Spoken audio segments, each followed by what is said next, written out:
traversing through realms. One acquires a peculiar summoning system bestowing gifts rather than selling items. Each day, formidable beings from various universes seek to acknowledge a master.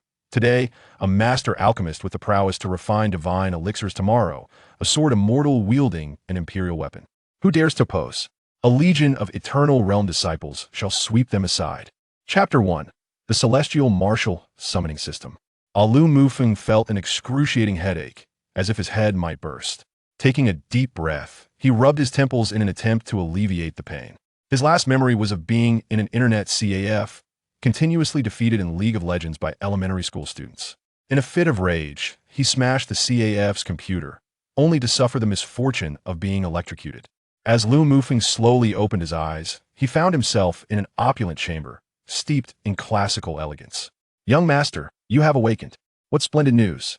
A man dressed in ancient guard attire burst through the door, his face alight with joy upon seeing Lu Mufeng conscious. Lu Mufeng was the sole heir of the Purple Wind territory. His demise would mean the dissolution of the territory. Now that he had awakened, the man felt a tremendous relief. The territory was saved, and he could honor the memory of the deceased lord. "Who are you?" Suddenly, a wave of dizziness washed over Lu Mufeng, his mind throbbing with pain as a torrent of information flooded his consciousness. The overwhelming influx of memories almost caused him to faint again, but the intense ache compelled him to cry out. The pain felt as if his head were being torn apart, and he clutched the bedclothes, his complexion paling.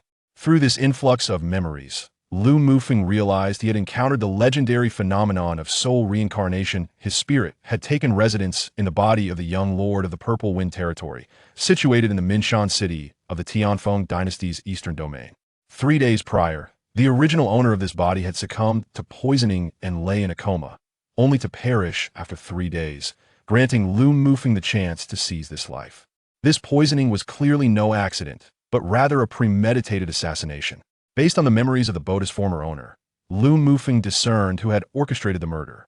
The former owner, coincidentally also named Lu Mufeng, was the sole heir to the Purple Wind territory, with an elder sister who had been taken by a sect at a young age and was now missing. The customs and living habits of the spirit realm bore many similarities to ancient China, yet the most significant distinction lay in its status as a realm of cultivation, where those of great power could wield forces that could alter the very fabric of reality. As for who sought to harm him, Lu Mufeng had his suspicions based on the memories. The Purple Wind territory, once a desolate and remote area, had recently become the focus of attention due to the accidental discovery of a miniature spirit mine within its borders. This mine could produce precious martial crystals for cultivators, serving also as a universal currency across the continent. Though it was but a modest mine, its yield far exceeded the entire wealth of the Purple Wind territory, representing a significant fortune. While this discovery should have been a blessing, it was tainted by the harsh reality of the survival-off thefitist ethos in the cultivation world. Possessing such wealth without the strength to protect, it would undoubtedly attract envy and malice. Though the Purple Wind territory's might was limited, with only the Lord as its protector, it still held the status of a fief under royal decree, offering some measure of security from the imperial court. The first lord of the Purple Wind territory had served in the Tianfeng dynasty, earning merits before being granted a modest title upon retirement. His lands, though remote, had been inherited through generations, allowing the family to tenuously enter the ranks of nobility. In times of conflict, the territory would be shielded by the dynasty. The only means for rival factions to seize the spirit mine would be to eliminate the direct heirs of the Purple Wind Lord. Should there be no successors, the territory would lose its status, becoming a land without a master, and the mine would fall into chaos. Since the news of the spirit mine leaked, Lu Mufeng's father, the current lord, had been assassinated by a mysterious force in the Night Forest, followed by the poisoning of Lu Mufeng himself. Only the Sun family, the rulers of Minshan City, possessed the capability and intent to execute such a scheme, rendering the culprits all too clear. "Farewell, brother. Since I have claimed your body, I shall live in your stead, avenge you, and safeguard the Purple Wind territory." Accepting Lu Mufeng's identity, he resolved to embrace this new life. Beep, detecting carbon-based life form. Beep, activating celestial martial summoning system. What? The sudden voice startled Lu Mufeng. "A system? Young master, are you all right?" Seeing Lu Mufeng's pale face and pained expression, the guard leader, Lu Long, rushed forward to offer support, concern etched across his features. Uncle Long, I'm fine. Please leave me be. I have just awakened and my head aches terribly. I wish to rest. Lu Mufeng recalled from his memories that this man was the chief protector of the Purple Wind territory. If that is the case, young master, please take your time to recover. I shall return to check on you tomorrow. You are our sole hope for the Purple Wind territory. Please take care. I understand, Uncle Long. Once I am well, I will assume the lordship and protect the territory. For the sake of the former Lu Mufeng, and for his future, he vowed to safeguard the Purple Wind territory as new home in this world. After Lu Long departed, Lu Mufeng eagerly explored the system within his mind. This felt like the legendary golden finger, igniting a thrill within him. With a system, what could he not attain? Lost in delightful thoughts, Lu Mufeng smiled foolishly. 10, 20, 50, 80, 100. System activation successful. A cold voice jolted Lu Mufeng back to reality from his daydreams. Celestial Martial System activated.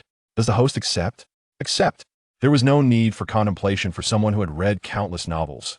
A system symbolized the privileges of a protagonist, the promise of soaring to greatness, a means to effortlessly resolve the challenges facing the Purple Wind territory, and a pathway to unparalleled strength, not to mention the throngs of admirers awaiting him. Alas, he was perhaps overreaching in his imaginings. It was time to return to reality. Subsequently, a stream of memories flooded Lu Mufeng's mind, significantly less overwhelming than the previous surge. The Celestial Martial System, capable of summoning illustrious figures from myriad realms, rewarded the host for completing tasks. With sufficient summoning points, one could summon extraordinary individuals to serve him, with further functionalities awaiting Lu Mufeng's discovery. The system's primary function remained the summoning of illustrious figures, including those from novels, films, television series, animations, and games familiar to Lu Mufeng, as well as mythological beings from Earth. However, not just anyone could be summoned, only the most exceptional individuals from their respective worlds would qualify, while mere bystanders would not catch the system's discerning eye. With this system, who could I possibly fear? Although it may not directly enhance my cultivation, I can summon countless allies to battle for me. Moreover, the summoned figures came equipped with their own techniques, weapons, abilities, and even pets. Would the system not provide techniques, elixirs, or weapons? The allies he summoned would be capable of crafting weapons and concocting elixirs on his behalf. What? My subordinates and the system cannot provide rare, celestial treasures and exquisite gems? This is absurd. With formidable allies by my side, are not these precious artifacts merely ripe for the taking? After all, this world operates on the principle of the survival of the fittest. With the system at my command, the world is mine to conquer. Chapter 2. The Novice Gift Package. Beep. A mechanical voice echoed coldly, detecting the presence of a novice gift package. Would you like to claim it? What? A novice gift package? Of course I'll claim it. At this moment, Lu Mufeng possessed nothing and remained in constant peril. Thus, this novice gift package was akin to a lifeline for him. For every system owner, the novice gift package is of utmost importance. Beep. The novice gift package is now open. Beep. One summoning card detected. Novice Martial Technique. Earth level beginner martial skill. Shantian 5 fingers, novice weapon. A 4th tier weapon. The Crimson Flame Sword, and one Heavenly Xian Foundation Establishment pill. Weapons, martial skills, and pills only exist within the package. Subsequently, a martial skill book, a fiery long sword, a card, and a pill materialized from the void, gently descending before Lu Mufeng. Beep. Summoning card detected. Will the host proceed with the summoning? Hurry up. Don't be so verbose. Yes. Filled with excitement, Lu Mufeng eagerly activated the summoning card, eager to see what characters the system would conjure. Beep. Summoning card activated. Beep. Summoning successful. Summon characters. The 4 Great Constables. Beep. Character. Wu Qing. Origin. The 4 Great Constables. Character description. Beautiful as a flower, meticulous in thought. Paralyzed from the waist down, living life in a wheelchair, emotionally closed off. Cultivation level. Beginner martial artist. Martial skills. For techniques of hidden weapons, mental force attack, wind manipulation. Weapon. Iyun Seat. Profession. 1st tier mechanic. Special physique. Mental mutant. Miscellaneous. Peacock feather. Beep. Character. Taisho. Origin. The 4 Great Constables. Character description. A burly man. Adept in weapon forging, well-informed, with unyielding iron bones.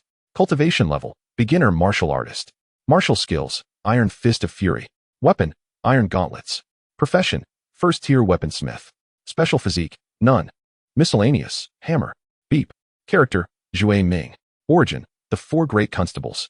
Character description, charming and suave, a heavy drinker, a debt collector, wandering the rivers and lakes.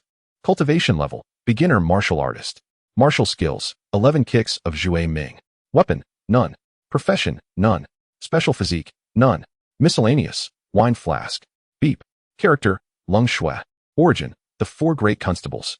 Character description, cold and serious, with a tragic background, raised by wolves, indifferent and solitary. Cultivation level, beginner martial artist. Martial skills, long hate song. 49 unnamed sword techniques, Xian Huang strike, wolf transformation. Weapon, dark soul sword. Profession, none. Special physique, snow wolf bloodline. Miscellaneous, low-level monster beast, wolf king. To summon the Four Great Constables, and to have summoned 4 individuals at once. What a windfall. Additionally, the low-level beast, the wolf king, is equivalent to a martial artist's cultivation, essentially summoning 5 martial artist level subordinates at once. How formidable are martial artists? In Zifeng County, aside from Lu Mufeng's late adoptive father, the Lord of Zifeng County, there are no other martial artists. The ruler of Minshan City, the Sun family, possesses only 4 martial artists, and among the over 30,000 inhabitants of Minshan City, there are merely 7 martial artists, including Lu Mufeng's deceased adoptive father. One can easily infer the rarity of martial artists. System. Surely not every summoning card can summon multiple characters? Lu Mufeng inquired joyfully. Beep. Because the martial artist stage is considered beginner level, it results in a bundled summoning. Once reaching the martial master stage, only one character can be summoned at a time, excluding any pets associated with the summoned characters. A cold voice interrupted Lu Mufeng's daydreams. Alright, system, let me dream a little, will you? It's not too greedy to summon a few at the martial artist stage. Furthermore, both Wuqing and Taishou are professional craftsmen. In the Lingshan continent, craftsmen are categorized into 4 types: alchemists, weaponsmiths, array masters, and mechanics, each divided from 1st to 9th tier. Alchemists concoct pills, weaponsmiths forge weapons, array masters set up formations, and mechanics design mechanical puppets. Even as 1st-tier professionals, they wield immense power. Among over 30,000 people in Minshan City, not a single 1st-tier professional exists, showcasing the extreme scarcity of such individuals. System. Do the summoned characters retain any memories of their previous lives? Beep. The summoned characters do not possess any memories from their original worlds. The system will implant a new memory of their existence in this realm, retaining only their original personalities, skills, appearances, martial techniques, cultivation levels, and ways of interacting, alongside their unwavering loyalty to the host. So that is how it is. This also works. Having no memories of their former selves prevents the pain of separation from loved ones, and avoids the potential conflict between 2 individuals from the same world who might have grievances against one another, which would certainly be a headache for Lu Mufeng. System. Why has Wuqing become female? Wasn't she originally male? This puzzled Lu Mufeng greatly. Beep. Host. The characters summoned by this system are derived from a blend of novels, television dramas, and films, and occasionally undergo modifications. The cultivation levels of summoned characters are not necessarily calculated according to their original levels, to prevent disputes over whether a character's level is inaccurately portrayed. So that's how it is. Lu Mufeng recalled a film from his previous life starring Lu Fei, where she portrayed Wuqing as a woman. System. When will they meet me? In what manner will they approach me? Lu Mufeng posed the most critical questions to the system. Beep. Within 3 days of the host's summoning, the summoned characters will surely appear before the host, approaching under various pretenses to offer their services. Fortunately, 3 days is not a long time. With the matter of the summoned characters settled, Lu Mufeng turned his attention to the other 3 novice gifts. First, the Heavenly Xian Foundation Establishment Pill, a 6th-tier pill, is an unparalleled foundation-building elixir. Consuming it clears all acquired impurities from the body, consolidating any residual innate energy to forge an innate martial body, thereby achieving the optimal state for cultivation. What a treasure! How precious is a 6th-tier pill? According to the memories Lu Mufeng inherited, even a 1st-tier pill is considered legendary in Minshan City. Let alone a 6th-tier pill, such items are national treasures throughout the entire Tianfeng dynasty, with a 6th-tier pill rarely appearing for decades. The Heavenly Xian Foundation Establishment Pill is not an ordinary 6th-tier pill. Its designation as such merely reflects the difficulty of its refinement. In terms of rarity, it is priceless, as a pill capable of forging an innate martial body could not be commonplace. With such a treasure circulating, Lu Mufeng's current strength would undoubtedly lead to his demise numerous times. Such an item is beyond what he can possess now. Previously, Lu Mufeng had a cultivation level of 6 layers of qi refinement, considered a genius in Minshan City. However, after being poisoned, he lost all his cultivation. Fortunately, he now possesses the heavenly Xian Foundation Establishment Pill, which not only allows him to forge an innate martial body, but also purges the remaining toxins from his body, enabling him to quickly restore his cultivation. The martial skill, Earth-level beginner Xiantian 5 Fingers, is also a remarkable existence. The national martial skill of the Tianfeng dynasty is merely the Earth-level beginner Fengming Tiantian, illustrating the preciousness of Xiantian 5 Fingers. Lastly, the 4th-tier weapon, the Crimson Flame Sword, is quite a decent item. Although it is slightly less valuable than other treasures of the same level, a 4th-tier weapon still holds immense worth. The weapon used by the governor of Tianyu Prefecture is also a 4th-tier weapon. Under the Crimson Banner, yearning for a life akin to that of martial heroes. Does anyone in the Celestial Empire still possess a heart of a warrior? Impatiently, Lu Mufeng consumed the Heavenly Foundation Establishment Pill, eager to experience the essence of martial prowess. Under the potent yet gentle influence of the elixir, he felt his meridians being unblocked and restructured, while harmful impurities were gradually expelled from his body through his pores. After approximately an hour, the effects of the Heavenly Foundation Establishment Pill had been fully absorbed, leaving Lu Mufeng with a profound sense of ease. The discomfort he had recently endured vanished, his mind became clear, and to his astonishment and delight, the previously lost cultivation at the 6th level of qi refinement returned to him. It seemed that his prior abilities had been suppressed by toxins, and with their expulsion, his prowess naturally revived. He sensed streams of energy coursing through his body, imbued with a powerful essence. This was the true nature of martial arts. As the toxins were eliminated, Lu Mufeng's body became covered in a dark substance, emitting an unbearable stench, compelling him to take a bath. Chapter 3. Visitors from the Sun family. The Zifeng territory, a century ago, was conferred upon Lu Mufeng's grandfather, Lu Jingtian, after he accidentally slayed a wounded martial general from the Heavenly Dragon dynasty during a military engagement. This earned him the title of a baron, albeit in a remote and desolate region at the edge of the mysterious Yuming Mountains, where human presence was scarce. At that time, Lu Jingtian was merely a commoner. Despite being granted nobility, he was assigned to a secluded area.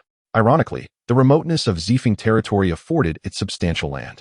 Located 100 miles from Minshan City, the territory boasted over 3,000 inhabitants, who sustained themselves through the cultivation of the region's unique Zifeng fruit, the gathering of spiritual herbs, and hunting. Although Zifeng territory was merely a low-ranking barony, it belonged to the noble class of the Tianfeng dynasty, thus enjoying the protection of the royal household, allowing its residents to live in relative prosperity without interference.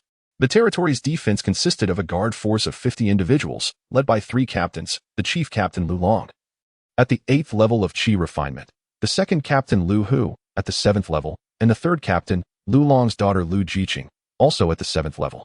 Currently, the most formidable presence in Zifeng territory was the elderly steward Lu Bo, a half-step martial artist, and once Lu Jingtian's servant, now the chief steward. Lu Mufeng, equipped with the celestial martial summoning system, regarded this guard force with indifference. Lacking any true martial artists, the 4 legendary constables he could summon could easily sweep them aside. Though their strength was somewhat lacking, they were still considered his subordinates, his household servants who shared his fortunes and misfortunes. The residents of Zifeng territory could be regarded as half his kin, and with the system at his disposal, he felt invincible. Among the captains, Lu Jiqing caught Lu Mufeng's attention. At only 18, she had attained the 7th level of qi refinement, displaying remarkable talent worthy of cultivation. After a night of restful sleep, Lu Mufeng felt an invigorating ease throughout his body and realized that he had truly gained mastery over it. What is all this noise outside? Just as Lu Mufeng was dining in the hall, he was interrupted by a commotion at the door. A maid entered and reported, "Young master, the steward of the city lord and an elder from the Sun family have arrived at Zifeng territory." The steward of the city lord? An elder from the Sun family? Why have they returned? Could it be to ascertain whether I am alive or dead? Lu Mufeng pondered in confusion. In the Tianfeng dynasty, there were 8 prefectures and 108 cities, each governed by a royal lord tasked with suppressing various sects and factions. Each city had a city lord's office to eliminate any forces daring to oppose the Tianfeng dynasty and to protect its citizens. However, to avoid conflict between the royal household and local powers, the city lord's office generally refrained from interfering in local affairs and exploiting local resources, unless the stakes were substantial enough for the royal family to act without reservation. Outside the lord's residence, the three captains of Zifeng territory faced off against the newcomers. "Elder son, are you certain that the young Lord Lu Mufeng has died from poison?" inquired the elderly steward Bai, a man with a goatee. The Sun family had promised him 100 martial crystals upon completion of their task, if Lu Mufeng truly perished. The loss of an heir would make it easy for him to annex Zifeng territory. 100 martial crystals would be sufficient for him to ascend to martial prowess. "I have received irrefutable evidence. Shortly after the death of the Lord Lu Huawu, the only heir Lu Mufeng also succumbed to poison. Zifeng territory now has no heir." Elder Sun smugly informed the steward Bai. Logically, as an elder of the ruling Sun family in Minshan City, he should not need to ingratiate himself with steward Bai. However, given the necessity of their collaboration, Sun Zhiyong found it prudent to curry favor. "My young master is not dead from poison. Steward Bai should not heed falsehoods." Lu Long retorted, slightly angered. It had only been 3 days since his young master fell ill.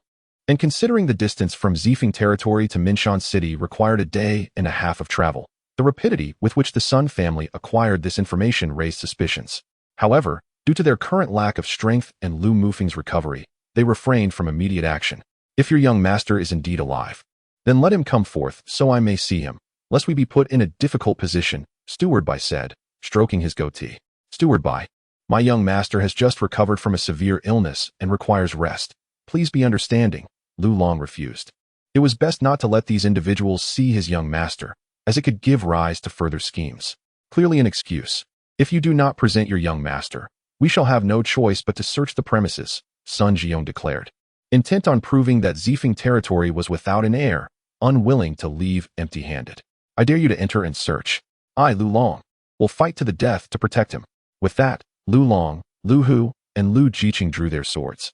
For a search of the Lord's residence was the greatest affront to them, an insult to their honor. "You worthless fools dare to brandish weapons before me." Sun Zhiyong's martial aura erupted, overwhelming the three. Their faces turned pale.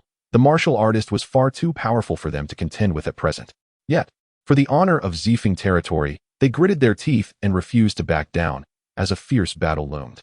"Stop. You seek to see me, do you not? I am here."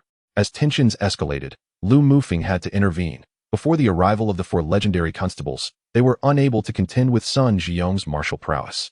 "What? You are alive?" Sun Zhiyong was taken aback upon seeing Lu Mufeng. It was inconceivable that he had survived the deadly poison, BIFNS, which would have been fatal even to a martial artist. "So, Elder Sun desired my demise. No wonder I was poisoned. Was it your doing?" Lu Mufeng fixed his gaze on Sun Zhiyong, seemingly attempting to pierce through his faade. "And no, how could I poison the young master of Zifeng? You have misinterpreted." Sun Zhiyong, a seasoned schemer, quickly regained his composure and denied the accusation. "Since the young master of Zifeng is unharmed, we shall take our leave," Bai Steward said, visibly displeased with the wasted trip upon realizing Lu Mufeng was alive. Steward Bai, Sun Zhiyong is not content with this outcome. "The Sun family has plotted for too long to simply relinquish their intentions," Bai Steward remarked. "What is this commotion? If you do not depart, I shall take my leave myself." Bai Steward, having spent the day with no gains, was in a foul mood, his goatee bristling in agitation. "Well then, I shall take my leave without further ado." As he gazed at the retreating Sun family, Lu Mufeng let out a cold smile. Once the 4 great captains arrived, the Sun family would merely be prey on his plate. "Uncle Long, I must ask you to intensify the defenses in the coming days. Although it is unlikely for the Sun family to storm the Lord's manor and assassinate me, which would undoubtedly draw the scrutiny of the Tianfeng court, it is better to exercise caution. My newly acquired system has yet to reach its zenith before meeting an untimely end. How many system owners would find this amusing?" "Understood. Young master, Jiqing, you will lead a team of guards to protect the young master." "Sister Jiqing, I appreciate your efforts," Lu Mufeng said with a smile. It must be noted that Lu Jiqing, clad in her military attire, exuded both valor and charm, presenting a unique allure. This was Lu Mufeng's first encounter with Lu Jiqing since his transmigration. In Lu Mufeng's memories, his predecessor was quite familiar with Lu Jiqing. Given that the Zifeng territory had few inhabitants, and with Lu Jiqing being merely 2 years older, they had grown up as childhood friends, with his predecessor always viewing Lu Jiqing as an elder sister. "You little rascal, do you seek a beating? Why are you so courteous to me?" Lu Jiqing chided him with an air of elder authority. "Haha, Sister Jiqing, I concede my error." Lu Mufeng understood that Lu Jiqing would not treat him with leniency simply because he was the young master. She was quite the tomboy, and his predecessor had often been bullied by her during their childhood. Chapter 4. The Assassin at the Foot of the Zifeng Mountain. Sun Jiyoung begrudgingly addressed the steward. Are we to let this matter go just like that? The steward replied coldly, what else can we do? Even though the Zifeng territory is weak, it is still a noble domain of the court, not something we can trample upon at will. Rest assured, the city lord will not overlook your Sun family. After pondering for a moment, Sun Jiyoung resolved, it seems I must resort to the method of assassinating Lu Huowu to eliminate Lu Mufeng. Steward, I must trouble you to wait a couple more days. The steward clenched his teeth and considered, very well, I can wait an additional 2 days. But the reward must increase by 100 martial crystals. Agreed, 200 martial crystals. Sun Jiyoung was not in the mood to debate with the steward. The micro-spiritual mind could yield at least 1,000 martial crystals, making this transaction worthwhile. Mingshan City, being remote and impoverished, lacked common currency. However, the hard currency of the cultivation world, martial crystals, was exceedingly rare. In the realm of cultivation, ordinary currency could not facilitate transactions for cultivation resources. Only martial crystals could. With these martial crystals, the Sun family could acquire more martial techniques, purchase medicinal pills, and if they amassed over 1,500 martial crystals, they could buy a second-grade meridian opening pill to elevate their ancestral martial artist to a higher level. This would enhance the Sun family's prestige and might even allow them to venture into the resource-scarce Mingshan City. Of course, Sun Jiyoung dared not directly assault the Lord's manor to kill Lu Mufeng, as such an act would invite the wrath of the Tianfeng dynasty, a serious provocation against its nobility. Nonetheless, he remained patient. In 2 days, it would be the 7th day since Lu Huowu's death, and Lu Mufeng would undoubtedly return to pay his respects at the grave, a perfect opportunity for the assassination. 2 days later, Lu Mufeng awoke from his cultivation state. True to his innate martial physique, he had progressed swiftly. In less than 3 days, his cultivation level had advanced to the 7th layer of Qi refinement, and he anticipated achieving the rank of martial artist in due time. Young master, the time has come. I must go pay respects at the Lord's grave, he called out. Uncle Long, I shall be there shortly. Today marked the 7th day since Lu Huowu's passing, and since he had taken over the body of Lu Huowu's son, it was only right for him to honor the deceased. After this ritual, he would inherit the position of Lord of the Zifeng territory. Before departing, Lu Mufeng considered bringing along the Qi-Yin sword. With the 4 great captains yet to arrive and the Sun family eyeing him warily, it would be prudent to carry the Qi-Yin sword for protection, allowing him to fend off any formidable foes.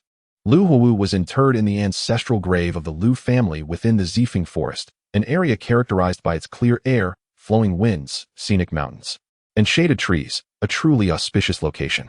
For this memorial, the Zifeng territory had mobilized its forces, 3 commanders, 30 guards, and the current strongest individual in Zifeng, the chief steward. Lu Bo, young master, the offerings are prepared. Please proceed with the memorial service, Lu Bo urged. Lu Mufeng stepped forward to pay his respects to his deceased foster father. Rest assured, I have taken your son's body. I will not squander it. I shall inherit everything from your son, and I will care for the Zifeng territory well. May your spirit in the heavens bless me, your foster son. Holding incense, he bowed 3 times and placed the incense at the grave, silently promising Lu Huowu, young master, you may rest easy. This old servant will take good care of you. Lu Bo wept, scattering paper money along the way. Lu Huowu had been his companion since childhood, and their bond was profound. Just as the memorial was nearing its conclusion, the surrounding birds were startled. Lu Bo immediately sensed danger. Quick, protect the young master. Suddenly, 7 dark figures emerged from the woods, 2 at the 9th layer of Qi refinement and 5 at the 8th layer. Although they were few in number, each was a formidable opponent. 4 of the shadows lunged toward Lu Mufeng, while the remaining 3 black-clad figures engaged the guards who rushed to Lu Mufeng's aid. This was clearly an assassination attempt directed at Lu Mufeng. How audacious! Do not harm the young master. Upon witnessing the attackers charging at Lu Mufeng, Lu Bo rushed toward the 4 shadows, and the 3 commanders followed suit. With a swift strike, the 4 shadows, 2 at the 9th layer and 2 at the 8th layer, overwhelmed Lu Mufeng's side, with the weakest among them, Lu Jiqing and Lu Hu, falling first, collapsing to the ground and sustaining sword wounds that stained their garments with blood. It seemed he had no choice but to intervene personally, drawing the Qi-Yin sword. His Qi refinement level erupted forth. What? The sword broke. The black-clad figures were astonished, taken aback by Lu Mufeng's wielding of such a divine weapon. Although their own swords were crafted from high-quality steel, they could hardly compare. Even 2nd or 3rd grade swords would not easily break under normal circumstances. The ability to shatter their blades indicated that Lu Mufeng's sword was at least a 4th grade weapon. The Qi-Yin sword was not only exceptionally sharp, capable of severing gold and jade, but it also possessed immense power. With each swing, it radiated a crimson glow imbued with tremendous force. The might of a fourth-grade weapon surpassed mere sharpness, yet Lu Mufeng, not yet a martial artist, could not fully unleash its potential. As Lu Mufeng wielded the Qian sword, the black-clad figures dared not engage him directly. With the power of a fourth-grade weapon, a single strike would be fatal. Qi refinement did not equate to being a martial artist. Had they been martial artists, they would possess martial techniques capable of projecting their qi, allowing them to injure Lu Mufeng from a distance. In such a case, even the finest weapon would be rendered ineffective. However, qi refinement cultivators lacked the ability to project their qi and could only engage in close combat, a scenario that favored Lu Mufeng with his divine weapon. The opponents could only evade Lu Mufeng's strikes as he dominated them with the Qian sword. How could the young master possess such a divine weapon? Could it be a relic left by the master? Lu Bo pondered, perplexed, for he was well aware of everything concerning the Lu family. You incompetent fools! You cannot even handle a mere Zifeng territory, forcing me to intervene personally. Seeing his subordinates unable to gain the upper hand against Lu Mufeng, and fearing prolonged entanglement could lead to complications, Sun Jiong could no longer restrain himself from stepping into the fray. As the figure emerged from the thicket, Lu Mufeng felt an unsettling chill in his heart. A martial artist? The four great captains had yet to reveal themselves, and even with the Qian sword in hand, he knew he was no match for a martial artist. What a young lad, to possess a fourth-grade weapon. I was just lamenting the lack of a weapon, and now I shall gladly accept yours. A fourth-grade weapon is worth at least 30,000 martial crystals. Its value surpasses that of the miner's spirit mine in Zifeng territory. It seems that the decision to assassinate Lu Mufeng today was indeed astute. Even without that miner's spirit mine, the Sun family stands to gain significantly. Cracking Thunder Palm. The Sun family's signature martial technique, a mid-level yellow-grade skill. An invisible wave of true energy surged from Sun Jiong's hand, sweeping across Lu Mufeng and his companions. With a thunderous boom, they each spat blood and crashed to the ground, Lu Mufeng's Qian sword slipping from his grasp and embedding itself in the earth. The martial artist was far too powerful for someone with mere qi refinement. Lu Mufeng and his companions simply could not contend against him. Was he destined to perish before even embarking on his journey? No, he had yet to acquire the system. He could not accept such a fate. As he watched Sun Jiong approach with a triumphant smile, fear gripped Lu Mufeng's heart. Once just a reclusive university student, now faced with death, despite having died once before. He could not embrace it. Who would willingly choose death? System, can you save me? Lu Mufeng could only beseech the system for help. Unfortunately, it remained unresponsive. Hey, system, I'm on the verge of death, and you ignore me? How cruel of you. Ha, Lu Mufeng, for your offering of a fourth-grade weapon. I shall grant you a swift death, Sun Jiong said, his face alight with arrogance. The Zifeng territory has never wronged you. Why not spare us? Lu Mufeng felt a deep sense of injustice, as he was on the cusp of achieving greatness with the system, only to face death. It was your own weakness that brought about this fate. Being powerless is a crime, and failing to protect what you should not possess is a sin. Die. With that, Sun Jiong struck toward Lu Mufeng. It was over. His hard-earned rebirth and the acquisition of the system would end here. Had he known, he should have waited for the four great captains to arrive before leaving the Lord's manor. He had underestimated the brutal reality of this world, where the weak are devoured by the strong. Lu Mufeng knew that no amount of regret would change his fate now.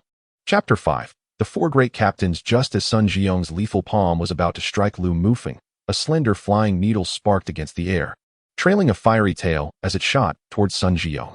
The needle collided with his palm. With a piercing sound, the flying needle pierced through the true energy enveloping Sun Jiong's hand. The collision of the two forces generated tremendous thrust, sending Sun Jiong reeling backward, retreating for several steps before regaining his balance. Who dares to ambush me? He exclaimed, watching his bloodied palm in a fit of rage. He remained wary of his surroundings. A flying needle that could carry true energy indicated the presence of a martial artist, and he could not afford to be careless. Merciless, iron hand, pursuit, cold blood, they exclaimed, you dare harm our master?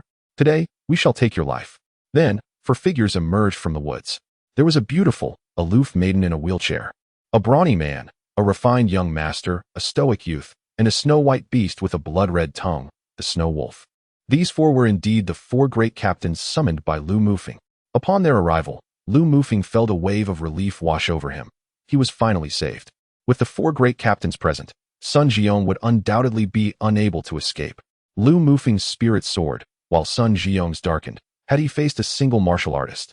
He might have had a chance to kill Lu Mufeng or at least escape, but now with 4 martial artists, the likelihood of his escape diminished significantly. What identity did Lu Mufeng possess to warrant the presence of 4 martial artists and a beast? Sun Jiong regretted provoking Zifeng territory. He feared that the Sun family might face annihilation. Merciless, Iron Hand, Pursuit, Cold Blood pay their respects to the young master. We apologize for arriving late. The 4 great captains bowed in unison. Haha, your presence alone is a tremendous boon. How could there be any blame? I implore you to capture this rogue. Lu Mufeng replied, though he suspected the Sun family was behind the assassination attempt. If it truly was the Sun family, he would have an excuse to eliminate them entirely. Avenging his adoptive father. Though not his biological father, he had taken over the man's body and felt compelled to seek vengeance. Furthermore, with his current strength, annihilating the Sun family would be a trivial matter, even with their ancestors possessing mid-level martial prowess. Considering the numerical advantage of their martial artists and the exceptional abilities of the summoned individuals, he believed any of the 4 great captains could challenge the Sun family's ancestors with ease. Upon hearing Lu Mufeng's command to subdue Sun Jiong, the 4 great captains glared at the elder who dared to harm their master, their expressions filled with malice. The snow wolf bared its fangs, glaring menacingly at Sun Jiong. Feeling the weight of their gazes, Sun Jiong's heart raced, and he circulated his true energy, prepared to flee at any moment. Humph! You think you can escape? Dance in the wind. 10 miles of thunder. Pursue the lightning. Xianhuang's absolute strike. The 4 great captains unleashed their martial techniques. Trailing fiery needles. Fist-shaped true energy. Foot-shaped true energy. Sword chi. Waves of true energy struck Sun Jiong, causing him to vomit blood as he was sent flying. Crashing into a towering tree with a thunderous crash, severely injured. The force of the impact shook the tree, causing leaves and branches to rain down like snow. The 4 great captains, each a prodigious martial artist of their world, rendered Sun Jiong, an ordinary initial stage martial artist, utterly incapable of fleeing before them. Lu Bo, Lu Long, Long Hu, and Lu Jiqing were equally astonished. They had not expected their master to command such formidable subordinates. First, a 4th grade weapon, and now 4 martial artists. Lu Mufeng began to don an enigmatic aura in their eyes. Had they not confirmed his identity as their master, they might have thought someone was impersonating him. Iron Hand flew forward, tearing off Sun Jiong's mask. Upon seeing his true face, Lu Mufeng felt little shock. It was no surprise that he was indeed a member of the Sun family, the very same Sun Jiong who had visited the Lord's manor 2 days prior. Soon after, Lu Long, with the aid of Merciless, Pursuit, and Cold Blood, dispatched all the black-clad assailants. Once all the threats had been neutralized, Lu Mufeng retrieved the Qian sword from the ground and approached Sun Jiong. Elder son, how ungracious of the Sun family to send you to assassinate me. I assume my father was also a target of your family's schemes, Lu Mufeng said coldly, harboring no fondness for the man who had nearly taken his life. As Lu Mufeng advanced menacingly, Sun Jiong felt a surge of fear. He was the elder of the Sun family, a dominant force in Minshan City. Yet he had not savored enough of life to wish for it to end so abruptly. In a frantic attempt to save himself, he quickly invoked the name of the Sun family. Lu Mufeng, you cannot take my life. I am an elder of the Sun family. If you kill me, both my family and our ancestors will never forgive you and your Zifeng territory. However, if you spare me, we can reconcile our grievances. And I assure you that the Sun family will no longer trouble you. Huh, elder son, do you truly believe I fear your family? You still refuse to let me go? I assure you, I will eradicate your entire lineage. With a look of terror on Sun Jiong's face, Lu Mufeng thrust his Qian sword through Sun Jiong's heart. Is this the sensation of taking a life? Under the Crimson Banner, Lu Mufeng had never before experienced the act of murder. This was his first kill, and contrary to the legends, he felt no nausea or dizziness. Everything appeared entirely normal. To slay Sun Jiong, Lu Mufeng could have refrained from direct action, yet Sun Jiong was right. In this world governed by the law of the jungle, weakness is a crime. To survive, he would inevitably have to kill. This act was merely a means to fortify his resolve. Ding. Detection indicates the host has slain a first-stage martial artist. Reward, 10 summoning points. What is happening, system? Lu Mufeng was utterly perplexed about how he had acquired summoning points. Ding. Host, you can earn summoning points not only by killing, but also by completing tasks. Oh, that is more acceptable. Otherwise, I would have to resort to murder for summoning points, and I would become a ruthless killer. Chapter 6. The Crusade Against the Sun Family. Heartless, Iron Hand, Pursuit, Cold Blood. You 4 shall accompany me to Minshan City to annihilate the Sun family, avenging my father. Lu Bo, Take Uncle Long and the others back to Zifeng territory and await my good news. The Sun family remains unaware of Sun Jiong's tragic demise. Now is the time to eliminate them. Otherwise, once they learn of the news and flee, I will lose my chance for vengeance. Furthermore, I nearly lost my life at the hands of Sun Jiong. It is unworthy of a gentleman to leave a grudge unavenged. Nay, even a villain must seek retribution. Young master, we understand that our abilities are limited, and we cannot assist in the extermination of the Sun family. We will guard Zifeng territory diligently and await your return from vengeance. Lu Bo recognized that they would be more of a burden than a help and thus did not insist on accompanying Lu Mufeng. Shortly thereafter, Lu Bo, Lu Long, and the others led the escort back to Zifeng territory. Ding. A task has been detected. Task content: annihilate the entire Sun family. Task reward: 1 summoning card. 80 summoning points. What? A task? Lu Mufeng's heart soared with joy. Finally, a mission had arrived. With this task, he could acquire a summoning card, summon characters, and gain a substantial number of summoning points. The reward of 80 summoning points was significant, considering that slaying a first-stage martial artist only granted 10 points. He would need to eliminate 8 to achieve the same. By killing 3 martial artists from the Sun family, coupled with the 80 points from the task, Lu Mufeng's summoning points would exceed 100, allowing for a normal summoning.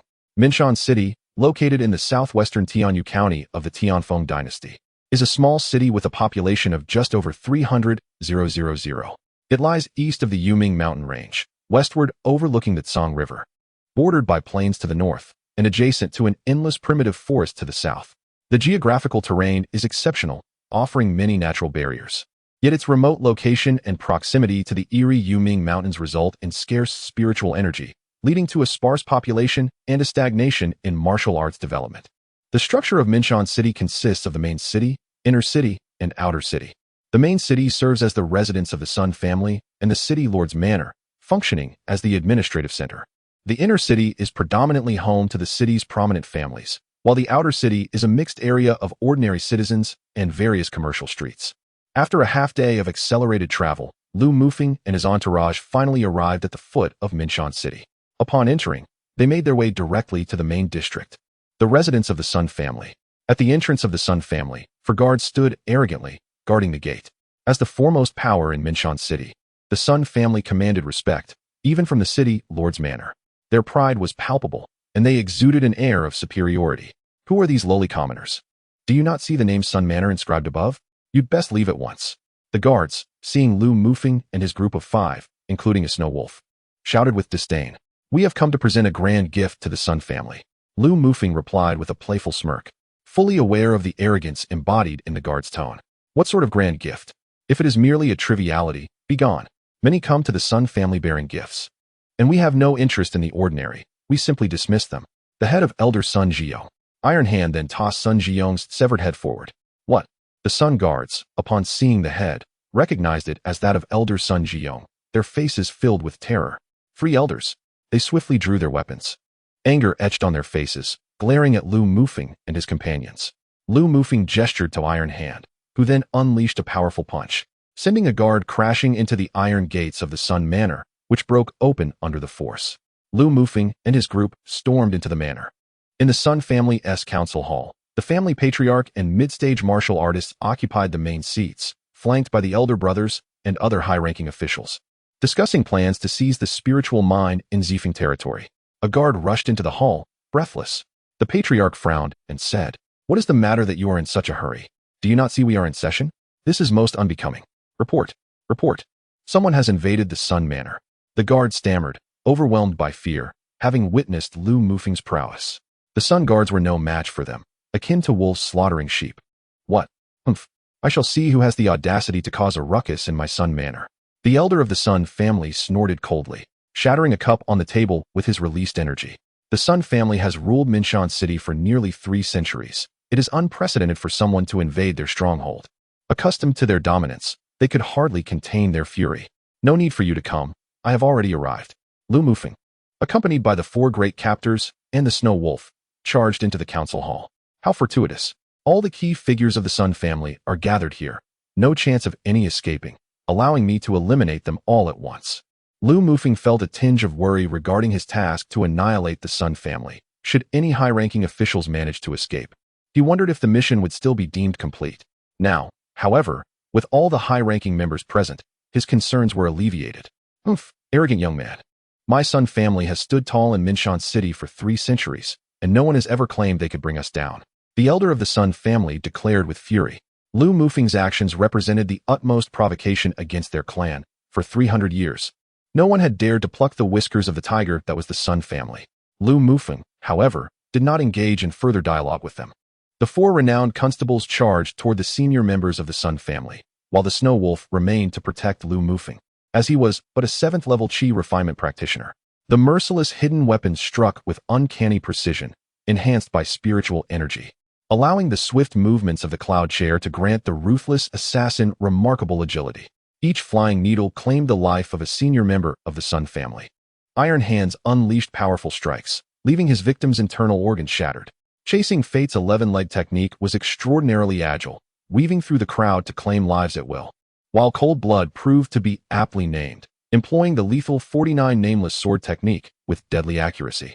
Though the 4 renowned constables were at the level of prodigies, their combat prowess rivaled that of mid-tier warriors, placing the Sun family's fighters at a disadvantage.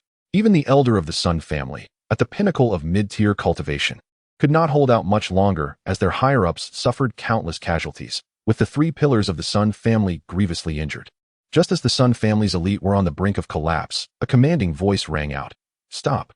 A figure descended from the sky. It was none other than Ouyang Long, the city lord of Minshan, a high-tier warrior. With his profound cultivation, he possessed an inexhaustible reservoir of energy, far surpassing the combat capabilities of lower-tier warriors. Upon seeing him, Lu Mufeng's brow furrowed slightly. If the city lord intervened, it would be difficult to eradicate the Sun family. Despite the formidable strength of the 4 renowned constables, they could not contend with Ouyang Long, especially with the Sun family's 3 proficient warriors joining forces. Ouyang City Lord. Your arrival is fortuitous. The Purple Maple territory has unjustly attacked my Sun residents. You must stand up for my family. Seeing their situation deteriorate, the Sun family feigned innocence, believing that if the city lord protected them, they would be safe. Lu Mufeng, however, implored Ouyang Long not to interfere, fearing the complications that would arise. City lord, do not heed his nonsense. How could my Sun family dare to assassinate a noble? We would not have the audacity, even with 100 lives. Furthermore, the Purple Maple territory secretly murdered my elder, Sun Jiong. The elder of the Sun family retorted, shedding tears as he implored Ouyang Long. Realizing that the authority of the city lord was rendered insignificant in the face of potential demise.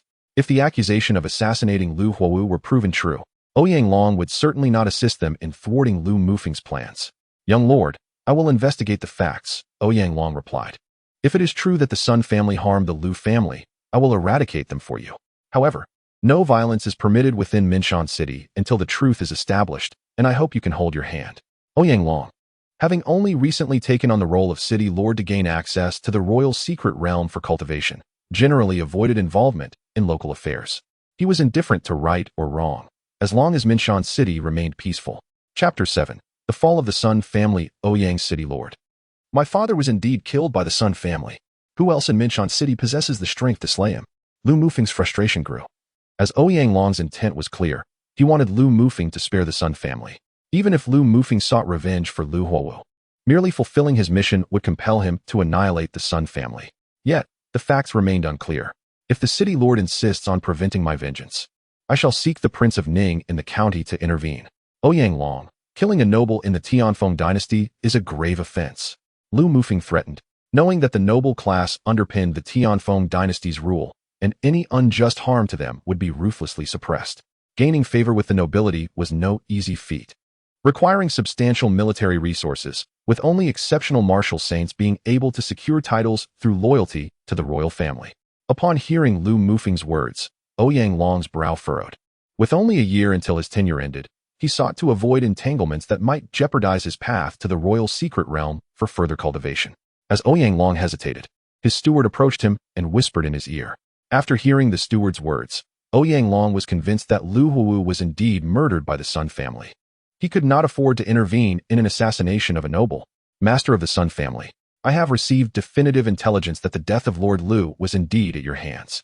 This matter is no longer my concern, Ouyang Long declared before swiftly departing.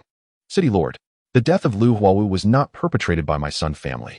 But no matter how the Sun family protested, Ouyang Long would not listen. With Ouyang Long stepping back, Lu Mufeng found it significantly easier to eradicate the Sun family. Haha, now that Ouyang Long has withdrawn his support, let's see who can save you. Lu Mufeng's eyes narrowed, a smile curling at the corners of his lips. Those familiar with Lu Mufeng from his past life would recognize this expression as a herald of impending ruthlessness.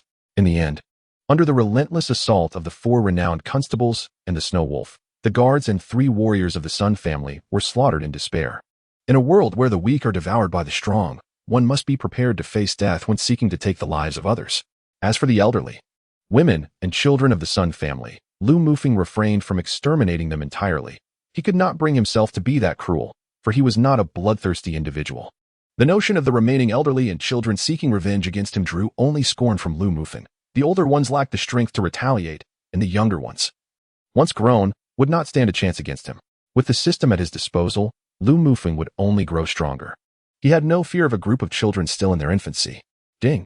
2 initial level warriors slain. Reward, 20 summoning points. Ding. 1 intermediate level warrior slain. Reward, 20 summoning points. Ding. Host has annihilated the Sun family. Mission complete. Reward, 1 summoning card, 80 summoning points. Ding. Total summoning points, 130. With the mission accomplished, Lu Mufeng felt elated upon receiving his rewards, eager to conduct 2 character summons, curious about which individuals he might be able to call forth. Next came the matter of handling the spoils of the Sun residents. This could be considered Lu Mufeng's war bounty. After tallying the treasures of gold and silver, he found them inconsequential. While they represented a significant fortune to ordinary individuals, they meant little to a martial artist. True wealth lay in martial crystals, techniques, elixirs, weapons, and rare materials. Among the spoils, Lu Mufeng acquired 128 martial crystals, 2 primary-level yellow-grade martial techniques, mountain-shattering palm and basic sword technique, as well as 1 intermediate-level yellow-grade martial technique, thunderclap palm, along with 5 first-tier weapons and 1 second-tier weapon, the Wind Chaser Spear. Though he felt impoverished, it was still a considerable sum for the even poorer Purple Maple territory. Due to the overwhelming amount of wealth, Lu Mufeng and his companions could not carry it all. They decided to distribute a majority of the riches to the impoverished in the city, while Lu Mufeng retained the martial resources and a portion of the money to return to the Purple Maple territory. Upon returning, after arranging for the 4 renowned constables and depositing the wealth and martial resources with Lu Bo, he eagerly retreated to his chamber, prepared for a new character summon. Having witnessed the strength of the 4 renowned constables, Lu Mufeng's enthusiasm for character summoning only intensified. System, activate the summoning card. Lu Mufeng spoke with palpable excitement. Ding. Summoning card activated. Ding. Summoning successful. Summon characters, the 4 great spies. Ding. Character, Duan Tianya. Source, the world's best. Character description, calm and decisive. Trained in martial arts from the East, experienced a tragic love, lost both wives, left utterly alone. Cultivation level, intermediate warrior. Martial skills, ninjutsu, illusionary sword. Weapon, fine steel soft sword. Occupation, none. Special physique, none. Miscellaneous, none. Ding. Character, Gui Hai Dao. Source, the world's best. Character description, proud and taciturn, cold-hearted. With a tragic background, seeking revenge for his father, became obsessed with the sword, severed his own arm. Cultivation level, intermediate warrior. Martial skills, heartless slash, abyssal 3 blades. Dominating the world. Weapon, blood-sweating saber. Occupation, none. Special physique, none. Miscellaneous, none. Ding. Character, Shangwan Haitang. Source, the world's best. Character description, as beautiful as a peach blossom. Clever and resourceful, proficient in music, chess, calligraphy, painting, medicine, and astrology, a talent-rich world. Cultivation level, intermediate warrior. Martial skills, rain of flowers. Weapon, golden needle. Occupation, first rank array master. Special physique, none. Miscellaneous, none. Ding. Character, Chung Shifei. Source, the world's best. Character description, humorous and witty, cunning and opportunistic, a jester in the marketplace. Cultivation level, intermediate warrior. Martial skills, indestructible divine skill. Weapon, none. Occupation, none. Special physique, none. Miscellaneous, dice. These characters, the 4 great spies, are from a classic martial arts drama directed by the chubby Wang Jin, which I eagerly watched during my childhood. Especially impressive was Cheng Shifei's indestructible divine skill, allowing one to temporarily transform into a mighty figure with the strength of an ox, enhancing one's cultivation in the process. Gui Hai Dao's power also surged significantly after succumbing to obsession. Shangwan Haidang stands out as a rare first-rank array master. Lu Mufeng felt a profound satisfaction with the summoned spies. Reflecting on his childhood, he remembered admiring the dazzling martial arts. Yet now he recognized the profound tragedies of love entwined within the narrative. The primary antagonist, Zhu Wushi, lived his life for Su Xian. Upon her death, all his ambitions turned to naught. It was not the four great spies who defeated him, but rather the severed head of Su Xian. Gui Hai Dao's deep affection for Shangwan Haidang endured countless trials. Yet tragically, Haidang was slain by Lu Shengpiaoxiu, separating them eternally. Duan Tianyao witnessed the demise of his two wives before his very eyes. Only Cheng Shifei's ending remained relatively perfect, with 130 summoning points remaining. Lu Mufeng pondered whether to summon another character now or save up to reach 1,000 points for a powerful warrior. Ultimately, unable to resist his desire to summon, he proceeded with another invocation. Regardless, points can be earned again, he instructed the system. Ding. A standard summon requires 100 summoning points. The host possesses 130 points. Sufficient for summoning. Does the host confirm? Confirmed. Chapter 8. The Goddess Dragon. Ding. 100 summoning points spent. Summoning successful. Ding. Character, Shangwan Yan. Source, Snowflower Goddess Dragon. Character description, coldly beautiful, proud and aloof, serene like water, taciturn, dances with dragons and phoenixes, willing to die for love. Cultivation level, advanced warrior. Martial skills, Snowflower Divine Sword. Weapon, Phoenix Blood Sword. Occupation, none. Special physique, pure body. Miscellaneous, Dragon Soul Blade, Dragon Soul Blade Technique. Ah, it is the Goddess Dragon, who has also brought the Dragon Soul Blade and its technique, Lu Mufeng thought, feeling exhilarated. In his youth, he had been captivated by the coldly beautiful, serene Goddess Dragon. The Phoenix Blood Sword, a remarkable divine weapon, ranked as a 4th-tier weapon, while the Snowflower Divine Sword was an initial-level mysterious technique. With the Goddess Dragon's advanced warrior status, she could contend against initial-level martial sect masters. More impressively, she also brought along the Dragon Soul Blade and its technique, making the summoning a tremendous success for Lu Mufeng. Moreover, the Goddess Dragon possessed the pure body physique, an extraordinary talent for cultivation, allowing for seamless advancement without encountering bottlenecks, an enviable trait for many practitioners trapped in stagnation. The pure body also bestowed upon her an ethereal beauty.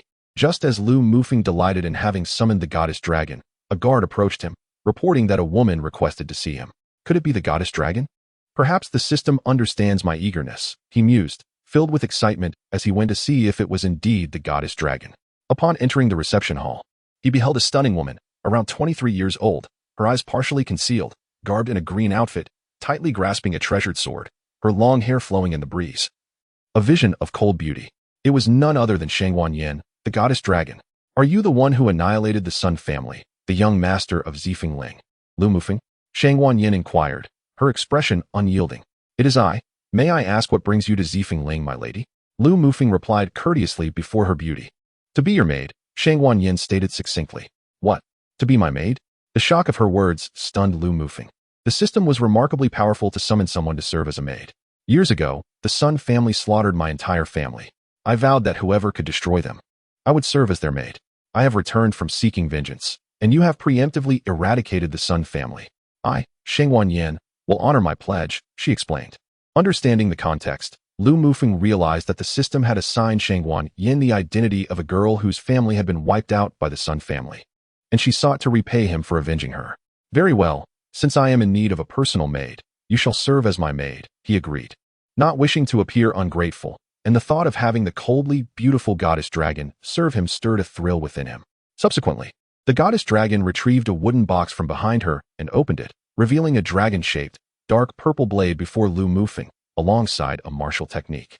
This is the Dragon Soul Blade and Dragon Soul Blade technique, a gift for you, my lord. Is this truly the Dragon Soul Blade? Lu Mufeng exclaimed, grasping the blade, which was extraordinarily sharp, its edge gleaming coldly, indeed worthy of being a 4th-tier weapon. Lu Mufeng felt that the Dragon Soul Blade surpassed the equally tiered Qiyan sword. During their conversation, Lu Mufeng learned that 12 years prior, the Sun family had murdered Shangwan Yan's entire family. By chance, she escaped their pursuit and discovered the legacy of the martial Saint Gu Mutian from the Tianfeng dynasty, acquiring the Phoenix Blood Sword, Dragon Soul Blade, and Snowflower Sword technique, as well as the Dragon Soul Blade technique. She had trained for 11 years to reach the pinnacle of advanced warriors before returning to Mingshan City to exact revenge on the Sun family, only to find that Lu Mufeng had already eliminated them. Certainly, even if the Sun family was not killed by Lu Mufeng, as long as he summoned Shangwan Yan, she would find various excuses to approach this household, annihilate the Sun family, and repay her debt of gratitude. It was merely a pretext devised by the system for summoned characters to draw closer to Lu Mufeng. Whether the Sun family truly murdered Shangwan Yan's entire family remains unknown to Lu Mufeng. All is but a memory arranged by the system, and the actual events may never be uncovered. The arrival of the four great captains was prompted by an inexplicable directive guiding them to seek allegiance with Lu Mufeng. Unbeknownst to Lu Mufeng, they were real individuals within this world, and Shangwan Yan's parents had indeed fallen victim to the Sun family. However, when Lu Mufeng summoned Shangwan Yan, the system implanted corresponding martial arts and memories within her, transforming her from an ordinary girl into a formidable, ethereal goddess. As for the four great captains, in this realm, they were merely four lowly chief forging constables. Upon their summoning, the system also imbued them with martial skills and memories, akin to a form of soul transmigration. Naturally, the characters selected by the system are those with minimal presence in this world. Post-implantation, their personalities, appearances, and memories undergo appropriate alterations to align with their character traits. Afterward, Lu Mufeng instructed Lu Bo to escort the goddess down to arrange her lodgings. Lu Bo marveled at the young master's extraordinary fortune. Having eradicated the Sun family, a high-ranking martial artist now served Lu Mufeng as a maid. Such a high-ranking martial artist was a remarkable figure within Tianyu County, and indeed invincible in Mingshan City. Lu Bo, despite his advanced age, could not help but feel a twinge of envy. After Lu Bo took the goddess downstairs, Lu Mufeng proceeded to the backyard to discuss training matters with the four great captains regarding the guards of Zifeng Ridge. Given their background as constables, they possessed valuable insights into training. With the resources acquired from the Sun family, Lu Mufeng expanded the guard team to 100 members. Previously, Zifeng Ridge only had one mid-level yellow-grade martial skill, the one-character slash, which Lu Mufeng's grandfather, Lu Jingtian, had earned through military merit.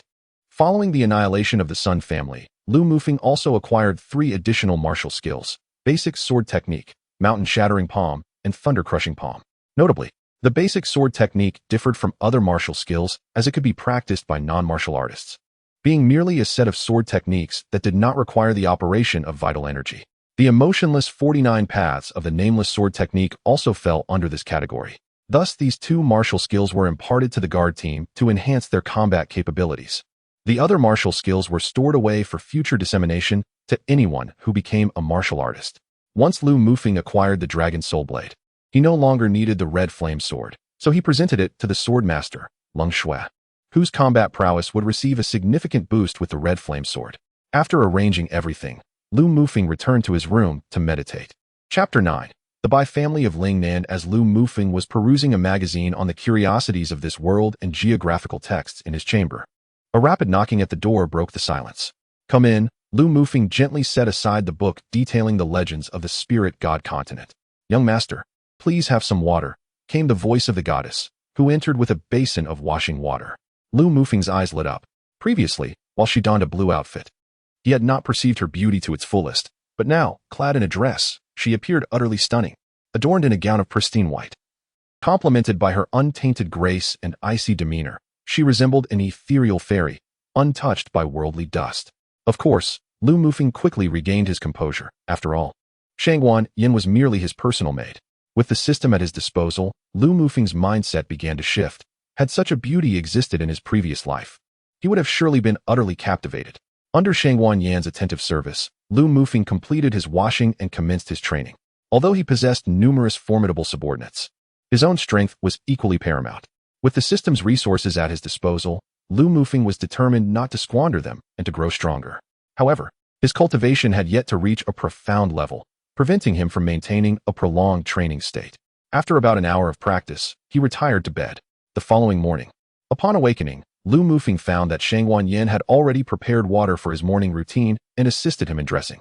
Indeed, having a maid to attend to him was quite pleasant. After washing, changing, and enjoying breakfast, Lu Bo dispatched a maid to inform Lu Mufeng of the visit from Bai Buqian, the head of the Bai family of Lingnan. The Bai family was a notable ally of Zifeng Ridge. Lu Mufeng's grandfather, Lu Jingtian, had once served as an officer under Bai Buqian's father, Bai Tianheng. Lu Jingtian's title in Zifeng Ridge was also related to Bai Tianheng, primarily to keep Lu Jingtian close to the Bai family's territory while distancing him from political turmoil, allowing him to reign as a local sovereign in this remote area. Despite being an officer under Bai Tianheng, the bond between them was as close as that of brothers. Lu Mufeng's stepfather, Lu Huowu, also grew up alongside Bai Buqian, fostering an exceptionally close relationship, leading to frequent interactions between the two families, which could be deemed as a long-standing camaraderie. Bai Buqian's youngest daughter, Bai Lingshan, was even betrothed to Lu Mufeng in childhood as arranged by Lu Jingtian and Bai Tianheng. The Bai family was significantly more esteemed than the Lu family in Zifeng Ridge, holding the title of Viscount and being granted the territory of Lingnan City, where Bai Tianheng was a martial arts master of the Wuzong level. Lingnan City was far more prosperous than Minshan City, boasting a population nearing 3 million. With 3 Wuzong masters and over 80 martial artists, vastly outnumbering the 7 martial artists in Minshan City, which included the city lord Ouyang Long and Lu Huowu. It was precisely because of the Bai family's strength that, following Lu Huowu's incident, the Lu family promptly notified the Bai family, urging them to come and take command. However, the long journey consumed considerable time, explaining their late arrival. The Sun family, unaware of the Lu family's close ties with the Bai family, would never have dared to act against them otherwise. If Lu Mufeng's grandfather, Lu Jingtian, were still alive, matters would not have escalated to this point. A decade ago, Lu Jingtian was already on the brink of Wuzong, and a decade later, he might have broken through. Given that being half a step into Wuzong meant he was already on the threshold, with no real bottleneck remaining, he could have easily achieved Wuzong at any moment. Yet, 10 years ago, during the upheaval of the Yuhun mountain range, Lu Jingtian ventured to investigate and never returned, leaving his fate uncertain. To outsiders, Lu Jingtian was presumed dead, which emboldened the Sun family. Subsequently, Lu Mufeng instructed the maid to clear the dining table and opened the door, heading toward the reception hall. Upon reaching the doorway, he overheard conversations within, interspersed with the voices of youthful women. Casually, he entered the reception hall. The main seat was vacant. On the left sat a middle-aged man, a young girl, and a youth of around 21 or 22, while Lu Bo occupied the right side. The individuals on the left were indeed Bai Buqian and his daughter Bai Lingshan. "Young master, you have arrived." Lu Bo immediately rose upon seeing Lu Mufeng enter. "Yes, Lu Bo, I am here," he replied, and then respectfully bowed to the middle-aged man in the upper left seat, saying, "Greetings, Uncle Bai." Having met Bai Buqian at the age of 10, Lu Mufeng could still recognize him from memory. "Ah, Fenger has come. It has been quite some time since I last saw you." Bai Buqian smiled and nodded in response to Lu Mufeng's greeting. "Fenger, I was deeply saddened to hear of Huowu's passing. Please tell me, who was the scoundrel responsible for harming Huowu? I will ensure justice is served on your behalf." Bai Buqian possesses the qualifications to utter such words. His mastery as a high-tier martial artist is no mere boast. In Minshan City, there exists no one beyond his capability. Bai has shown great consideration, and his nephew has avenged his father by annihilating the entire Sun family. Upon hearing Lu Mufeng mention the destruction of the Sun family, Bai was perplexed. He was aware of the Sun family in Minshan City, which boasted 4 martial artists, while aside from the deceased Lu Huowu, it seemed the Zifeng territory had no other warriors. Observing Bai Buqian's confusion, Lu Bo promptly elucidated the situation. It turns out that his esteemed nephew has indeed been fortunate. Having attracted 4 martial artists to serve him guarantees the safety of the Zifeng territory, allowing Brother Huowu to rest in peace beneath the 9 springs. After listening to Lu Bo's explanation, Bai Buqian nodded thoughtfully. "By the way, Fenger, allow me to introduce you to the 2 individuals beside me." At this moment, Lu Mufeng turned his attention to the 2 figures. One was clad in an ornate white robe, with striking eyebrows and captivating eyes, exuding an air of elegance and charm that revealed his noble upbringing. The other was a beautiful girl with bright eyes and pearly teeth, adorned in a purple dress. Slender and graceful, her beauty and poise compelling Lu Mufeng to steal glances at her. This is the son of the Xiang Marquis of Tianyuan Prefecture, a direct disciple of the Grand Elder of the Shungyun sect, and ranked 19th on the talented individuals list, young Master Wuheng. Bai Buqian took pride in his introduction, as if Wuheng were his own son. Young Master Wuheng merely offered a haughty nod to Lu Mufeng, acknowledging him as if he were a mere trifle, dismissing Lu Mufeng entirely due to his perceived insignificance. Lu Mufeng, however, paid little heed to Wuheng's arrogance, understanding that the opinions of others held no weight in his own journey. "This young lady is Ling Shan, your childhood companion," Bai Buqian remarked with a knowing smile. So, this is my betrothed. An old memory surged forth in Lu Mufeng's mind, recalling the little girl who once trailed behind him, tearfully calling him brother. By the way, Feng, Lingshan has something to discuss with you. Why not take her for a stroll while I accompany Lu Bo to pay respects to brother Huowu? Bai Buchuan suggested. Certainly. Uncle Bai, Lu Mufeng replied. Following by Buchuan, who walked toward the Lu family ancestral hall, young Master Wuheng observed Lu Mufeng with a hint of intrigue before departing, leaving only Lu Mufeng and Bai Lingshan in the hall. Chapter 10. Bai Lingshan. The reception hall was hardly an appropriate setting for a private conversation between a man and a woman. Although Lu Mufeng had never courted a girl in his past life, he was not entirely naive. Rising, he addressed Bai Lingshan. Miss Bai, the scenery in the back hall is rather splendid. Shall we converse there? With a slight acknowledgement, Bai Lingshan followed Lu Mufeng outside. The tranquil back garden was adorned with blooming flowers, a striking feature of the Zifeng territory, and nestled within a pavilion were two figures. After a brief silence, Bai Lingshan initiated the conversation. I have come to see you for two reasons. First, to offer my condolences for the passing of Uncle Lu, and second, to ask you to voluntarily annul our engagement. We are simply not on the same level. Before Lu Mufeng could respond, she continued. I have already transcended to the realm of martial artists and have been accepted as an inner disciple by the sect master of Shenyun sect, one of the three great sects of the Tianfeng dynasty. I am thus qualified to pursue the path of martial saints. Our paths diverge, and I am solely focused on martial arts. Marriage and children hold no interest for me. This is a high-level yellow-grade martial technique, Xianguang Zhan. As compensation for you, she added, presenting Lu Mufeng with a weathered tone. Momentarily taken aback, Lu Mufeng realized that Bai Lingshan's purpose in seeking him was solely to dissolve their engagement.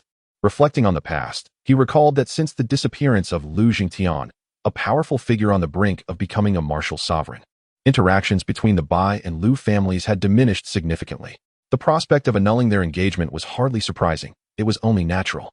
Who would desire their daughter to wed into a family lacking any formidable warriors?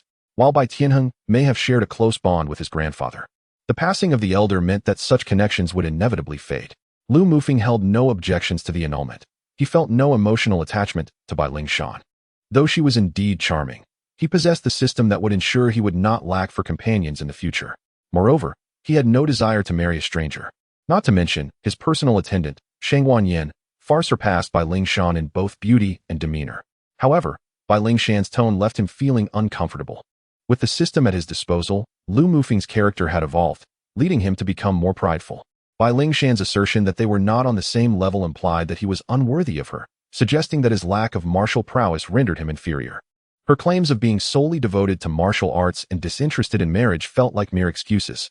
Previously, when Bai Buchuan had introduced young Master Wuheng, a sense of pride had been palpable, as if he were extolling his own offspring. Now, Lu Mufeng understood that the Bai family coveted Wuheng's esteemed status, and it seemed Wuheng had also taken an interest in Bai Lingshan, hence their joint visit to annul the marriage. Particularly so soon after his father's demise, this deeply irked Lu Mufeng. Thus, his previously mild demeanor became icy. Miss Bai, you speak truthfully. We are indeed not of the same caliber, and you are unworthy of me. Since you disfavor this engagement, I shall annul it. Isn't it you who claimed we are not on the same level, and that you are unworthy of me? Very well, you are unworthy of me as well. I have no interest in you either. Let us annul this engagement. With the system at his command, Lu Mufeng felt Bai Lingshan was indeed beneath him. Bai Lingshan joined Shenyun sect at 10, became a martial artist at 15, and achieved mid-tier martial prowess by 16, even becoming the inner disciple of the sect master, the future young master of Shenyun sect. You dare to say that I am unworthy of you? You are but a mere 7th-layer chi refinement waste. Bai Lingshan's anger flared at Lu Mufeng's words. Upon hearing Lu Mufeng declare that she was unworthy of him, Bai Lingshan was taken aback. If I am a chi refinement waste, then do you dare to challenge me to a duel? Very well, Bai Lingshan replied, surprised that this so-called waste would dare to challenge her, a mid-tier martial artist. If I fail to defeat you in one strike, I shall consider it my loss. Lu Mufeng, however, was unafraid of Bai Lingshan. I extend the same terms to you. If I fail to defeat you in one strike, I shall accept my defeat. With the system at his disposal, why would Lu Mufeng fear Bai Lingshan? Observing his boldness, Bai Lingshan furrowed her brow, wondering if he had lost his senses to speak such nonsense. Ding. Task detected. Task, defeat Bai Lingshan. Reward, 80 summoning points. Oh. So this entails a task as well, Lu Mufeng mused. Although it lacked the allure of a summoning card as a reward, 80 summoning points were still considerable, equivalent to the reward for defeating 8 mid-tier martial artists. System, I wish to expend 20 summoning points to activate character possession. Ding. Is the host certain about expending 20 summoning points to activate character possession? Indeed. Ding. Character possession successful. Character, Xiao Feng. Source, The Legend of the Condor Heroes. Cultivation level, high-level warrior. Martial arts, 18 dragon subduing palms, dragon seizing technique. To his astonishment, he is possessed by the great hero Xiao Feng, the leader of the Qiao gang. The possession allows him to inherit the skills and martial arts of the possessed individual, although the inherited cultivation cannot exceed his own by more than 2 ranks. Come on. Miss Bai, he scoffed. If you seek your own demise, you have no one to blame but yourself. With a cold snort, she raised her jade hand to strike at Lu Mufeng. Observing Bai Lingshan's incoming palm, Lu Mufeng showed no intention of evasion. Instead, he let out a furious roar, and the power of Qiao Feng surged within him, unleashing his high-level warrior prowess, surpassing Bai Lingshan by 1 rank. Kong Long Yuhui. Since Lu Mufeng vowed to defeat Bai Lingshan in 1 move, he executed the final strike of the 18 dragon-subduing palms, Kong Long Yuhui. The palms clashed, and Lu Mufeng broke through all defenses with sheer force. Puff! Bai Lingshan was sent flying by Lu Mufeng's immense strength. Lingshan! A furious voice echoed. Just as Bai Lingshan was about to crash into a pillar in the back hall, a figure shot out and caught her. It was none other than young Master Wu Hong, who, upon arriving, noticed Lu Mufeng's sudden surge of high-level warrior power that had sent Bai Lingshan flying. Fortunately, he arrived just in time to catch her. After securing Bai Lingshan, young Master Wu Heng's eyes glinted with fierce light as he addressed Lu Mufeng. You, Lu Mufeng, have concealed your cultivation while attacking Lingshan. Today, I shall not spare you.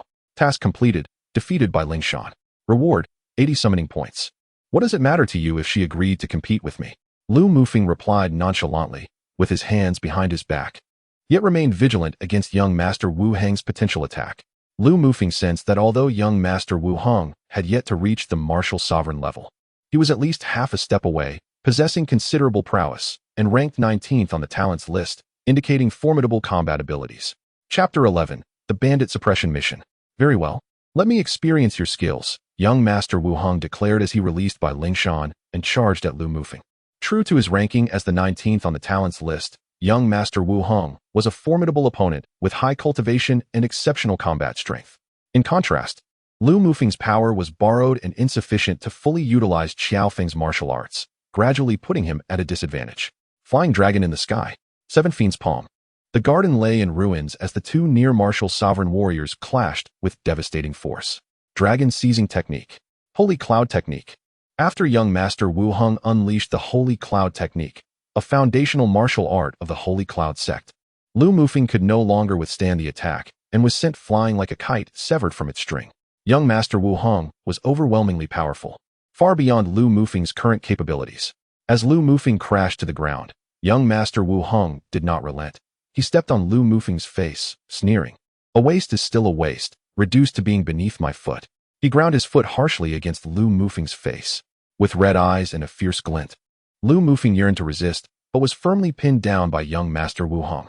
After tormenting Lu Mufeng sufficiently, young Master Wu Hong contemplated ending his life for injuring the woman he favored, a transgression he could not abide. Just as he prepared to deliver a fatal blow, a razor-sharp sword technique shot toward him. Young Master Wu Hong frowned and swiftly dodged the incoming sword energy. The newcomer was Shangguan Yan, who had rushed in upon hearing the sounds of battle in the back hall, fortuitously saving Lu Mufeng. Upon seeing her, young Master Wu Heng's eyes lit up. She was an exceptionally beautiful and graceful woman, akin to an ethereal fairy. Who are you?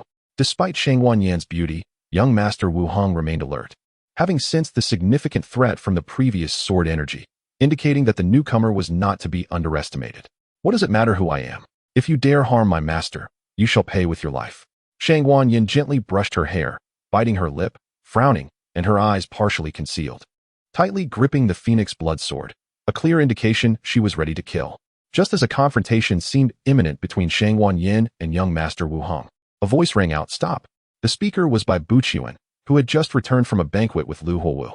Upon witnessing the chaotic scene in the back hall and the injured Bai Lingshan and Lu Mufeng, he frowned. "Lingshan, what on earth happened here?" Bai Buqiuan inquired of Bai Lingshan. Bai Lingshan remained silent, while Lu Mufeng, suppressing his pain, stood and spoke, It's nothing. Someone claimed I, a waste, am not on the same level as her and wish to annul our engagement. I, too, believe she is unworthy of me and am quite willing to end the engagement. Lingshan, is what he says true? Bai Buchuan pressed. Bai Lingshan merely lowered her head, not responding to Bai Buchuan. Sighing, Bai Buchuan expressed his regret. It seems that you and Lingshan are not meant to be, since neither of you wishes to maintain this engagement, and now that Huowu has left, I shall take it upon myself to annul your betrothal. Lu Mufeng sneered inwardly, realizing that Bai Buchuan was just as hypocritical as Yu Buchuan, clearly harboring thoughts of annulling the engagement while presenting his reasons with a facade of righteousness. I am quite willing, Lu Mufeng replied, instructing Lu Bo to return the marriage contract to Bai Buchuan. Once Bai Buchuan received the contract, he saw no further value in staying, as it would only create more awkwardness, and thus took his leave of Lu Mufeng. As he departed, young Master Wu Heng leaned close to Lu Mufeng's ear and remarked, "A waste can only hide behind a woman, competing with me for her. You are merely courting death." He cast a lingering glance at Shang Wanyan, his eyes gleaming with undisguised intent, before bursting into laughter as he left. Lu Mufeng clenched his fists in silence. Young Master Wu Heng was utterly arrogant. Today's humiliation ignited a vow within Lu Mufeng. One day, he would trample young Master Wu Heng beneath his feet. With the system at his disposal, Lu Mufeng had faced life-threatening situations twice and had nearly perished, yet he had summoned powerful figures to serve him. Fortunately, Bai Buchuan intervened, recalling the ties between their families to stop young Master Wu Heng. He realized he had been too complacent. In the past, with the system, he was invincible. Yet, a mere young Master Wu Heng had nearly claimed his life. If faced with someone stronger, could he defend himself? It seemed prudent to remain low profile until his power truly took shape. After instructing Lu Bo to manage the aftermath in the garden, Lu Mufeng, supported by Shang Wanyan, returned to his room to recuperate. The encounter with young Master Wu Heng had deeply provoked him, and once he healed, he would train diligently, determined to stand above young Master Wu Heng. After 2 days of recuperation, Lu Mufeng's injuries healed. The innate martial body had an advantage. Its recovery speed was astonishing. Moreover, through this possession, Lu Mufeng's cultivation advanced slightly, reaching the 8th level of Qi refining. Having experienced the warrior phase, he understood the path to becoming a warrior clearly, with virtually no bottlenecks, which was a significant benefit of the possession. In better news, the 4 major spies had arrived. With these 4 mid-level warriors stationed alongside the 4 great captains and Shang Wanyan, even 2 early-stage martial sovereigns would pose no threat to Lu Mufeng. Lu Mufeng summoned the 4 major spies. Duan Tianyao wore a perpetually melancholic expression. Yi Dao exuded coldness. Haidang donned male attire, which, while unable to showcase the charm of a mid-level woman, still held a unique allure, and Chung Se was all smiles, brimming with a carefree demeanor. As the enigmatic Lord Wu Heng departed, a sly smile graced his lips as he cast a glance at Shang Wanyan, concerned that Lord Wu Heng might cause trouble. Lu Mufeng instructed Shangwan Haidang to establish a primary formation at the Lord's Manor, serving as both a warning and a means of defense against enemies. Consequently, Shangwan Haidang devised a misty formation based on the terrain and surrounding environment of the manor, effectively enhancing the defenses of the Zifeng territory by providing early warning and disorienting potential foes. Unyielding, Wuqing also crafted a primary mechanical arrow tower capable of launching lethal arrows to eliminate adversaries, though its power was adequate only against beginner and intermediate martial artists. It still served as a commendable defensive mechanism. In a realm where formation masters and mechanics are a rarity, Lu Mufeng was fortunate to possess both, albeit at a basic level, which could be deemed an extraordinary stroke of luck. The following day, while Lu Mufeng practiced martial arts techniques with Shang Wanyan in the backyard, Lu Bo arrived to report that bandits from Qiyun Mountain had ambushed a merchant caravan en route to Lianyan City, which was merely a common trade group dealing in local specialties of the Zifeng territory. The mention of bandits sparked a glimmer of interest in Lu Mufeng's eyes. To swiftly expand his influence, he required a substantial number of summoning points, which could be acquired through slaying foes or completing tasks. Given the inherent unpredictability of tasks, Lu Mufeng recognized that the most immediate solution lay in vanquishing enemies. However, indiscriminate slaughter would undoubtedly attract the ire of the Tianfeng dynasty and its sects, as although this world operated on the principle of the survival of the fittest, mass murder was a grave taboo. Conversely, exterminating bandits, revered as despised outlaws, would evoke public commendation rather than outrage. Ding. A task has been detected. Task details. Eliminate 100 martial artist level bandits from Qiyun Mountain. Task reward. one summoning card, and 1,000 summoning points. Just as Lu Mufeng contemplated the prospect of acquiring summoning points by eradicating bandits, the task materialized, prompting him to accept it without hesitation. Chapter 12. The Traitor. The next day, Lu Mufeng summoned the 4 great captains and 4 great spies, instructing them to proceed to Qiyun Mountain to eradicate the bandits, mandating that they must eliminate at least 100 martial artist bandits before returning. The Qiyun Mountain Range, the largest in the Tianfeng dynasty, spanned 4 counties, characterized by towering peaks and dense forests, which made it easy for bandits to evade the numerous extermination forces dispatched by the dynasty. Consequently, this region became a haven for outlaws and fugitives, gradually transforming into a lawless territory where the imperial court, sects, and local powers turned a blind eye, provided the bandits remained within the mountains and refrained from causing chaos. The bandits, being astute, avoided targeting the possessions of prominent factions. Though numerous bandits inhabited the Qiyun Mountains, few possessed top-tier strength, who would willingly become a reviled bandit unless forced by circumstances. Thus, martial sovereigns were scarce, with most being martial artists or those at the refining stage. The most formidable among them was the chief of the largest bandit stronghold, Qiyunjai, known as Yunpatian, a high-level martial sovereign. The 4 great captains and 4 great spies were not ordinary martial artists. With caution, even if they encountered 1 or 2 martial sovereigns, they could likely escape unscathed. Particularly with the formidable indestructible technique, once transformed into a golden figure, their strength would surge, enabling them to contend with an ordinary beginner martial sovereign single-handedly. Therefore, Lu Mufeng harbored little concern for their safety. Upon receiving Lu Mufeng's orders, the 4 great captains and 4 great spies hastened toward Qiyun Mountain. This left only Shang Wanyan by Lu Mufeng's side to ensure his protection. Lu Mufeng had faith in Shang Wanyan. As long as the opponent was not a peerless beginner martial sovereign, she could handle ordinary martial sovereigns.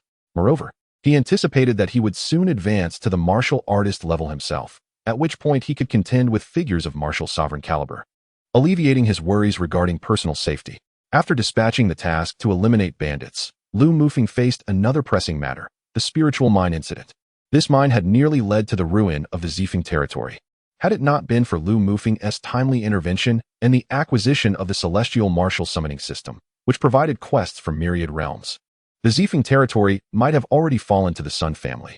Lu Mufeng intended to inspect the micro-spiritual mine that had nearly brought about their demise.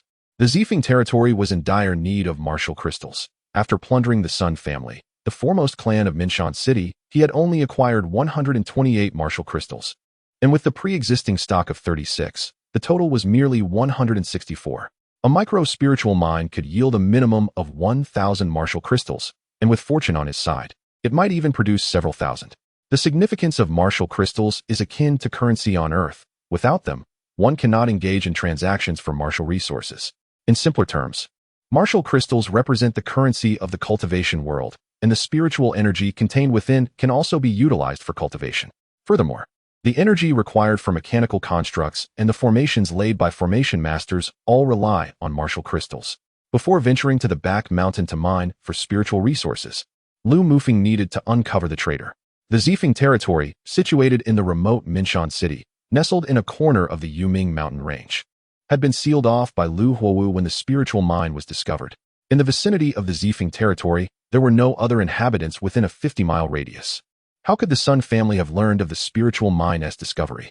Moreover, the circumstances surrounding his own poisoning were suspicious. It could not have been easily administered by someone outside his inner circle. After several days of observation, Lu Mufeng had developed a suspect.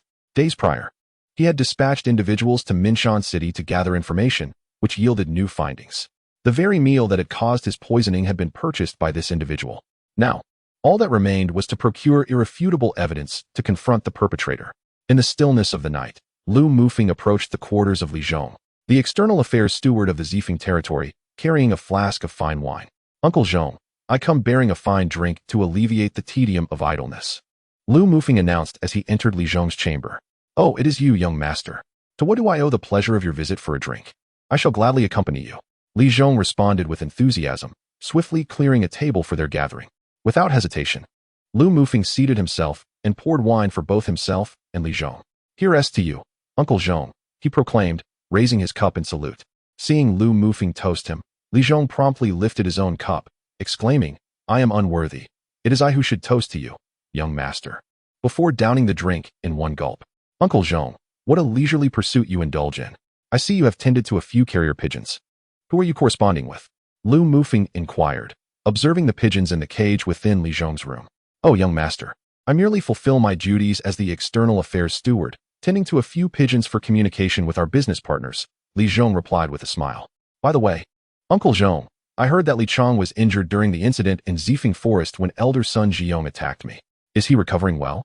Lu Mufeng asked, recalling that Li Chong was part of the Zifeng territory S-Guard and had indeed sustained injuries. It is of no concern. Serving you, young master, is an honor for my son, Li Zhong swiftly assured him.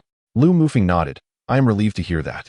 I do not wish for my subordinates to sacrifice themselves for me, as it would weigh heavily on my conscience. You exaggerate, young master. Our family owes its existence to the old master's rescue. Serving you is our obligation, Li Zhong replied earnestly. Do you remember how the old master saved you? Of course, I remember, Li Zhong replied, his excitement palpable. Certainly. Old Li was merely an ordinary individual in Minshan City. A careless offense against the Zhang family led to the massacre of his entire household. Had it not been for the timely intervention of the elder, Old Li would have faced the extinction of his lineage.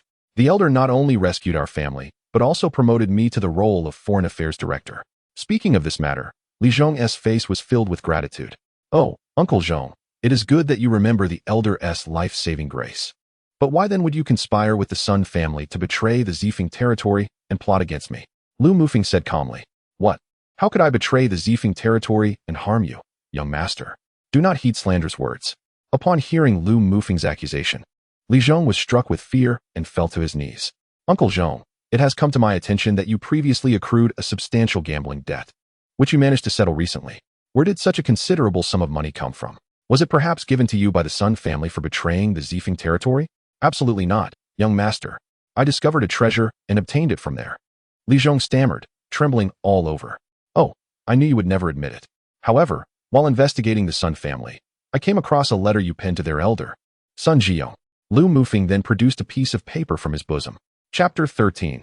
Development outline. Upon seeing the letter in Lu Mufeng's hand, which was indeed the one he had written to Sun Jiong, informing him of his successful poisoning of Lu Mufeng, Li Zhong collapsed to the ground in despair. He realized he was finished. Master, it was my mistake to betray the Zifeng territory. I am unworthy of living, but my son, Li Chong, has not done anything to deserve this fate. I implore you to spare him. Li Zhong, understanding that his treachery had been exposed, could only plead for his son's life. I know, I will spare Li Chong. He has not betrayed the Zifeng territory, and having been raised under its loyalty and indoctrination, his allegiance is strong. Although I am not a virtuous man, I cannot unjustly slay a loyal subject, even if his abilities are lacking. Upon hearing Lu Mufeng's promise to spare Li Chong, Li Zhong hastily expressed his gratitude. Thank you, young master. Thank you. Take a look at the letter, Uncle Zhong. Trembling, Li Zhong opened the paper, only to find written upon it, the bright moonlight before my bed, I suspected as frost on the ground, a poem of homesickness by Li Bai. So, the young master was deceiving me. Realizing he had been tricked, Li Zhong understood that this was not the letter he had sent to Sun Jiong at all. How could Lu Mufeng possibly have obtained a letter of such insignificance? It was likely that Sun Jiong had discarded it after reading. Lu Mufeng had first stirred Li Zhong's feelings of gratitude towards Lu Jingtian, inciting guilt, and then presented evidence of his gambling debts, striking at his heart until he was on the brink of collapse. In that moment of despair, Li Zhong could not discern the truth from the deception and fell into Lu Mufeng's trap. For the sake of Li Chong, you understand what you must do. With that, Lu Mufeng turned on his heel and left Li Zhong's room, leaving Li Zhong paralyzed on the floor. Lu Mufeng was unconcerned about Li Zhong escaping. As an ordinary man, he could not possibly evade the Zifeng territory, and for his son's sake, he would not flee. Lu Mufeng's leniency towards Li Zhong was also influenced by the fact that Lu Huowu was not his biological father, harboring little resentment. Moreover, had he not poisoned the true Lu Mufeng, he would never have had the opportunity to usurp his position. Of course, Lu Mufeng would not overlook his life, for he had indeed betrayed the Zifeng territory. The next morning, Lu Mufeng was awakened by Lu Bo, who reported that Li Zhong had hanged himself in his room the previous night. After instructing Lu Bo to bury Li Zhong, Lu Mufeng paid no further mind to the matter. The death of a servant was hardly a concern for a master like him. After Li Zhong's burial, Lu Mufeng summoned Lu Long to send people to mine the spirit mine. Naturally, Lu Mufeng would not personally oversee the mining operations for the mine's safety. He dispatched nearly half of his guards for protection, while the Lord's Manor had Shangwan Yin to ensure their safety. Now, Lu Mufeng's priority was to thoroughly understand and assess the situation in the Zifeng territory, leveraging his past experiences to explore avenues for its development. After all, he would soon be the master here. Although he did not require the trappings of the mundane world, he felt a responsibility towards his subjects as their leader. Thus, Lu Mufeng entered his study and drafted the Zifeng territory development outline. Firstly, the population of the Zifeng territory was still rather sparse. The number of subjects also influenced the caliber of guards that could be recruited. With a larger population, the chances of attracting skilled individuals would increase. The previous lack of subjects had prevented the emergence of a warrior. Moreover, a loyal populace would ensure a high degree of fidelity.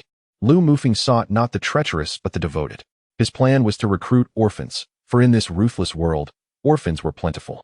Major factions and sects favored nurturing orphans, as those raised from a young age tended to be more loyal. Although an influx of orphans would require significant initial investment, Lu Mufeng was unconcerned with such expenditures, given his access to a system.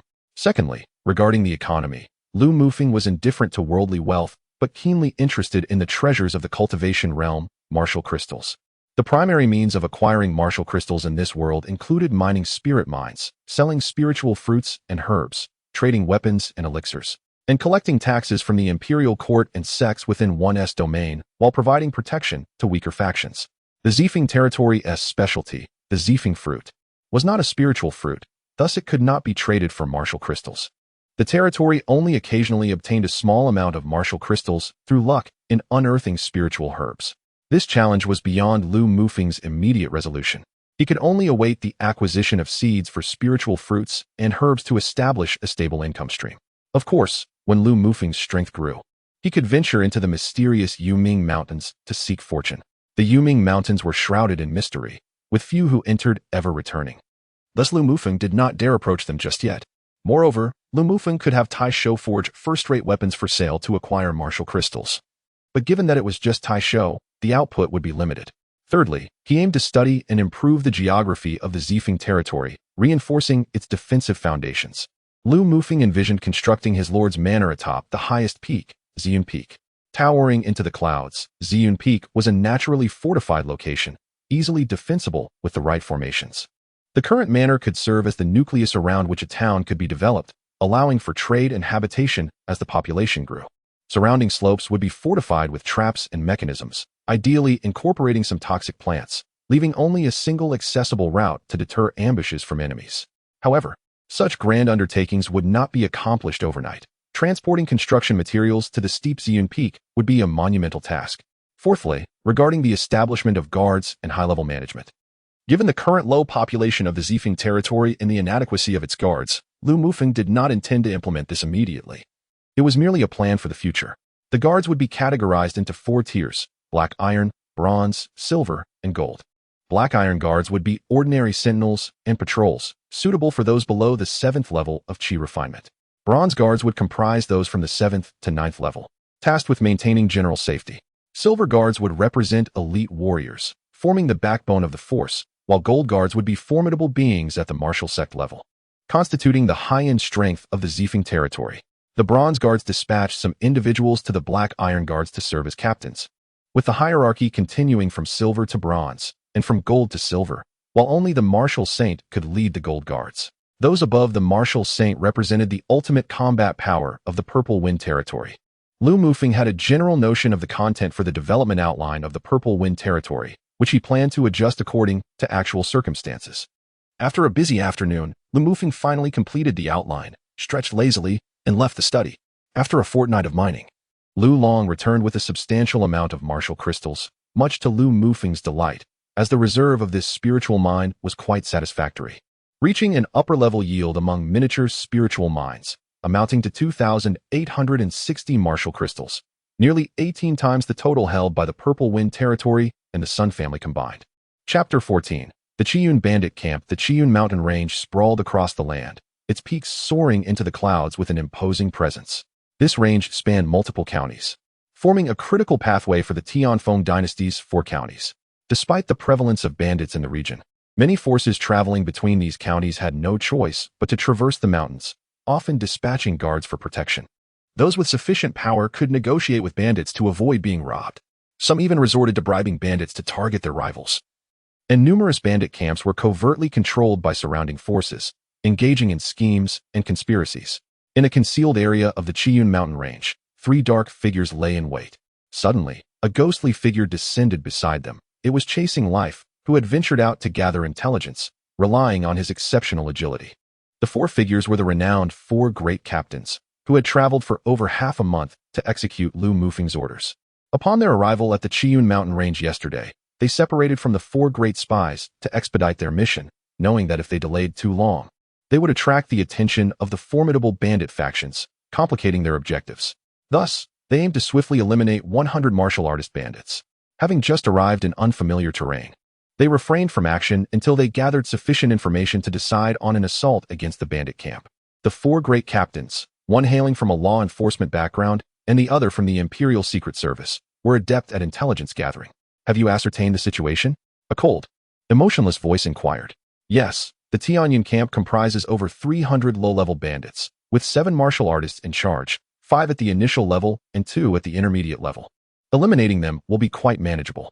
Moreover, the camp recently scored a significant haul, and tonight they are indulging in a celebratory feast, making their defenses lax, a prime opportunity for us to strike. Chasing Life relayed the gathered intelligence to the other 3 captains. Though the bandits had 7 martial artists, they were of no exceptional caliber, inferior even to the elders of the Sun family. The Sun family possessed 3 martial arts legacies, while these bandits were merely common folk who had managed to learn a basic yellow-level martial art. Many bandits in the Chiyun mountain range lacked any martial techniques altogether. Hence, the 4 great captains regarded these lowly bandit martial artists with disdain. Let us proceed at once, the emotionless captain commanded as he soared into the air, employing his technique to ride the winds toward the Tianyun camp. Iron Hand, Chasing Life, and Cold Blood followed closely behind. The Tianyun camp was ablaze with light, filled with boisterous revelry and the sounds of drunken merriment, interspersed with the cries of women and the laughter of bandits. After raiding the Wansha Mountain Villa's caravan the previous day, the bandits had amassed a considerable fortune, and now they were reveling in their spoils, living for the moment in a life dictated by the principle of drink today, worry tomorrow. In the camp's hall, the 7 bandit leaders and several high-ranking members were indulging in fine wine and the company of captured women. The chief of the Tianyun camp, seated at the head, forced a beautiful young girl to kneel before him, reveling in his depravity. Such high-ranking members would not mingle with common bandits. Instead, they enjoyed superior wine, meat, and the spoils of their recent plunder in a scene of debauchery and excess. Suddenly, with a thunderous crash, the large wooden door of the hall was shattered by Iron Hand's fist, startling the revelers within. Who dares to interrupt my festivities at the Tianyun camp? The chief bellowed, pushing away the girl kneeling at his feet, his fury palpable. The sudden intrusion frightened him, and he cursed the 4 great captains, fearing he might never recover his standing after this encounter. Emotionless unleashed a flurry of flying needles towards the approaching low-level bandits, resulting in numerous casualties. Iron Hand delivered a powerful punch to an advancing bandit, sending him flying and crashing into others behind him. Chasing Life and Cold Blood mercilessly dispatched the bandits that rushed toward them. Witnessing the slaughter of his subordinates at the hands of the 4 great captains, the chief of the Tianyun camp brandished his massive blade, enraged. It seems you have grown tired of living, daring to cause chaos in my camp. I shall make you regret this. The chief, seeing the 4 great captains were merely 4 initial-level martial artists, believed his 2 intermediate-level and 5 initial-level fighters would easily prevail. As the chief charged at the 4 great captains, the other leaders drew their weapons, joining the fray. With a swift and lethal strike, Emotionless dispatched one of the leaders with a hidden flying needle, while Iron Hand's fiery punch shattered another leader's weapon and sent him crashing to the ground, mortally wounded. Chasing Life unleashed a torrent of kicks upon another leader, fatally incapacitating him, while Cold Blood's sword cleaved through yet another, leaving a gruesome scene in its wake. Seeing his comrades fall so swiftly, the chief was struck with terror. The combat prowess of the 4 great captains was far beyond his expectations. He instinctively sought to flee. Employing a technique he had unwittingly acquired, the Tianyun camp chief executed a swift maneuver, breaking free from the melee, abandoning his remaining companions as he retreated. However, could he possibly outrun the agile Emotionless and Chasing Life? In a coordinated effort, they caught up to the chief of the Tianyun camp and swiftly executed him, demonstrating the vast disparity in combat effectiveness between those with martial techniques and those without. One reason is that martial artists can wield their vital energy to harm others. The other is that martial artists can utilize martial techniques. Without the enhancement of martial techniques, the potency of the vital energy released by a martial artist is quite limited. After cold blood and chasing life exterminated the remaining 2 leaders of the Tianyun village, they swiftly departed, embarking on the search for their next bandit stronghold. The bandits of the Tianyun village, who had terrorized the region, vanished from the public eye. Chapter 15. Black Wind Stronghold. Meanwhile, the 4 secret agents embarked on their path of slaughter. Their overall strength significantly surpassed that of the 4 great captors. Not only could they activate the indomitable diamond body technique, which allowed their combat prowess to rival that of an initial-level martial sovereign, but even the devilishly transformed Guihai could contend against initial-level martial sovereigns. Consequently, they targeted a more formidable bandit stronghold, which housed a total of 13 martial artists, including a chief leader of high-tier martial cultivation. Naturally, their strength was insignificant in the presence of the 4 secret agents, who easily dispatched them with greater ease than the 4 great captors. Over the following 5 days, both the 4 great captors and the 4 secret agents unleashed a wave of carnage in the southwestern corner of the Chiyun mountain range, instilling fear among the bandit factions. Meanwhile, Lu Mufeng, far away in the Zifeng territory, would occasionally receive system notifications indicating the accumulation of summoning points. Observing the increasing number of points, Lu Mufeng felt a surge of joy. In the span of 5 days, the 4 great captors and the 4 secret agents had collectively slain a total of 90 martial artists, allowing Lu Mufeng to amass 350 summoning points. With the mission now over halfway complete, however, the bandit strongholds in the southwest that harbored martial artists had either been annihilated or driven into hiding in fear. Currently, there were no martial bandits left for them to slay in the southwest, save for the most formidable Black Wind stronghold, which not only had a martial sovereign bandit stationed there, but also boasted over 20 martial artists, making it a notorious stronghold within the entire Chiyun mountain range. Of course, the Black Wind stronghold could not be conquered by the 4 secret agents alone, so today, the 4 great captors and the 4 secret agents united to prepare for an assault on Black Wind stronghold. Meanwhile, Lu Mufeng, upon acquiring a substantial amount of summoning points, could no longer restrain himself and resolutely spent 1,000 points to conduct an elite summoning. Summoned character, Song K. Source, the twin dragons of the Tang Dynasty. Character synopsis. Undefeated since his debut, the Heavenly Blade radiates brilliance, striking fear into the hearts of demons. Cultivation level, intermediate martial sovereign martial techniques. 8 forms of the Heavenly Blade weapon. Water immortal blade profession, none special physique, none miscellaneous, none the Heavenly Blade, Song K. An invincible entity who has never tasted defeat since his debut, could single-handedly instill terror among demons. Upon summoning the Heavenly Blade, Lu Mufeng beamed with delight. This was a splendid acquisition. With Song K by his side, Lu Mufeng's safety in Tianyu County was significantly assured. The massacre directed at the bandits in the southwestern corner of the Chiyun mountain range had left the populace in a state of anxiety. Although Black Wind Stronghold was the premier bandit stronghold in the southwest, it was not exempt from this fear. While the inhabitants did not retreat in terror, the entire stronghold was gripped by apprehension, with the imposing gates being guarded ceaselessly. In the gathering hall of Black Wind Stronghold, a space designated for the bandit chiefs to convene and deliberate, the hall was vast, yet starkly simple, furnished with merely 30 chairs. At the forefront, a large chair draped in white tiger skin was positioned above the others. Seated upon it was a rugged man, his muscular physique exuding an aura of ferocity. This individual was the chieftain of Black Wind Stronghold, Black Wind himself. Second brother, I instructed you to notify the chief of Chiyun village. When can we expect their arrival? Black Wind inquired of a tall, dark-skinned man seated nearby.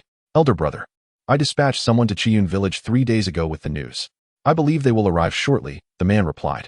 In truth, Black Wind Stronghold had been aware of the slaughter perpetrated by the 4 great captors and the 4 secret agents 3 days prior. The stronghold harbored a little-known secret. It functioned as a branch of Chiyun village in the southwestern region, concealed to avoid drawing attention. A week prior, Black Wind Stronghold inadvertently captured a severely wounded martial sovereign, acquiring a fragment of an ancient map. Recognizing the treasure the martial sovereign clung to until death, Black Wind decided to keep it hidden for himself. However, 5 days ago, upon learning of the massacre, he feared that the ruthless ones were after the fragment of the map and were the ones who injured the martial sovereign from a mysterious force. He realized he could no longer hoard the map and, in a bid to preserve his life, sought to inform Chiyun village, hoping to secure both his safety and a potential reward from them if the map proved valuable. Brother, there is no need for concern. According to our intelligence, they are merely a group of highly capable martial artists, lacking any martial sovereign among them. With the strength of Black Wind stronghold, we have nothing to fear from them. A middle-aged man with a sharp face interjected. The ruthless individuals had not indiscriminately slaughtered the low-ranked martial artists, allowing information regarding their presence to slip through the cracks. Third brother, if we consider their current strength, I would not be worried. My concern lies in the possibility that they have hidden reserves. Should they possess any hidden cards? Based on their displayed combat prowess, Black Wind Stronghold would undoubtedly be unable to withstand them. I hope Chiyun Village will hasten their response. As the largest bandit stronghold in the Tianfeng dynasty, Chiyun Village had access to ample resources, and its leaders possessed combat capabilities superior to those of other resource-deprived bandit chiefs. Thus, there was hope that they could fend off the incursion of this mysterious force. On a moonless night, as the wind howled and the darkness enveloped the land, Cold Blood and his companions stood outside Black Wind Stronghold, observing the flickering flames and the heavily fortified gates. With a cold smile, he declared, "Let us commence the slaughter." They understood well that this would be their most formidable battle in the campaign against the bandits of the Chiyun mountain range. With that, Iron Hand took the lead, vaulting towards the imposing wooden gates of the stronghold. Copper wall, red cliff. A colossal fist struck the gates, shattering them to pieces. Kill. With a swift strike, Cold Blood unleashed a torrent of sword energy, causing blood and flesh to fly. The 4 great captors and the 4 secret agents each unleashed their prowess. And in an instant, Black Wind Stronghold was strewn with corpses. As the largest bandit stronghold in the southwestern region, Black Wind Stronghold housed thousands of low-ranked martial artists. How dare you overestimate your abilities and invade Black Wind Stronghold? A booming roar echoed throughout the stronghold as Black Wind, wielding a second-tier weapon, the Gale Blade, descended from above. Gale Wind Leaf Slash. A high-tier yellow-grade martial technique unleashed a ferocious blade aura, instantly intimidating Cold Blood and his companions. Seeing Black Wind hovering in the air, Cheng Shifei stated, "You all deal with the others. I will handle that brutish man." For a martial sovereign equipped with protective energy, even if a martial artist lacked martial techniques, victory was elusive. Their protective energy was challenging to breach, and upon transforming into a golden figure, Cheng Shifei not only ascended to the level of martial sovereign, but also possessed immense strength, capable of shattering the protective energy with sheer force. "Black Wind, your opponent is me. Let us engage in a playful duel," Cheng Shifei said with a cheeky grin directed at Black Wind. Indestructible Diamond Body. Defeating all foes under heaven, Black Wind will be beaten like a pig. In an instant, a towering figure, nearly 3 meters tall and entirely clad in gold, appeared before Haifeng. Observing the sudden surge in his aura, which escalated from a mid-level martial artist to a novice martial sovereign, Haifeng furrowed his brow, perplexed by the secret technique that allowed Cheng Shifei to amplify his powers so dramatically. Chapter 16. The 4th leader of Chiyun Stronghold, Gale Leaf Slash. Haifeng whirled his body, summoning a whirlwind around his Gale Blade, sending dust spiraling into the air as he unleashed a devastating strike towards Cheng Shifei. Rather than evade, Cheng Shifei stabilized his stance, channeling his golden form to directly withstand the oncoming Gale Blade. Clang! The sound of metal colliding erupted, sparks flying. Despite his initial martial sovereign status and wielding a second-tier Gale Blade paired with a high-tier yellow martial technique, even Cheng Shifei's indestructible golden body was forced to retreat several steps, his teeth gritting in pain. Nevertheless, he defiantly taunted, "Haifeng, is that all the strength you possess? It barely tickles." Haifeng, astonished, realized that this golden figure could absorb his attack without flinching. "Come on, Haifeng, it's your turn to receive a punch from me," Cheng Shifei declared, launching a colossal golden fist toward Haifeng. Although the golden, indestructible skill lacked martial techniques, the pig-slaughtering fist was merely a manifestation of Cheng Shifei's irrepressible mockery. Despite its seemingly mundane nature, the sheer size and strength of a nearly 3-meter-tall figure behind this punch could shatter Haifeng's protective barrier and inflict severe injury. Yet, Haifeng was no novice. As a martial sovereign, his reflexes and agility were top-tier. Cheng Shifei's punch was not swift, making it nearly impossible to land a hit. However, Cheng Shifei's intent was not to defeat Haifeng but to occupy him, granting his allies the opportunity to eliminate the bandits of Haifeng's stronghold. Their mission was not to annihilate the stronghold, but to fulfill the task of eliminating 100 martial bandits. Clearly, Cheng Shifei's objective was being realized. Although Haifeng sensed the formidable strength of Cheng Shifei's golden form, he noticed its sluggish speed, allowing him to dodge effectively. Yet, He was compelled to divert his focus to evade Cheng Shifei's strikes, unable to assist his comrades as they fell to the relentless onslaught of Wu Qing and his allies. Anger boiled within him as he watched his subordinates perish, while Cheng Shifei continued to mock him, intensifying his frustration. Wu Qing and his companions did not disappoint Cheng Shifei. Aside from Haifeng, the martial sovereign leader, the other bandits were no match for them. Despite their numerical advantage, they were of little consequence. Wu Qing wielded his mental prowess to control flying daggers, each assault claiming numerous lives. A cold-hearted killer, Wu Qing thrived in the chaos, his blades weaving through the throngs, reaping the lives of their foes. In no time, Wu Qing and his allies had dispatched 10 martial bandits, successfully completing their mission. Meanwhile, Lu Mufeng, leading the group from Zifeng, received the notification of task completion. Cheng Shifei, mission accomplished, prepare to withdraw, called Shangwan Haitang. Understood, Haitang. Haifeng, my dear adversary, I can no longer play with you. Cheng Shifei replied, hurling a massive tree trunk towards Haifeng, using the distraction to retreat towards Shangwan Haitang and the others. What is happening? Just as Wu Qing and his companions prepared to leave, a deep and resonant voice boomed. 3 figures emerged from the shadows, led by a robust and refined middle-aged man. Lu Sheng, the 4th leader of Qiyun's stronghold, accompanied by 2 high-ranking martial artists. Upon seeing the newcomers, Haifeng's spirits lifted. 4th leader, your arrival is timely. These intruders attacked my stronghold without provocation, slaughtering numerous brothers. I implore you to take action on behalf of Haifeng's stronghold. Lu Sheng frowned and inquired, what is the purpose of this assault on Haifeng's stronghold? Wu Qing and his companions remained silent, sensing an overwhelming aura emanating from Lu Sheng that instilled a profound sense of threat. Retreat, they commanded hastily. Humph, you think you can escape? Let's see if Lu Sheng allow it. Infuriated by their disregard for his question, Lu Sheng unleashed the Mountain Breaker Palm, a foundational profound martial technique. A torrent of force surged toward Wu Qing and his companions, compelling them to halt and muster their energy in resistance. The 4 renowned detectives, being of lesser cultivation, were even sent flying by the sheer pressure. Gritting his teeth, Cheng Shifei muttered, this old devil is too powerful. I will stall him. You all eliminate the others swiftly. I cannot hold out for long. It was time to fight with all their might. Cold Blood and Guihai Yidao ceased holding back. One transformed into a wolf while the other succumbed to madness, instantly boosting their combat prowess to rival high-ranking martial artists, with one barely matching a novice martial sovereign. Kill. The wolf formed Cold Blood, and the crazed Yidao unleashed their fury upon the enemies, disregarding their own injuries. Even Haifeng hesitated to confront the frenzied assault from Cold Blood and Yidao, as their reckless abandon made them formidable adversaries. Yidao's abyssal 3 blades, a demonic technique, became increasingly potent with each life claimed. Yidao, be cautious, Shangwan Haidang warned, ever vigilant for her companion's descent into madness. Though the abyssal 3 blades were powerful, succumbing to the thrill of slaughter could lead to the loss of all reason, transforming him into a mindless beast. Thus, Yidao refrained from embracing madness unless absolutely necessary. In this world, the system designated Yidao and Shangwan Haidang as a couple, a bittersweet compensation for the tragic romance between Yidao and Haitang in their previous life. Consequently, she remained anxiously attentive to Yidao, fearing he would succumb to his bloodlust and become a mere harbinger of death. Yidao seemed to heed Haitang's reminder, regaining a semblance of sanity as he forcefully pushed back the surrounding foes, charging directly at Haifeng instead of continuing to slaughter the minions. Supreme domination.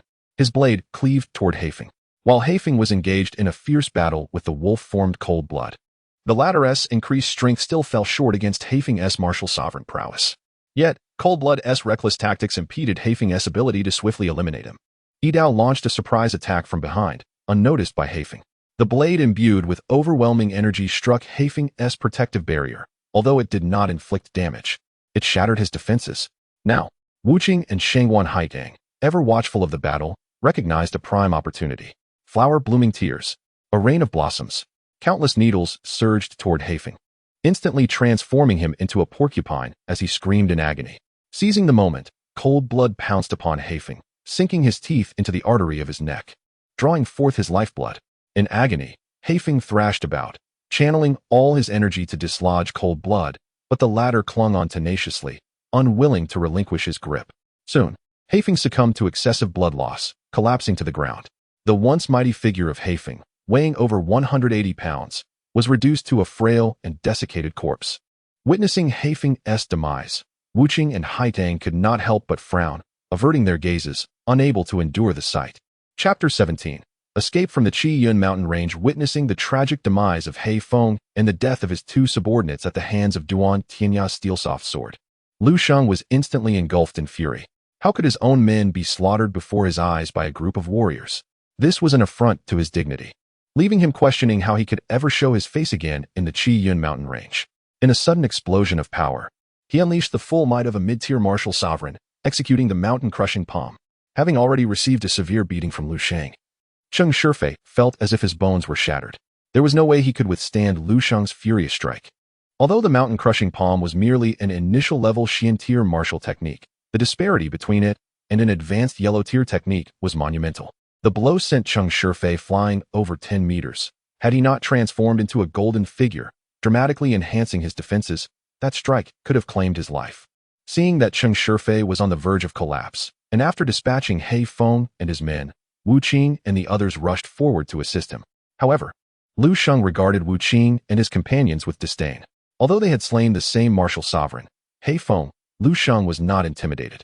He could easily overpower 5 ordinary initial-level martial sovereigns like He Feng, which illustrated the vast difference between those backed by powerful factions and those without any support. Let us attack together. For the 4 great captains and the 4 great spies, Lu Sheng seemed overwhelmingly powerful. Humph. Do you truly believe that your collective strength can rival me, Lu Sheng? Reveal your affiliations, and I may consider sparing you. Wu Qing and his companions unleashed a flurry of martial techniques, many of which could be classified as Xian-tier. Lu Sheng surmised that they must have a formidable force backing them. Enough of your prattle.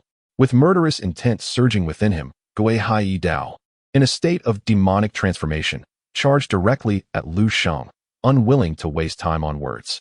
Since you seek death, do not blame me, Lu Sheng.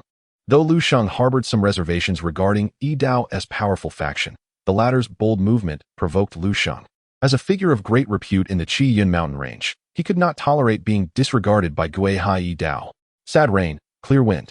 Lu Sheng drew forth his treasured sword, the Autumn Rain Sword, a 3rd-tier weapon, and executed in Xian-tier sword technique. Instantly, sword chi erupted, raining down like autumn showers, leaving deep gashes on his opponents and staining their garments with blood. Lu Sheng's strength was overwhelming. His sword chi alone was beyond what Wu Qing and the others could withstand. Just as Wu Qing and the others felt utterly powerless against Lu Sheng, a sudden clarity washed over them. Snow Needle, Blazing Fist, Regret, Xianhuang Strike, Illusory Sword, 3rd Knife of Abandonment, Rain of Flowers, Indestructible Vajra Technique, defeating all invincible foes. In an instant, they transcended their prior martial abilities, executing techniques of a higher tier. What? How have they suddenly become so formidable? Lu Sheng was taken aback, witnessing Wu Qing and his companions' combat prowess rise dramatically. Humph, no matter what secret techniques you employ, do you think I, Lu Sheng, will be intimidated? Lu Sheng's confidence surged. Shattering Heaven, an intermediate Xian-tier martial technique. A flurry of blades and lights erupted, with true chi soaring into the air, obliterating the remnants of surrounding structures, while the remaining mountain bandits of He Feng were reduced to mere pulp beneath the rampaging true chi. Dust billowed, obscuring everyone's vision. Wu Qing, Taishou, Zhui Ming, Duan Tianya, and Shangguan Haiding all lay gravely injured, while Cheng Shifei reverted to his original form, shedding his golden state. Yi Dao and Leng Shui lay unconscious. Haha, you are ultimately no match for me, Lu Sheng. Despite his tattered clothing and disheveled appearance, Lu Sheng stood victorious, the only one left standing. Suddenly, an arrow pierced through Lu Sheng's protective aura, striking his heart. He uttered but 3 words before collapsing. In a critical moment, Wu Qing had unleashed the 3rd-tier hidden weapon, the Peacock Feather, capable of penetrating the protective aura of a martial sovereign. Taking advantage of Lu Sheng's overconfidence, Wu Qing's arrow found its mark. In this world, Wu Qing's memories were remnants left by her mechanical master, with only 3 such arrows remaining. Unless she ascended to the rank of a 3rd-tier mechanic, she could not forge new peacock feathers. The 3rd-tier hidden weapon could assassinate a martial sovereign. Their awareness and agility were typically exceptional, making it nearly impossible to strike them unless they were caught off guard. Cough, cough, are you all right?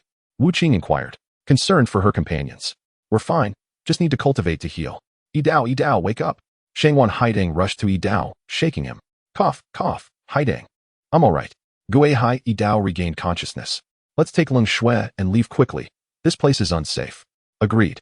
Wait, As the largest mountain stronghold in the southwest, Heifeng Zhai must have considerable treasures. After destroying it, we ought to claim some spoils of victory, Wu Qing remarked. Although they might not covet the trinkets of smaller strongholds, Heifeng Zhai was no insignificant establishment. There's a half map hidden in a treasure chest by Heifeng. Shangwan Haidang took the map, examining it. While she could discern little, she understood that Heifeng's careful concealment indicated it was no ordinary fragment. Far away in the Zifeng region, Lu Mufeng was suddenly startled as his summoning points surged by 450. Such an increase was astonishing. Could it be that Wu Qing and the others have slain a martial sovereign? That is the only explanation. At the peak of Qiyun Mountain, the headquarters of Qiyun Zhai, a radiant light shot into the sky, followed by a thunderous roar that shook the heavens. It seemed as if the entire Qiyun peak was trembling. Boom! A cave burst open, and from within emerged a robust man with prominent brows and eyes, radiating a devastating aura. Haha, congratulations, big brother, on finally breaking through to Martial Saint. From now on, the might of Qiyun Zhai will be unparalleled. A throng of followers gathered around this imposing figure. Haha, brothers, I have ascended to Martial Saint. As long as our Qiyun Zhai does not provoke the top-tier factions, the skies and seas are ours to traverse. The burly man laughed heartily. He was Ouyang Jintian, the leader of Qiyun Zhai. Where are the second and fourth brothers? Why haven't they come? Ouyang Jintian frowned, questioning. Big brother. The master of the Black Wind Zhai in the southwest has sent word that they have obtained a mysterious half-map, so I dispatched the fourth brother to investigate. A man with a long beard and a scholarly demeanor answered. This individual was not only the second-in-command of Qiyun Zhai, but also its strategist, Mu Yunqing, who managed all affairs due to Ouyang Jintian's preoccupation with his martial practice. Not good. Urgent news. A small subordinate rushed in, panting heavily.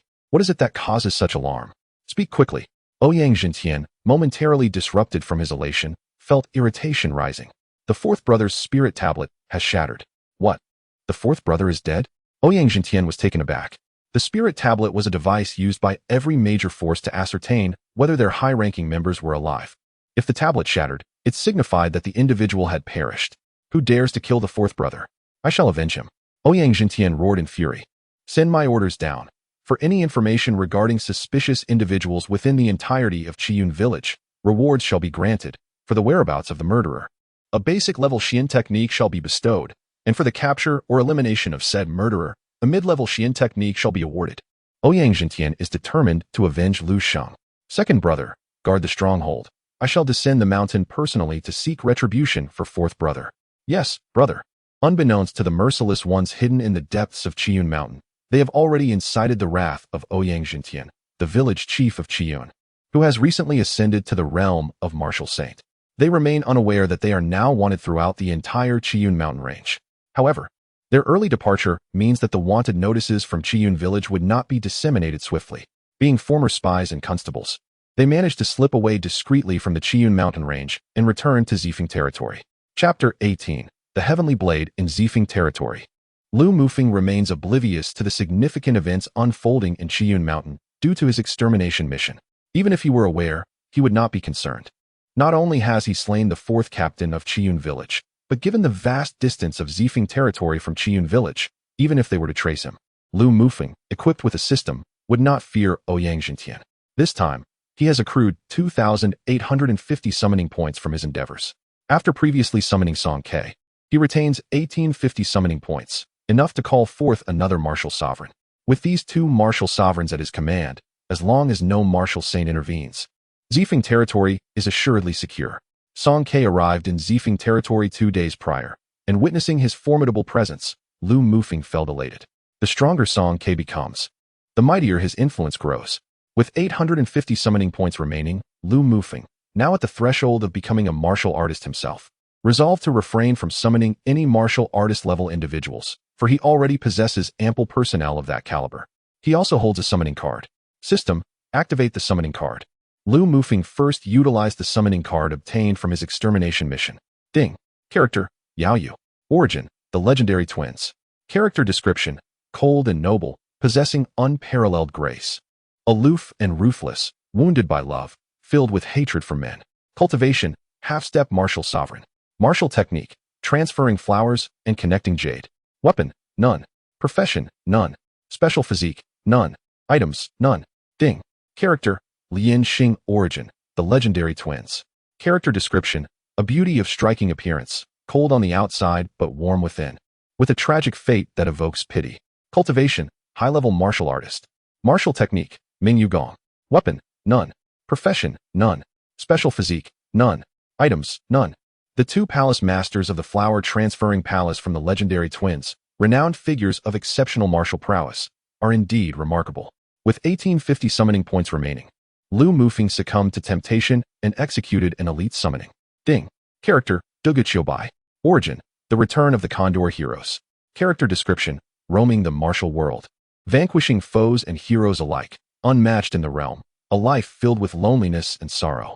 Cultivation, initial level martial sovereign. Martial technique, Dugu 9 swords. Weapon, wooden sword. Profession, none. Special physique, none. Items, purple rose soft sword, Xian iron heavy sword, divine condor. Upon hearing the system's notification, Lu Mufeng was instantly elated. To summon such a legendary figure capable of breaking through the limits of the world was astounding. Although Dugu Qiubai's cultivation level is merely that of an initial level martial sovereign, his ability to transcend worldly limitations makes him a formidable presence, with remarkable potential. Dugu Qiubai has reached a state where he is not hindered by material possessions. Grass, wood, bamboo, and stone can all serve as his sword. This extraordinary level of mastery is one that many martial saints cannot achieve. Should Dugu Qiubai advance beyond his current swordsmanship to attain the ultimate sword mastery, harnessing the power of heaven and earth, he could achieve feats of slaying saints even with his martial sovereign strength. His relatively low cultivation is merely a limitation of the world he hails from. Overall, Lu Mufeng is highly satisfied with the characters summoned this time, especially having called forth the legendary Dugu Qiubai. On this day, as Lu Mufeng was studying the Dragon Soul Blade technique with Sheng Wanyan, he was nearing the transition to martial artist. Eager to familiarize himself with the technique ahead of time, a guard approached, reporting that an elderly man, propelled solely by his imposing aura, had sent a pair of guards flying and was seeking Lu Mufeng. Upon hearing the guard's report, Lu Mufeng was puzzled.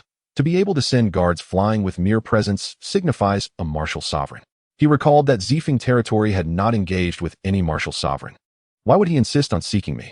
Despite his doubts, Lu Mufeng decided to meet this mysterious martial sovereign in the hall, reassured by the presence of the heavenly blade. Song Quebec. In the hall of Zifeng territory, the gaunt old man fixed his gaze on Lu Mufeng and inquired, "Are you Lu Mufeng?" "That is I. May I ask what brings you to Zifeng territory, esteemed elder?" Lu Mufeng replied, adopting a courteous demeanor, for since this mysterious martial sovereign had not acted aggressively, he would not resort to violence either. That is well. Who I am is of no concern to you. My young master has taken a fancy to your maid. If you wish to spare Zifeng territory, you will hand over your maid to my young master. Your audacity. So you come here to abduct my maid? The only one capable of eyeing my maid must be none other than young master Wu Hong, Lu Mufeng stated calmly. It was evident to him that only someone like Wu Hong, who had previously shown interest in Sheng Wanyan and possessed the ability to summon a martial sovereign, would dare approach him. It is good that you know of my young master. Hand over your maid if you wish to remain sensible. The emaciated elder was not surprised that Lu Mufeng recognized Wu Hong, given their prior interactions. He presumed that even if Lu Mufeng knew it was Wu Hang's doing, what power did he possess to resist? I may not have great power, but I am not accustomed to easily yielding my own woman to others. Lu Mufeng replied with a serene smile. Then you are courting death. With that, the old man, now reduced to little more than bones, lunged at Lu Mufeng. Dare you strike against me in the presence of the heavenly blade, Song Ke? You shall not escape unscathed. Prepare to pay with your life. First style of the heavenly blade. A brilliant, dazzling blade light cleaved the gaunt elder in two. Song Ke, the heavenly blade, truly lived up to his reputation, effortlessly dispatching an adversary of equal rank with a single stroke. This exemplifies the stark distinction between a prodigy and an ordinary martial sovereign. The elder's eyes widened in disbelief, unable to comprehend how he was slain in an instant. Originally sent by Wu Hong to retrieve a mirror made from Zifeng territory, he thought it would be an inconsequential task, easily accomplished to curry favor with Wu Hong. However, Song Ke's blade shattered all his illusions.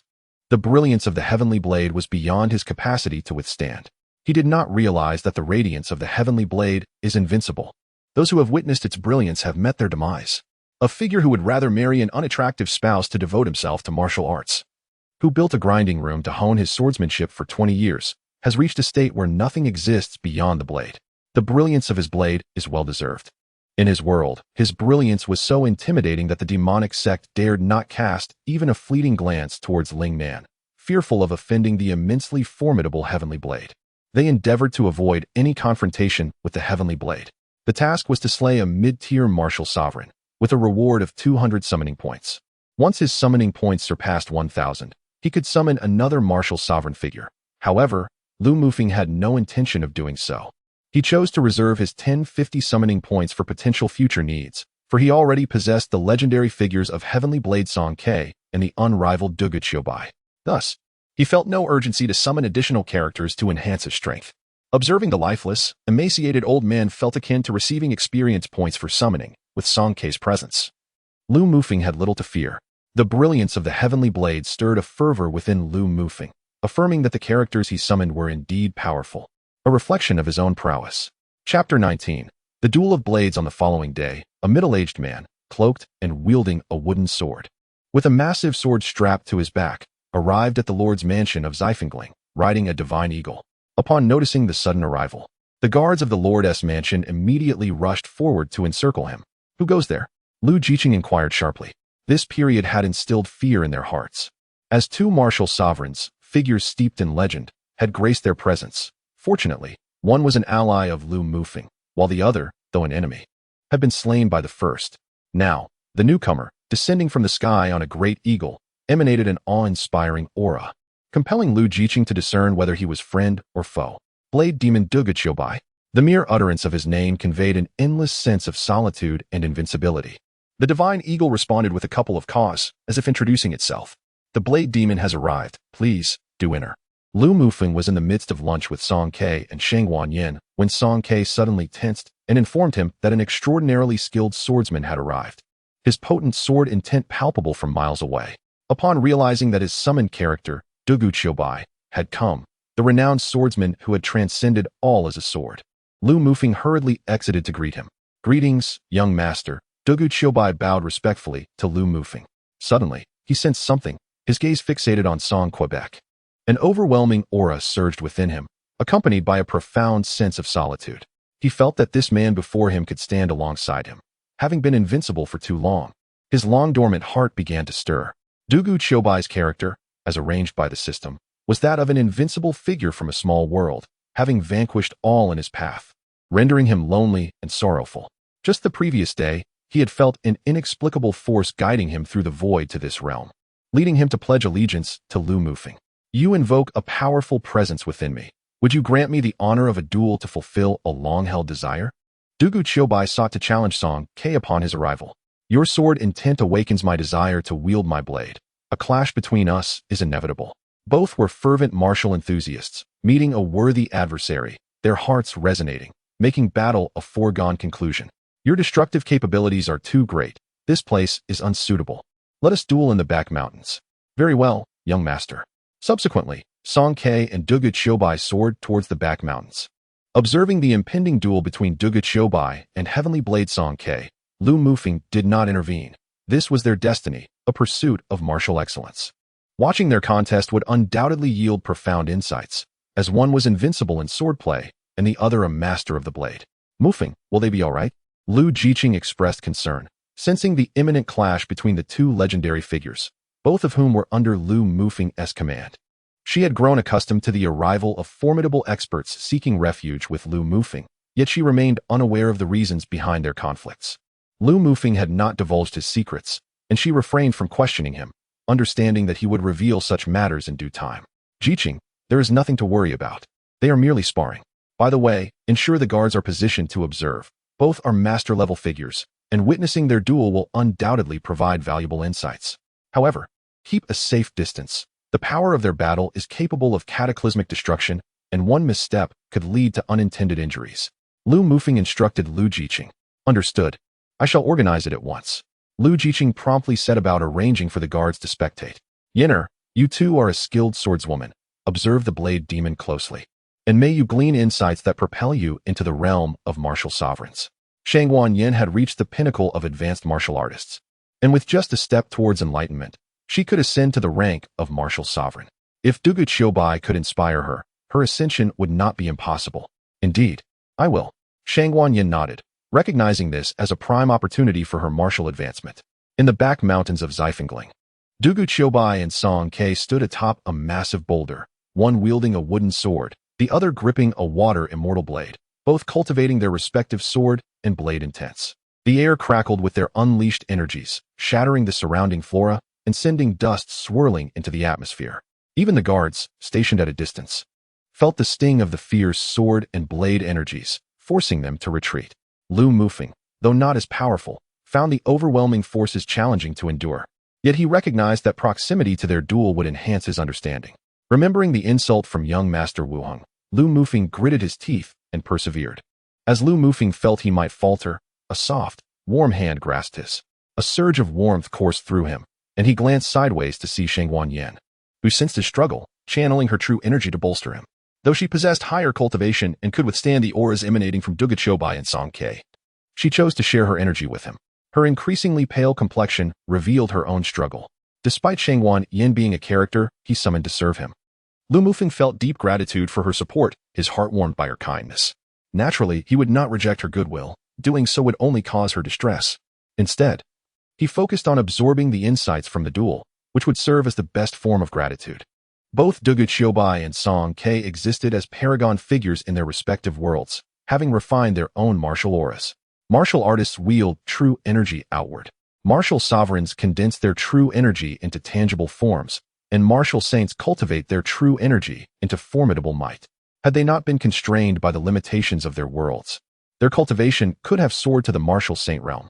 Those who achieve their unique auras before reaching the martial saint level are invariably extraordinary prodigies. In the present day, the unparalleled Empress Feng Qingxuan of the Tianfeng dynasty, who dominates the eastern domain, epitomizes such a prodigious individual. Dugu Qiubai's lifelong pursuit was to taste defeat, a desire that haunted him. Likewise, Song Ke had never known defeat since his inception into the martial world, making both of them seekers of that elusive loss. Song Ke struck first, unleashing the first technique of the water immortal blade, a resplendent wave of blade energy slicing towards Dugu Qiubai. Dugu Qiubai leapt into the air, narrowly evading the deadly arc of energy, yet the boulder beneath him was reduced to rubble by the force of the blow. Soaring upward, Dugu Qiubai retaliated with a swing of his wooden sword, sending forth a wave of sword energy towards Song Ke, which similarly shattered the boulder beneath him. Second technique of the heavenly blade. Dugu Qiubai's wooden sword, though humble, was shattered by the blade energy. Third technique of the heavenly blade. With his wooden sword broken, he transformed flying stones into weapons, each imbued with razor-sharp sword energy and sentience. Fourth technique of the heavenly blade.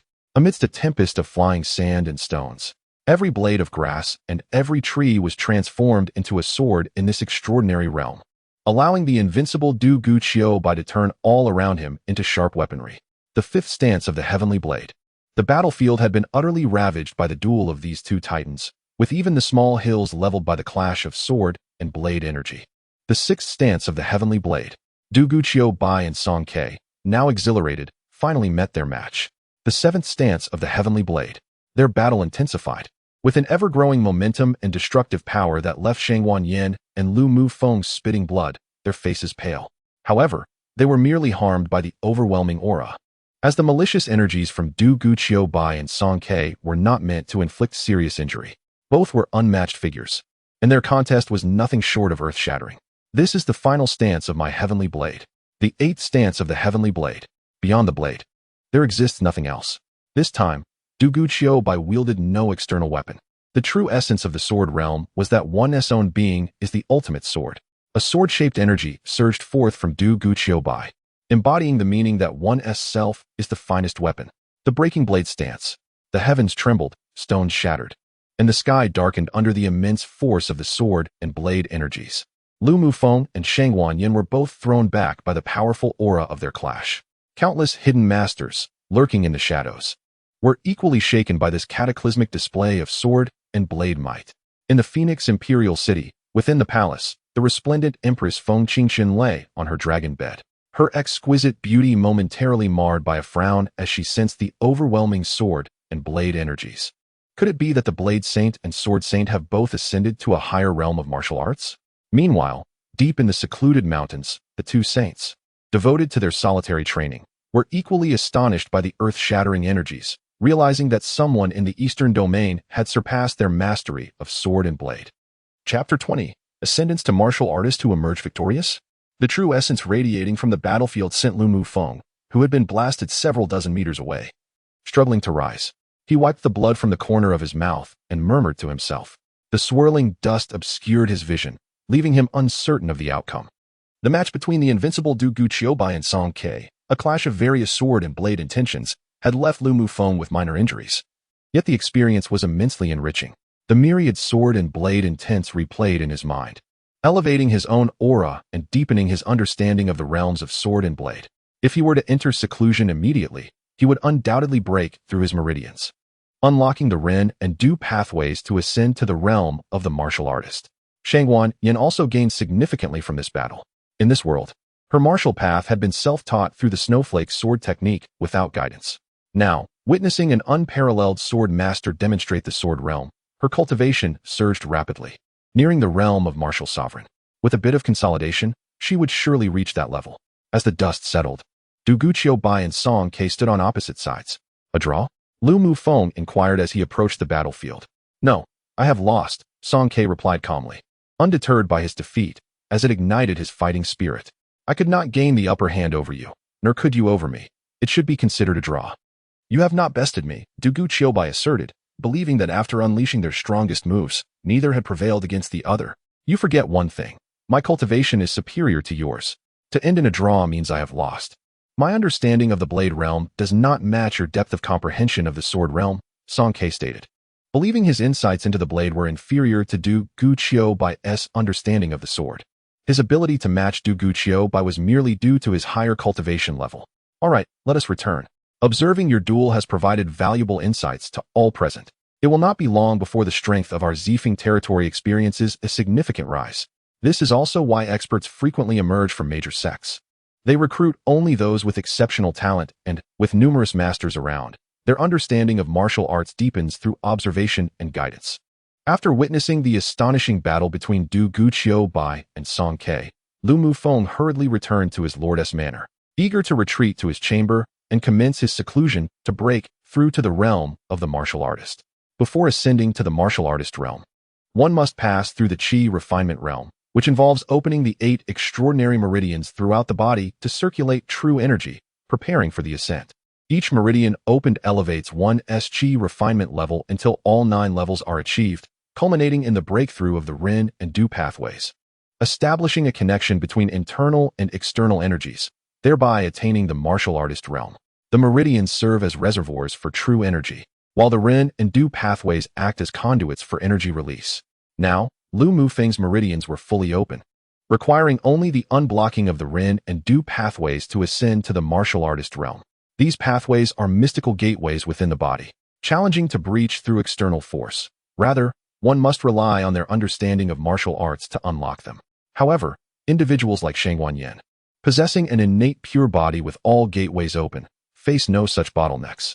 Through the observation of this duel, Lu Mufeng gained insights that loosened the blockage of his pathways. With a bit more effort, he could break through. The true energy stored in his body began to surge, slowly pushing against the Ren and Du pathways. Lu Mufeng was drenched in sweat, his expression one of agony. Breaking through the Ren and Du pathways is a painful process, generating intense heat that scorches the skin. Bang! The Ren and Du pathways are open.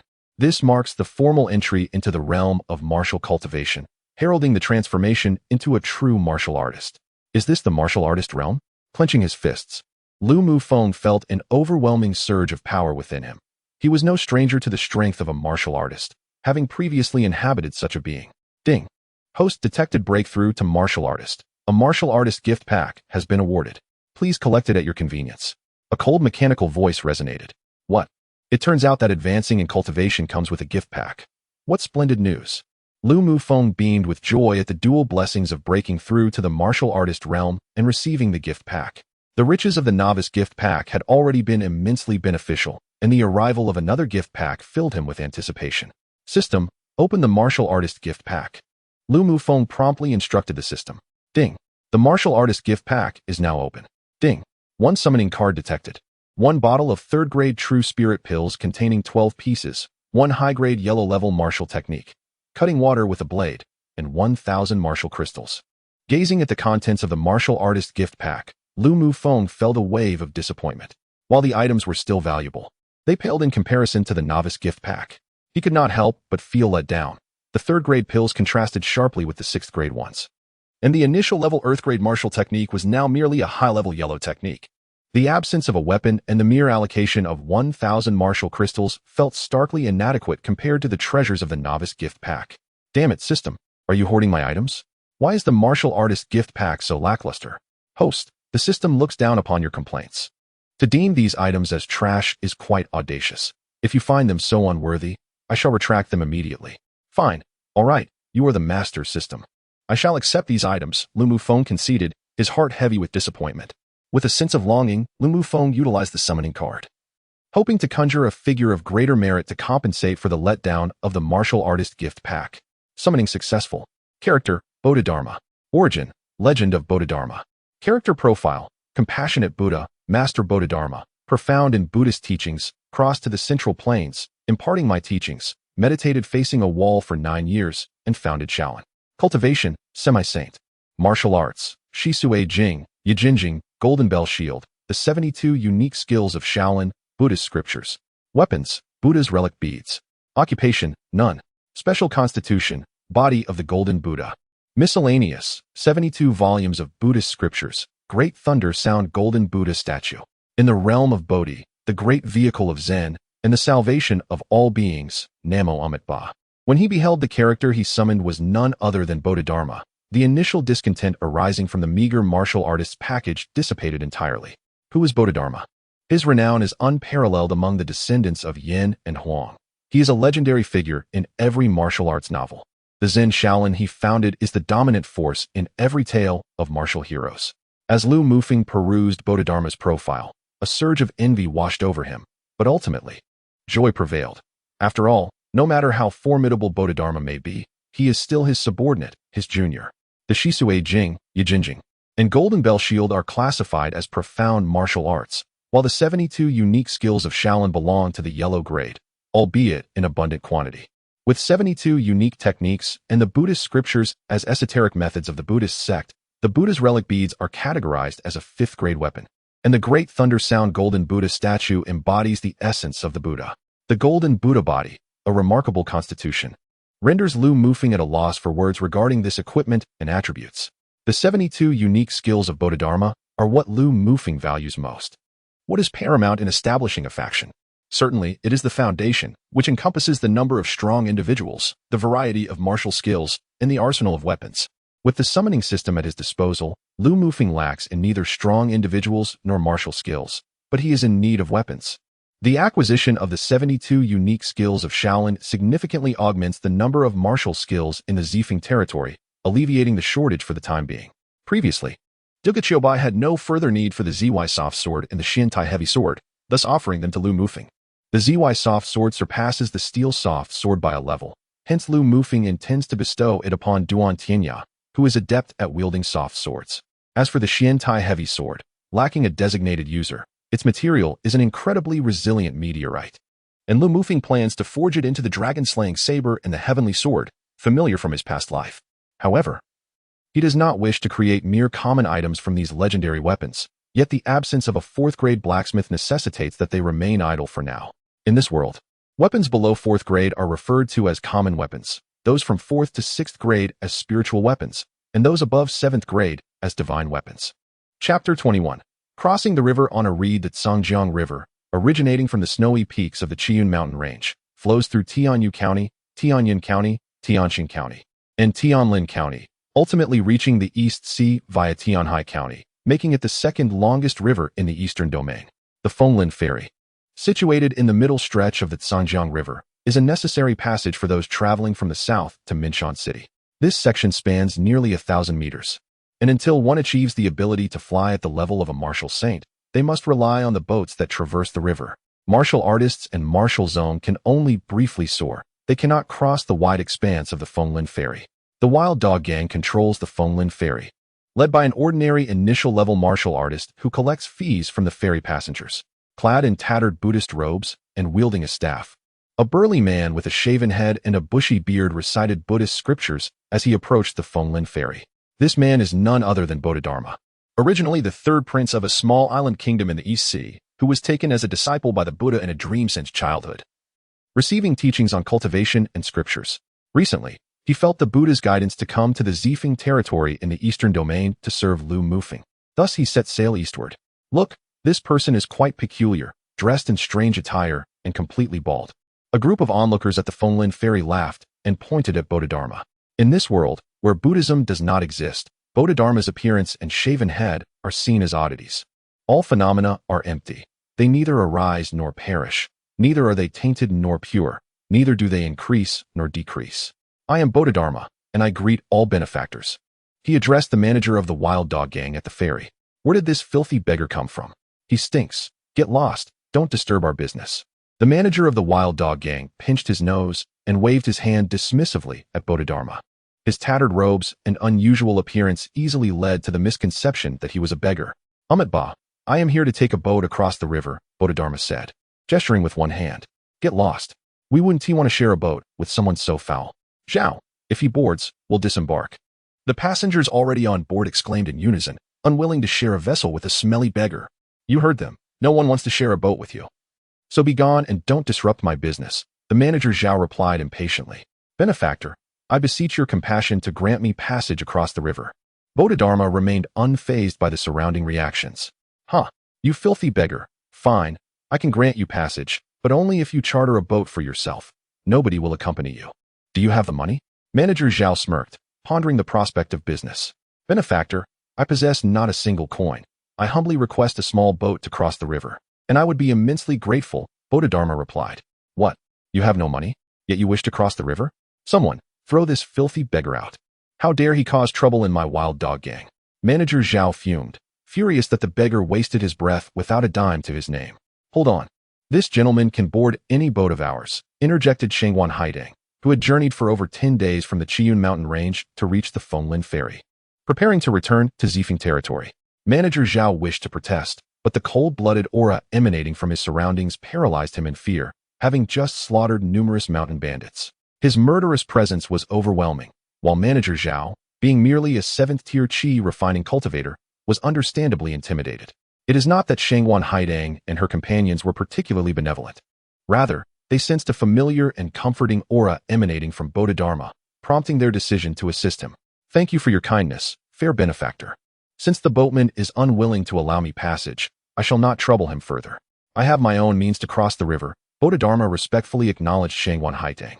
As Bodhidharma declined their offer, Shangguan Haidang said no more and set sail, having merely wished to assist him due to the familiarity of his presence. She would not insist further if he declined. Bodhidharma arrived at the riverbank, surrounded by reeds, and sat cross-legged with his hands raised at chest level, fingers together, reciting, The world is impermanent, the land is fragile, the four sufferings are void. There is no self, no birth and death, no transformation, no essence, no masters. The source of evil lies in the heart, and actions are sin's abode. All conditioned phenomena are like dreams, illusions, bubbles, shadows, like dew and lightning. Thus should one observe. All that has form is illusory. If one perceives forms as non-forms, they see the Tathagata. Namo Amitabha. Bodhidharma then broke a reed from the bank and tossed it into the Tsangjiang River. In an instant, he leaped onto the reed, which, upon recitation of the scriptures, propelled him across the river as if it were solid ground. Look, how can a beggar walk on water as if it were solid ground? The passengers on the boat exclaimed in astonishment. I understand now. I heard in the county town that martial saints can traverse the air. He must be a martial saint. One knowledgeable observer remarked. What? Do we just insult a martial saint walking the earth? Oh, great one, forgive our ignorance. The group that had previously insulted Dharma instantly fell to their knees, pleading for mercy. Zhao, who had just been paralyzed by the cold-blooded aura, was rendered unconscious upon realizing that the person he had dismissed was, in fact, a formidable martial saint. On the small boat, Dharma stood calmly, and his presence astonished the likes of Shangguan Haidang and the others, who had initially mistaken him for an ordinary person. Upstream at the Fonglin ferry, a luxurious ship harbored. A woman of simple elegance and ethereal beauty gazed at Dharma, floating effortlessly on the river, and remarked, This man is truly peculiar. The cultivation system he practices is entirely unfamiliar to me, and yet, He can traverse the void without even being a half-saint. It is quite extraordinary. After a moment of contemplation, her delicate features furrowed. Although she understood Dharma's background, the system he practiced remained shrouded in mystery, eluding her calculations as if concealed by an enigmatic power. Master, there are countless hidden masters in this world. It is entirely normal that you cannot discern it with your current prowess. An elder, seemingly unremarkable, yet harmoniously intertwined with the elemental forces around him, approached the mysterious woman and said, "Yes, Elder 8, I am aware. I have yet to fully comprehend the art of heavenly evolution, and it is reasonable that I cannot perceive the hidden truths due to the interference of a great power." The mysterious woman replied softly, resting against the ship's railing. This time, Yin embarks on a journey through the mortal realm to face her tribulations. "I am immensely grateful to Elder 8 for coming to this desolate place to protect me." She expressed her gratitude to Elder 8. Elder 8 returned her gesture with a respectful nod, replying, "It is my honor to safeguard you, Master. By the way, is your tribulation truly located in this remote eastern domain?" Gazing at the reeds lining the banks of the Tsang River, Yin replied softly, "The art of heavenly evolution indicates it is indeed in the eastern domain." Although intrigued by Dharma, a mere half-saint with peculiar traits was of little concern to someone of her stature. There were few matters in this world that truly commanded her attention. Chapter 22. The Sealed Secret. After over 20 days of tireless recruitment of various refugees, impoverished citizens, and orphans, the population of the Purple Wind territory had surged beyond 30,000, a tenfold increase from its previous count. With a robust workforce now at his disposal, Lu Mufeng was ready to commence the construction of his stronghold, the Purple Wind territory. Following the awe-inspiring battles between the Sword Demon and the invincible Du Guqiubai, as well as Tian Dao Song Ke, alongside the previous training provided by the four great captains, the level of the Purple Wind territory's guards had risen dramatically. Previously, there were only 3 commanders at the 7th level of Qi refinement and a half-step martial artist, Lu Bo. Now, the number of guards at the 7th level or above had exceeded 10. The True Spirit Pill, renowned as an unparalleled elixir for cultivation, proved its worth. After receiving 3rd-grade True Spirit Pills from Lu Mufeng, Lu Bo and the 3 commanders broke through the barriers and ascended to martial artists within 2 days. Lu Mufeng himself consumed 2 True Spirit Pills, propelling him directly to the mid-tier martial artist level. In the Tianfeng dynasty, 3rd-grade True Spirit Pills were exceedingly precious. At the time, Lu Mufeng had found the martial artist gift package lacking, as a single bottle of True Spirit Pills was worth more than all the assets of Minshan City. However, the strength of the guards in the Purple Wind territory was still inadequate, and the tiered reforms for the guard team could not yet be implemented. The immediate priority for the Purple Wind territory was to relocate and construct a new lord's mansion atop Xian Peak. The peak, towering and steep, presented challenges in transporting building materials, yet such obstacles were trivial for Lu Mufeng, who had once lived in the modern world. Lu Mufeng instructed the craftsmen to create several large pulleys, forming 4 pulley systems, and then assembled them with hundreds of meters of thick hemp rope. By utilizing the mechanical advantage of the pulleys, the efficiency of transporting materials improved significantly. Naturally, Lu Mufeng did not involve himself in the minutiae of construction. As the Lord, he entrusted the management of such tasks to others, merely submitting his design for the mansion to his subordinates. The first step in the relocation was to clear out the previous belongings in his estate. Lu Mufeng entered the room of his father, Lu Huowu. Since the assassination of Lu Huowu, this room had remained untouched, as it belonged to the former lord, and the servants hesitated to disturb it. So Lu Mufeng took it upon himself to investigate. Upon opening the door, a cloud of dust assaulted him, causing him to cough and wrinkle his brow as he waved away the particles. After more than a month of neglect, the room was cloaked in dust and cobwebs. Lu Mufeng meticulously searched his father's room, intending to determine if there were any significant items to be removed. In the room, he found a wooden bed, a desk, a bookshelf filled with countless tomes, a washstand, a wardrobe, and a sword hanging above the bed. After examining these items, he discerned nothing of particular importance and prepared to leave. The sword above the bed was a 2nd-grade weapon, and Lu Mufeng decided to take it with him. As he removed the sword, a hidden compartment opened at the head of the bed, revealing a letter before Lu Mufeng's eyes. Curious, he picked up the letter, which bore the inscription, "To my dear Feng." Lu Mufeng tore open the envelope and skimmed the contents, growing increasingly astonished as he read on. It turned out that the Lu family had a significant history. The letter explained that the Lu family feared that, should the head of the family perish, their hidden secrets would be lost. Thus, each generation's head would leave a letter for posterity. The first head of the Lu family was not originally from this world, but hailed from a powerful realm. 1,000 years ago, the Lu family ancestor left the family for training and ventured into the greatest peril of their world, the battlefield of gods and demons. Lost within this battlefield, he stumbled into a peculiar place where the sky was perpetually dim and blood-red, and the ground lay barren, devoid of life. With the remains of countless powerful beings buried beneath, wandering spirits roamed amidst colossal skeletal remains of legendary beasts, whose deathly presence still exuded an overwhelming aura. The ancestor of the Lu family gradually succumbed to madness. Even his high-level martial saint prowess was rendered insignificant against the oppressive aura emanating from the bones, driving him to insanity. The deranged ancestor of the Lu family eventually found his way to the spirit god continent, rescued by a fisherwoman, and subsequently sired descendants. It was only before his death that he regained his senses and entrusted a jade pendant to his progeny, instructing them to seek their roots when the opportunity arose. He also cautioned his descendants never to attempt traversing that mysterious place until they attained the pinnacle of power in this world, of which he had no clear knowledge due to his delirium. The revelation of the Lu family's origins intrigued Lu Mufeng, particularly the mysterious place that had the power to drive a high-level martial saint ancestor to madness merely through the residue of their remains. The system was Lu Mufeng's greatest support, instilling confidence that he would eventually reach such heights.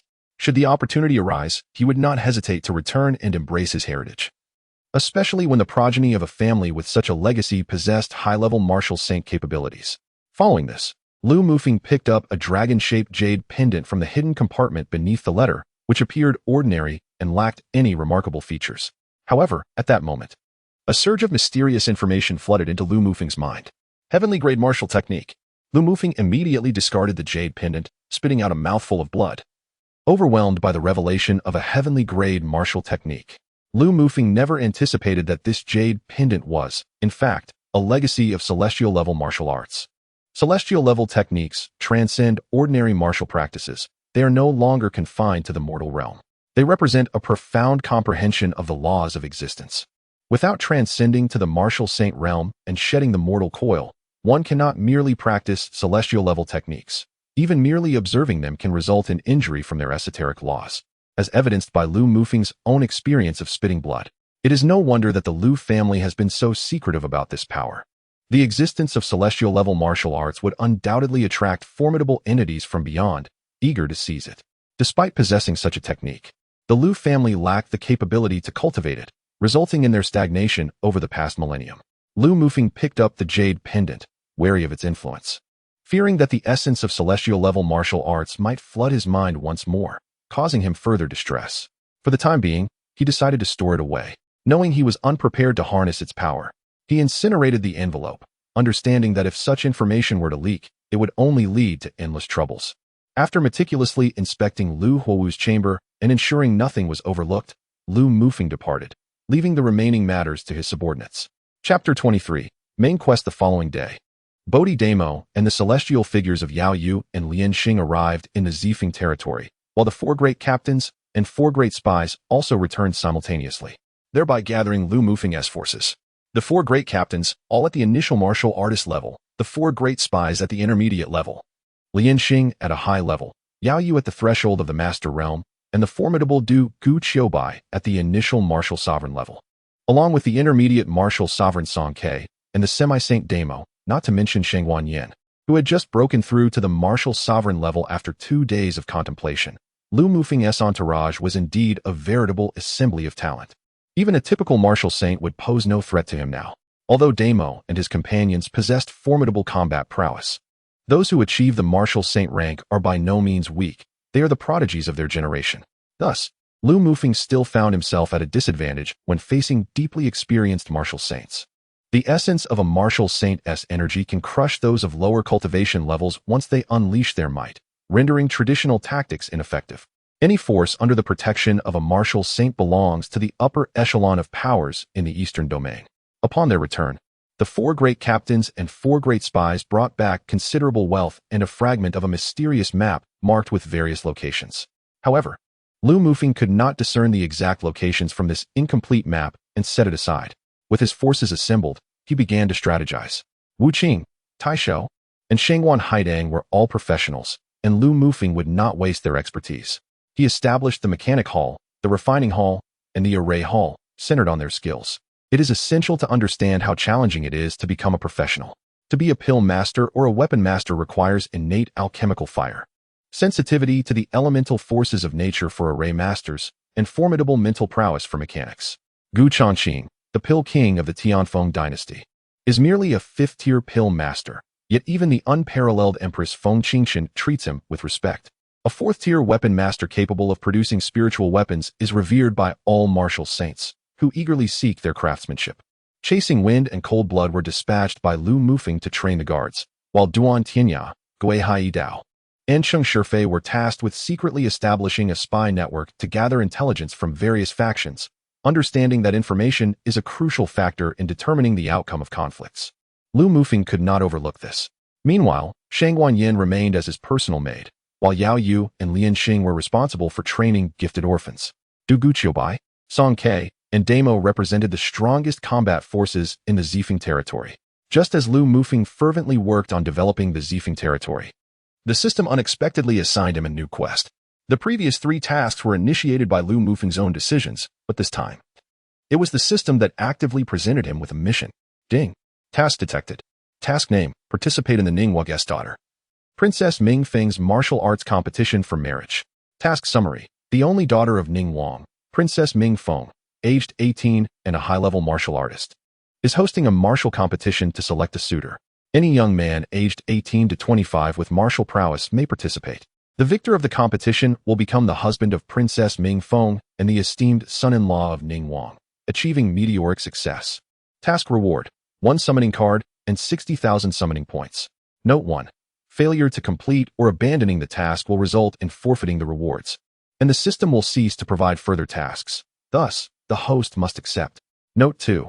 The host is prohibited from using the system's possession feature during the competition. Failure to comply will be deemed a task failure, and the host must rely solely on their own strength to secure victory. What? No further tasks if I fail. Does that mean I'll be left without options?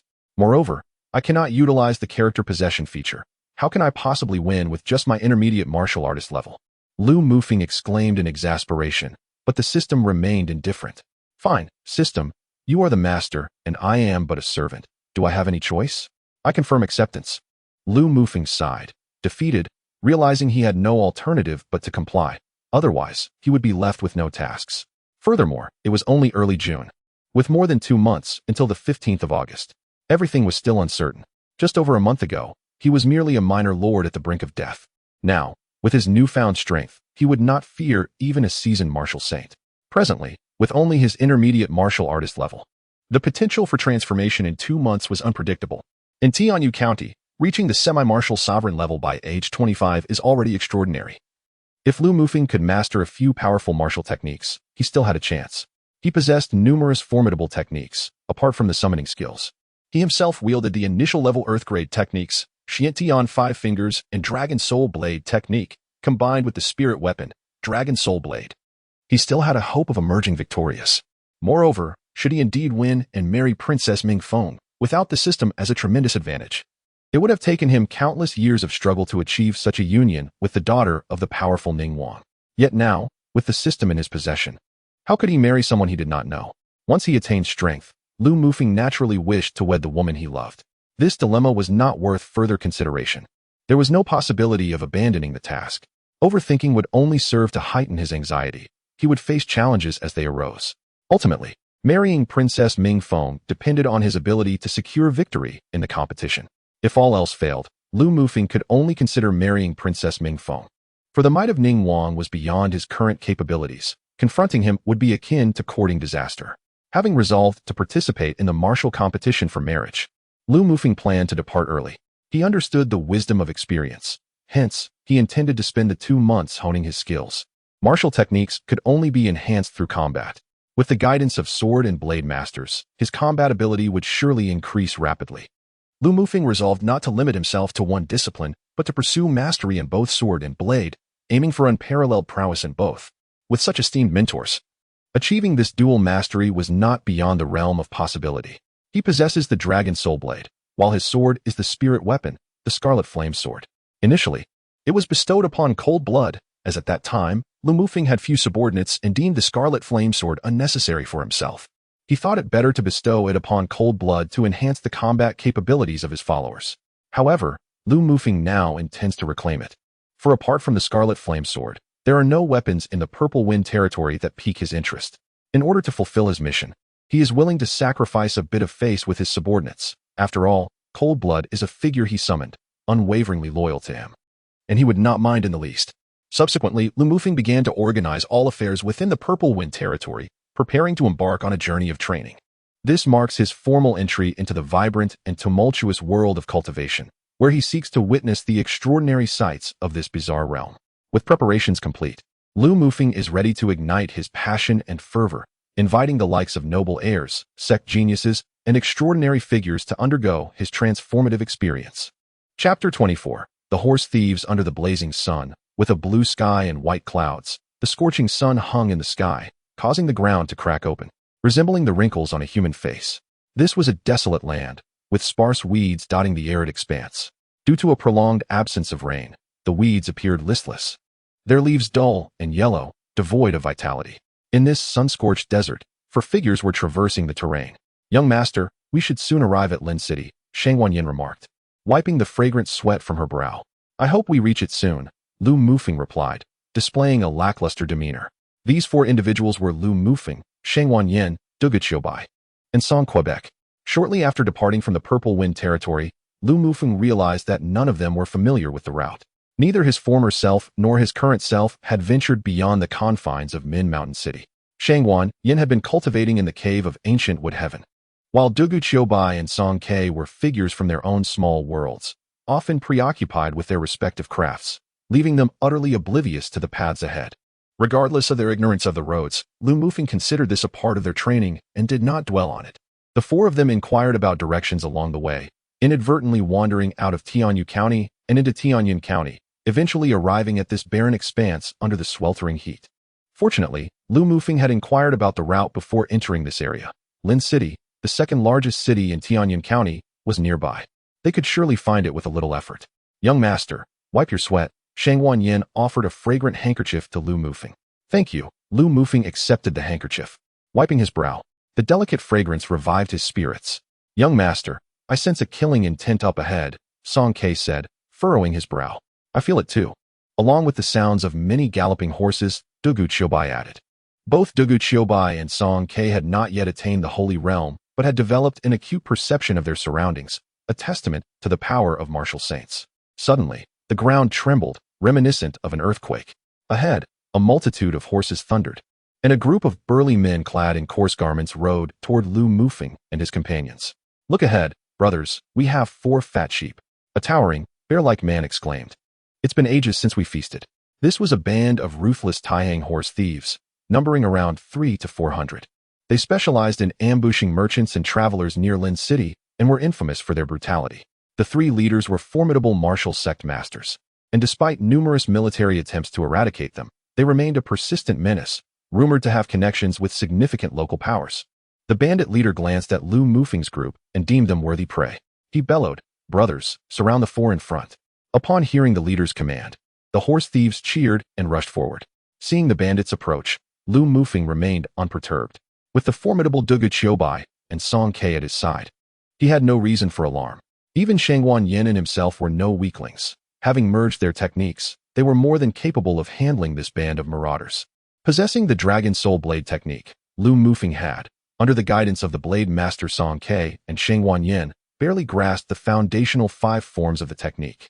He could also execute the 6th form, Dragon Emotion, Snow Heart, with difficulty. Martial techniques are categorized based on proficiency: beginner, minor success, major success, and perfection. The higher the cultivation realm, the greater the power of the technique. The Mystic Sky 5 Fingers was a terrestrial-grade technique, but lacking guidance from someone proficient in finger techniques. Lu Mufeng had yet to commence its training. The Dragon Soul Blade, a mid-grade mystic technique, was impressive, especially when combined with associated techniques, allowing for high-level mystic power. Moreover, when merged with Shang Wanyin's Phoenix Blood Sword for the Dragon Emotion, Snow Heart technique, it could rival the might of initial-grade terrestrial techniques. The speed of the horses was astonishing, and it wasn't long before the bandits encircled Lu Mufeng and his companions. "Haha, look at that beautiful lady. Brothers, it's time to feast." The bear-like man gestured toward Shang Wanyin. Indeed, In my 30 years of wandering, I have never encountered such a stunning woman. The bandit leader Haisha grinned. Lu Mufeng stared blankly at the two, appalled. Who dared to tease a goddess? They were courting death, and soon they would regret it. He silently mourned for them. Big brother, it's been ages since I indulged. I must have that beautiful woman. The bear-like man laughed heartily. But his words were abruptly cut short by a fierce, bloodthirsty sword energy that cleaved him and his horse in half, showering the area in gore. Old Four. Haisha's eyes widened in fury as he beheld Old Four's gruesome demise at the hands of Shangguan Yan's blade energy. He immediately bellowed, "Brothers, let us avenge Old Four." In an instant, countless horse thieves charged towards Lu Mufeng and his companions. Lu Mufeng signaled for Dugu Qiubai and Song Ke to refrain from intervening, opting to confront the bandits alongside Shangguan Yan. After all, this was a training exercise. He could not always rely on his subordinates. Should Dugu Qiubai and Song Ke resolve the conflict in moments, the bandits would perish under their blades, and Lu Mufeng would lose the chance to gain valuable experience and compete for first place in the upcoming contest at Ningguangfu on the 15th of August. The bandits, with their cavalry charging forward, forced Dugu Qiubai and Song Ke to withdraw, leaving Lu Mufeng and Shangguan Yin to face the onslaught. Lu Mufeng slowly unsheathed the dragon soul blade from his back. The dark blade, once drawn, was enveloped in a radiant, multicolored light, distinguishing it from ordinary weapons, a hallmark of spirit weapons. His character embodied the persona of Nie Renwang from Fengyun, wielding mid-tier martial skills including Ice Hard Art, Proud Cold Six techniques, Blade Dao Reincarnation, and Bronze Blade Chi. Lu Mufeng, being only a mid-tier martial artist, was evidently ill-equipped to deal with these ruthless horse thieves and thus relied on the embodiment of his character, possessing the spirit of a formidable master of the sword. Nie Renwang, Lu Mufeng was quite satisfied. With Nie Renwang's profound understanding of swordsmanship, Lu Mufeng found himself wielding the dragon soul blade with greater ease and finesse. After all, this was a trial. Relying solely on the skills of the entity he had possessed would undermine the essence of his own training. The process of possession bore its limitations. Ordinary warriors could possess another at will, but martial masters could only do so once every 3 days, and for martial saints, the interval was even longer. Lu Mufeng recognized the system's nature, which would not allow the host to effortlessly acquire strength. Possession was merely a form of assistance. True cultivation of one's own abilities was the measure of genuine power. Chapter 25. Blackshaw, the aura of a mid-tier martial master, belonging to Nie Renwang, erupted from within Lu Mufeng in an instant. "Come forth, you band of horse thieves. You merely offer me experience points," Lu Mufeng declared. His grip firm on the dragon soul blade enveloped in iridescent light, a cold smirk gracing his lips. These horse thieves, who roamed near the second-largest city of Tianyin County, Lin City, were no weaklings. Many of them possessed martial prowess, and the glimmering experience points beckoned to him. With a flick of his wrist, the blade sliced through the air, releasing a wave of sword energy that shattered the approaching bandits into fragments. Lu Mufeng, seizing the advantage, leapt into the air, positioning the dragon soul blade near his left hip before drawing it back and unleashing a half-moon arc of dragon-shaped light.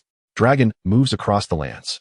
The swordplay exhibited by Lu Mufeng transcended mere entry-level technique, reaching the realm of mastery. The waves of sword energy unleashed by the dragon soul blade were devastatingly powerful. The onslaught of horse thieves was decimated before him. Shangguan Yin bit her lip, frowning, her eyes partially veiled. Though she was not one to take lives, she found it difficult to restrain herself in the heat of battle. Each strike sent blood splattering, heads tumbling. While the Blood Phoenix sword's bloodthirsty properties intensified its lethal brilliance with each foe it felled. Every spirit weapon possessed its unique attributes. The Blood Phoenix sword craved blood. The Dragon Soul Blade inflicted soul damage, and the Scarlet Flame sword bore fire elemental might. Observing the carnage unleashed by Black Sha, he furrowed his brow, surprised by Lu Mufeng and his companion's strength. Dugu Qiubai and Song Ke managed to evade the horse thieves' attention from the rear. Black Sha remained unaware of their presence. "Brother, these two have reached martial master status at such a young age, and their weapons are anything but ordinary. They are clearly disciples of a great power. We may have bitten off more than we can chew," expressed the second-in-command, Hunjiang Long, with concern to Black Sha.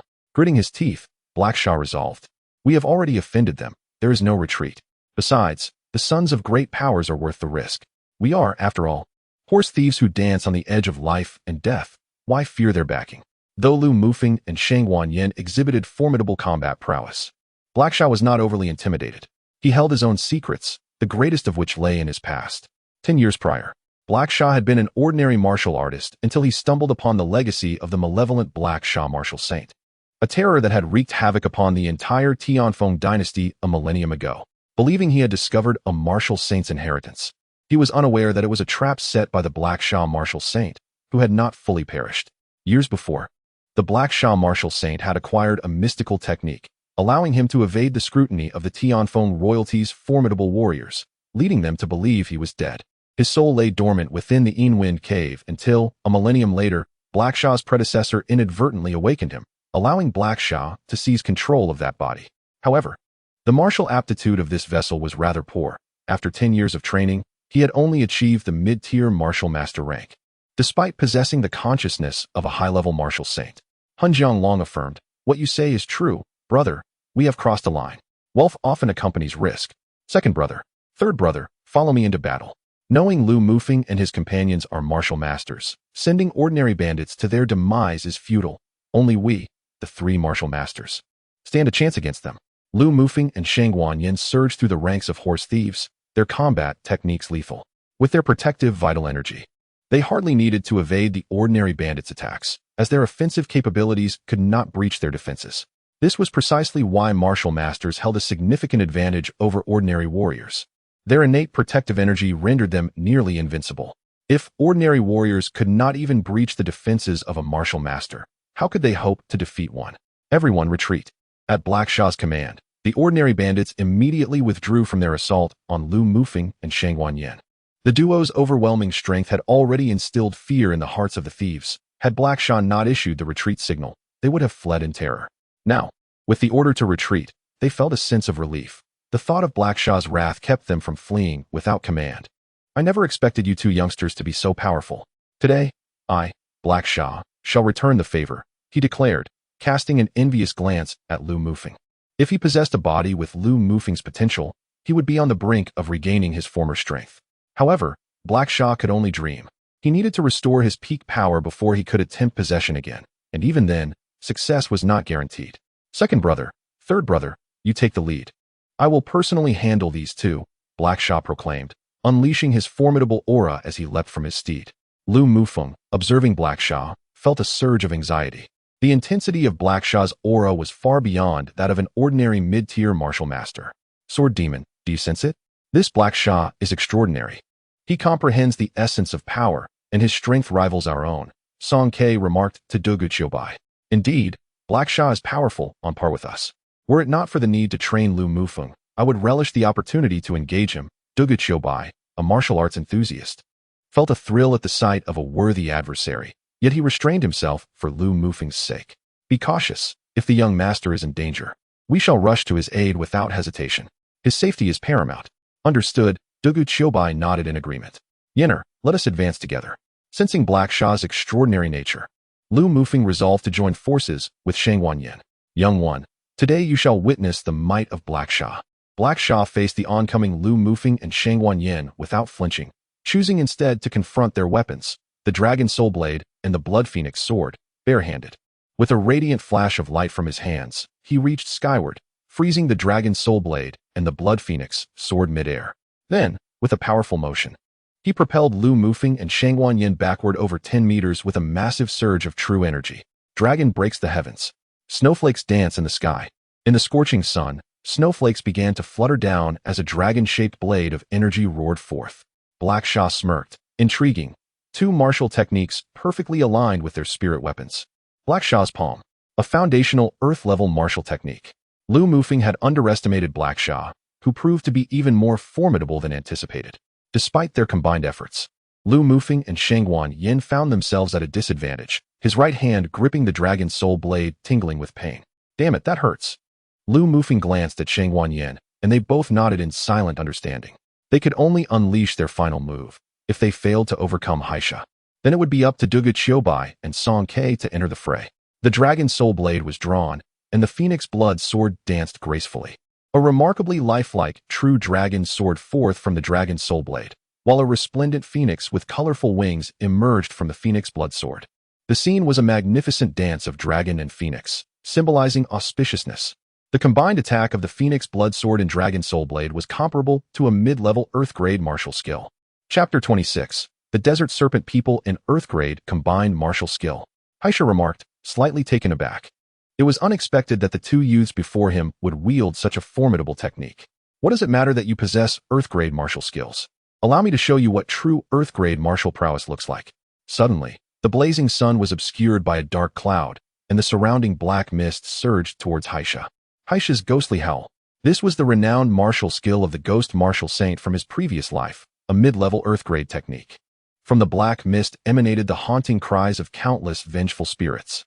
The clash of black mist with dragon and phoenix filled the air with ghostly wails, dragon roars, and phoenix cries, sending numerous wild horses in the vicinity fleeing in panic. The battleground became a swirling vortex of chaos, with dust and sand flying, obscuring the sun. Boom! A powerful explosion reverberated through the air. Lu Mufeng and Shang Wanyan were both sent flying but emerged unscathed. However, Haisha remained firmly planted, not retreating an inch. Clearly, he had the upper hand, yet he expressed dissatisfaction. Two younglings, you managed to withstand my ghostly howl without significant injury. It seems I underestimated you. Lu Mufeng understood that he and Shang Wanyan could not contend with Haisha, just as he signaled Duga Bai and Song Ke to engage Haisha. A panicked bandit rushed over to report, Chief, trouble. The elder of the Desert Serpent people is leading their army of serpents towards us. Upon hearing this news, the surrounding bandits were thrown into disarray. Living in the desert, they often dealt with the ruthless Desert Serpent people and knew of their ferocity. Retreat. Without a second thought, they mounted their swift steeds and fled, for even Haisha dared not provoke the vicious Serpent clan. Observing Haisha's hasty retreat, Lu Mufeng chose not to pursue, instead pondering the nature of the Serpent clan that could instill such fear in a formidable opponent. As Lu Mufeng contemplated this, a battered youth stumbled towards them, rolling and crawling in desperation. Run! The serpents are coming, he urged breathlessly upon reaching Lu Mufeng and the others. Using his keen eyesight, Lu Mufeng spotted the youth's pursuers in the distance. Behind him, hundreds of monstrous creatures with human heads and serpent bodies brandished weapons, their forked tongues flickering as they bore down on him. Though there was some distance between them, it would not be long before they caught up. These serpents, with human heads and arms above the chest and serpentine bodies below, moved with a sinuous grace, their elongated forms undulating as they approached rapidly.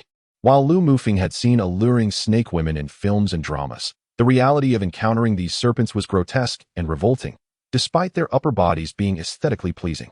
What should we do, young master? Song Ke inquired. After a moment of silence, Lu Mufeng replied, let us observe. I have yet to witness such peculiar serpents. It may be worthwhile to learn more today. The injured youth soon collapsed at their feet, gasping, hurry. Upon seeing the fallen youth, Lu Mufeng sighed in exasperation. What a loss. He then signaled Shang Wanyan to administer a healing pill to the youth. This healing elixir had cost Lu Mufeng 200 martial crystals in a recent auction, with each pill valued at nearly 20 crystals. Though he was not particularly altruistic, he felt a sense of obligation to aid someone who had warned them of the impending danger. The healing pill worked wonders, and the youth soon regained consciousness, weakly stating, there are serpents ahead. Rest easy. You need not worry about what comes next, Lu Mufeng reassured him, as the serpents drew perilously close. In an instant, they were surrounded by numerous serpents. The youth, terrified, could not bear to look at them, for their reputation was one of extreme brutality. The leader of the serpents, with cold triangular eyes, surveyed Lu Mufeng and his companions. Humans, you are brave to stand before me, the great elder of the Abbas serpent god tribe. Since you do not flee, I shall welcome you in the manner of my people. With a sinister grin, he signaled 2 warrior-level serpents to seize Shang Wanyan. Upon noticing the approaching serpents, Lu Mufeng caught a whiff of an unpleasant odor wafting from them and frowned. Drawing the dragon soul blade, he plunged it into the ground and executed an intricate hand sign, rapidly transforming into a shadow that shot into the air like lightning. First finger of the profound sky, break the river. Lu Mufeng intended to utilize the first finger of the profound sky, harnessing the moment when his cultivation surpassed that of his opponents, alongside his understanding of martial arts from Yeren Wang. If successful, it would greatly benefit his future training. Clearly, Lu Mufeng succeeded. The initial stage of the first finger of the profound sky was far beyond the capabilities of 2 mere warrior-level serpents. With a thunderous impact, a colossal finger shadow pierced through the bodies of the 2 serpents, sending them hurtling hundreds of meters away. Even if they did not die instantly, they were gravely injured and would not survive for long. The might of an Earth-grade martial skill eclipsed that of a profound-grade technique, enabling Lu Mufeng to dispatch 2 serpents effortlessly. What? The elder Ryan of the Serpent Clan was taken aback to see his 2 warrior-level serpents felled in an instant, realizing he had encountered a formidable human. Meanwhile, Dugu Chiobai and Song Ke also unleashed their formidable auras, causing Ryan's triangular pupils to narrow in alarm. "Retreat," Ryan commanded, immediately burrowing into the ground to escape. The surrounding serpents followed suit, vanishing into the earth. Though the serpents harbored a deep-seated hatred for humans, they were not foolish. Why would they remain to meet their demise against a powerful adversary? The Serpent Clan's ability to survive in human territories was not without reason, as they possessed remarkable skills in fleeing. The injured youth was left astounded, witnessing Lu Mufeng and his companions effortlessly repel the legendary brutal Serpent Clan. Lu Mufeng was feeling quite disheartened. He merely wished to undergo some training, yet the bandits and the serpent men sensed something amiss and promptly fled.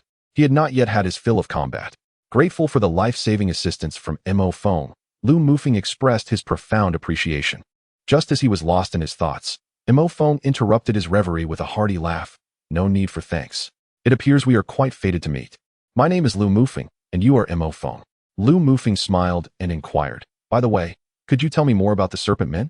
Chapter 27. Trials in the Desert. Through Mo Feng's explanation, Lu Mufeng finally learned of the legendary origins of the Serpent Men. It is said that eons ago, a serpent demon, surpassing even the martial saint level, had kept countless human women for its own pleasure. These women, after being subjected to the demon, bore children who became the Serpent Men. Viewed as monsters by humans, the Serpent Men were despised and hunted, which fostered their deep-seated animosity towards humanity. Once, the Serpent Clan boasted numerous powerful warriors, but due to their merciless slaughter of humans, they were annihilated by the combined forces of 3 great dynasties and 9 major sections. Only a small fraction of the Serpent Men escaped, but their clan never regained its former glory, relegated to a harsh existence in the desolate Qatari Desert.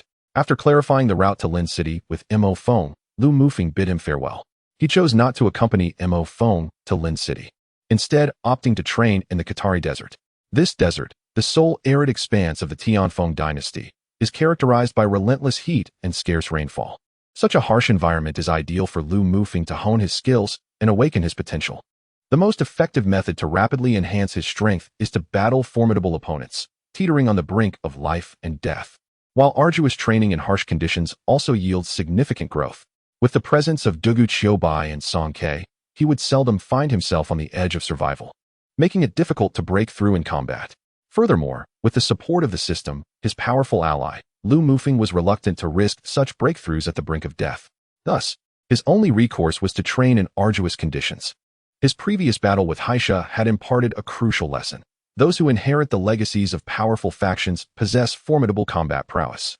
To secure first place in the martial arts competition without relying on possession, his current strength was still woefully inadequate. The young talents competing against him would not possess the same lack of martial skill as the bandits and horse thieves.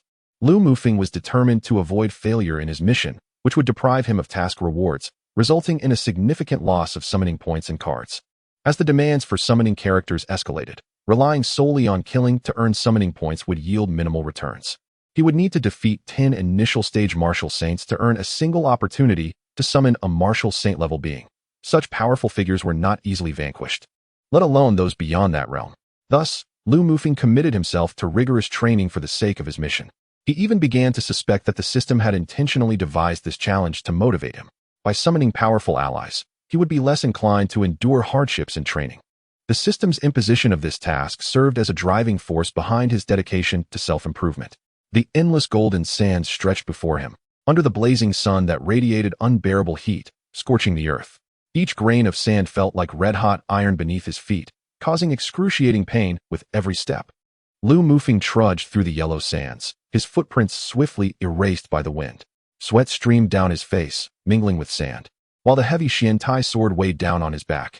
His lips cracked from thirst, and amid the struggle against the heat, hunger, and fierce winds, he constantly circulated his true energy, fighting against exhaustion. To cultivate independence, Lu Mufeng had sent away Shangwan Yin and the others, choosing to traverse the desert alone. The Xiantai sword, reminiscent of the famed protagonist Xiao Yin from the renowned web novel Do Putsong Qiong, served as his inspiration for carrying such a weight during his training. Unlike the sword in The Return of the Condor Heroes, which weighed only 64 pounds, the one he possessed now, brought from another world by Dugu Chiobai, exceeded 200 pounds, making his journey through the desert even more arduous. Despite the difficulty of this grueling training, its benefits were undeniable. As he continuously circulated his true energy, Lu Mufeng's reserves expanded rapidly. Just 5 days prior, his energy had barely reached the initial stage of a mid-level martial artist, yet he now stood on the verge of breaking through to the high-level martial artist realm. He believed that it would not be long before he achieved this breakthrough, allowing him to surpass mid-level martial artists. The Xian Tian 5 Fingers, being an earth-level martial technique, demanded immense energy that most martial artists could scarcely muster even for a single use. Moreover, after 5 days of exposure to the elements, Lu Mufeng's character had become more resolute, his features sharpened, and his gaze radiated an indomitable spirit. His body, bronzed and glistening, exuded a masculine aura. By the heavens, I must persevere. I cannot afford to fail my mission. Despite his head spinning and his steps wavering, Lu Mufeng clung steadfastly to his resolve, refusing to succumb to unconsciousness. Sand and sweat mingled at his lips, and in his dazed state, he was unaware of how much sand he had inadvertently consumed. Having gone 5 days without washing, a thick layer of sand clung to his body, yet he persisted through sheer will. In the distance, Shangguan Yin watched Lu Mufeng struggle against the wind and sand, her heart aching for him. Had it not been for Dugu Qiubai and Song Kei's restraint, she would have rushed to support him. As Lu Mufeng continued his arduous trek across the expansive Qatari desert, he suddenly changed expression, withdrawing the heavy Xian Tai sword from his back and plunging it into the sand with force.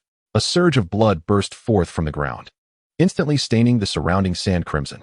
Lu Mufeng, expressionless, raised the sword and discovered it was a desert lizard, one of the few creatures inhabiting the Qatari desert. Lu Mufeng had grown accustomed to such encounters. In 5 days, he had slain countless desert snakes, lizards, and scorpions. In this resource-scarce environment, these creatures exhibited a fierce predatory instinct. In the Qatari desert, Lu Mufeng faced not only the harsh elements, but also the ferocious desert beasts. However, these creatures were merely at the demon beast level, easily dealt with by him, though their concealment in the sands made them challenging to detect. Thus, he heightened his mental acuity, which concurrently sharpened his perception of the world around him, an essential skill for evading attacks in combat. After traversing several thousand meters, Lu Mufeng could no longer endure. His eyes closed, and he collapsed into the sands. Observing from a distance, Dugu Qiubai and the others rushed to his side upon seeing him fall. Unbeknownst to Lu Mufeng, during his unconsciousness, his true energy finally broke through the threshold, surging into the high-level martial artist realm. Chapter 28. The mysterious traveler. Young master, you have awakened. Are you unhurt? As Lu Mufeng awoke, he beheld Shangguan Yin, her eyes glistening with tears. Unlike her usual cold demeanor, a hint of concern graced her features, bestowing upon her a touch of femininity. Yinner, I am fine, he reassured her. However, as he attempted to rise, he realized that his entire body ached, making even standing a challenge. Observing this, Shangguan Yin promptly moved to assist him. Standing nearby, Song Kei regarded Lu Mufeng, who was leaning on Shangguan Yin, and smiled softly. I did not expect you to possess such resilience. Coupled with your extraordinary talent, your future achievements shall surely be remarkable. Indeed, over the past 5 days, despite the arduous conditions, Lu Mufeng had neither faltered nor called upon anyone for assistance, earning the admiration of his companions. Dugu Qiubai nodded in agreement, feeling somewhat embarrassed by the praise from these two true practitioners of martial arts. Lu Mufeng recognized that their perseverance far exceeded his own. They had dedicated decades to their craft, while he had merely endured for 5 days. Young master, diligent efforts will yield rewards, Song Kei encouraged. Perhaps you should take a moment to assess your cultivation. Taken aback by Song Kei's suggestion, Lu Mufeng began to sense his own abilities. To his astonishment, he realized he had reached the rank of a high-level warrior. After enduring considerable hardship and finally reaping the fruits of his labor, a profound joy enveloped him, for there is no greater happiness than the sweet reward of one's efforts. As the four continued their journey through the vast desert sands, they approached the 15th day of the 8th month. Having spent many days in the Qatari desert, they planned to rest in Lin City before heading towards Tianyu City. Just as they reached the edge of the desert, a group of 6 individuals clad in black, their faces obscured by veils, appeared on the horizon. The sight of these mysterious figures, draped in dark garments and shrouded in secrecy, instilled a sense of foreboding. Upon noticing Lu Mufeng and his companions, one of the cloaked figures signaled to a woman among them, suggesting, "Commander, there are people ahead. Should we eliminate them to prevent any leaks?"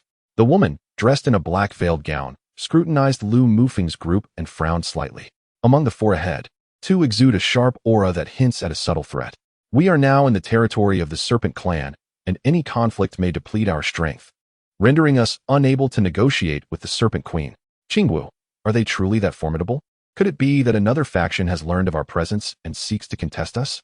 A male figure in black asked, his brow furrowed with concern. For the stakes of their mission were exceedingly high. Rest assured, Master Gu, we are traversing secret paths, cloaked in black, to avoid detection. Moreover, the information we possess is a legacy from my ancestor. It is unlikely that any other factions are aware of it. Still, the presence of a faint threat from those four cannot be ignored. We must conserve our strength for our confrontation with the Serpent Queen, which is our utmost priority. Feng Qingwu replied respectfully to the black-clad Master Gu. Are the two ahead warriors of the saint level? Master Gu inquired, astonished. Uncertain.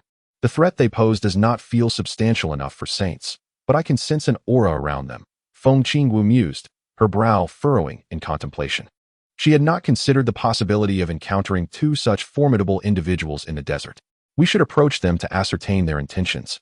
My unease compels me to gather more information, especially since that item is of paramount importance to me, Master Gu expressed, his concern evident. Very well, Master Gu. Feng Qingwu acquiesced. Young master, that woman in black gives off a powerful aura. She is likely the rumored saint, Song Ke remarked, his brow furrowing in apprehension. If they were indeed saints, he feared that conflict could compromise Lu Mufeng's safety, given that their opponents were not weak. What? A saint? Lu Mufeng exclaimed in shock. He had heard of saints before, such as the esteemed Yun Ding, mentor to the renowned Wu Mufeng, and Gu Mutian, mentor to Sheng Guanyin, but this would be his first encounter with one in reality. Saints transcend ordinary practitioners, having reached a realm beyond the mundane, enjoying lifespans exceeding that of common folk by 100-fold, and comprehending the essence of martial arts to an extent that renders those below the saint level utterly powerless in their presence. This was why Dugu Qiubai and Song Ke, despite being merely initial and intermediate martial practitioners, respectively, seemed so formidable. They had grasped the essence of martial arts, their only limitation being their cultivation level. Fear not, young master. With Sword Demon and myself here, they cannot harm us, Dugu Qiubai declared confidently, relishing the prospect of facing stronger opponents. Reassured by Dugu Qiubai's words, Lu Mufeng felt a sense of calm wash over him. Trusting in his companions, he believed that if conflict arose, he could rely on his ability to escape. Young brother, we have a keen interest in the Serpent Clan of the Qitari Desert, yet we are unaware of the route to their small city. Could you kindly direct us? A gentle, melodious voice floated to Lu Mufeng's ears. Feng Qingchen approached, aware that the three surrounding Lu Mufeng were his protectors, and recognizing that he was likely from a prominent family, she sought his guidance. Feng Qingwu, intrigued by the presence of three powerful guardians, pondered the identity of the young master before her. Possessing intelligence on the three kingdoms of the Eastern Domain, she had never encountered any information regarding these four individuals. Could they belong to a hidden and formidable faction? As Lu Mufeng beheld the approaching figure, he noted her long, lustrous black hair and her graceful figure. Adorned in a flowing black gown, her beauty undeniable even beneath her veil. Despite his past experiences with captivating women, he found his resistance to allure had strengthened. Dear sister, I regret to inform you that I know not the location of the Serpent Clan's small city. I am merely here for the courtship of Princess Mingfeng, daughter of the Ning King, Lu Mufeng replied honestly, admitting his ignorance of their destination. Feng Qingwu scrutinized Lu Mufeng closely, sensing no deceit, and expressed her gratitude. Thank you, young brother. We shall seek the way ourselves. With that, she and her companions departed, while Master Gu cast one last lingering glance at Lu Mufeng, ensuring he detected no threat before following suit. Chapter 29. Following closely, young master. What shall we do next? Dugu Qiubai inquired softly, approaching Lu Mufeng after Feng Qingwu and her party had moved further away. After a moment of contemplation, Lu Mufeng gritted his teeth and said, "This group of individuals is shrouded in mystery. They were clearly testing us just now. Fortune favors the bold, judging by their demeanor. They must be in search of some treasure. Let us follow them and see." Song Ke shook his head and replied, "No. The martial saint across from us possesses keen perception. If we draw even slightly closer, we will be detected. Moreover, their strength is formidable. A confrontation would not bode well for us. I have a plan." With that, Dugu Qiubai let out a sharp whistle, and a large eagle, which had accompanied him for decades, soared toward him. This majestic bird was a top-tier low-level beast, possessing power equivalent to that of a human at the threshold of becoming a martial sect master. Dugu Qiubai had brought it along when he ventured out, as Lu Mufeng and the others were unfamiliar with the terrain. Relying solely on their intuition would lead them astray. They usually depended on the eagle to fly high above and scout the way. Dugu Chiobai murmured something into the eagle's ear, and the creature ascended further into the sky, heading toward the direction where Feng Qingwu and the others had vanished. The eagle was capable of soaring to great heights and had excellent vision, making it adept at tracking the enigmatic figures clad in black. Lu Mufeng nodded in agreement. Let us follow the eagle. The four of them then set off in the direction the eagle was flying. The eagle intermittently relayed information about the mysterious group's movement, and Lu Mufeng and his companions diligently followed the path indicated. The group of mysterious individuals continued their trek toward the heart of the Qatar Desert. As they drew near, they were intercepted by a band of serpent people. Halt! This is the territory of the serpent people tribe. Humans must leave at once, or face our wrath. Suddenly, countless serpent people emerged from beneath the sands, encircling Feng Qingwu and her companions. Among them was the chief elder of the serpent tribe, Ryan, whom Lu Mufeng recognized. Had he not sensed the overwhelming aura of Feng Qingwu and her companions, particularly the enigmatic presence of Feng Qingwu, reminiscent of the Serpent Queen, he would have already ordered the slaughter of these intruders. I am Feng Qingwu, the imperial princess of the Tianfeng dynasty and commander of the palace guards. I come to seek an audience with your queen, Elisa, accompanied by Master Gu Changqing, the alchemist. Feng Qingwu stepped forward and spoke calmly. Humph, we serpent people have an irreconcilable enmity with humans. Our queen will not meet with you. Depart at once, or you will face the full wrath of our tribe. Ryan coldly rejected. If you refuse us, we shall force our way through. Feng Qingwu retorted, her tone unwavering. Humph, it seems you seek death. Ryan's triangular pupils glinted with a bloody ferocity. Despite the strength of their adversaries, the dignity of the serpent clan compelled them to fight. Beast kings, blood wolves, scarlet foxes. Test the strength of these serpent people. Feng Qingwu commanded her 3 subordinates. The titles Beast King, Blood Wolf, and Scarlet Fox were bestowed upon members of the Imperial Guards of the Tianfeng dynasty who had reached the martial sect level and were assigned to the most elite group of Beast Guards. Feng Qingwu was not only the leader of the Palace Guards, but also the captain of the Beast Guard team, known by the title Firewind. Yes, leader. The Beast King, Blood Wolf, and Scarlet Fox responded in unison. Humans, you have offended our great serpent god Abbas, and this cannot be forgiven. Ryan, the serpent elder, took the lead in the battle, joined by the 3 mid-tier martial sect commanders. The common serpent people, unable to partake in such high-level combat, retreated to a safe distance, lest the aftermath of the battle claim their lives. Serpent technique, serpent kiss. A plume of black mist spewed from Ryan's serpent tongue. This was the exclusive innate secret technique of the serpent people. Sensing a profound threat, the Beast King deftly evaded the black mist, which corroded and evaporated the sands upon contact, revealing its lethal toxicity. Humph. Fortunate I dodged in time, or I would have met my demise at the hands of this monster. Now taste my fist. He unleashed the 1,000 Hands fist, sending countless fist shadows hurtling toward the serpent elder. Boom. The surrounding sands erupted in a chaotic explosion. But Ryan skillfully maneuvered his serpentine body to evade the Beast King's attack. You are strong, human. Consuming your flesh and blood will make me even stronger, Ryan sneered menacingly. Humph. You must first defeat me to make such claims, the Beast King retorted angrily. Serpent technique, divine serpent tail. A massive serpent tail, imbued with immense power, lunged toward the Beast King. Boom. The tail struck the sands, sending a cloud of dust into the air and creating a sizable crater in the desert. The Beast King spat out sand, shaking his head vigorously. He had narrowly avoided the tail's assault, but the aftermath was no less unpleasant, as sand filled his mouth, ears, and nose, while the thunderous impact left his ears ringing. Leave now, and we shall not pursue you further. Though you are strong, I do not regard you as a threat. Rather, it is the presence of Feng Qingwu and the mysterious figures behind her that fills me with trepidation. The serpent people possess a keen sense of danger, and the aura exuding from Feng Qingwu and the cloaked figures is overwhelmingly potent, a trait that has allowed our kind to survive through the ages. Humph, spare me your chatter. I have yet to encounter such vexation in my journey. Prepare to receive my strike. The Beast King seethed with fury. King of Lion's Fury, a high-tier martial technique resonated with tremendous power, producing a sound wave that swept through the surrounding sands, creating a whirlwind that surged toward the serpent elder. The shockwave forced even distant serpent people to retreat further. Serpent technique, swallowing heaven and earth. Ryan swallowed the Beast King's sonic attack whole. Thus, a fierce battle ensued between the Beast King, Blood Wolf, Scarlet Fox, and the serpent elder Ryan, with 7 figures clashing amidst the skies, their energies intertwining and creating a vast pit in the desert. After 300 exchanges, neither side could claim victory. Observing the protracted standoff, Feng Qingwu furrowed her brows, clearly growing impatient.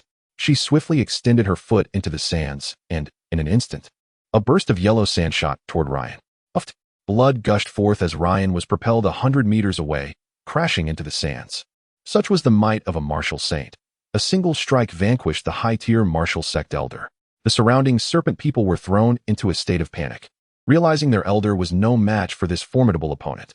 You are indeed a martial saint, Ryan gritted through the pain. Even as a martial saint, you cannot escape death in the Qatar desert. Our serpent queen is also a martial saint and harbors no fear of you. With that, the serpent elder and his kin vanished into the sands, fleeing. The beast king, blood wolf, and scarlet fox sought to pursue, but Feng Qingwu halted them, stating, "There is no need to chase. Our objective lies within the serpent city." Meanwhile, Lu Mufeng, who had been following from afar, communicated with Dugu Qiubai and the eagle. Learning of the situation ahead, the formidable lineup of their adversaries, a martial saint, a half-saint, a high-tier martial sect master, and 3 mid-tier martial sect masters, left him astounded. Such a configuration could easily dominate a region, especially with the presence of a martial saint. This faction could be deemed a top-tier force within the Eastern Domain. Eagerly anticipating the treasures they sought, Lu Mufeng and his companions continued to follow the eagle's guidance. Chapter 30. The Serpent City. After trailing for 3 days, the enigmatic group arrived at a small desert city and came to a halt. In a small town built of piled rocks and adorned in earthy tones, the Serpent People, a tribe once hunted by various factions across the Eastern Domain, found refuge in the arid expanse of the Qatari Desert. In this harsh and unforgiving environment, they gradually adapted and constructed a modest settlement at the heart of the desert to accommodate their kin. How dare you trespass into the Serpent People's stronghold? Are you courting death? The elder of the Serpent People glared fiercely at Feng Qingwu and her companions, his sharp fangs peeking from his lips.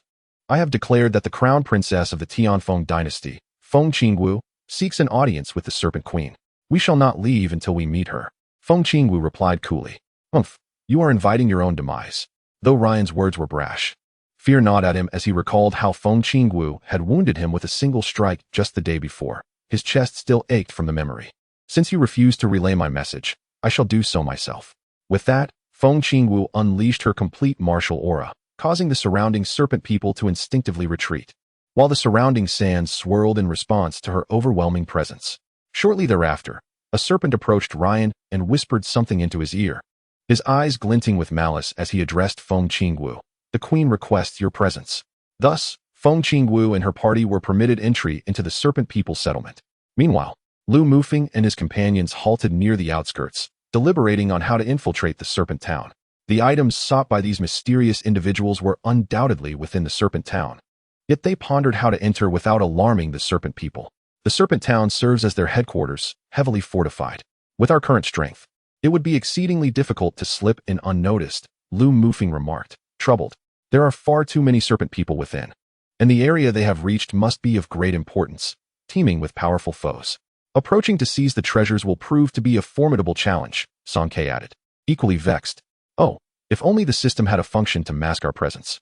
Curse this unreliable system. It lacks even the simplest shielding capabilities. Lu Mufeng lamented internally, recalling many novels from his past life where systems possessed the ability to conceal one's aura, rendering them undetectable. As Lu Mufeng wallowed in self-pity, a cold mechanical voice echoed. Ding. Host. The function to mask aura has been activated since your ascension to martial artist.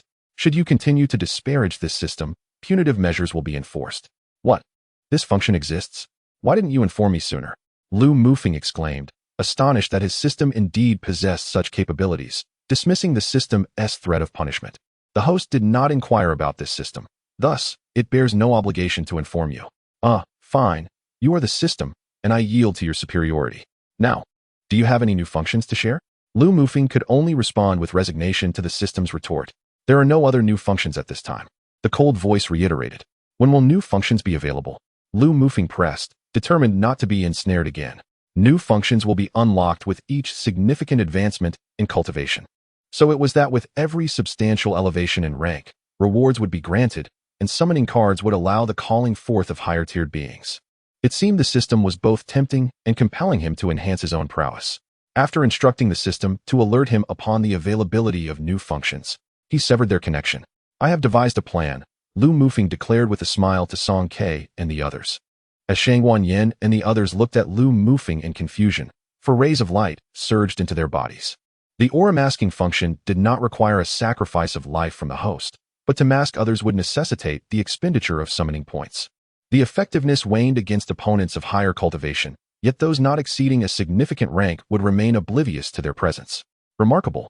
I no longer perceive the presence of the three young masters without even needing to open my eyes, Dugu Qiubai remarked after keenly sensing the surroundings for a while. This will make our infiltration into the Serpent Town considerably easier, Song Ke nodded in agreement. As night fell, Lu Mufeng and his companions stealthily navigated the path, quietly dispatching several vigilant serpent guards to enter the settlement. In comparison to human towns, the Serpent Town was exceedingly primitive, surrounded by mud huts and walls crafted from yellow clay. The nocturnal activities of the serpent people, unrestrained and uninhibited, echoed through the night. Lu Mufeng even witnessed several serpent people engaging in open mating on the streets. The serpent people, being only partially human, were indifferent to the concepts of decorum and modesty, their conduct reminiscent of uncivilized beasts, unashamed in their displays. Though the serpent people's lower halves resembled that of serpents, their upper halves retained a human form. Lu Mufeng found himself blushing, unable to bear the sight of such indiscreet acts. The goddess dragon, too, was visibly distressed. Her normally cold and composed demeanor flushed with embarrassment as she clung to Lu Mufeng, shielding her view from the indecorous spectacle. Lu Mufeng could also sense Shangguan Yin trembling slightly, her body radiating warmth akin to boiling water. In contrast, Dugu Qiubai and Song Ke, seasoned individuals who had long since transcended societal norms, observed with unabashed interest, a trait that Lu Mufeng found both admirable and confounding. It was precisely the fervor of the serpent people's revelries that allowed Lu Mufeng and his companions to navigate the Serpent Town with relative ease. Upon reaching the center of the settlement, they encountered a relatively lavish palace, its interior aglow with lights and faint sounds of music and dance wafting through the air. Dugu Qiubai and Song Ke stealthily approached, swiftly neutralizing the guards at the palace entrance, while Lu Mufeng and the others cautiously searched within for the whereabouts of the mysterious individuals. Following the sounds of song and dance, they successfully located a grand hall, where they concealed themselves to observe. Inside the hall, 6 mysterious figures sat on the left, all having removed their masks. At the forefront sat a middle-aged man, a mid-level martial master, whose presence commanded respect, even drawing the attention of a female martial sage who seemed to regard him as a leader. This young and stunningly beautiful woman was an anomaly among martial sages, who typically appeared aged and weathered. Such youth and beauty indicated an extraordinary talent. On the right side sat the upper echelons of the serpent people, including the Elder Rhine. Lu Mufeng and his companion's successful infiltration into the Serpent Queen's palace was undoubtedly linked to this gathering of powerful serpent leaders. In the center, numerous serpent beauties swayed their serpentine bodies, performing an ancient martial dance unique to their kind. At the head of the assembly was a breathtaking serpent woman, her voluptuous form accentuated by cascading golden locks, her delicate lips resembling the petals of a rose, and her alabaster serpent tail undulating enticingly in the air. This enchanting figure was none other than the Serpent Queen, Iretia. Chapter 31. The Serpent Queen. The Serpent Monarch is elected from among the serpent people, chosen for their bloodline's closeness to the serpent god. Iretia, the current Serpent Queen, boasts the purest lineage and the highest innate talent among recent generations, having reached the mid-level of the initial stage of martial sage. Even more formidable is Iretia's awakening of the ultimate secret technique of the serpent people, the serpent transformation, which allows her to metamorphose into a colossal serpent, impervious to blades and imbued with the strength of a dragon. Additionally, she has awakened a fragment of the divine power once wielded by the serpent god Abbas, further enhancing her combat prowess.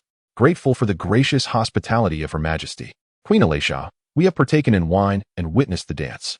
Our purpose for visiting the Serpent City is to broker a deal with Her Highness. Master Gu, as mentioned by Feng Qingwu, addressed the Serpent Empress. Upon hearing Master Gu speak, the Serpent Empress cast a fierce glare, her martial aura surging towards him. How dare a mid-tier martial sovereign engage in business with her? Feng Qingwu promptly shielded Master Gu from the oppressive presence of Queen Alicia, swiftly explaining that he is the foremost devotee of the Tianfeng dynasty, the 5th-rank alchemist Master Gu Changqing, revered even by my sister, the unparalleled Empress Wuxuan. Thus, he is indeed qualified to negotiate with Her Majesty. Once a disciple of the Dan Alliance from the Tianlin dynasty, Yu Chaqing had inexplicably defected and was subsequently appointed as the head of the Devotion Institute by the Tianfeng dynasty. This institute recruits various levels of practitioners and martial artists who, while unwilling to join the dynasty directly, choose to serve as devotees. These individuals are not under the direct control of the Tianfeng dynasty. They engage in equivalent transactions. They offer their labor, producing alchemical pills, weapons, and the like, in exchange for appropriate compensation from the dynasty. Naturally, when the dynasty is in urgent need, they are obliged to assist immediately, but under normal circumstances, their cooperation is entirely at their discretion. This group enjoys considerable freedom and is not bound by the dynasty's commands. Furthermore, the Devotion Institute corresponds to a level of welfare and privileges akin to that of the dynasty's officials, which constitutes the only benefit granted to them by the Tianfeng dynasty. Concealed in the shadows, Lu Mufeng was astonished. The mysterious female martial saint is the long princess of the Tianfeng dynasty, and now the foremost alchemist, Master Gu Changqing, is also present. Their intentions are evidently not trivial. So, he is the fifth-rank alchemist, indeed qualified to negotiate with this empress, she mused. Speak. What do you wish to trade with me? Elisha inquired, her long, crimson tongue licking her lips as she took a sip of blood-red wine. Well, my master, the Xiang Dan Emperor, traversed mountains and rivers in search of the heavenly spirit fire. He inadvertently arrived in Qatar, discovering that the desert was formed due to a great earth flame vein beneath, which absorbed all the moisture from the surrounding soil. Gu Changqing stated calmly. Is that so? Thankfully, this earth flame vein formed the Qatar desert. Otherwise, my serpent people would have nowhere to dwell, Elisha remarked, her enchanting visage shadowed by deep-seated hatred. She recalled the massacre of her kin by humans, forcing the serpent people to hide in the harsh conditions of the Qatar desert to survive. Gu Changqing offered an awkward smile. This animosity between humans and serpents was a bitter legacy.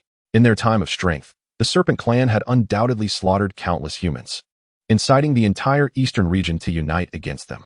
While humanity gradually forgot their hatred as the serpents concealed themselves in the Qatar desert, the serpent's resentment remained unquenched. Your Majesty, let us not dwell on the enmity between humans and serpents, but rather focus on our transaction. Gu Changqing cleared his throat to mask his discomfort. Very well. What is the nature of your trade? Elisha responded, suppressing her animosity.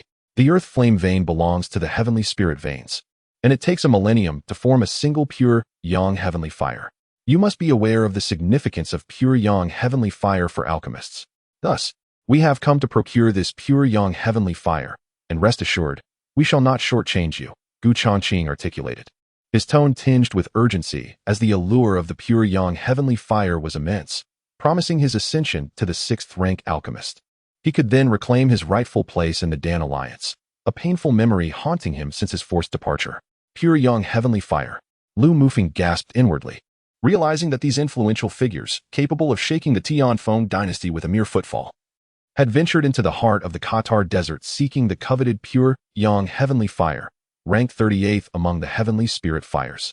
Such heavenly fires are exceedingly rare treasures desired by alchemists and blacksmiths alike, with 72 known varieties. The pure yang heavenly fire not only assists alchemists in producing high-quality pills, but also bestows upon its wielder unparalleled martial prowess. What do you offer in exchange for such a treasure? Perhaps you could remain here as my companion, and I would grant you the pure yang heavenly fire. Elisha suggested playfully, her gaze fixed on Gu Changqing. Despite her breathtaking beauty, Gu Changqing found her not to his taste. I shall not stay as your companion. What we propose to exchange is a bountiful land sanctioned by Empress Wu Shuang, sufficient for the serpent people to thrive. Moreover, the Tianfeng dynasty guarantees that if you refrain from disturbing humanity, no forces will come to eradicate you. Additionally, I shall bestow upon you 5 vials, each containing 12 different fifth-rank pills, Gu Changqing declared confidently. Though 5 vials of fifth-rank pills were immensely valuable, they would not sway the Serpent Empress as significantly as a prosperous land. For who would choose to reside in the harsh desert if given the choice of a flourishing abode? Observing the astonished serpents around him, Gu Changqing understood the magnitude of his offer. Empress Wu Shuang's substantial investment in aiding Gu Changqing was contingent upon his promise to reclaim the position of alliance leader in the Dan Alliance and relocate its headquarters to the Tianfeng dynasty, while he would continue to serve as the head of the Devotion Institute. With the Dan Alliance integrated into the Tianfeng dynasty, the scarcity of various alchemical pills would become a thing of the past. Is this true? What proof do you have? Elisha inquired, her interest piqued.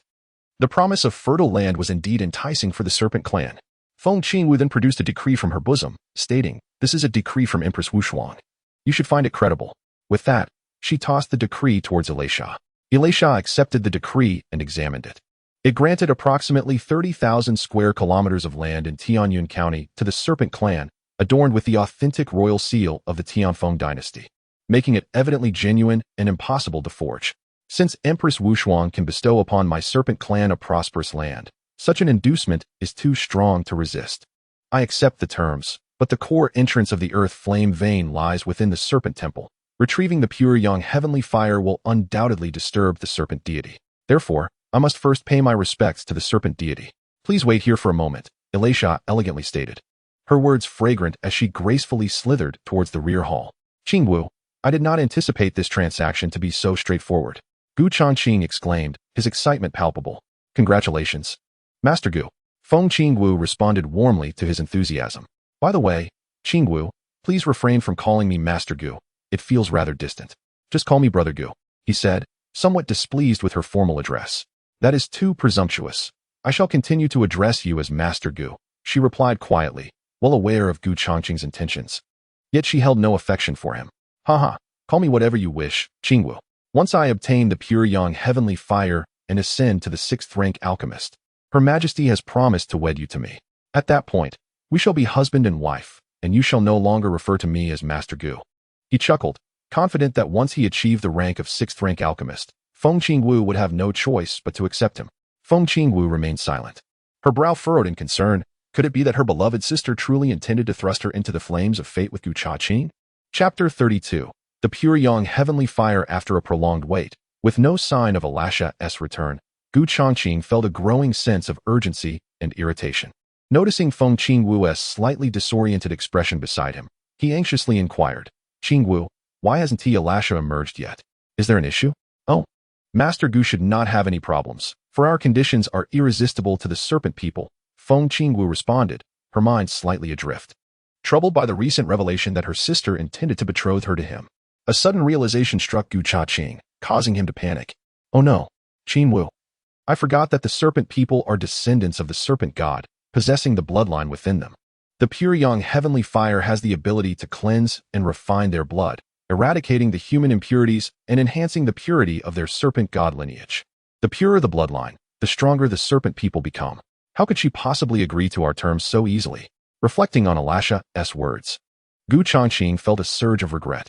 When she proposed to first pay homage to the serpent god, he should have anticipated this.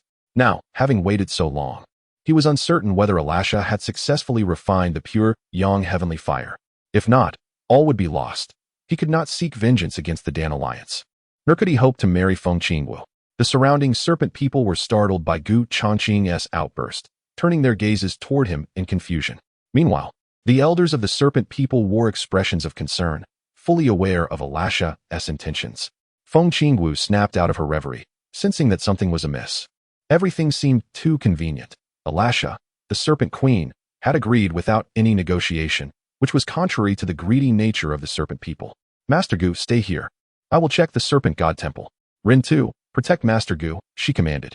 With that, a formidable aura emanated from her as she swiftly exited the hall, trampling the serpent guards at the entrance. Rin 2, the formidable half-saint of their group, had a notorious reputation for having slain numerous master-level warriors. He had once been wounded by a hidden martial saint, but was saved by Gu Changqing, thereafter becoming his loyal bodyguard. Seeing Feng Qingwu dash out of the hall, Ryan could not intercept her, but Gu Changqing and the others would not let her escape. The serpent guards brandished their weapons, with Ryan leading the charge. As the serpent warriors charged forward, Rin 2 cruelly licked his lips, his eyes gleaming with a strange light. He unsheathed his infamous blade. Having refrained from killing for quite some time, he was eager for the thirst of battle. Damn it, they're fast. Sword demon, heavenly blade. Catch up with that female martial saint, Rin 2 commanded. His speed was extraordinary. Even the skilled Lu Mufeng struggled to keep pace, while the sword demon, Duga Bai, and heavenly blade, Song Ke, swiftly followed. Yen let us pursue. With Rin 2's presence, the serpent queen was absent, and the remaining serpent people were no match for them. If not for their sheer numbers, it would have been a one-sided massacre. The serpent temple, dedicated to the worship of the serpent god Abbas, exuded an air of solemnity and grandeur.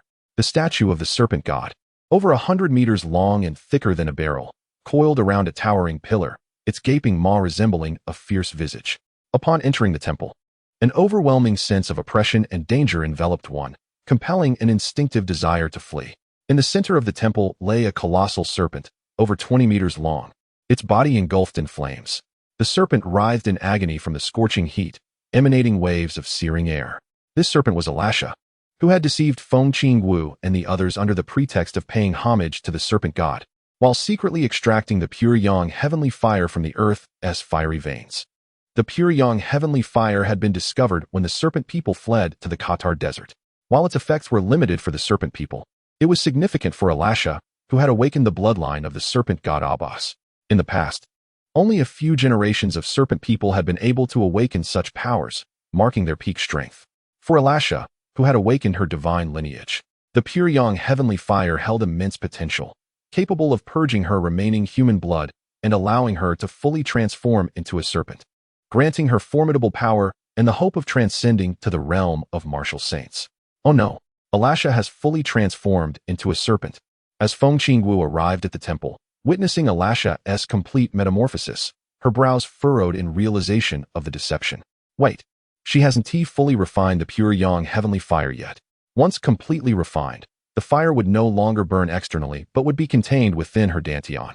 Elisha is currently in the process of refining it. Elisha, since you have broken our agreement and disrupted our transaction, do not blame me for being ruthless. Phoenix crying to the heavens. The ultimate technique of the Tianfeng royal family unleashed a fiery phoenix that soared and screeched, diving toward Elisha, who was in the midst of refining the pure yang heavenly fire. Boom. Damn it. Feng Qingwu, you have interrupted my refinement of the heavenly fire. I shall not spare you. At the critical moment of her refinement, Elisha faltered due to Feng Qingwu's assault. The pure yang heavenly fire threatened to erupt from her body, causing her form to fluctuate between that of a serpent and her human guise. The searing pain from the fire forced her to clutch her head in agony. Elisha, I fear you not. Surrender the pure yang heavenly fire. Countless sword energies surged toward her. Bang! A crimson flame erupted from within Elisha, a manifestation of the pure yang heavenly fire, ranked 38th on the heavenly fire list. It could only be birthed from the rare earth's fiery veins over millennia. For alchemists and artifact masters, a single flame of pure yang was worth as much as a mid-tier martial technique. As the heavenly fire dissipated, Elisha reverted to her original serpent form, albeit with a few meters of added length. Though she had not fully refined the pure yang heavenly fire, the process had cleansed some impurities from her body, enhancing her form. Ah, Feng Qingwu, I shall not rest until you are destroyed. Elisha roared in fury. For not only had Feng Qingwu's interference led to her failure in refinement, but she had also sustained considerable internal injuries. While refining the heavenly fire, she was unable to defend against Feng Qingwu's attack. Had it not been for the serpent people's inherently robust physique, she would have been gravely wounded. Having endured the torment of the heavenly fire, just as she was on the brink of fully transforming into a gargantuan serpent, Feng Qingwu's interruption had rendered her efforts in vain. Elisha harbored a deep-seated hatred for Feng Qingwu. The pure yang heavenly fire now hovered between the two, illuminating the surroundings, as neither dared to make the first move. Lu Mufeng arrived at the serpent temple, observing the standoff between Feng Qingwu and Elisha from a concealed position. Damn it, that's the pure yang heavenly fire. It's so small, Lu Mufeng exclaimed. Sword demon, heavenly blade, if we get a chance, let us seize the heavenly fire and flee immediately. These two women are formidable. After acquiring the pure yang heavenly fire, Lu Mufeng had no intention of using it himself. He planned to give it to Iron Hand. With the pure yang heavenly fire, Iron Hand would soon become a 4th-tier artifact master. The fire's value was utmost for alchemists and artifact masters, and with Lu Mufeng's system, he was not in need of a single flame. He felt no loss in cultivating another into a potential artifact emperor. Elisha, we had an agreement regarding the exchange of the pure yang heavenly fire. Yet you have broken your promise. The serpent people are indeed cunning. Promise? The most untrustworthy beings in this world are your kind, humans. The pure yang heavenly fire was discovered and safeguarded by my people. Whether to trade or not is for us to decide. Elisha glared at Feng Qingwu with fierce, unyielding eyes. In that case, let us cease the pleasantries and compete for it based on our abilities. Chapter 33. Fierce battle as Queen Iressa was unwilling to exchange the pure yang heavenly fire. This princess had no choice but to confront the unique serpentine techniques of your race. A wave of fiery crimson energy coiled in Feng Qingwu's hand. As the phoenix attribute was inherently tied to fire, thus the martial arts of the Tianfeng royal family predominantly embraced this element. Humans, if you wish to experience the true ultimate mystery of the Serpent Clan's techniques, I shall grant your desire. Serpent Technique, Serpent Transformation. Iressa unleashed a blood-red serpent's tongue and, twisting her long serpent tail, ascended into the air. From the terrifying giant serpent statue, a blinding wave of power shot towards Iressa's form. Infused with the faint divine might of the serpent god, instilling profound fear in Feng Qingwu, Lu Mufeng, and the others. How formidable was this legendary serpent god? As the energy wave entered her body, Iressa writhed in agony, her form rapidly transforming and expanding. The upper half of her human body gradually faded, morphing into the upper part of a serpent, merging seamlessly with her lower serpent form, ultimately evolving into a genuine giant serpent, her body swelling until it reached nearly 20 meters in length.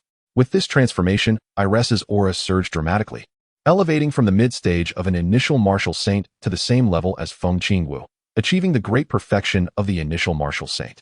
It was indeed a challenge to gain even a slight enhancement at the level of a martial saint, and the disparity in strength between ranks was significant. Thus, each rank was further divided into 4 segments: initial, mid, late, and great perfection.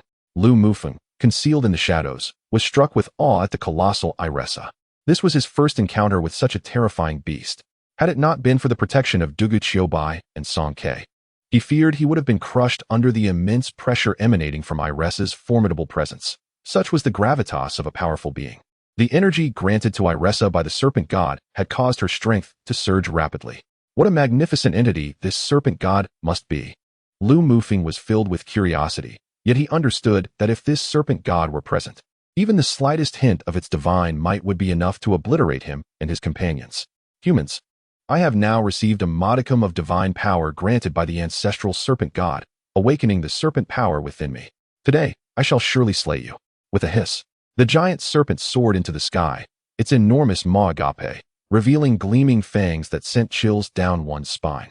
The serpent clan, transformed into this giant serpent, awakened a fragment of the serpent god's divine power, rendering its body impervious to blades and fire, with an attack potency that was monstrous. In the past, the serpent clan had relied on several such serpent-transformed champions to nearly obliterate the entire eastern domain. Of course, this awakening was only temporary. Iressa would only truly awaken the serpent god's power upon refining the pure, yang heavenly fire. Iressa, is this the ultimate technique of your serpent clan? Indeed, it is extraordinary. But I, Feng Qingwu, am no pushover. A titanic wave of energy coalesced in Feng Qingwu's hands, and she launched it toward Iressa's suspended form with a force of annihilation. Hiss! The enormous serpent's mouth opened wide, effortlessly swallowing the energy sphere, an astonishing display of the serpent clan's technique. Serpent swallow. Can it truly consume my attack? The power of the serpent god is indeed remarkable. Feng Qingwu's exquisite features contorted in disbelief. It was crucial to note that the martial technique she employed was of the earth level. Having devoured Feng Qingwu's assault, Iressa utilized her massive form to launch rapid strikes, each blow carrying the weight of 1,000 Jun, shattering the surrounding structures. Cough, cough. Damn it, just fight properly without causing destruction. Dust kicked up by Iressa's colossal force caused Lu Mufeng to cough incessantly, thankfully unnoticed amidst the fierce battle. Feng Qingwu maneuvered through the air like a bolt of lightning, dodging the giant serpent's attacks. She knew she could not withstand a strike, despite her martial saint rank, as her body remained mortal. Her mind raced as she contemplated her counter-strategy. Prior to this encounter, she had been informed that the Serpent Queen Iressa was merely at the mid-stage of an initial martial saint's cultivation, leading her to underestimate her. Even though the Serpent clan's techniques were enigmatic, as the eldest princess of the Tianfeng royal family, could her martial arts truly be inferior? In terms of combat prowess, Feng Qingwu was confident she would not be outmatched by anyone of her level in the eastern domain. Having concealed themselves for millennia, the Serpent clans might have long been forgotten by the masses, so it was natural for Feng Qingwu to disregard them. With a leap, she swiftly retrieved a cold azure sword from her spatial ring, her gaze sharp and unwavering as she focused on Iressa's vulnerable point, knowing that all serpents shared the weakness located 7 inches from their heads. Swish, swish. Several sword energies struck Iressa's serpent body, clanging against her steel-like form. However, Iresa's serpent technique, the divine serpent's tail, struck Feng Qingwu, the robust tail crashing into her, sending her hurtling against a pillar of the temple, which shattered upon impact. PFF.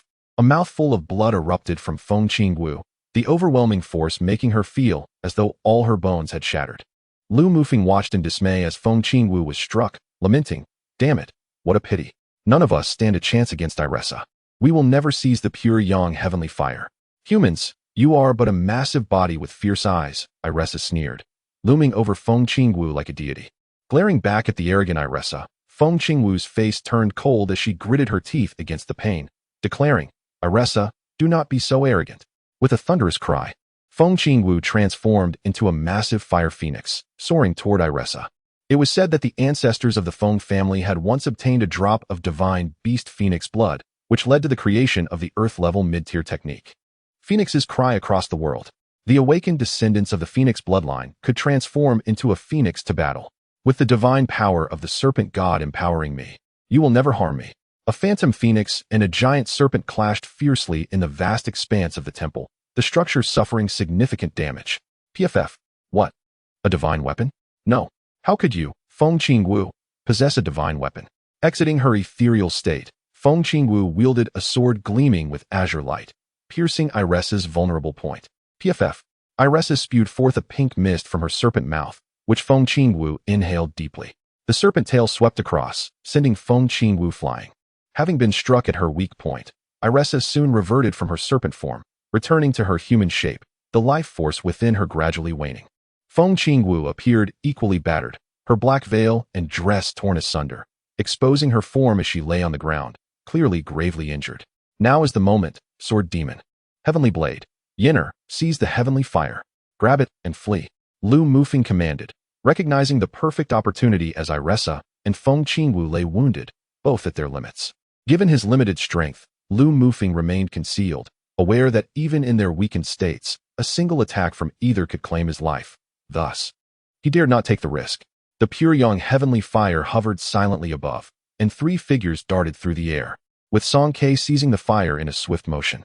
Feng Qingwu furrowed her brow, realizing there were others lurking in the shadows. How had she not sensed them until now? Yet, in her present state of injury, she was unable to prevent the theft of the pure yang heavenly fire. Watching the fire being taken, Iresa's eyes burned with fury, her voice a chilling wail. Humans, the pure yang heavenly fire shall accompany you to your demise.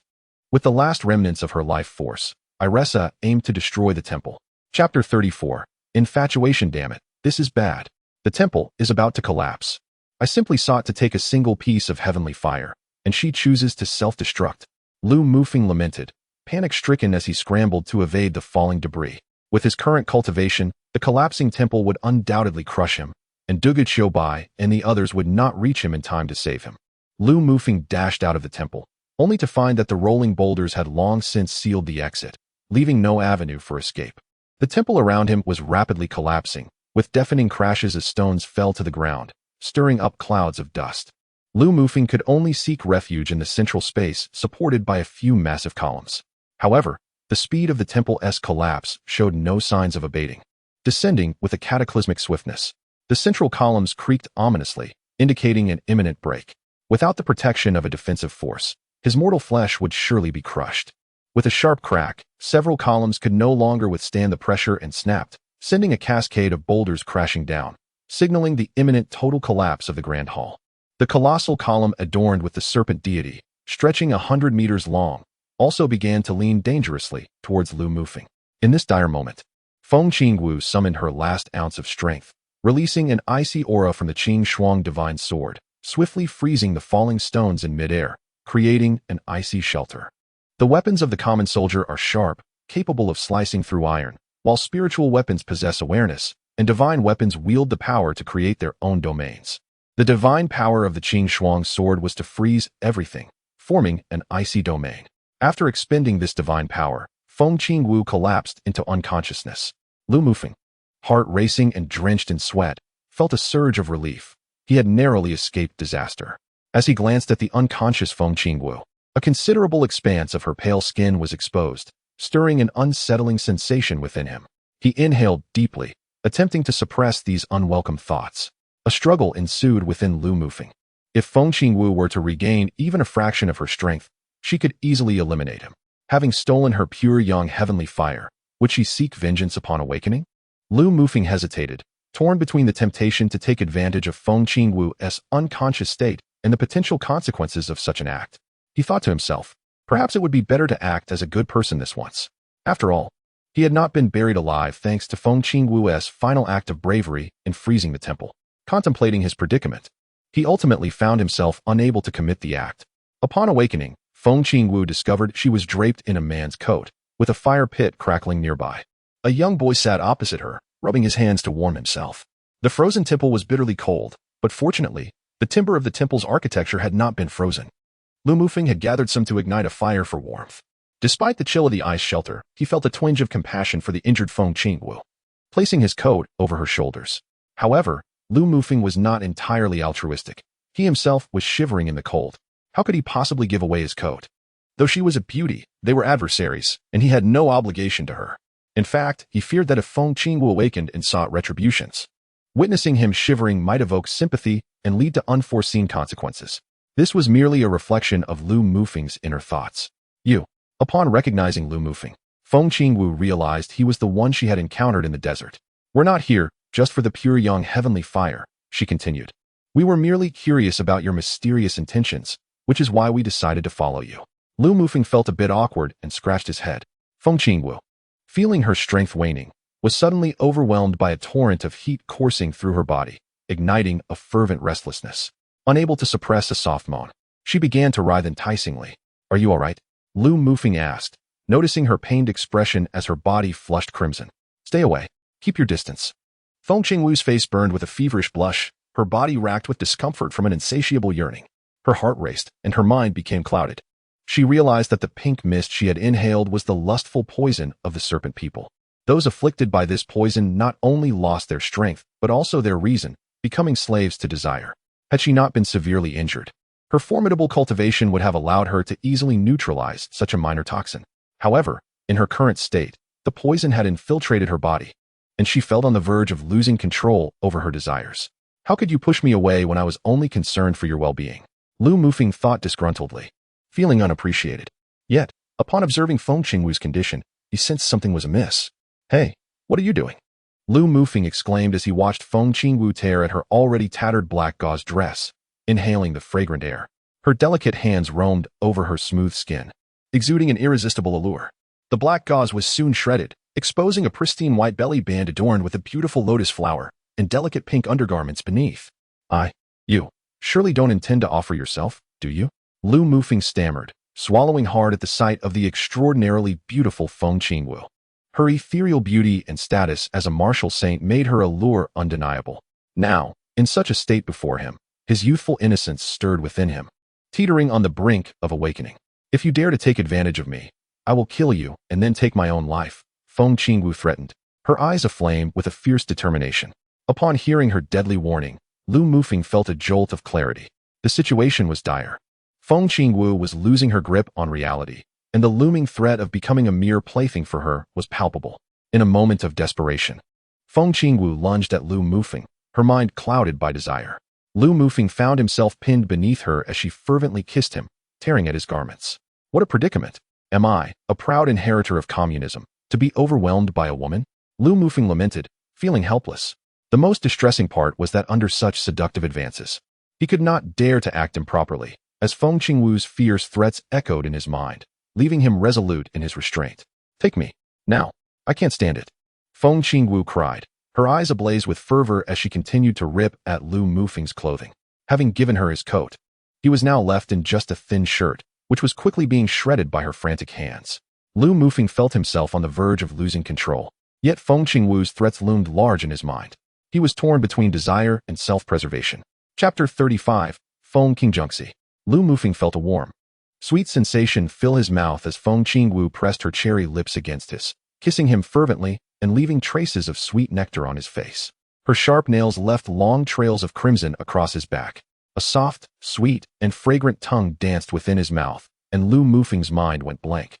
Unable to comprehend that he was being forcefully kissed, in a moment of instinct, he reciprocated briefly, but the realization struck him. This was a poisoned rose, and he dared not linger. Feng Qingwu, in a frenzy of passion, unleashed her desires upon Lu Mufeng, and in the struggle, her last remaining garment fell away, revealing her exquisite form. Lu Mufeng felt fire coursing through him, his eyes alight with lust. No, for the sake of my life, I must resist. As Lu Mufeng felt on the verge of an explosion, he forcefully pushed Feng Qingwu away, realizing that this alluring fortune was one he could not afford to bear. Feng Qingwu, now stripped of her powers and reduced to the state of an ordinary person, was easily shoved aside. Yet, engulfed in flames of desire, she lunged at Lu Mufeng once more. System, is there a way to restore the sanity of this frenzied woman before me? With no options left, Lu Mufeng could only hope the system might assist him. Host, why would you want her to regain her senses when such a stunning beauty willingly offers herself? You ought to cherish this unexpected fortune. She is the crown princess of the Tianfeng dynasty, the commander of the imperial guards, and a martial saint, an embodiment of the aspirations of many. To casually dismiss such a fortune is beneath the dignity of this magnificent system. System, how could I possibly indulge in this fortune? It could cost me my life. Once the deed is done, I could simply dispose of her. You are indeed ruthless. But do you possess any solutions? Ignoring the system's suggestions, Lu Mufeng, though not entirely virtuous, had his own moral boundaries. This system is the illustrious immortal martial summoning system, yet it presently lacks the capability to awaken her consciousness. Lu Mufeng was left speechless. What a heartless system. However, the system did offer one suggestion: inflict pain upon her. The agony may restore her sanity. Painful as it was, Lu Mufeng contemplated how to inflict the necessary torment. Observing Feng Qingwu, her slender, delicate legs tightly wrapped around his waist, her body pressed against him, kissing and clawing at him, he quickly devised a plan. As he beheld her smooth, pale arms, an idea struck him, and he leaned in, inhaling a faint, sweet fragrance. With great force, he bit down, eliciting anguished cries from Feng Qingwu, who halted her kissing and clawing in response to the pain. Amidst the excruciating sensation, she gradually regained a semblance of her senses. Realizing she was nearly fully entwined with Lu Mufeng, her face flushed crimson with embarrassment. Sensing no unusual sensations below, she breathed a sigh of relief. But her body remained uncontrollable, leaving her in that compromising position. Keep biting. Do not stop, she instructed Lu Mufeng. Only through continuous pain can I regain my sanity. The relentless pain marked her pristine arms with traces of blood, prompting Feng Qingwu to press her own cherry lips against Lu Mufeng's arm, biting down fiercely. Ah, you vile woman. How dare you bite me? It hurts. Enraged, Lu Mufeng bit down harder, blood staining his lips. Provide me with a modicum of true energy. What? Give you my true energy? Are you trying to betray me? Lu Mufeng hesitated, fearful of the consequences should she harbor ulterior motives. A bit of your true energy is all I need to circulate my technique and resolve this awkward predicament. With no true energy left within her, she was incapable of utilizing the Feng family's martial arts, Phoenix Nirvana, a supreme healing technique. After a moment's contemplation, Lu Mufeng recognized that the only way to resolve the situation was to allow Feng Qingwu to utilize her skills to dispel the lewd poison within her. The method of inflicting pain would only serve as a temporary fix, so he reluctantly transmitted his true energy to her. Feng Qingwu felt a faint stream of true energy flowing into her body, a trickle compared to the vast reservoir she once commanded as a martial saint. Insufficient. This amount of true energy is far too meager for me to activate Phoenix Nirvana. I require just a bit more. The top-tier healing technique, Phoenix Nirvana, while devoid of offensive capabilities, was unparalleled in its healing and detoxifying effects. Lu Mufeng's contribution of true energy was far too paltry for her to mobilize her abilities. This is all the true energy I possess. Is it still not enough? Indeed, Feng Qingwu understood that Lu Mufeng was merely a high-tier warrior, and this was the extent of his true energy. The lewd serpent poison within her could only grant her fleeting lucidity. She was on the brink of losing herself once more, with the risk of losing her virtue. After a brief hesitation, Feng Qingwu gritted her teeth, determination gleaming in her eyes, as if she had resolved to undertake a monumental decision. Using her sharp nails, she swiftly made a cut in her palm, crimson blood flowing forth, which she then pressed against Lu Mufeng's bloodied arm while invoking her secret technique. Feng Qingjungxi, the supreme secret art of the Feng family, crafted by the ancestors specifically for their daughters. When a Feng family woman finds a worthy partner to entrust her life to, this technique enhances her partner's aptitude, cultivation, and martial comprehension. However, there is a significant drawback. After using Feng Qingjungxi, the woman cannot unite with anyone else for life. She can only have that one man. Moreover, under the influence of this technique, the woman will develop an even deeper infatuation with her chosen partner, whose true energy will also restrain her. Thus, without certainty of a lifelong bond, a Feng family woman would hesitate to employ this art, as invoking it would bind her to that man forever. Within the Feng family, many women refrained from using it on their husbands, as most marriages were politically motivated, devoid of love. How could a Feng family woman commit to a man without genuine affection? With no other options available, Feng Qingwu resolutely decided to employ Feng Qingjiangxi to elevate Lu Mufeng's cultivation. What are you doing to me, woman? I kindly provided you with true energy, and now you wish to deceive me? Lu Mufeng felt his true energy slipping from his control, flowing inexorably into Feng Qingwu's body, his reserves dwindling rapidly. This was an entirely different scenario from supplying true energy to another. In this case, his own true energy was depleting.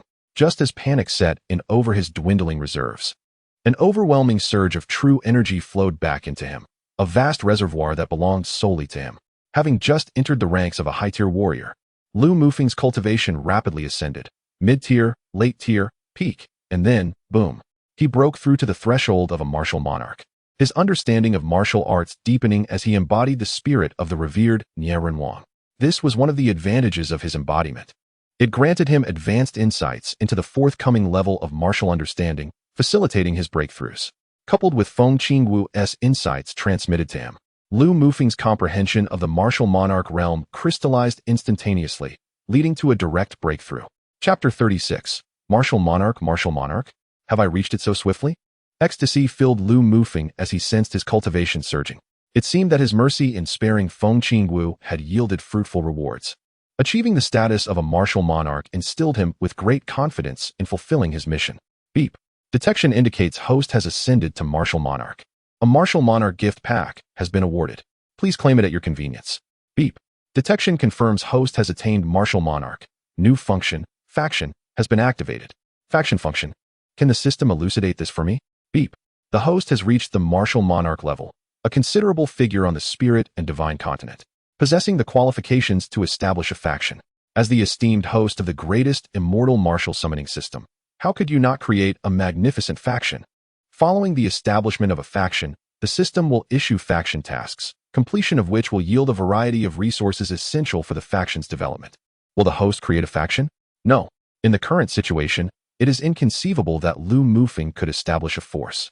After his breakthrough to the martial sovereign level, his true energy surged to tenfold that of high-ranking martial artists. This vast reservoir of true energy was sufficient for Feng Qingwu to operate the Phoenix Nirvana. Following the activation of the Phoenix Nirvana, the venom of the lustful serpent within Feng Qingwu was gradually refined, and her injuries inflicted by Alicia rapidly healed. With a sudden shove, the now rejuvenated Feng Qingwu, her cheeks flushed, forcefully pushed Lu Mufeng, who, caught off guard, collided with the icy wall, sending shards of ice flying.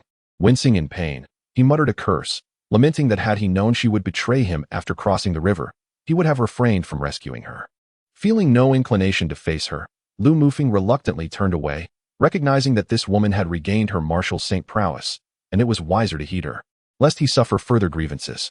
After he turned, Feng Qingwu promptly retrieved the fallen white lotus-patterned undergarment and stowed it in her spatial ring. She then donned a matching garment and a pale yellow skirt, fastening the waist ties. The bite marks left by Lu Mufeng on her arm remained. Not due to her inability to heal them, she could easily do so, but for reasons unknown to others, she chose to keep the imprints. You may turn around now. Observing the bruise on Lu Mufeng's forehead, Feng Qingwu felt a tinge of guilt. Her earlier mix of embarrassment and anger had led her to exert excessive force, causing him harm.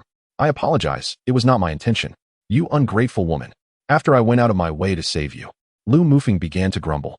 But before he could finish, Feng Qingwu stepped before him and gently caressed his forehead with her delicate, fair hand. A cascade of iridescent light shimmered across his brow, and he instantly felt the pain dissipate, the bruise fading, while his entire body, previously akin to a disjointed marionette, began to heal. Feng Qingwu utilized her phoenix blood true energy to mend Lu Mufeng's wounds. Among the three great dynasties of the Eastern Domain, the royal families were said to possess the blood of divine beasts. The Phoenix family's phoenix blood was renowned for its exceptional healing properties, while the dragon family of the Tianlong dynasty boasted dragon blood that endowed them with formidable physiques, rendering them akin to human weapons. The Qilin blood of the Tianlin dynasty conferred a savage ferocity on its bearers, amplifying their combat prowess during rage, Yet those lacking resolve risked losing their sanity, becoming mere killing machines. It was the divine abilities bestowed by the blood of these mythical beasts that allowed the three families to dominate the eastern domain. As she tenderly healed him, Feng Qingwu radiated an aura of warmth and allure. How beautiful!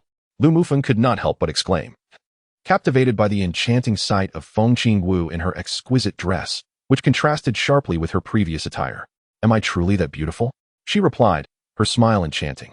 Well, you are somewhat attractive, he stammered, feeling bashful under her direct gaze. How embarrassing. A grown man being charmed by a woman. Lu Mufeng scolded himself inwardly. Little brother. Feeling shy, are we? Afraid to look at your sister? Feng Qingwu teased, noticing his bashfulness. I am not a little brother. Besides, I am quite grown, he boldly retorted, meeting her gaze defiantly. You are still young. How could your little brother be anything but small? She teased further, oblivious to the double entendre. My brother is not small at all. Yours must be, Lu Mufeng exclaimed, exasperated. How could I be small? Feng Qingwu inquired, puzzled. Your chest? Never mind, he quickly amended, realizing he was speaking to the legendary martial saint. The thought of angering her by commenting on her physique made him hesitate. Feng Qingwu regarded him with a knowing look, her intelligence seemingly insulted by his hesitation. Their eyes locked, and as Lu Mufeng beheld her exquisite visage, slightly flushed with embarrassment, he found himself irresistibly drawn to her alluring lips. In a moment of reckless abandon, he kissed her, and to his astonishment, she returned the kiss. The sweetness of the moment jolted him back to reality, and he withdrew, trembling at the unexpected reciprocation from this fierce woman. If she were to unleash her wrath, he would undoubtedly suffer, for she was a martial saint, and he was merely newly initiated into the martial sovereign realm. The thought of his audacity sent shivers down his spine. However, Lu Mufeng was taken aback when Feng Qingwu did not push him away. Could it be that this formidable woman had developed feelings for him? Though he dared not believe it, considering their brief acquaintance and the vast disparity in their statuses. Feng Qingwu, upon regaining her composure, flushed as she realized she had kissed him back. I have recovered. My people outside may be growing anxious. I shall retrieve the Qing Shuang sword and break the ice. To avoid further awkwardness, she quickly resumed her usual aloof demeanor. Observing the shift in Feng Qingwu, who had so recently engaged in playful banter with him, Lu Mufeng quietly muttered to himself about the fickleness of women, recalling the ancient wisdom that warned of their capricious nature. In the 37th chapter, The Colorful Robe, Feng Qingwu produced a purple sword from her spatial ring and presented it to Lu Mufeng. You saved me. This sword is my gift to you. Remember, do not draw the purple lightning sword until you reach the martial saint level, or you may not only lose control of it, but also be harmed by the lightning energy it contains. As soon as he grasped the hilt, he felt the terrifying power of the sword's lightning coursing through its sheath. This was indeed a divine weapon. The sheath was adorned with fearsome purple lightning motifs, inscribed with 3 chilling ancient characters, Purple Lightning Sword. Only a martial saint could wield it, and it brimmed with an aura of thunderous energy. Though Lu Mufeng had never encountered a divine weapon, he had read about them, and this one closely resembled the legendary descriptions. Divine weapons contained immense power and domains that could only be partially mastered by those who understood the concept of might, yet even they could not unleash its full potential. Such catastrophic weapons were not meant to exist in the martial arts-deprived Eastern domain, yet here were 2 in Feng Qingwu's possession, leaving Lu Mufeng utterly astonished. This sword was undoubtedly not a relic of the Feng family. Otherwise, Feng Qingwu would not so readily present it to him, for even if she were willing, the Feng family would not permit it. He surmised that she must have encountered some extraordinary treasure. Feeling unworthy of such a valuable gift, Lu Mufeng hesitated to accept it. Uncertain of what Feng Qingwu was thinking, Lu Mufeng pondered whether his striking appearance had truly captivated her. He relished in his own vanity, basking in the thought that perhaps he had indeed enchanted her. Yet, he was hesitant to accept such a precious weapon, fearing that it was too valuable for him to claim. Lu Mufeng, a man with a penchant for wealth, believed that one should acquire riches through honorable means. Although he did not consider himself a gentleman, he felt that he had not bestowed significant favors upon her, having taken advantage of her kindness instead. Accepting the gift would leave him feeling indebted, a sentiment he wished to avoid, especially towards women. For someone like Lu Mufeng, who possessed a system, the divine weapon, while invaluable, held little weight in his eyes. He believed he would eventually acquire such treasures, and when the day came that he summoned a being surpassing the martial saint, he could simply take it. A gift from this princess cannot be retracted. If you do not desire it, feel free to discard it, Feng Qingwu remarked coolly. Such a divine artifact, do you think it's as common as cabbage, to be tossed aside at will? I shall accept it, Lu Mufeng replied, unable to refuse her insistence. The ease with which he received this divine weapon was astounding, even simpler than the legendary dragon-slaying blade from his previous life, which was said to be given away with a mere click. He gingerly touched the weapon, delighting in the prospect of adding it to his low-tier spatial ring. Acquired for 1,000 martial crystals in Liao Yuan City. Honestly, do you bestow such a valuable divine weapon upon me because you harbor feelings for me? Lu Mufeng teased, finding amusement in his newfound inclination to flirt with Feng Qingwu. You are quite full of yourself, she retorted, though the blush on her cheeks betrayed her. Could it be that she truly held an affection for him? Lu Mufeng indulged in the thought, reveling in the notion of his handsome visage charming countless maidens. Reflecting on Feng Qingwu's gift, Lu Mufeng, a mature man, felt no reluctance to accept it. However, he considered his own possessions, the dragon soul blade, the crimson flame sword, and the techniques he had acquired. Among them, the mystic heaven's 5 fingers was somewhat valuable, yet it paled in comparison to the divine weapon. He also possessed a family heirloom, a jade pendant containing a heavenly-level technique, which far exceeded the worth of the divine weapon gifted by Feng Qingwu. However, this pendant was a legacy from his ancestors, and he could never part with it, especially since it was not currently in his possession. Oh, but he had yet to open the martial sovereign gift pack he had received upon his breakthrough. Perhaps it contained something of worth. As Lu Mufeng contemplated, he suddenly recalled the gift pack. System, open the martial sovereign gift pack. Ding. Martial sovereign gift pack opened. Ding. 1 summoning card detected. A top-tier defensive weapon. The rainbow robe. 1 digital egg. 3,000 summoning points. 10,000 martial crystals. Confounded system. Are you doing this deliberately? Aside from the top-tier defensive robe, the rest is merely summoning points and a digital egg of unknown utility. The most precious item here is undoubtedly the rainbow robe. This realization left Lu Mufeng rather vexed. The digital egg, perhaps a spawn of digital creatures? Uncertainty lingered until it hatched. Defensive weapons were inherently rare, and with the frailty of the human body, donning such armor would significantly enhance combat prowess. In terms of value, a top-tier 6th-grade defensive weapon would surpass many ordinary 7th-grade divine weapons. Moreover, this particular robe was a lightweight and exquisite women's garment, unlike the heavy, dark armors typically worn. It boasted 7 vibrant colors, providing not only remarkable defense, but also aesthetic allure, making it immensely valuable for women. Additionally, the rainbow robe possessed 2 unique enhancements. One that augmented a woman's beauty by repelling impurities, ensuring a perpetually pristine appearance, and another skill, Light of Rebound, which absorbed enemy attacks and reflected them back. This garment represented an extraordinary boon for women, perhaps rivaling the highest-grade 7th-grade divine weapons in their esteem. Lu Mufeng yearned to claim it for himself, frustrated by the scarcity of defensive attire designed for men. However, as it was a women's robe, he could not wear it, which only added to his irritation. It felt as though the system was toying with him. He sought a gift worthy of offering, yet received an exquisite item he could not utilize.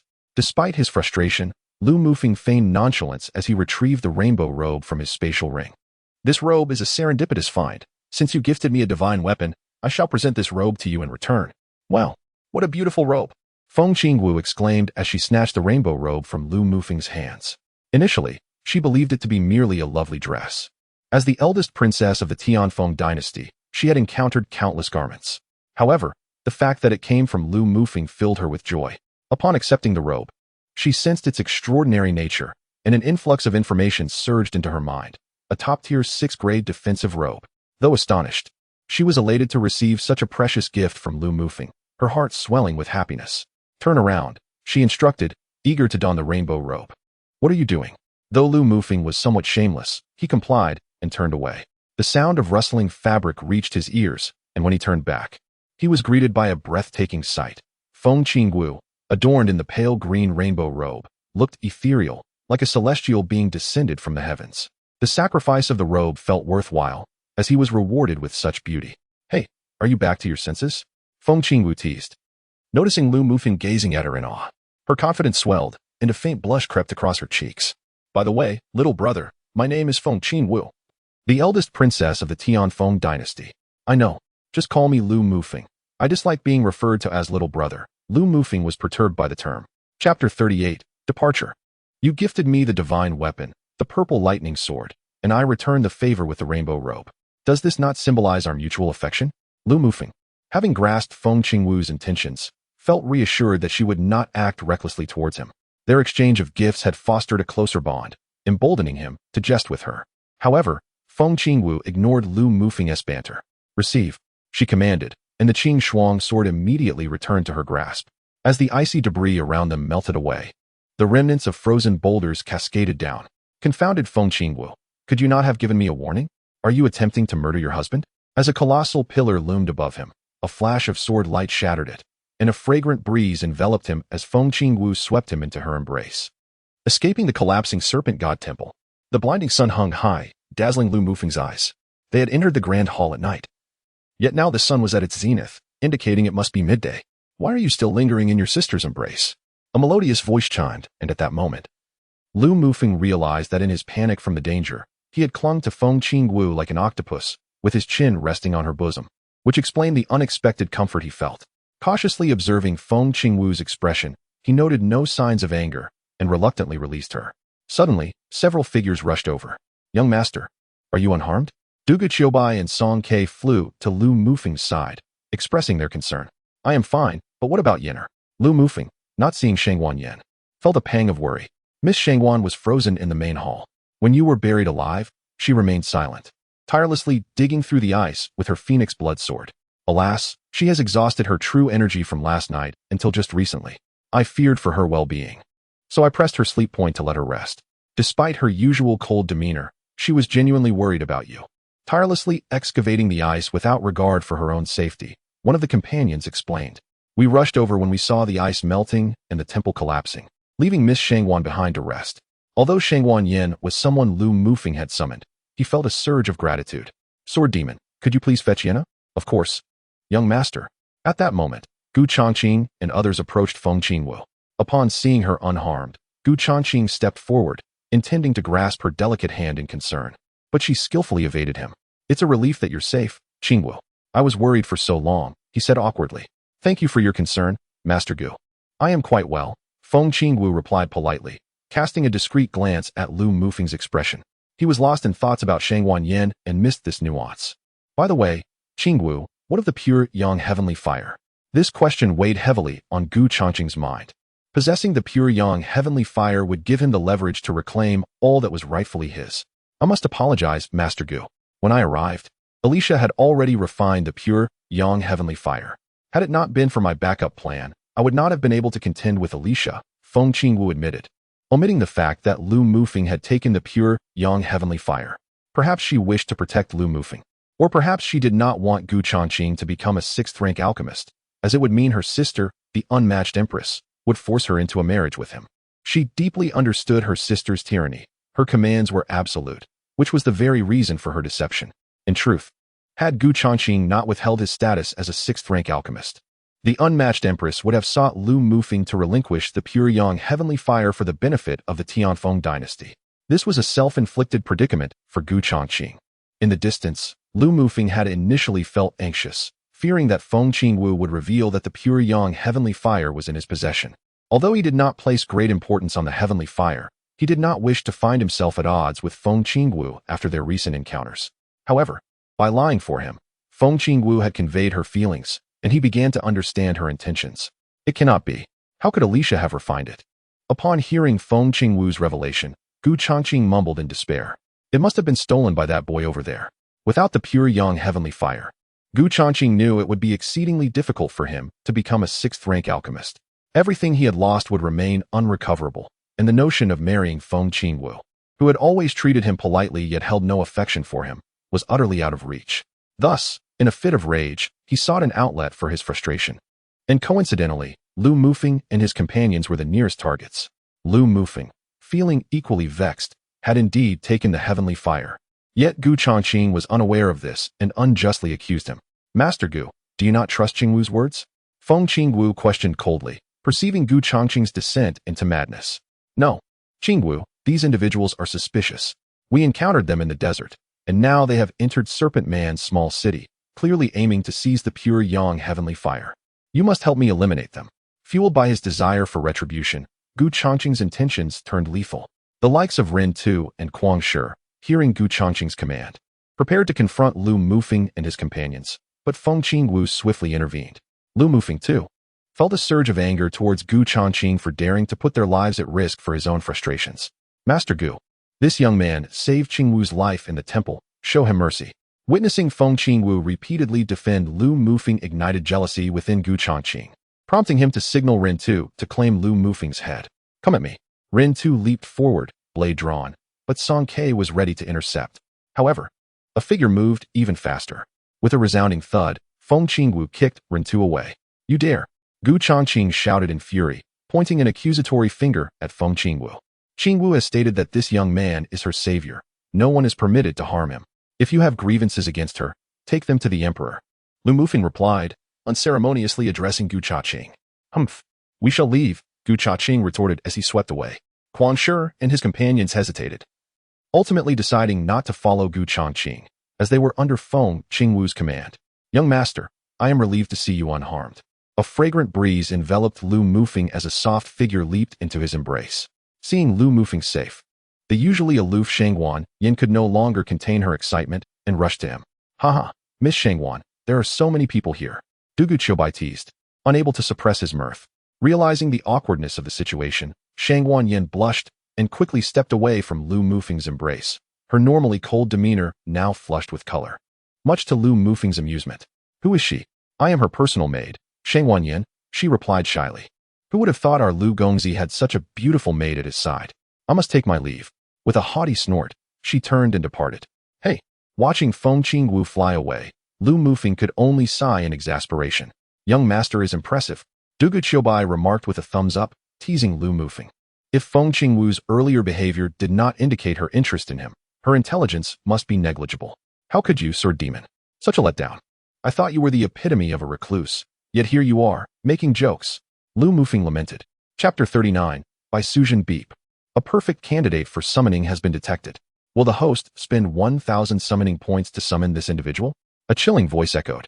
What is happening, system? Lu Mufeng inquired, bewildered. The host has a certain probability of discovering a suitable entity for summoning. The host need only spend 1/10 of the summoning points to summon this individual, the system explained. How delightful. I only need 1/10 of the summoning points to bring someone forth. I wonder what requirements this entity must meet. If I can find many such entities, I could summon even more individuals. How can I find suitable entities? It all depends on fate. Your words bear a semblance of futility. Lu Mufeng is acutely aware that the system is unlikely to bestow upon him substantial advantages. Nevertheless, given the system's nature, he comprehends that the probability of acquiring such a fortuitous opportunity is minimal. After all, it requires merely 1/10 of the summoning points. Even fewer than what is necessitated for his own embodiment. The system would never allow itself to incur a loss. Summon. Beep. Summoning successful. Character, by Suzhen. Origin, Legend of the White Snake.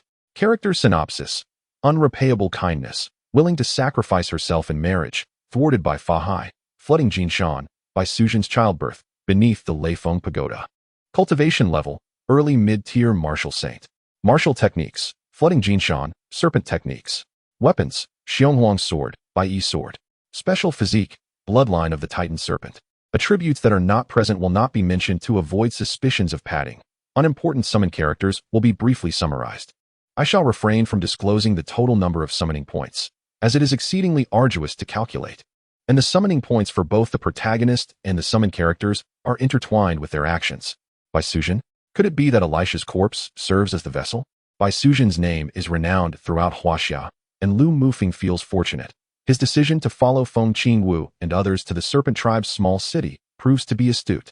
Not only has he acquired the pure yang heavenly fire and reached the martial sovereign level, but his confidence in obtaining first place has also soared to 100%.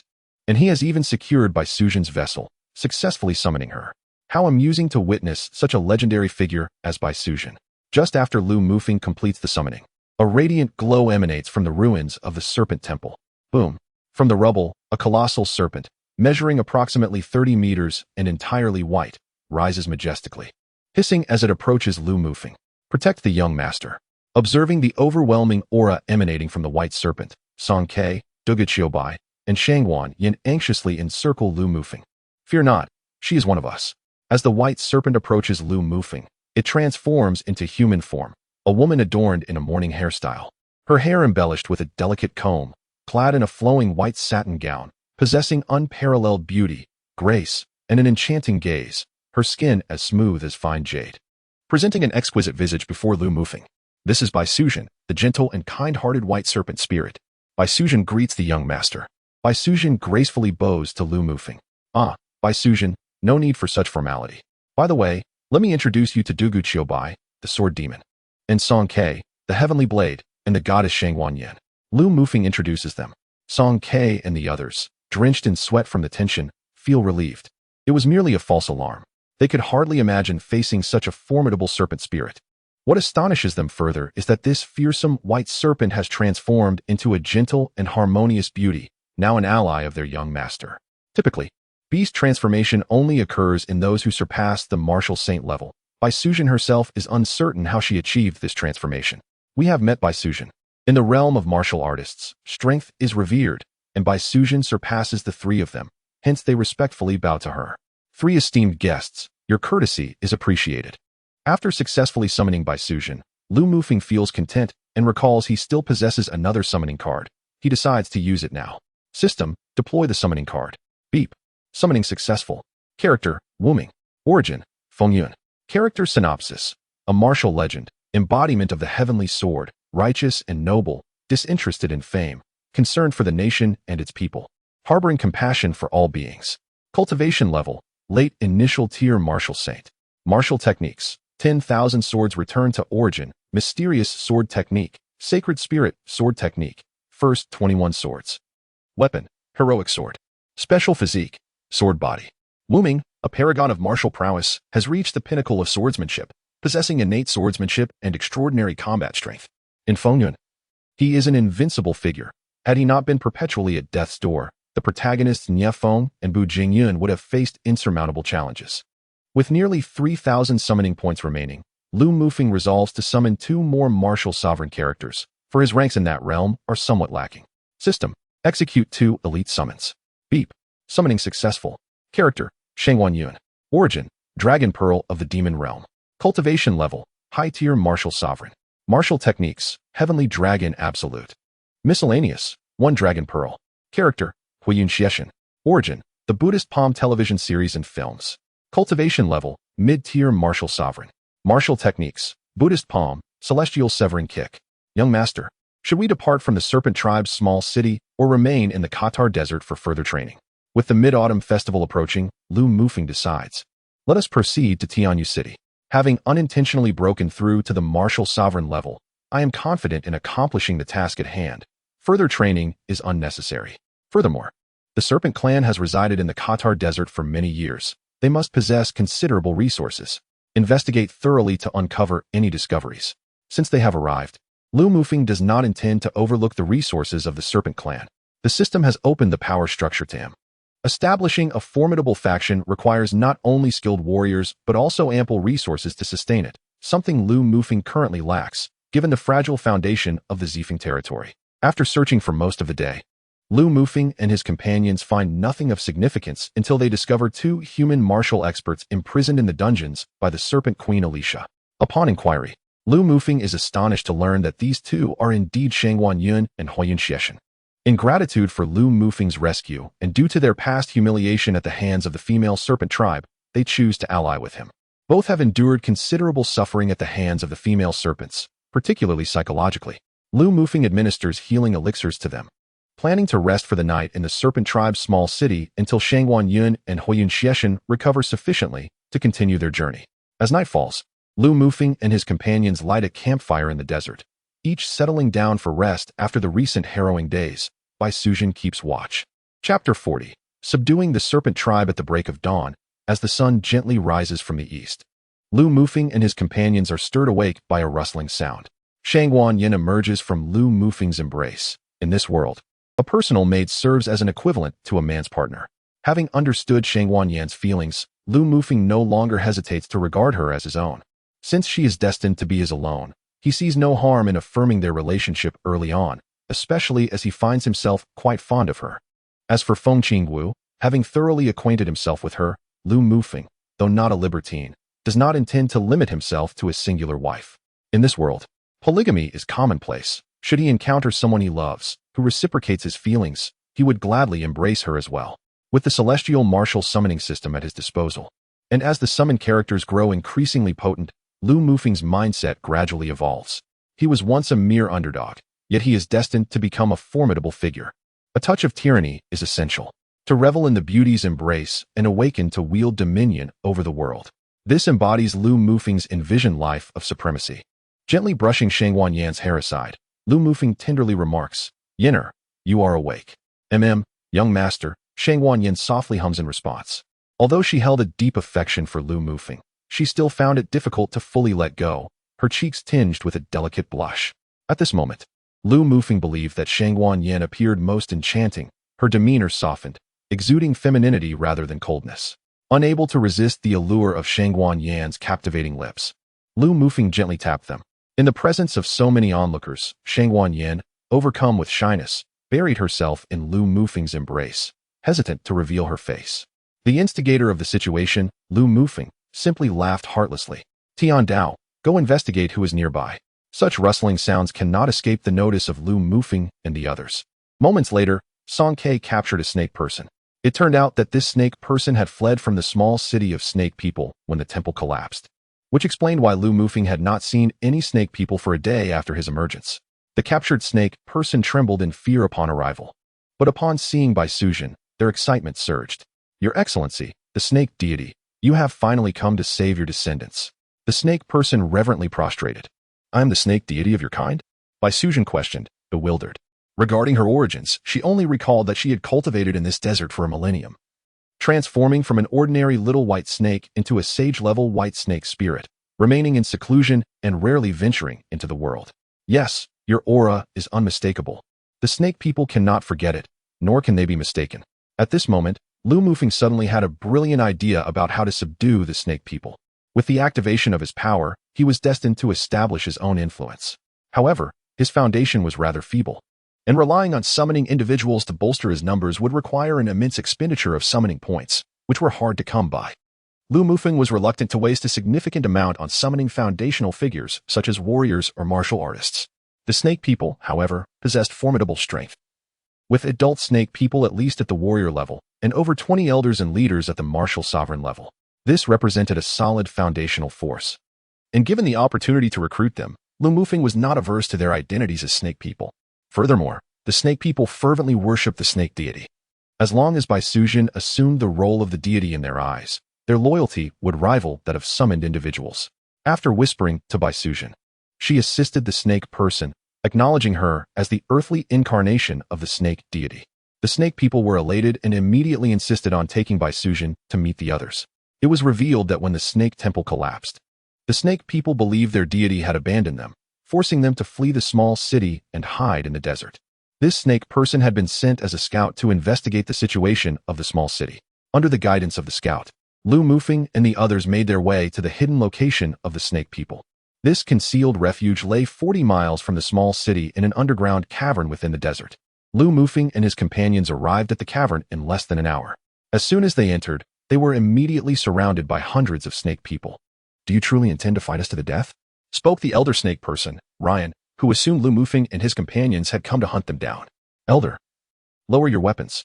The earthly incarnation of the snake deity has come to save our people." The scout, seeing the elders surround Bai Sujin, exclaimed urgently. Lu Mufeng nodded at Bai Sujin, who then transformed into a 30-meter-long white serpent. Ryan's eyes lit up with surprise. This truly is the incarnation of the snake deity. The aura of the deity upon her cannot be deceived. We, the snake people, pay our respects to the snake deity. Elder Ryan was the first to bow, and the surrounding snake people followed suit, laying down their weapons and worshipping reverently. Bai Sujin returned to her human form and addressed all the snake people, pointing to Lu Mufeng. "This is your savior, Lord Lu Mufeng of the Purple Maple Territory. He will lead you to glory. And I am the incarnation sent by the snake deity to assist him in guiding you towards greatness." In order to ensure their loyalty, Lu Mufeng had indeed planned to mythologize himself before the snake people. Subsequently, the snake people fervently prostrated themselves before Lu Mufeng, marking his successful subjugation of their kind. Lu Mufeng requested Elder Ryan to compile a report on the status of the snake people. Before long, Ryan provided the statistics. There were over 2,000 snake people remaining, nearly half of whom were juvenile snake people. Many adult snakes had perished during the slaughter, leading to a significant number of young ones remaining. Among them, there were 18 at the martial sovereign level and over 1,000 at the martial artist level. Originally, There had been 25 martial sovereign snake people, but Lu Mufeng had killed 2, and 5 had been slain by the others, leaving 18. The snake temple had collapsed, and the snake people had prepared to abandon the small city to seek new habitation, yet their stored resources remained uncollected. Thus, they had sent scouts to investigate. If Lu Mufeng and his companions departed the small city, they would retrieve their supplies to find a new home. Ultimately, Lu Mufeng led the snake people back to the small city, where they discovered a hidden underground treasury containing millennia of resources, mostly comprising 1st to 3rd grade elixirs, weapons, and martial crystals, as well as ordinary treasures. They had even acquired numerous low-level martial techniques and several mid-level techniques from humans through their raids.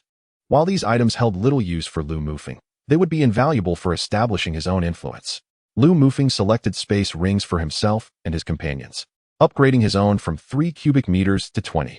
In addition to the rings, he took some spare elixirs and martial crystals, as the expanded storage allowed for more items. Among the treasures, a rare footwork technique, the mid-level martial skill Lingshu 9 Steps, piqued Lu Mufeng's interest, and he claimed it for himself. He instructed Ryan to pack up the remaining items and take them to the Purple Maple territory. Lu Mufeng wrote a letter for Ryan to deliver to Lu Bo, informing him that the snake people had come to ally with the Purple Maple territory and requesting arrangements for their settlement. While Lu Mufeng and his companions continued on their journey to Tianyu County to participate in the martial arts competition hosted by the Princess Mingfeng, daughter of the King Ming. Chapter 41. Lin City. Truly, it deserves its reputation as the 2nd largest city in Tianyu County. Upon arriving at the imposing gates, Lu Mufeng and his companions could not help but marvel at the grandeur of such an ancient city, home to millions. Previously visited cities like Liaoyuan and Hongwei were of moderate size, with populations around 2 to 3 million, while Minshan City was even smaller, being the least significant city in the Tianfeng dynasty, with low walls and narrow streets. In this world, where ferocious beasts and monsters abound, few ordinary folk reside in the wild. Thus, most dwell in towns and cities. Having reached the martial sovereign level, Lu Mufeng felt no psychological burden regarding the tasks set by the system, rendering his previous trials unnecessary. He planned to head directly to Tianyu City, first pausing in Lin City for some rest. Lin City, renowned throughout the Tianfeng dynasty, was magnificent and awe-inspiring, with walls towering over 8 meters high and stretching endlessly to the north and south. The walls were manned by tens of thousands of elite soldiers, their ranks stretching as far as the eye could see, while within the city, patrols of soldiers filled the streets, exuding an air of vigilance to prevent any disturbances or violence. In every dynasty, the act of murder and chaos within the city is regarded as a grave matter, swiftly quelled by the city guards. However, akin to all human societies, a privileged class exists, for whom the shedding of blood is merely a trifling affair. The previous incident, where Lu Mufeng annihilated the entire Sun family, went unpunished by Ouyang Long, owing to Lu's esteemed status and formidable prowess. At the city gate, checkpoints were established for inquiries, and perhaps sensing Lu Mufeng and his companions' noble and inscrutable demeanor, reminiscent of a prominent family, they were allowed passage with minimal questioning and no search, as they were seasoned individuals well aware of whom to offend and whom to appease.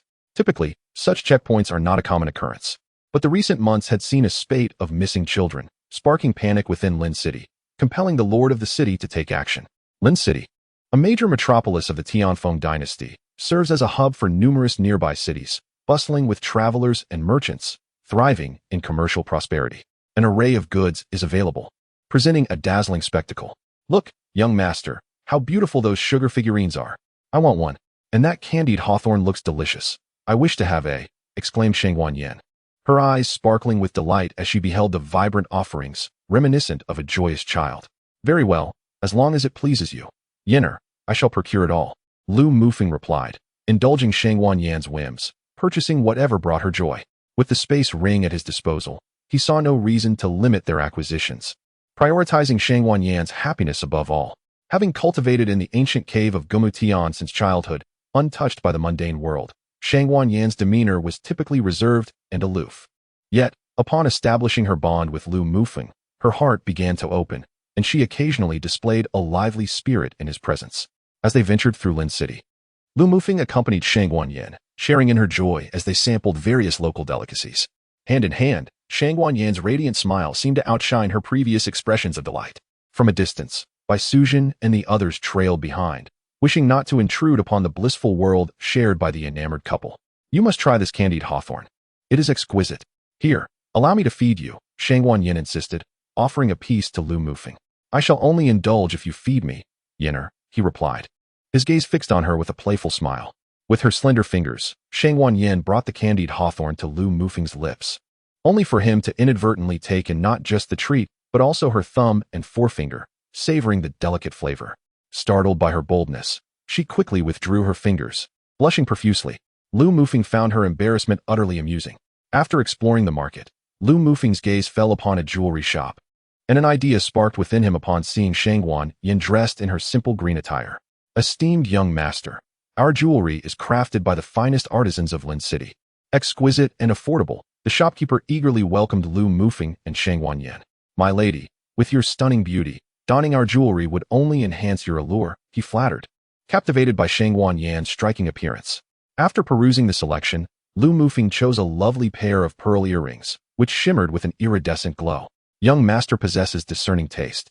These are our prized possession, the celestial radiance earrings, the shopkeeper proclaimed. Yinner, look how beautiful these earrings are. Allow me to adorn you, Lu Mufeng said, leaning closer to gently place the earrings on her earlobes. Thank you, young master, Shangwan Yin murmured, her cheeks flushed as she lowered her gaze. Unable to meet Lu Mufeng's eyes. In his modern mindset, Lu Mufeng felt no sense of shyness in such public displays of affection. Yet, in this conservative world, even the ethereal Shangwan Yin felt a wave of shyness wash over her. Bring forth your finest hairpins.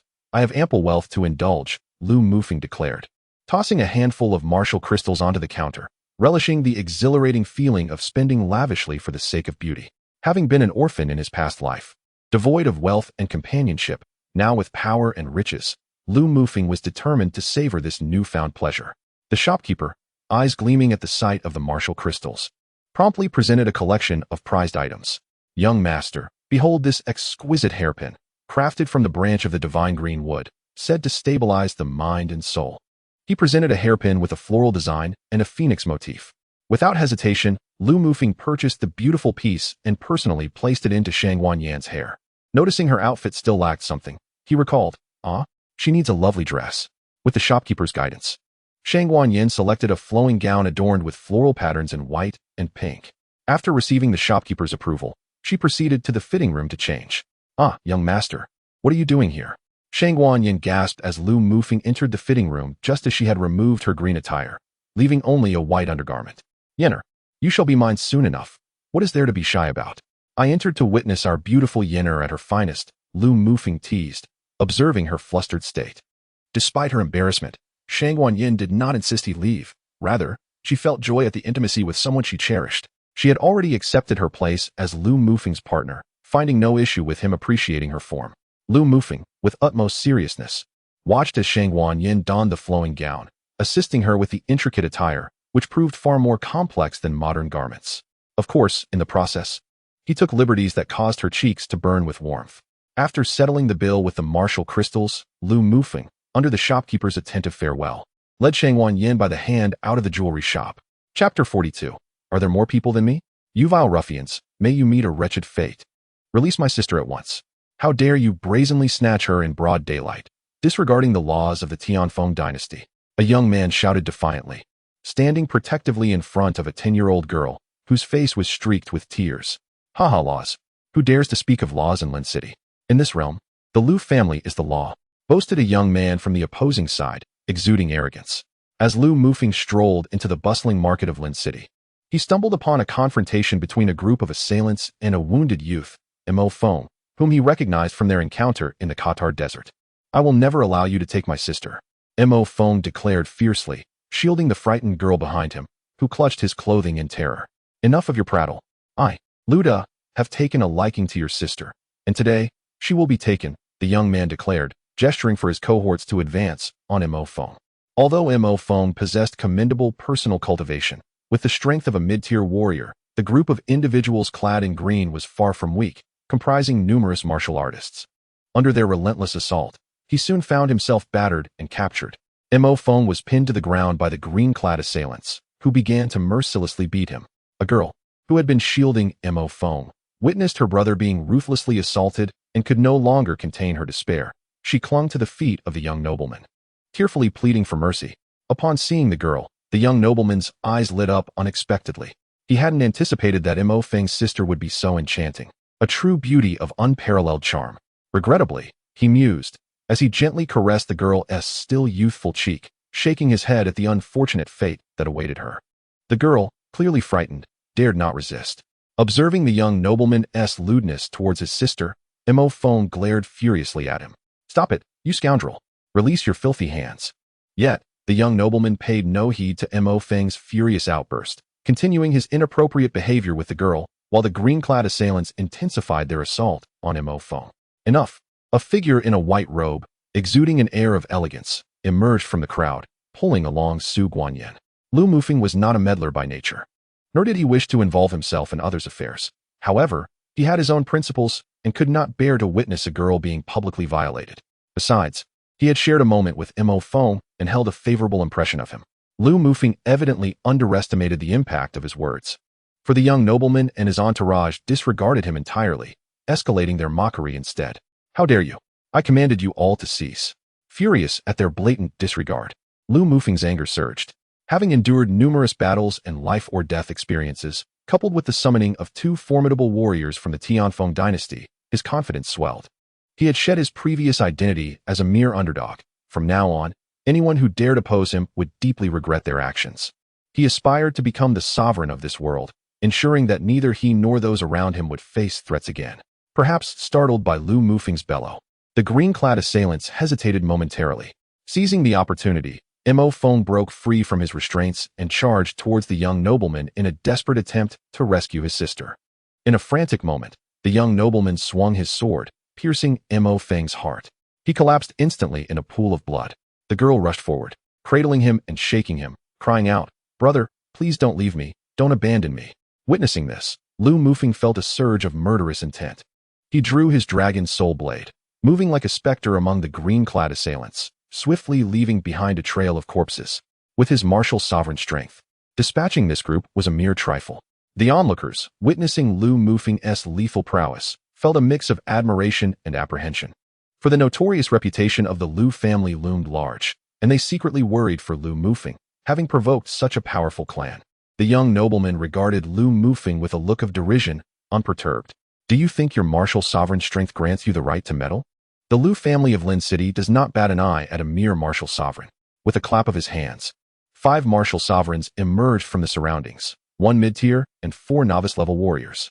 They had been dispatched under his father's orders to capture Mo Shui, deemed vital by his father, who had thus subtly assigned 5 martial sovereigns for protection.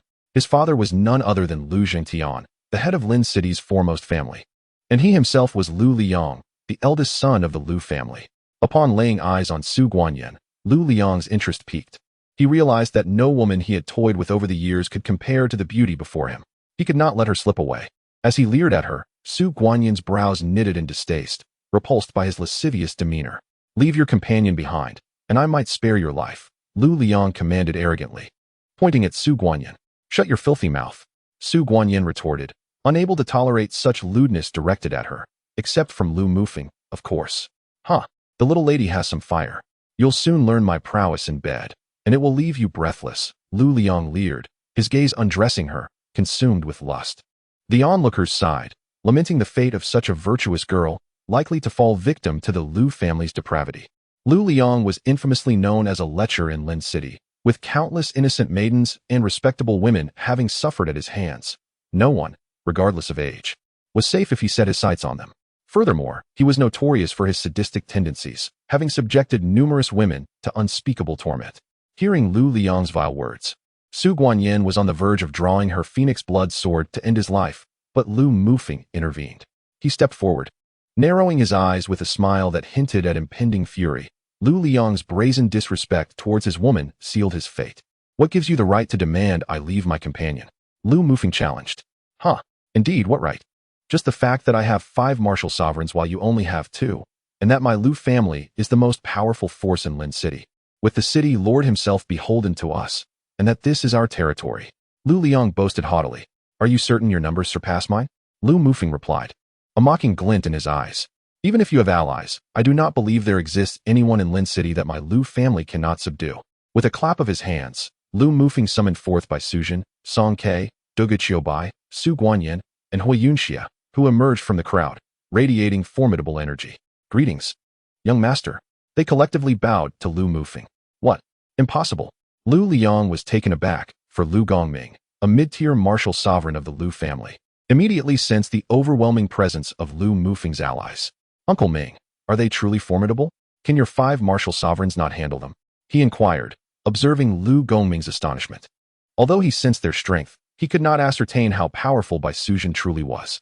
Simultaneously, he speculated on Lu Mufeng's identity, astounded that he could summon such powerful subordinates. Eldest young master, the energy from those 5 is beyond my grasp, and the woman in white at the forefront is utterly inscrutable. We may have encountered a formidable adversary. Regardless of their strength, my Lu family fears no one in Lin City. Recalling the formidable presence he was aware of, Lu Liang felt reassured. You claim to have more people than me, but who truly possesses the greater numbers now? Lu Mufeng taunted, asserting that anyone who dared to act pretentiously before him would soon be left in tears. We have no misunderstandings. Let today's events conclude here. Although Lu Liang is a debauched and lecherous individual, he is not a fool.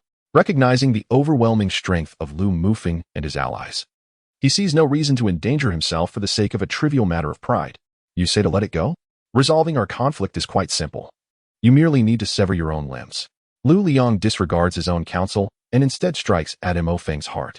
It is evident that Mo Feng's time is short. Is this not a slap in the face? How could Lu Mufeng simply allow this? Does my Lu family fear you? Lu Liang declared fiercely, knowing that Lu Mufeng's demands essentially equate to a death sentence for him. There is no way he will mutilate himself. Shangguan Yun and the Fire Cloud Evil God. You two handle their 5. Shangguan Yun is a high-level martial artist, and the Fire Cloud Evil God is close to that level as well. Both are formidable fighters, easily capable of dealing with 4 initial-level and 1 intermediate-level martial artists from the opposing side. Dugu Qiubai and Song Ke are both proud and invincible figures, clearly unwilling to engage with such minor characters. You are too arrogant, thinking 2 of you can handle all 5 of us. Lu Gongming seethed with anger at Lu Mufeng and his companion's dismissiveness. They are not just any martial artists. They are elders or guardians of the Lu family from Lin City. Together, they would not fear even a half-saint, while the opposition consists of merely 2 martial artists. Humph. Against you trash, we need only the 2 of us. With the Fire Cloud Evil God's impatient nature, he would not waste words with Lu Gongming and the others. The light of the Buddha appeared. The swastika seal emanated from the Fire Cloud Evil Goddess palm. So strong, Lu Gongming exclaimed, having underestimated the Fire Cloud Evil Goddess power. Let us attack together. Heavenly Dragon Absolute. A true Qi Golden Dragon roared, charging toward the Lu family martial artists with overwhelming force. Shangguan Yun, being the most powerful warrior from the Dragon Pearl of the Demon Realm, possesses strength that is among the highest in that world, which corresponds to his unfathomable capabilities. The onlookers had long since retreated to a safe distance. The aftermath of a martial artist battle was beyond what ordinary people could withstand. The Lu family martial artists were swiftly dealt with by Shangguan Yun and the Fire Cloud Evil God. After dispatching their foes, they coldly returned to Lu Mufeng's side. As all of the Lu family martial artists were slain, the eldest son of the Lu family, Lu Liang, was left paralyzed with fear on the ground. Lu Mufeng slowly approached the young nobleman, the dragon soul blade in his hand dripping with the fresh blood of the recently slain man in the green attire. No, do not kill me. I am the legitimate son of the Lu family in Lin City. If you kill me, my ancestors and my father will not spare you. My ancestor is a martial saint. Seeing the glinting blade, Lu Liang was overwhelmed with panic. A mere family with an initial-level martial saint cannot possibly intimidate Lu Mufeng. No, my father will not let you go. Then, with a flash of the dragon soul blade, Lu Liang's limbs were severed, leaving him as nothing more than a writhing torso, gasping for breath. Witnessing the gruesome sight of the Lu family's eldest son left the surrounding crowd trembling with fear. How could someone dare to sever the limbs of the Lu family's eldest son? This was a monumental disaster. Damn it, although Lu Liang is a fool, he is still the eldest son of the first family in Lin City. The Lu family will unleash their wrath, and no one in Lin City will escape unscathed. The onlookers erupted in shock. Lu Mufeng kept his word. He demanded Lu Liang's limbs, and he received them. This is a world where the strong prey upon the weak, and he does not perceive his actions as cruel. Approaching Mo Feng, Xiao Feng expressed his sorrow, shaking his head. This young man, whom he had taken a liking to, had his heart pierced and his life was nearly over. Healing elixirs could only mend superficial wounds. For a heart that had been pierced, Lu Mufeng could do nothing. What is your final wish? I will do my utmost to fulfill it, Lu Mufeng stated expressionlessly. As this was the least he could do for this loyal young man. This young master, my time is short. My parents passed away early, and I have relied on my sister for the past decade. We have no other family. If I die, I worry for my sister, who is still young and has no one to care for her. She will be bullied by bad people. As he spoke, he held his sister tightly, who clearly understood that her brother was about to leave her forever, weeping uncontrollably. Your sister, I will take her as a maid. Rest assured, I will take good care of her, and no one will bully her again, Lu Mufeng assured decisively, allowing Mo Feng to depart in peace. Given Lu Mufeng's status, it would be impossible for him to casually adopt a commoner as a sister. Being a maid was already a significant elevation in status. Upon hearing Lu Mufeng's promise, Mo Feng's worries eased. With Lu Mufeng's subordinates easily dispatching the 5 martial artists from the Lu family, it was clear that his sister would be well cared for, and he could face his deceased parents without shame. Shuang, remember not to cry anymore. Your brother will not be here to take care of you. You must look after yourself. You must be brave and serve the young master well. Without lingering attachments or worries, Mo Feng slowly closed his eyes. Brother, open your eyes. Do not leave Shuang all alone, the girl cried inconsolably. Lu Mufeng stepped forward, embracing the girl. Do not cry anymore. Your brother has already departed. Listen to your brother and be brave. Let him leave in peace. Yes, young master. Though the girl was only 10 years old, she was evidently sensible, understanding that this nobleman would be her master from now on, and she ceased her weeping. I do not like others to call me master. You may call me young master instead. What is your name? Lu Mufeng felt a certain unease with the term master, and thus corrected the girl's address. Replying to the master, the maid's surname is Mo, given name Han Shuang. Very well. Seeing the resolute expression on Mo Han Shuang's face, Lu Mufeng found it difficult to change how she addressed him, though he could compel her. He did not wish to do so. The death of her brother had evidently spurred a cold determination in Mo Han Shuang, and her current demeanor suggested she would grow into a person as unyielding as ice. Mo Han Shuang, a beautiful name. From now on, I shall call you Shuang. Now, carry your brother's body. We shall go to the Lu residence to avenge him. Lu Liang severed his own limbs. The Lu family will undoubtedly send someone to seek revenge. Lu Mufeng had no intention of waiting for them to come after him. He planned to eradicate the Lu family entirely, thus eliminating any future troubles in one decisive act. Chapter 44. The Heart of a Strong Man. Just as Lu Mufeng was preparing to seek vengeance at the Lu residence, an obstacle appeared to prevent his easy departure. A middle-aged man clad in dark armor, riding a war horse, led the city guards and the purple robe guards, surrounding Lu Mufeng and his companions. Zhao Derui was furious. How could there be such brazen violence in his jurisdiction? He quickly gathered a large number of city guards and over 20 purple robe guards to apprehend the criminals. The purple robe guards are the most formidable force of the Lin City Lord's office, and the first qualification for selection is martial prowess. Is it you who severed the limbs of the Lu family's eldest son? Upon seeing Lu Liang transformed into a mere torso, convulsing on the street, Zhao Derui was consumed with rage.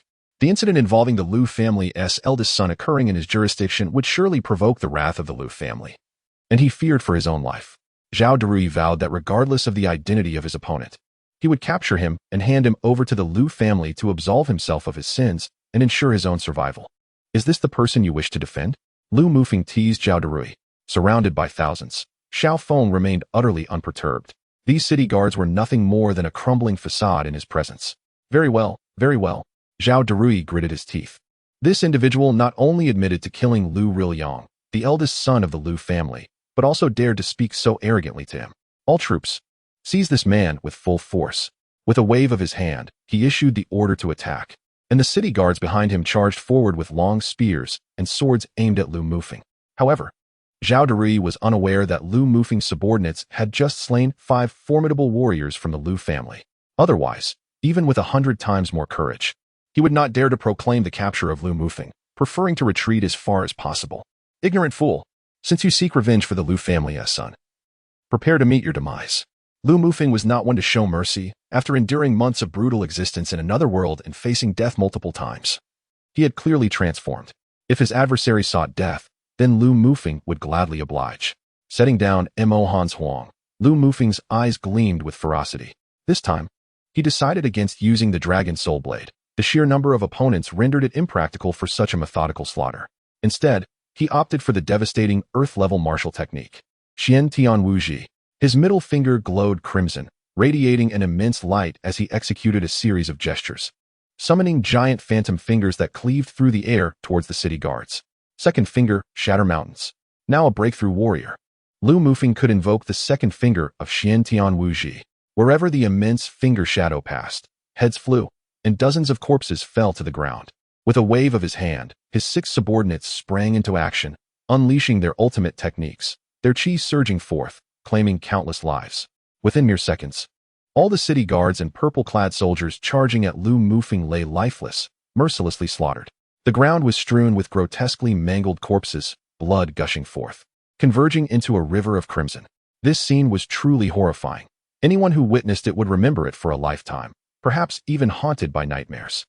The surrounding crowd was paralyzed with fear, turning their heads away, unable to bear the sight, some even retching uncontrollably. This demon is far too cruel. Lu Mufeng felt no discomfort. He seemed accustomed to such death and destruction. He had killed many, whether 1 or 1,000, it was all the same. Having embraced the notion of killing, he would not show mercy. The remaining hundreds of city guards, who had not yet charged forth to protect Zhao Duri, would not escape his wrath. Having incurred his ire, what was there to fear? Lu Mufeng and his companions, their chi surging once more, activated their martial techniques and charged at the surrounding city guards. Witnessing Lu Mufeng's formidable prowess, the remaining soldiers, already paralyzed with fear, turned pale and fled in all directions, consumed by terror. In the chaos, Lu Mufeng swiftly severed Zhao Darui's head. You think you can bully me? Let me tell you, I am not to be trifled with. Lu Mufeng declared with overwhelming authority, surrounded by a sea of corpses and the bloody dragon soul blade, a testament to his ruthlessness. Summoning 2 martial saints and having reached a level of mastery himself, Lu Mufeng no longer hesitated in his actions. Those who aspire to achieve greatness must be decisive in their slaughter. Thus, he needed to grow stronger to survive in this world that revered the powerful. What of the mountain of corpses? It was through such fearsome reputation that he could intimidate his enemies and avoid trouble. Slaughtering the city guards of the Tianfeng dynasty and offending the imperial court? No. In this world, killing one is a crime, but killing thousands marks one as a hero. As long as one possesses strength and courage, the Tianfeng dynasty would not dare to confront him. Only the strong are worthy of survival, capable of protecting those around them, commanding others, and deserving of wealth and beauty. Consider Lu Rilliang, the bane of Lin City. He killed indiscriminately and abducted innocent women. Yet did the official city lord ever intervene? When Zhao Duri treated Lu Mufeng as an ordinary person upon hearing of his violent acts, he immediately dispatched men to capture him. If Zhao Duri knew Lu Mufeng's true strength, would he dare to pursue him? This is a world for the strong. Sun Jiong once said that being weak is a sin. Lacking the strength to protect what one should not possess is also a sin. If Lu Mufeng and his companions were powerless, the beautiful Su Guanyin would have faced countless lecherous gazes, and the infamous bandit Ma Zai would have insulted her repeatedly. Had he not encountered the summoning system upon entering the Lingshan continent, he would surely have been assassinated by the Sun family. The current situation with Mo Feng was a testament. Without power, he could not even safeguard his own sister. Had he not met Lu Mufeng, her fate would have been dire. The strong should not show mercy. The strong do not fear challenges. The strong should claim what is theirs as theirs. And what is not theirs must become theirs. The strong should not hesitate to subdue those who dare to challenge them. The strong should pursue the women they desire without hesitation. A heart of a warrior began to blossom within Lu Mufeng. His entire demeanor shifted. The remnants of his former self, filled with weakness and insecurity, faded away, replaced by dominance, ferocity, and courage, nurturing a ruthless disposition towards his foes. My lord, I sense a change in your aura. This is the essence of a true leader, noted Song Ke, observing Lu Mufeng's evolving presence. Song Ke, from the double dragons of the Great Tang, had also preserved peace in Lingnan due to the unparalleled renown of his heavenly blade. Congratulations, host. You have obtained the heart of a warrior. Reward, 1 digital device. A digital device for evolving digital creatures? Lu Mufeng exclaimed in surprise. Indeed, host. It appeared that the digital egg truly represented the potential to hatch digital creatures, though he wondered what kind of creatures he might summon. Let us proceed to the Lu residence. Since we have made an enemy, we shall eradicate them directly and acquire a bounty of summoning points. Chapter 45. The 9 Evil Maiden. What is happening? Just as Lu Mufeng touched Mo Hanshuang's small hand, he felt a chilling cold penetrate to his bones. Little Hanshuang, shivering uncontrollably, had blue lips, yet her gaze remained resolute. She clung to her brother's dying words, urging her to be strong. Lu Mufeng wrapped his coat around her, hoping to provide some warmth. By Nyang Yang, what is the cause of this condition? My lord, Su Zhan is unsure. I only sense a powerful malevolent force stirring within her. And the energy concealed within her is even causing me to feel apprehensive, Bai Suzhen replied, shaking her head. Although she was a refined martial saint snake demon, her knowledge of cultivation was limited due to her prolonged seclusion in the Qitari desert. Lu Mufeng glanced at the other five. They all shook their heads, indicating their ignorance of the situation. With no other recourse, Lu Mufeng turned to the system, hoping it might provide the answers he sought. The system, Xiaohan's Wang. What is truly happening? At such a tender age, how can there exist a formidable force of Insha within? The system possesses the capability to impart all knowledge pertaining to the cultivation realm to its host. It is all-knowing, encompassing all matters of heaven and earth. Yet the host must expend corresponding summoning points. The quantity of summoning points required is proportionate to the value of the inquiry posed by the host. Damn it, system. Must you once again speak of summoning points? This wretched system is relentless in its pursuit of gain. Now, even the act of questioning demands summoning points, though it is an improvement from before when it would not even respond to my own queries. How many summoning points does this question necessitate? 800 summoning points. After a moment of contemplation, Lu Mufeng gritted his teeth and resolved to inquire. To eliminate a beginner-level Wuzong only costs 100 summoning points. Yet now merely asking a question requires 800 points. This is evidently exorbitant. Nevertheless, Lu Mufeng felt a tinge of excitement, as the system indicated. The greater the value of the information to oneself, the more summoning points are required. Congratulations, host, you have acquired a Jiuyin Sha-En, possessing the innate Nine body. The so-called Jiuyin Sha-En is a celestial maiden born from the convergence of the 9 most profound Yin energies, nurtured in the depths of the utmost Yin for millennia. Through exposure to the essence of the utmost Yin, she emerges as a being of unparalleled strength, more formidable than the rarest of innate Yin bodies, as the system elucidated. The multitude of Yin elements left Lu Mufeng bewildered. Yet one fact remained clear. The Jiuyin Sha-En is not only exceedingly rare, but also immensely powerful. Is it not true that the Jiuyin Sha-En sprang forth from stone, rather than being born of flesh? The Jiuyin Sha-En is a celestial being birthed through the rarest of cosmic coincidences involving 9 forms of ultimate Yin. However, you mentioned that this formidable Jiuyin Sha-En, her brother Mo Feng, was still slain. She lacked the strength to resist. Upon her birth, the Jiuyin Sha-En resembles an ordinary child, yet she is periodically tormented by the Yin Sha energy within her. Only by awakening can she harness this energy for her own use. It appears that the emergence of the Jiuyin Sha-En is an incredibly rare event. The occurrence of 9 ultimate Yin entities is already a staggering improbability. Moreover, if the Jiuyin Sha-En remains unawakened, she is no different from an ordinary being, rendering her of little use to Lu Mufeng. 200 summoning points are required. You drive a hard bargain. Expenditure confirmed. 1 elite summoning point is now depleted. The solitary Yin does not flourish, nor does the solitary Yang endure. The Jiuyin Sha-En harbors the strongest Yin energy in existence, and to awaken her, one must utilize the essence of utmost Yang. In light of the host's expenditure of 1,000 summoning points, this system has decided to bestow 1 piece of information free of charge. System, it seems you possess a modicum of conscience. The Jiuyin Sha-En is the most replenishing of ultimate Yin entities, while the host is not an innate Yang body. If the host can consume a powerful source of utmost Yang and harmonize with the Jiuyin Sha-En, acquiring her initial blood imbued with the strongest Yin energy, a balance of Yin and Yang can be achieved.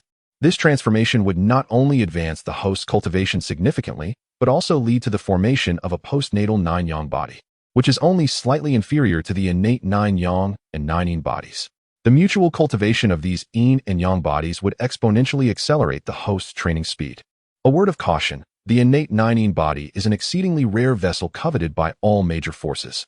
Until the host possesses absolute strength, it is imperative to conceal the existence of the Jiuyin Sha-En.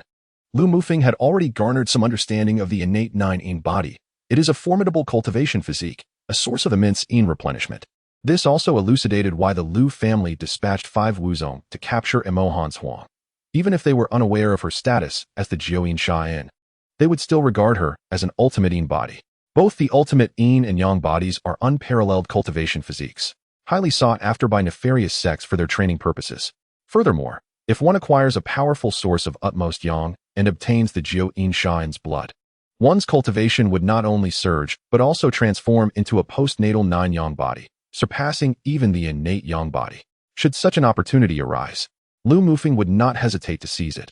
However, he would not force Emo Hanshuang against her will. With the presence of the system, he is not in dire need of a 9-yang body, yet it seems that the likelihood of Emo Hanshuang rejecting his offer is minimal. Who among you possesses a source of utmost yang? Lu Mufeng had none in his possession, and thus he inquired among his subordinates. Young master, one of my men possesses an object of utmost yang, though I am uncertain if it meets your approval. This is a dragon pearl I acquired by chance. With that, Shangguan Yin produced a glowing red pearl from his bosom. Let us test it.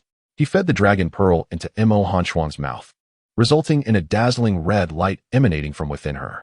The Yinsha energy within Xiao Hanshuang was awakened by the dragon pearl, and her cultivation began to ascend rapidly, from beginner martial artist to half-step wuzong, then to beginner wuzong, and finally to intermediate wuzong. The surrounding moisture instantly froze into ice. Had Lu Mufeng and the others not possessed formidable cultivation, they would have likely been transformed into icicles. Is the Jiao Yinsha and truly this powerful? Observing Emo Hanshuang's momentum peak at intermediate wuzong at merely 10 years of age left Lu Mufeng astounded.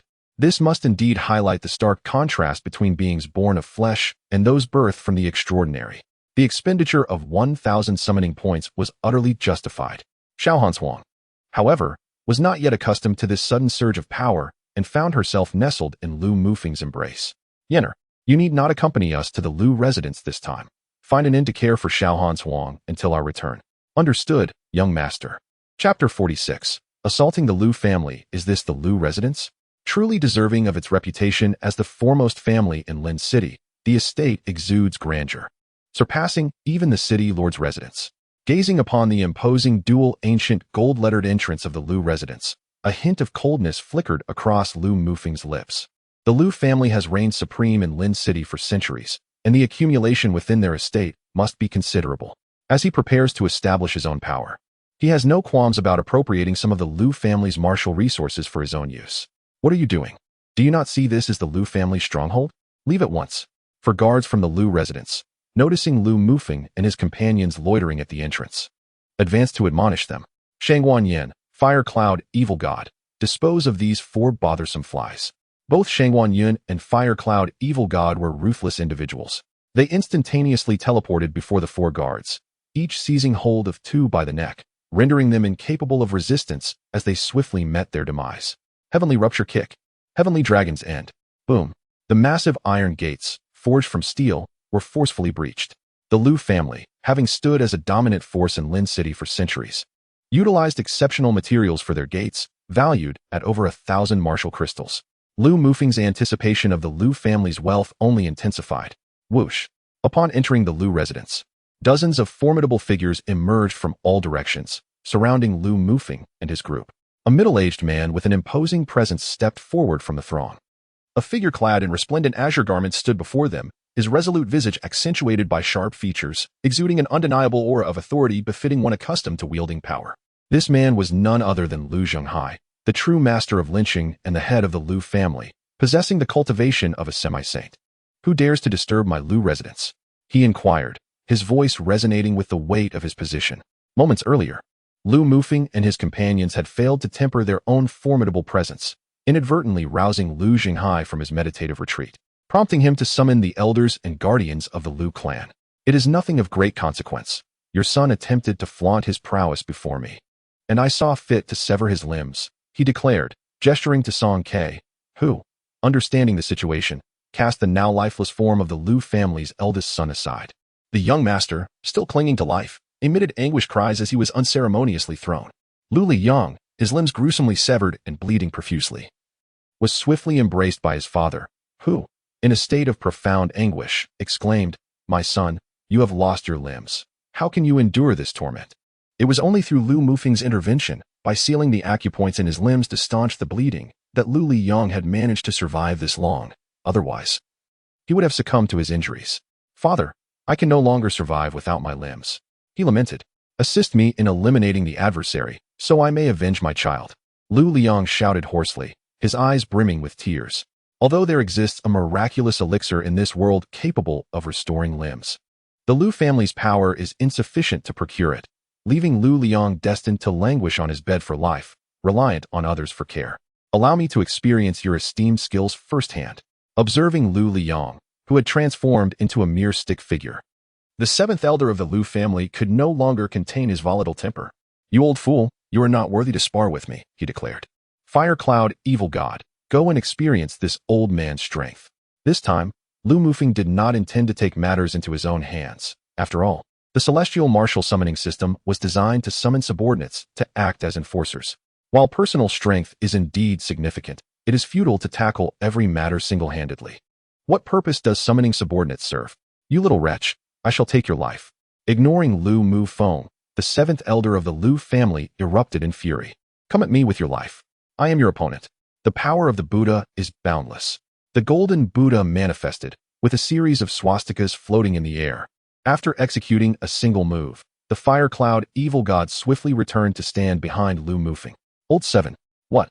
Old Seven was actually defeated in a single strike. Impossible. Elder Seven, possessing the cultivation of an intermediate martial sovereign, could hardly be vanquished by a single strike. Upon witnessing the seventh elder of the Lu family struck down and sent flying by the malevolent fire cloud evil god, the members of the Lu family were utterly astonished.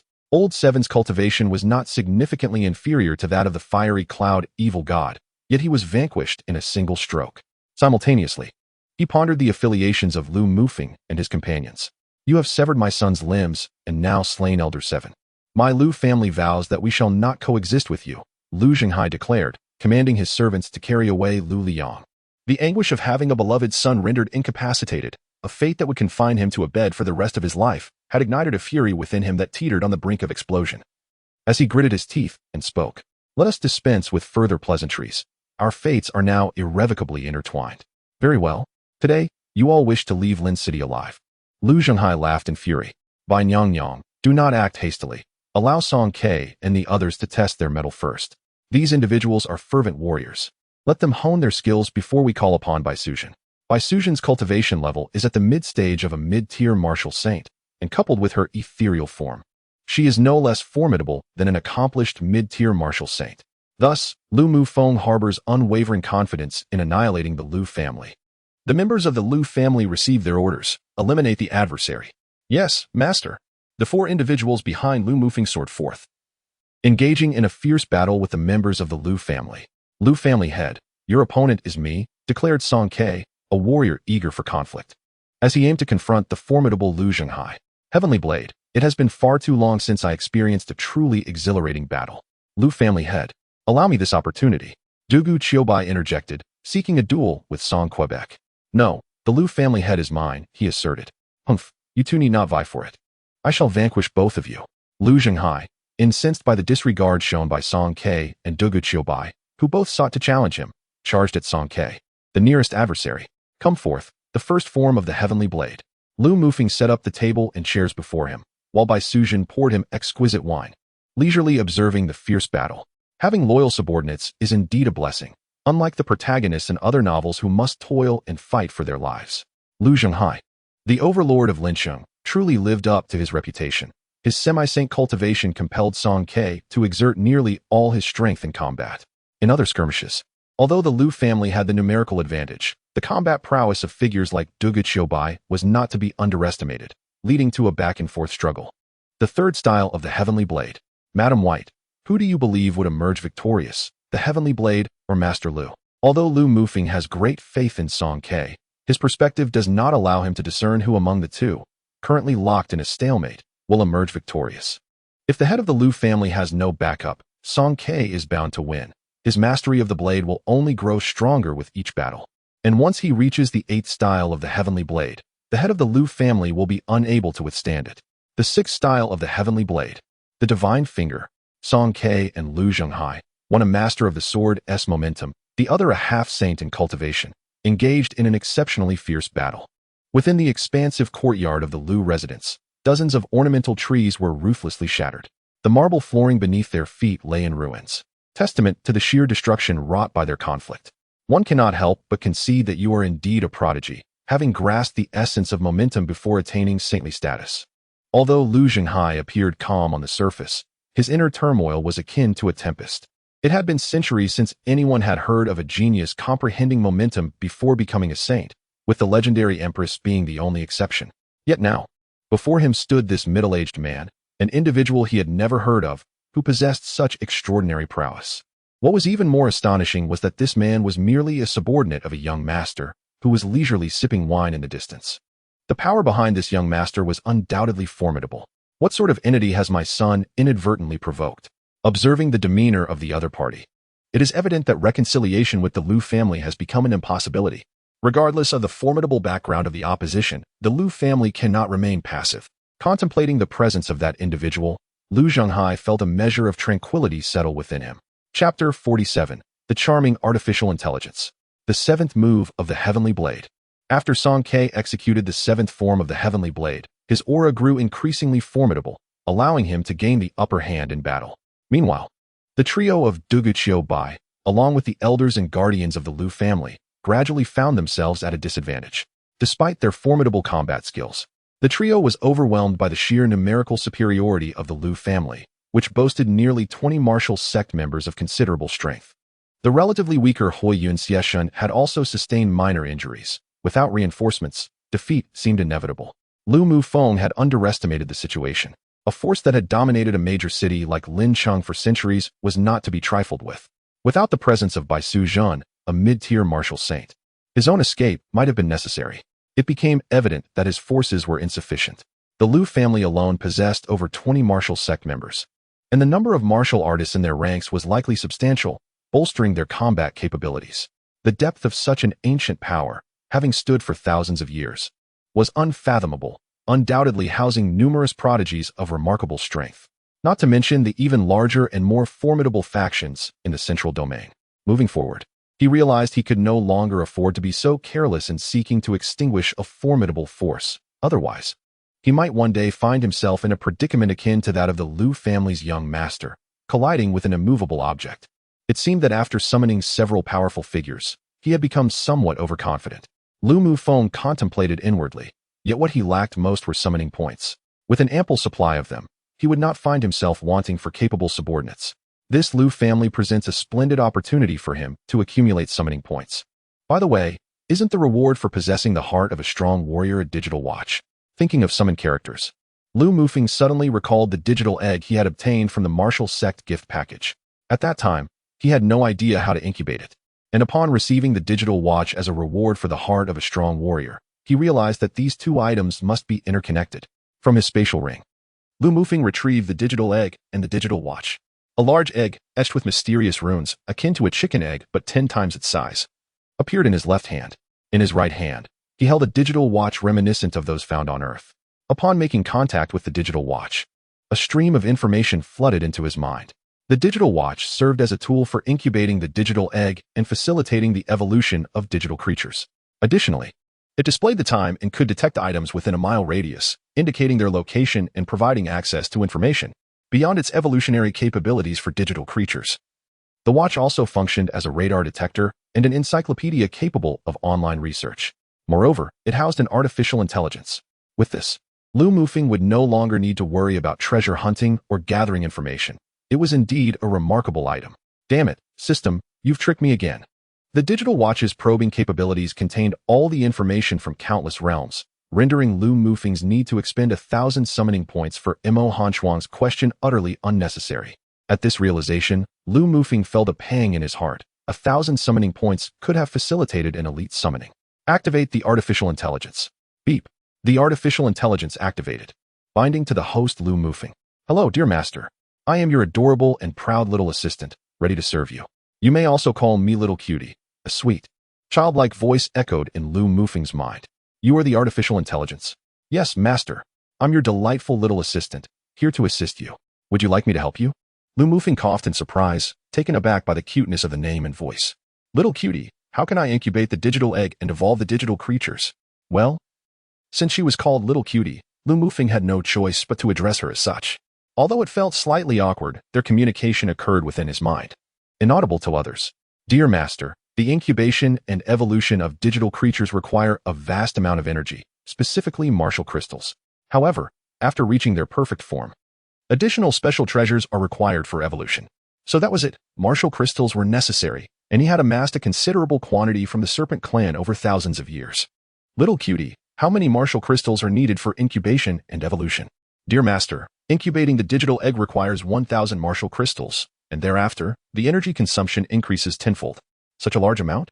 It seemed that without a significant force, one could hardly support digital creatures. Lu Mufeng had instructed the Serpent Clan to transport most of their martial crystals back to the Zifeng territory, leaving him with only enough for digital creatures to evolve to their growth stage. By the way, little cutie, may I inquire about the origins of my immortal martial summoning system? Who created it? Dear Master, your permissions are insufficient. I cannot divulge that information. But I'm your master. Why am I lacking permissions? Dear Master, your permissions are insufficient. I cannot tell you why. Cursing inwardly at the lack of permissions, Lu Mufeng remained unfazed, knowing that the chances of little cutie revealing the system's origins were virtually non-existent. After all, the digital watch was a reward from the system. It would be unwise for the system to dig its own grave. You, my artificial intelligence, dare to tell me I lack permissions. Despite knowing it was futile to ask about the system's origins, Lu Mufeng still retorted to little cutie in annoyance. When the master requires my assistance, I am little cutie. When not, I am merely an artificial intelligence. Humph. Little cutie pouted, her voice tinged with a hint of tears. Goodness, an artificial intelligence can sulk too? Lu Mufeng was astounded. The intelligence level of this AI was astonishing. All right, my little cutie, my dear, I apologize. From now on, I shall always call you little cutie. Lu Mufeng, resembling a lecherous uncle, continued to soothe little cutie, realizing that if she truly became upset, she could very well turn against him like the system and make his life miserable. Host, if you continue to slander this great system, I will administer an electric shock as punishment. System, as long as you refrain from causing me trouble, I will have no complaints. Lu Mufeng fell silent in the face of the system's unscrupulousness. Bai Suzhen was to remain by his side, wary of the martial saint ancestor from the Lu family who had yet to reveal himself. After all, if the ancestor were to ambush him, it would be a significant loss. To shift the tide of battle, Lu Mufeng could only hope for the digital creature he would incubate, if all else failed. He could expend summoning points for a character to possess. Little cutie, expend 1,000 martial crystals to incubate the digital egg. Instantly, 1,000 martial crystals emerged from Lu Mufeng's spatial ring, transforming into a surge of energy that flowed into the digital watch. Subsequently, a wondrous rune emanated from the watch, enveloping the digital egg in a radiant light. Crack! The egg shattered. A soft, fluffy creature emerged from within. Chapter 48. Argument. Name: Rolling Beast. Level: Baby Stage, Martial Artist Realm. Type: Small. Skill: Bubble. The small digital creature, covered in downy fur and slightly larger than before, was now lively enough to roam about, though it could not engage in intense combat. It could attack enemies by expelling bubbles from its mouth. A charming, pink creature, with large eyes and a head the size of a water bottle, immediately leaped onto Lu Mufeng's shoulder, nuzzling against him to express its affection. Haha, this little thing is adorable, but lacks combat prowess. Lu Mufeng promptly expended another 10,000 martial crystals to convert into energy input for the digital watch. The rolling beast hopped off Lu Mufeng's shoulder and landed on the ground, where an even more magnificent, luminous rune entered its body from the digital watch. The rolling beast evolved. Argument. A small dinosaur, about half a human's height, materialized before Lu Mufeng. Name: Argument. Level: Growth Stage, Martial Sect Realm. Type: Reptilian. Skills: Interlace Struggle. Sharp Claws, Explosive Kick. Ultimate move, Mini Flame. Evolving from the rolling beast, it could now walk on 2 legs, taking on the appearance of a small dinosaur-like reptilian digital creature. Although still in its growth phase and relatively weak, its character was remarkably brave and unafraid. Its hands and feet were equipped with hard, sharp claws, capable of exerting power even in battle. It was predicted that it could evolve into a powerful digital creature. Its ultimate move involved expelling flames from its mouth to attack enemies. Lu Mufeng might not have been entirely familiar with the digital creatures he summoned, having only seen them during his childhood, but he was well acquainted with Agumen, the leader among the 8 digital creatures in the series, known for its curiosity, love for mischief, and direct expression of emotions. The final evolution of the battle dinosaur beast is simply stunning. Bai Suzhen, pouring wine for Lu Mufeng, opened her small mouth in surprise, initially believing that it was a monster egg hatched by Lu Mufeng. However, a mysterious light entered the newly hatched creature, transforming it into a dinosaur-type monster, its power comparable to that of a top-tier advanced martial artist. Bai Suzhen refrained from inquiring about her master's secrets. The Agumen was summoned to assist Duga Bai and his companions. Lu Mufeng was uncertain about the combat prowess of the Agumen. as its panel merely indicated it was equivalent to a martial artist. Alright, Mufing. Despite its chubby appearance and half-human height, the Agumon is extraordinarily swift, outpacing ordinary martial artists. In an instant, a yellow figure darted past, and the sharp claws of the Agumon, forged from digital alloy, sliced through the protective aura of a martial artist from the Lu family, embedding deep into his body. The martial artist was instantly slain by the Agumon. What? A dinosaur-type monster? The Lu family, engaged in fierce combat with Duga Xiaobai and his group, had been oblivious to Lu Mufing's situation. Now, with a dinosaur-type monster suddenly appearing and effortlessly dispatching a high-level martial artist, the Lu family was filled with shock. Could it be the pet monster of that young man? In this world, powerful figures often keep monsters as pets. Yet, such creatures are proud and difficult to tame, making it a challenge to find a suitable monster. Thus only the affluent can afford them. The mysterious identity of Lu Mufing left the Lu family in awe. Second brother, third brother. Let us join forces against this dinosaur-type monster, commanded the Lu family's elder. Dinosaur-type monsters are incredibly robust, making victory for humans of equivalent rank exceedingly challenging. Hence, the elder called upon his second and third brothers to confront the Agumon together. Clang. The elder's fourth-grade weapon, the Crimson Moon Sword, struck the Agumon's body, sending sparks flying. Impossible. The elder's jaw nearly dropped in disbelief. A fourth-grade weapon had no effect on the dinosaur-type monster, merely creating sparks from the metallic clash. How could a dinosaur possess such formidable strength? The Agumon's body was crafted from incredibly sturdy digital alloy, boasting unparalleled defense. Although its attack power equated to that of a top-tier advanced martial artist, its invincible defense placed it in an undefeated state, making it difficult for martial artists below the martial saint level to contend with it. Lu Mufing was quite pleased with the Agumon he had hatched with an investment of 11,000 martial crystals. Explosive kick. The Agumon soared into the air and delivered a kick to the chest of the Lu family's third elder. With immense force, the elder's ribs cracked, and he collapsed, clutching his chest and howling in pain. Third brother. Crimson flame across 1,000 miles. A high-level martial technique. Witnessing the Agumon defeat the third elder, the second elder furiously attacked. The Agumon used its metallic claws to slice through the incoming fireball. Taste this fireball. Ascending further into the air, the Agumon gathered energy for a fireball in its maw. Mini flame. The Agumon's ultimate technique. Using a fireball in front of the Agumon was like brandishing a sword before a master swordsman.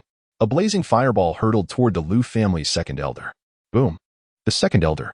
The remaining Lu family elders looked on in horror as the second elder was charred by the flames. After releasing the mini flame, the Agumon landed, its metallic feet shattering the stone slabs beneath it. Lu Mufing observed the Agumon's mini flame, recognizing its unusually high temperature, far from that of an ordinary flame. Beast, perish. The second elder, who had a close bond with the Lu family's elder, was now filled with a singular desire to eliminate the Agumon after witnessing the grievous injuries inflicted on his brothers. The remaining martial artists of the Lu family gathered in groups of 6 or 7 to surround the Agumon. Despite the overwhelming numbers, the Agumon's defense, forged from digital alloy, rendered the combined efforts of the 7 or 8 martial artists ineffective, leaving it in an inherently invincible state. With its incredible speed, the Agumon darted among the assailants, retaliating with its sharp claws. As the numbers dwindled and the formidable trio of Lu family elders were incapacitated, the pressure on Duga Xiaobai and his companions diminished significantly. The remaining 8 martial artists were no match for the 3 of them, who finally seized the opportunity to counterattack. 10,000 Buddhas pay homage. Heavenly Dragons, absolute. Breaking Chi technique. Sizzle. 3 Lu family martial artists were swiftly vanquished. In his mind, the system continually reminded Lu Mufing that killing martial artists granted him summoning points, prompting a smile to spread across his face. The accumulation of summoning points was occurring at an astonishing rate, igniting within him a desire to slaughter for more. Meanwhile, in the battle between Song Ke and Lu Zhihai, Song Ke unleashed his final strike, the 8th form of the Heavenly Blade. With a blinding flash, a 40-meter-long colossal blade of true energy descended upon Lu Zhihai. Lu Zhihai braced himself with his bare hands to endure the massive blade. Under the relentless pressure of the blade's momentum, he could not withstand it. Crash. Splatter. Lu Zhihai was sent flying, spitting blood as he crashed into the ground, creating a deep crater. His eyes widened in disbelief. How could he, the esteemed head of the Lu family and a half-saint powerhouse, be defeated by a mere martial artist? Ancestor, if you do not emerge soon, our Lu family will be annihilated. With Lu Zhihai's furious shout, a surge of light erupted from the Lu family's rear courtyard, shattering the surrounding structures. A white-haired elder, emanating an overwhelming aura, ascended into the air. Chapter 49. A dual breakthrough upon witnessing the arrival of the Liu family's ancestor. The remaining martial artists gathered behind him. Song Ke and the others retreated to Liu Mufeng's side. Ancestor, you must take charge. Not only have they severed the eldest son's limbs, but they have also killed the second, fifth, seventh, and ninth. They even threatened to annihilate our Liu residents. The elder lamented to Liu Tsangi, the Liu family's ancestor, mourning the loss of his brothers. Liu Tsangi paid no heed to the elder's pleas and approached Liu Mufeng directly. Bai Suzhen discreetly harnessed her demonic power, prepared for any sudden hostility from Liu Tsangi towards Liu Mufeng. Young man, our Liu family harbors no deep-seated enmity with you. If you depart now, we shall let bygones be bygones. Liu Mufeng's formidable retinue indicated an exceptionally powerful backing, and the presence of Bai Suzhen, who posed a significant threat, made him reluctant to provoke them. As for the deceased martial artists, he felt no sorrow. Having lived for 2 centuries and attained martial saint status, he had long since tempered his impulsiveness. As for Liu Liyang, who had suffered the severance of his limbs, Liu Tsangi dismissed him entirely. As he had never married or had children, Liu Liyang was not his direct descendant. My lord, this old man is somewhat peculiar. It is rumored that the Liu family's ancestor possesses only the initial stage of martial saint strength, yet he appears to have broken through to mid-stage martial saint. Furthermore, there is a sinister and unstable energy within him, suggesting he may have forcefully attained this breakthrough through some means, Bai Suzhen whispered into Liu Mufeng's ear. Upon reaching the martial saint level, every small breakthrough becomes increasingly arduous. For martial artists with mediocre talents, it is possible to remain stagnant at their current cultivation realm for a lifetime. The elder of the Liu family possesses an exceptionally unstable true energy within, indicating that he must have forcefully broken through using some external means. I have proclaimed before that I shall annihilate your Liu family. Even if the Liu family elder is a mid-tier martial saint, Liu Mufeng harbors no fear. Bai Suzhen can easily contend with him, and Liu Mufeng is resolute in his intention to eradicate the Liu family. Can you not extend an olive branch? The elder Liu Tsangi inquired. Your Liu family has not inflicted any harm upon us. Rather, you have slain many of our elders and even severed the limbs of the Liu family's direct heir. Liu Tsangi's brow furrowed slightly, his anger rising at Liu Mufeng's unwavering resolve. In his youth, he too had been quick-tempered, and had it not been for his apprehension of Liu Mufeng's backing and Bai Suzhen, he would have long since severed Liu Mufeng's head. I never retract my words, Liu Mufeng declared. His eagerness to obtain the Liu family's wealth and the points acquired from slaying Liu family warriors was fervent. He could not simply relinquish them. Young man, if you refuse to recognize the situation, do not blame me for being merciless, Liu Tsangi retorted with fury. Despite his caution regarding Liu Mufeng's formidable backing, he could not allow himself to be easily subdued. Young master, we request to engage in battle. Both Dugu Qiubai and Song Ke stepped forward. Very well, Liu Tsangi responded, recognizing these two as individuals seeking their own defeat. If they were to falter, their cultivation would undoubtedly improve. Liu Tsangi was indeed an excellent choice to refine both of them. Although Liu Tsangi was a mid-tier martial saint, his elevation through certain means did not equate him with a true mid-tier martial saint. Dugu Qiubai and Song Ke, with their combined sword and knife techniques, might possess the opportunity to contend. You two martial lords wish to challenge me? Such arrogance. Liu Tsangi scoffed, dismissing them. The chasm between martial lords and martial saints was simply too vast. Enough idle chatter. Today, you shall serve as the whetstone for my brother's Song and me. Dugu Qiubai drew his wooden sword, unleashing his sword intent. Song Ke followed suit, wielding his water immortal blade and unleashing his knife intent. Interesting. Two martial lords who have grasped the essence of sword and knife techniques, Liu Tsangi remarked nonchalantly, though he was inwardly astonished. What kind of power is this? How could there be two prodigious martial lords under someone's command? Based on his knowledge, such a force could not possibly exist in the eastern region. Could it be a major power from the central region? First style of the heavenly blade, breaking sword intent. Arrogance. Even though Dugu Qiubai and Song Ke were prodigious, Liu Tsangi's mid-tier martial saint cultivation was genuine. He felt no fear of them. Nine divine claw. Boom. The battle among the three was extraordinarily fierce. With our elder present, we have no reason to fear our opponents, the Liu family members believed wholeheartedly, for the Liu family had dominated Lin City for centuries, relying on the martial saint elder. Although the sword demon and heavenly blade had grasped their respective intents, the fundamental disparity with martial saints remained. However, they were merely initial and mid-tier martial lords. If the battle continued, defeat was merely a matter of time. Observing the fight, Lu Mufeng mused. Although you two juniors have combined your sword and knife techniques to enhance your combat prowess, had I still been an initial martial saint, I would not have been able to subdue you. However, I have now broken through to become a mid-tier martial saint. Prepare to meet your demise. Though his mid-tier martial saint cultivation was not self-earned and differed from that of a true mid-tier martial saint, he was still a mid-tier martial saint, with combat strength vastly superior to that of initial martial saints. Dark energy surged forth from Lu Tsanyi, filled with malevolence. As he released this dark energy, his visage became twisted, emanating profound malice. What is this dark energy? Lu Mufeng inquired of his companion. Dear master, this malevolent energy is characteristic of the evil spirit race. The two martial lords, under the influence of the dark energy, began to falter against Lu Tsanyi. Heart-crushing palm. Breaking palm style. Dugu Qiubai found himself not only failing to break through Lu Tsanyi's heart-crushing palm, but was instead wounded by it. 8th style of the heavenly blade. The colossal 40-meter blade reappeared, and Lu Tsanyi effortlessly caught it with his bare hands, appearing relaxed. A surge of dark energy struck Song Ke, sending him flying and causing him to spit blood. You two juniors dare to contend with me? Such presumption. Lu Tsanyi scoffed. Is this the taste of defeat?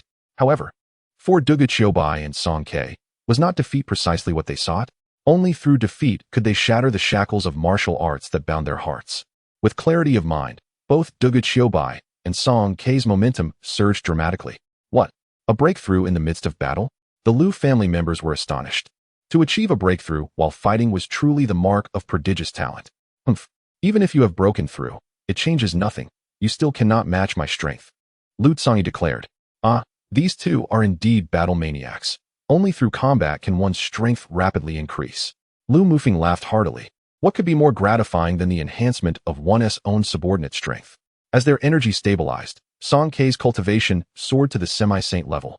While Dugu Qiubai reached the pinnacle of high-tier martial lord, their combined power significantly augmented. Each strike from Song Ke's blade, now a formidable 60 meters, unleashed boundless force. Dugu Qiubai's Dugu 9 swords effortlessly dismantled Lu Tsanyi's attacks. Panic surged within Lu Tsanyi. He had never anticipated such a dramatic increase in their strength. 8th style of the heavenly blade. Beyond the blade, there is nothing else.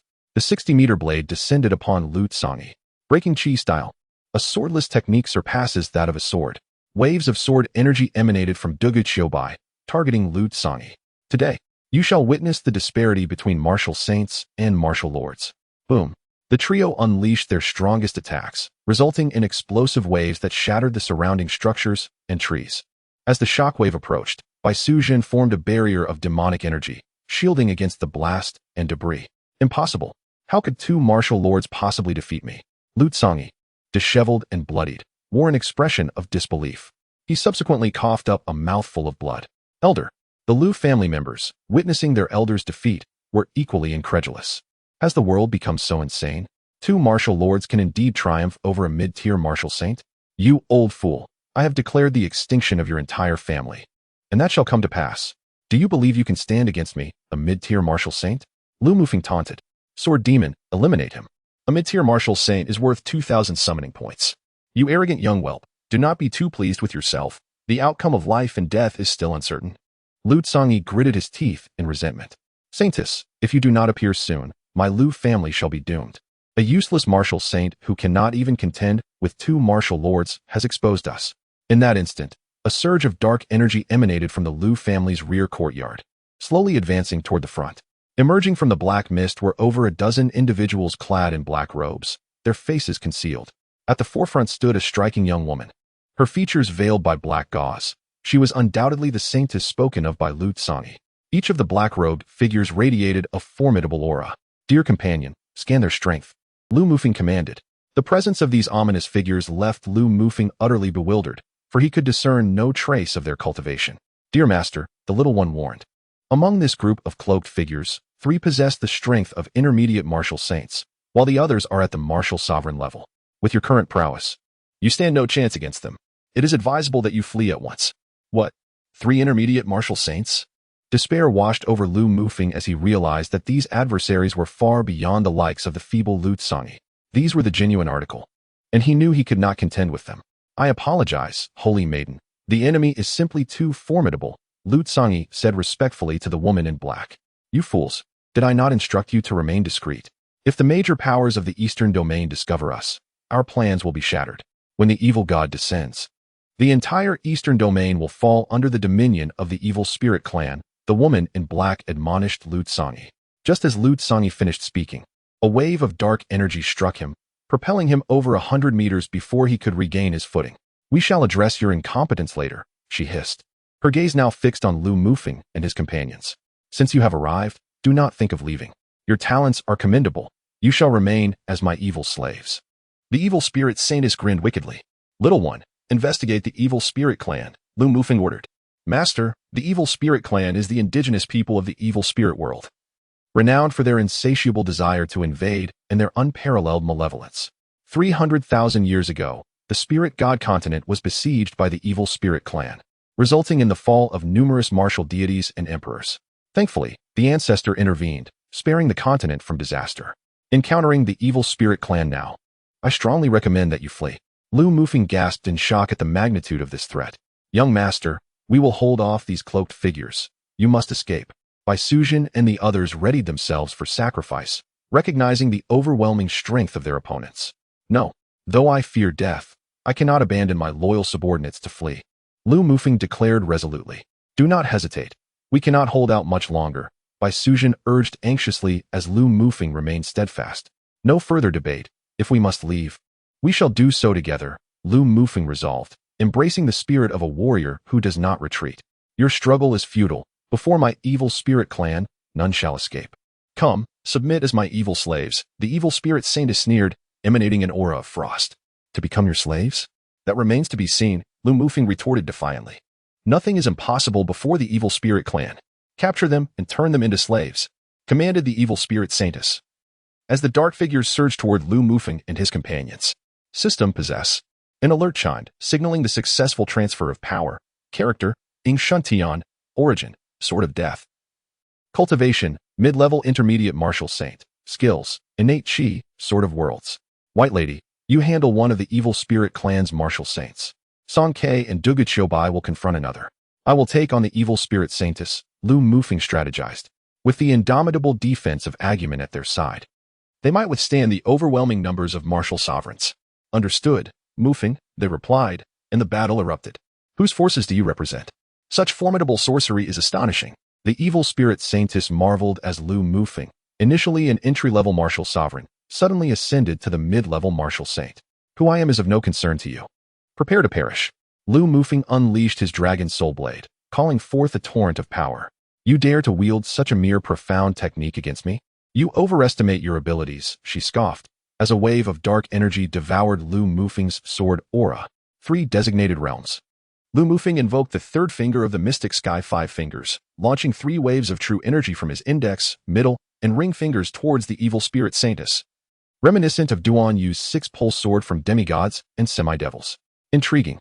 With a delicate gesture, the evil spirit saintess transformed into a mass of black energy, effortlessly evading Lu Mufeng's assault. What? How can she disregard my attack? Lu Mufeng's eyes widened in disbelief, realizing the daunting challenge ahead. You've played long enough, little brother. Now, let me show you my true might. The evil spirit saintess reformed from the black mist, smiling sweetly at Lu Mufeng. As the battle raged between Lu Mufeng and the evil spirit saintess, Bai Suzhen, a formidable serpent demon, wielded 2 6th-grade weapons, the Xionghuang sword and the Bai sword. Despite the might of the evil spirit clan's martial saints, she found her opponent manageable. Meanwhile, Song Ke and Dugu Bai struggled against their adversaries, the evil spirit saints, who were far superior to the likes of Lu Tsanyi, relying solely on brute force. The duo fought valiantly, but their skills were barely enough to keep them from defeat. In another corner, Agumen and the others faced overwhelming odds against 13 evil spirit clan martial sovereigns. With Agumen's extraordinary defense, they managed to hold their ground.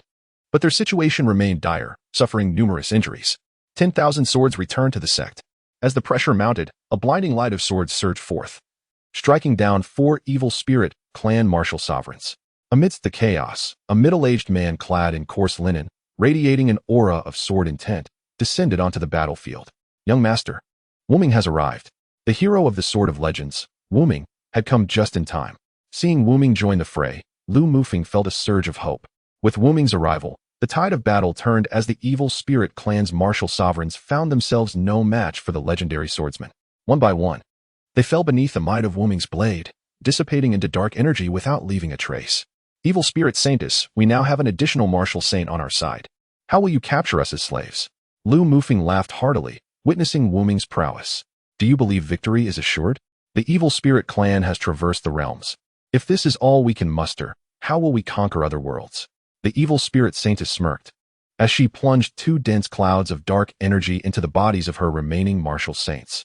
With a sickening crunch, the two martial saints' bodies swelled, their black robes bursting apart as they expanded into towering skeletons, reaching heights of 5 meters. In the presence of these colossal forms, Lu Mufeng and his companions felt their own insignificance, as the skeletal figures gleamed ominously, exuding an aura of formidable defense. Little darling, what is this? Master, this is the evil slave. Is this the evil slave? The evil spirit Saintess said she would transform herself into an evil slave. It turns out to be just a pile of bones. With a resounding thud, a single punch sent both Duga Qiubai and Song Ke flying, blood spewing forth from their mouths, struck by the immense force. The evil slave, relying on its colossal physique, unleashed a mundane fist that generated tremendous power. Witnessing the injuries sustained by Duga Qiubai and Song Ke, Wuming decided to intervene. 10,000 swords returning to origin. Thousands of sword-shaped energies surged toward the massive body of the evil slave. The clang of metal colliding erupted, sparks flying. Yet the 10,000 swords returning to origin inflicted no harm upon the evil slave whatsoever. Young master, these skeletal figures possess unimaginable strength and are impervious to blades and spears. We stand no chance. Seeing his attacks prove futile, Wuming furrowed his brow. You might as well become my evil slaves. You cannot defeat these two evil slaves. Surrender obediently, and I may preserve your consciousness. The evil spirit Saintess chuckled with delight. Young master, you should flee. We will hold them off. In light of the dire situation, Bai Suzhen urged Lu Mufeng once more to escape. I have stated I will not flee alone, abandoning you. Do not urge me further. Though Lu Mufeng feared for his life, he understood that some things must be done, and some must not. He could not abandon his loyal subordinates, summoned by him, to escape alone, a sentiment that deeply moved Bai Suzhen and the others. Lu Mufeng's mind raced as he contemplated a solution to their predicament. Gazing at the enormous skeletal evil slave, he suddenly recalled the incorrectly evolved zombie Tyrannoman from Digimon. An idea sparked within him. If he could cause the Tyrannoman to evolve once more, perhaps he could resolve their current crisis. Tyrannoman's evolution required 100,000 martial crystals, and Lu Mufeng naturally lacked them at present. However, as the ruler of Lin City, the Lu family would undoubtedly possess an abundance of martial crystals. With the scanning function of his Digivice, he could easily locate the Lu family's hidden vault of martial crystals. I have a plan to deal with these two evil slaves. You must find a way to hold them off for a while. Rest assured, young master, we can manage to delay them for some time. With that, Bai Suzhen instantly transformed, revealing her true form as a 30-meter-long white serpent, larger than the evil slave itself. What? A transformed serpent spirit? The evil spirit Saintess was astonished. Bai Suzhen was indeed a white serpent spirit. Beasts capable of transformation were at least of divine status, as those below that rank could not take human form. The evil spirit Saintess was surprised by Bai Suzhen's ability to transform, yet she did not regard her as a divine beast. For a divine beast could obliterate her with the slightest movement of a finger. The myriad extraordinary species across the realms led the evil spirit Saintess to consider Bai Suzhen merely a unique beast. Nevertheless, she remained confident in her two evil slaves, convinced that even the revealed serpent spirit would not stand a chance against them. Kill them. Initially intending to turn Lu Mufeng and his companions into conscious, formidable evil slaves due to their extraordinary talents, the evil spirit Saintess recognized their resistance and understood that capturing them alive was no longer feasible. She could only kill them and transform them into mindless evil slaves, akin to the two before her, mere bones executing commands. Little darling, locate the Lu family's repository of martial crystals. Understood, master. A red dot flickered on the Digivice, indicating the location of the martial crystals. Lu Mufeng found his direction and dashed toward the inner courtyard of the Lu family. Bai Suzhen, having temporarily entangled the two evil slaves, prevented the evil spirit Saintess from intercepting Lu Mufeng as he made his escape. Lu Mufeng surged into the inner courtyard. Little darling, where do I go? Provide me with directions, he requested, as the densely built structure of the Lu family resembled a labyrinth, leaving him disoriented. Master, in 10 meters ahead, turn right. After 20 meters, turn left to enter the room. The Digivis guided Lu Mufeng as he swiftly navigated through, disregarding the Lu family guards and servants he encountered. Unleashing his martial saint aura, he crushed them without a second thought. The women of the Lu family were horrified by Lu Mufeng's bloodthirsty rampage, screaming and weeping. Regardless of whether they were women or children, anyone who obstructed his path faced his wrath. Those who stood in his way must perish, if he delayed even a moment. His subordinates might suffer losses, fueling his urgency. The Lu family estate was indeed vast. Under the guidance of the Digivis, Lu Mufeng finally reached the location of the Lu family's vault. Master, we have arrived. This is the secret vault. Lu Mufeng beheld a storeroom secured by a solid steel door, realizing he had located the Lu family's stash of martial crystals. Who goes there? This is the Lu family's storeroom. Be gone at once. As soon as Lu Mufeng arrived, over a dozen high-ranking Lu family warriors surged forth to confront him. Lu Mufeng paid them no heed, cleaving through them with his blade, leaving their heads severed from their bodies. With a single strike of his dragon soul blade, he cleaved the heavy, reinforced steel door as if it were mere paper. Wow! Upon seeing a mountain-like pile of gleaming martial crystals, Lu Mufeng's eyes lit up. The Lu family, having dominated Lin City for centuries, indeed possessed a staggering quantity of martial crystals. Surrounding the vault were numerous weapons, rare treasures, elixirs, jewels, though Lu Mufeng had no time to consider them now. Collecting martial crystals and returning to save his comrades was paramount. Collect. Lu Mufeng directly stored the martial crystals within his spatial ring. Even after filling his 30 cubic meter ring to capacity, he had barely made a dent in the vast wealth of the Lu family. Little darling, check if the martial crystals in my spatial ring amount to 100,000. Lu Mufeng required precisely that number to proceed. Master, there are a total of 157,864 martial crystals. More than enough. Excellent. Let us hurry back to support by Nyangzi and the others. With 100,000 martial crystals, Tyrannoman could evolve once more. He hoped not to disappoint and to resolve the threat posed by the evil slaves. Chapter 52. Who is greater? Sword 21. The evil spirit saintess was extraordinarily powerful. Even possessing the strength of a martial saint, Wu Ming could only barely contend with her. The evil spirit saintess's cultivation was not only formidable, but also complemented by her powerful martial techniques and enigmatic secret methods, rendering her nearly invincible. You are quite impressive, possessing a sword body and comprehending the heavenly sword at the martial saint level.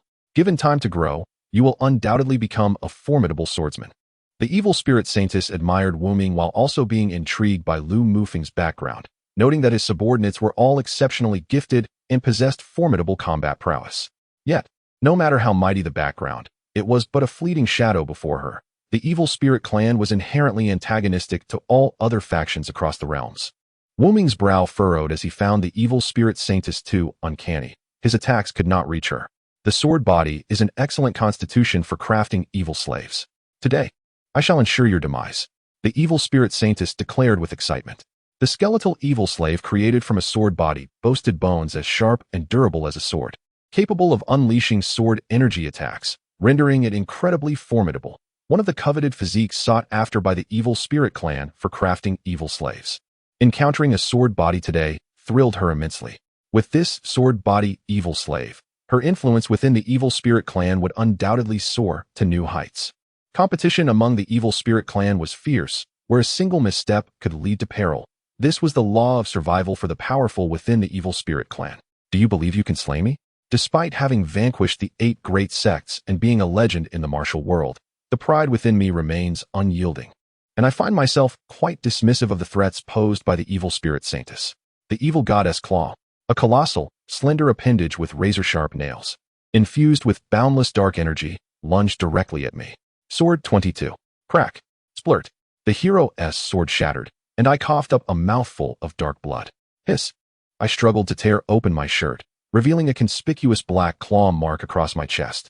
On another battlefield, 2 immense evil slaves were wreaking havoc. While Bai Sujin could handle one with ease, confronting 2 proved insurmountable. Fire Cloud Evil God, Shangwan Yun, Song Ke, and Dugu Qiubai were all gravely wounded, lying helpless on the ground. Had it not been for Bai Sujin's utmost exertions to shield them, they would have surely perished. Even the incredibly tough digital alloy of the ancient beast could not withstand the overwhelming might of the evil slaves, sustaining numerous injuries. One of the evil slaves brought the ancient beast crashing down, its massive skeletal foot pinning it to the ground. The half-human, half-beast ancient beast appeared minuscule compared to the giant evil slave. Under the crushing weight, It cried out in agony as its life force slowly ebbed away. Ancient Beast. The injured Song K and others, witnessing the faltering ancient beast, shouted in desperation. Mu Feng. The ancient beast, expending its final strength, called out to Lu Mu Feng. For to it, Lu Mu Feng was the closest of companions. As its life flickered precariously, the ancient beast uttered the name of its dearest friend. Ancient Beast. Lu Mu Feng had just returned, and, upon seeing the pain-stricken ancient beast calling for him, tears welled in his eyes. In that moment of utter vulnerability, hearing the ancient beast's call filled Lu Mu Feng with profound sorrow. This was when the ancient beast needed him most. Quickly, my dear, let the ancient beast evolve. Understood, master. Instantly, the 100,000 martial crystals within Lu Mu Feng's spatial ring transformed into a surge of energy, flowing into the digital device, followed by a stream of mysterious runes directed towards the ancient beast. The evil slave, unable to withstand the blinding light emanating from the ancient beast, hastily released it and retreated. Bathed in the radiant glow, the ancient beast began to expand rapidly. The ancient beast evolves. Tyrannosaurus Rex, a colossal dinosaur-like creature, standing over 40 meters tall, now loomed before the onlookers, a truly formidable behemoth, dwarfing even the 5-meter evil slaves, rendering them as insignificant as ants. Fortunately, the Lu family courtyard was spacious enough to accommodate such a gargantuan entity. Designated as Tyrannosaurus Rex, it had reached the mature level, martial sage, and belonged to the dinosaur type. Its skills included Great Horn, a technique where it relentlessly slashes at foes with its massive head horn. Tyrant's Bite, utilizing its robust fangs and jaw to inflict damage. Tail Whip, an attack executed with its tail. Tail Slam, striking foes with its enormous tail. Horn Spiral, a high-speed twist that creates a tornado. Fiery Bite, unleashing small fireballs. Wall of Flames, erecting a firewall to thwart enemy assaults. Horn Attack, launching enemies skyward with its horn. And Fiery Horn, attacking with flaming horns. Its ultimate technique, Super Flame, involved releasing an inferno of extreme heat that incinerates all in its path. Roaring mightily, the sound of its colossal form echoed through the heavens, the shockwaves compelling everyone to cover their ears and channel their inner energy for protection. Lu family guards and lower-ranked elders were directly slain by the force of this sound wave, their hearts shattered. The 40-meter towering figure instilled a sense of dread and helplessness in all present. The evil spirit Saintess was equally astonished, questioning how a mere half-human dinosaur-like beast had suddenly evolved into a martial sage-level monstrosity. Faced with the Tyrannosaurus Rex's immense size, she felt a profound sense of helplessness. Recalling how the evil slave had previously trampled her, she now bore witness to the Tyrannosaurus Rex's might. Without hesitation, a colossal foot descended upon the evil slave that had once oppressed her, crushing it effortlessly beneath its weight. Despite the evil slave's 5-meter stature, it was utterly insignificant in comparison to the Tyrannosaurus Rex. With sheer physical power alone, the Tyrannosaurus Rex shattered the bones of the evil slave. To crush a martial sage with a single foot was a feat only a creature of such colossal size could achieve. Remarkably, even after being obliterated, the evil slave did not entirely lose its vitality. Its shattered form began to mend, resembling an indomitable little dragon. Ignoring the recovering evil slave, the Tyrannosaurus Rex executed a tail whip, sweeping its 20-meter-long tail towards another evil slave, delivering a blow that sent it crashing beside its fallen counterpart. The already weakened evil slave was further devastated by the impact. Super Flame, a colossal fire comparable to the heavenly fire, erupted, engulfing both evil slaves. Under the searing heat, one of the evil slaves was reduced to ashes, unable to revive. The sheer power of the Tyrannosaurus Rex left the onlookers in awe. While Lu Mu Feng and his companions rejoiced at its might, the Lu family members wore expressions of despair, having initially thought the appearance of the evil spirit Saintess would be their salvation, only to witness the emergence of this colossal dinosaur beast that annihilated two seemingly invincible evil slaves. Chapter 53. The Colossal Hand of Heaven. With the two evil slaves vanquished by the Tyrannosaurus Rex, the evil spirit Saintess felt immense pain. Crafting two evil slaves was no simple task. I didn't expect you to have such a trump card, annihilating my two evil slaves. Now, I shall ensure you are transformed into evil slaves yourselves. She seethed, her teeth gritted. The creation of evil slaves required not only the formidable corpses of martial sages, but also resources that even she, as a saintess of the evil spirit clan, found burdensome. Though she was a saintess, the evil spirit clan was divided into numerous tribes, and she was merely one among them. The competition within the ruthless evil spirit clan was fierce. Even within her own tribe, many coveted her position. Without a loyal faction to support her, a single misstep could lead to her demise at the hands of rivals. Evil Spirit Saintess, now that your evil slaves have been defeated by the Tyrannosaurus Rex, do you still dare to be arrogant? Despite her outward disdain for the Evil Spirit Saintess, Lu Mufeng remained vigilant. At this juncture, her arrogance was a cause for concern. One could not rule out hidden tactics, particularly from someone as enigmatic as the Evil Spirit Clan Saintess. Tyrannosaurus Rex, crush that woman. Regardless of what schemes she might possess, Lu Mufeng resolved not to show mercy now that the confrontation had commenced. Very well, Mufeng. The Tyrannosaurus Rex advanced toward the Evil Spirit Saintess, causing the earth to tremble beneath its immense weight. Tail whip. Its colossal tail struck towards the Evil Spirit Saintess. The malevolent spirit maiden transformed directly into a dark mist, while the tail of the Tyrannosaurus beast struck the air. Nearby structures were obliterated by the colossal tail, creating a massive crater upon impact. A wall of flames. A square firewall, 20 meters long, encased the dark mist within. The malevolent spirit maiden, upon contact with the fiery barrier, panicked and revealed her true form. It turned out that fire could shatter the secret arts of the malevolent clan. A splendid opportunity. Noticing that the malevolent spirit maiden was ensnared within the wall of flames, Lu Mufeng drew his crimson flame sword and charged at her. A sword that transcends time. Swish. The malevolent spirit maiden took Lu Mufeng's strike, yet the black veil obscuring her face was blown away by the force of his sword energy. Before Lu Mufeng stood a stunning beauty, with elegantly arched brows, bright eyes, a delicate and rosy nose, and luscious cherry lips. Her long black hair cascading down her alabaster neck. Unlike the icy demeanor of Shangguan Yin or the regal poise of Feng Qinwu, she exuded a beguiling and sinister charm. Unexpectedly, this wicked woman was quite enchanting. Is that so? Little brother, if you become my wicked slave, I shall allow you to indulge in my charms. How does that sound? The malevolent spirit maiden, playing with her hair, seductively tempted Lu Mufeng. Become a mere skeleton? Even if you are beautiful. I am not inclined to such a fate. Lu Mufeng quickly shook his head in refusal. How could I bear to let you become a lifeless husk, devoid of consciousness? I would transform you into a conscious wicked slave, indistinguishable from a normal person, except for the fact that you cannot disobey my commands. At that time, you may revel to your heart's content. With a voice rich in temptation, she cast a sultry gaze at Lu Mufeng. If I desire you, I can simply take you by force. Why would I choose to be your slave? Lu Mufeng retorted. Ha ha ha, little brother, do you think you have me all figured out? The malevolent spirit maiden cackled. Observing the surrounding situation, Lu Mufeng indicated the encircling figures around her. Bai Suzhen had returned to her human form and, after tending to the injuries of Wu Ming and the others, had joined them in surrounding the malevolent spirit maiden. Seeing that you are unwilling to willingly become my wicked slave, I shall have no choice but to capture you as one. After speaking, her delicate fingers formed a series of intricate gestures. Suddenly, the once clear sky darkened with ominous clouds, transforming day into night. At the Four Seas Inn, a lady clad in a simple white dress furrowed her brow. It is the malevolent clan. Which great being has projected their avatar into the spirit realm? After calculating with her fingers, she gained insight. Elder 8, please assist in rescuing that individual. My lord, it is my duty. However, are you certain it is him? The art of evolution indicates it is indeed him. Moreover, a glance from afar has left me unsettled. It must be him. Without a doubt, Yin Yin stated coolly. I shall go rescue him at once. With that, a rift in the void appeared, and he vanished from the inn room. These two were none other than the individuals from the luxurious ship at Fenglan Ferry. From the cloud-covered sky, a gigantic hand, 10 times larger than the Tyrannosaurus beast, emerged.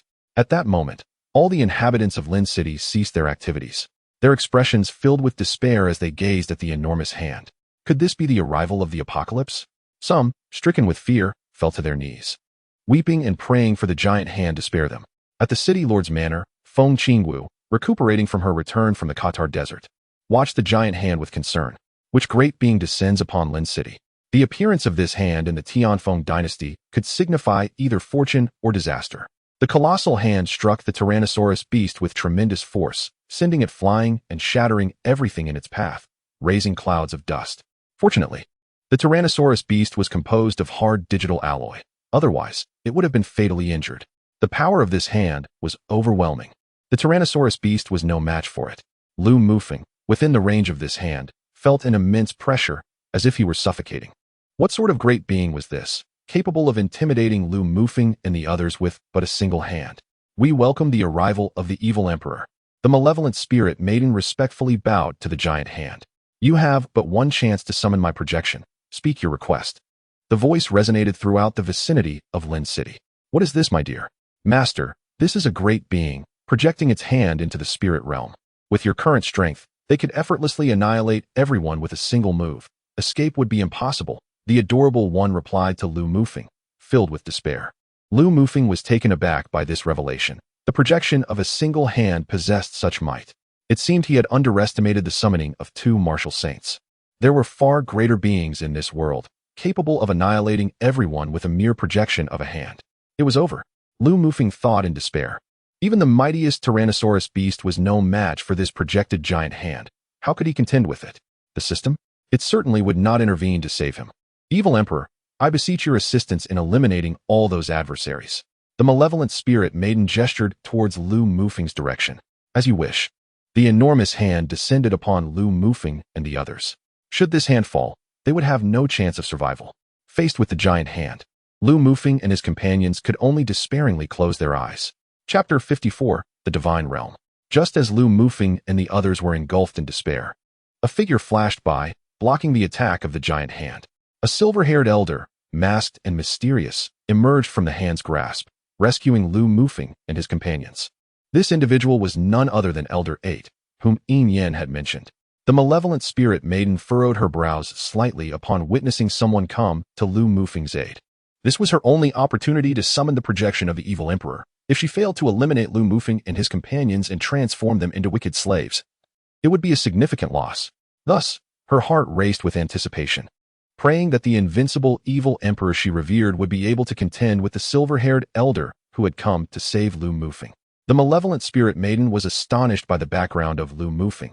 To have someone capable of resisting the evil emperor's projection, even if only a single hand, must mean that the forces behind him were immensely powerful.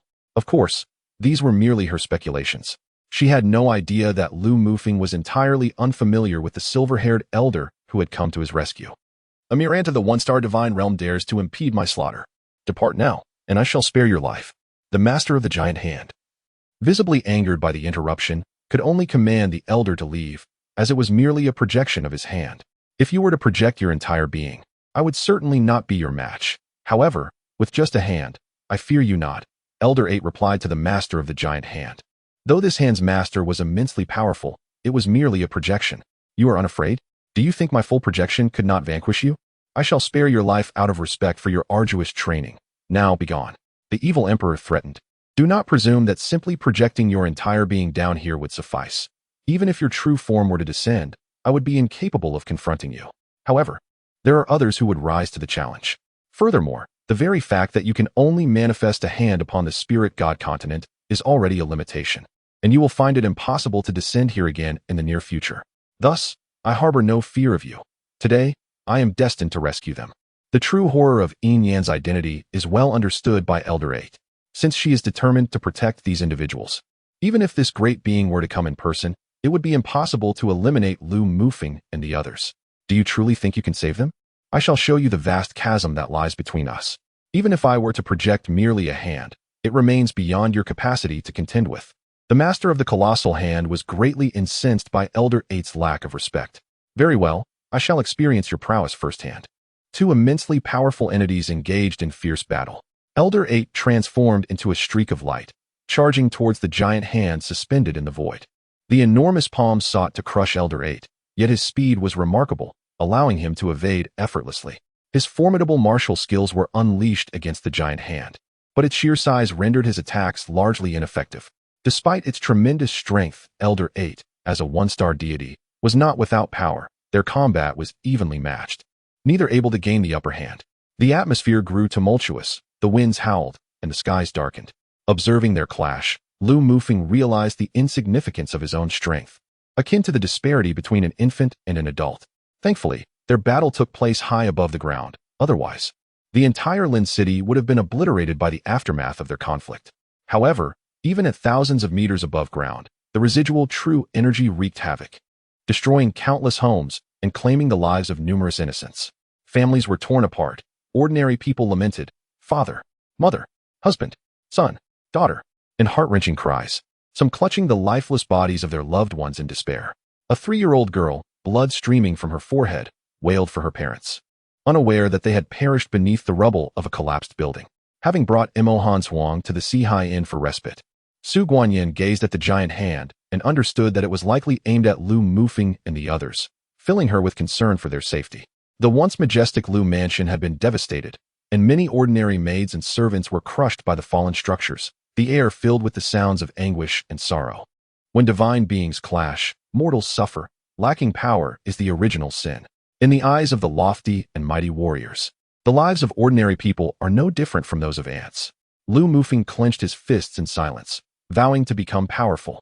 Without strength, he could not even dictate his own fate, which lay in the whims of others. He had summoned 2 of the Eastern Domain's top-tier warriors and thought he could dominate the world, only to realize that there are greater forces beyond his comprehension. The path to truly reigning over the heavens was still distant. Summoning points. Yes. Lu Mufeng recognized that the key to his strength lay in accumulating a vast number of summoning points. An idea began to take root in his mind. But he knew he must first overcome the challenges of today and fulfill Princess Mingfeng's martial matchmaking task before pursuing this ambition. Dugu Qiubai and Song Ke, both undefeated until now, felt an insatiable desire for battle awaken within them. They were not invincible. Today's events made them acutely aware of their inadequacies, especially in the face of the 2 combatants in the void, which filled them with despair, rendering them incapable of mustering the courage to engage due to the overwhelming disparity. Particularly for Dugu Qiubai, who hailed from a lesser world where he was an unparalleled force. He had vanquished all foes, yet upon arriving in this realm, he gradually recognized his own frailty. The name Dugu Qiubai had become a fleeting memory. He now reclaimed his birth name, Dugu Kong, feeling unworthy of the title he once bore. Unless he could once again conquer the world, he would not assume the name Dugu Qiubai, making it his goal to inspire his own cultivation. The Starry Hand, a colossal hand imbued with the essence of the laws, confronted the giant hand. Lu Mufeng stared in astonishment at the immense hand wielded by Elder 8, recognizing it as a celestial-grade martial technique. The 2 hands clashed with a thunderous roar, echoing like a tempest, causing Lu Mufeng's ears to ring painfully, forcing him to clasp his hands tightly over them to dull the agony. Ha! What of a celestial-grade martial technique? You cannot extinguish my projection. Elder 8 furrowed his brow. Although the projection of this evil spirit's emperor was slightly inferior in strength, it was exceedingly enigmatic, rendering it impossible for him to destroy. Against the evil spirits, heavenly flames and exotic fires were most effective, yet he possessed neither. Gazing at the tyrant beast, Elder 8 suddenly had an epiphany. Just because he lacked such abilities did not imply that Lu Mufeng and the others did as well. Their previous weakness had led him to underestimate them. Lu, command your pet beast to unleash a fiery assault on that giant hand. Elder 8 was also intrigued by Lu Mufeng's beast, which appeared to be composed entirely of solid steel. He had never encountered such a creature before. Was it a mechanical puppet? Yet mechanical puppets lacked intelligence, whereas the tyrant beast exhibited considerable wisdom. Although puzzled, Elder 8 chose not to inquire further. Chapter 55, A Great Harvest. The tyrant beast unleashed a super flame attack upon the colossal hand. Hearing Elder 8's command, Lu Mufeng promptly instructed the tyrant beast, "All right, Mufeng." The tyrant beast summoned all its strength to rise, propelling itself powerfully into the void, opening its massive jaws wide. Enhanced version, Super Flame. A deep crimson flame rapidly formed within the tyrant beast's maw, expanding until it became a colossal fireball approximately 20 meters in diameter. Boom. The tyrant beast expended all its energy to unleash the enhanced super flame, reverting to its ball form as it fell from the void.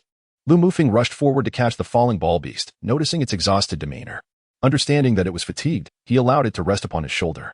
Celestial Transformation. The starlight shimmered as beams of light shot toward the super flame. Under Elder 8's Celestial Transformation, the super flame released by the tyrant beast expanded from a diameter of 20 meters to 30 meters, the fireball burning with even greater intensity. Heavenly Flame of Annihilation. How is this possible? The giant hand, engulfed in the super flame, began to dissipate as dark energy swirled outward. The master of the colossal hand roared like thunder. Moments later, this invincible giant hand was consumed by the super flame, and the sky, once shrouded in darkness, gradually returned to brilliance beneath the blazing sun. Upon witnessing the demise of the giant hand, Lu Mufeng let out a sigh of relief, for the pressure it had exerted upon him had been immense. Unbeknownst to him, his entire being was drenched in sweat, cascading down as if he had endured a torrential downpour.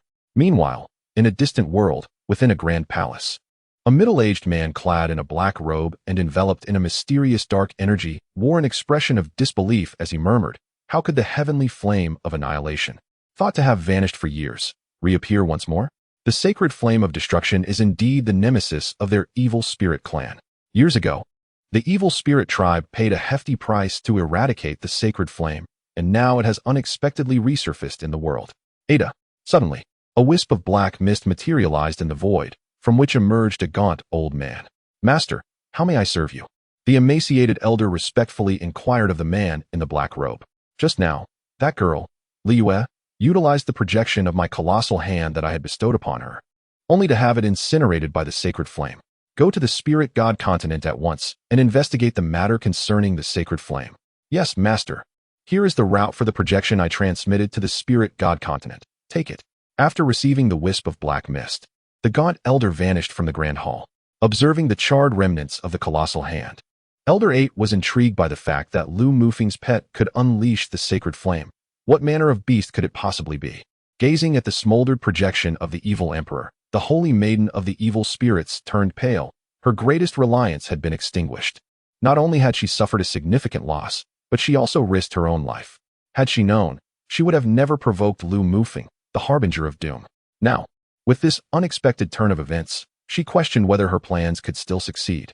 Meanwhile, Lu Mufeng was utterly astonished, not by the defeat of the colossal hand's master, but by the series of notifications from the system that filled him with euphoric delight. Ding! Congratulations, host, for collaboratively slaying the evil emperor's projection. Reward, 60,000 summoning points. Ding! Detection of host slaying the evil emperor's projection. Reward, 1 entry for initial tier lottery. Ding! Detection of host achieving their first kill of a projection at the martial god realm. Reward, 1 entry for initial tier lottery. Ding! Detection of host slaying an enemy 2 levels above. Reward, 1 entry for mid-tier lottery. 4 reward notifications in total.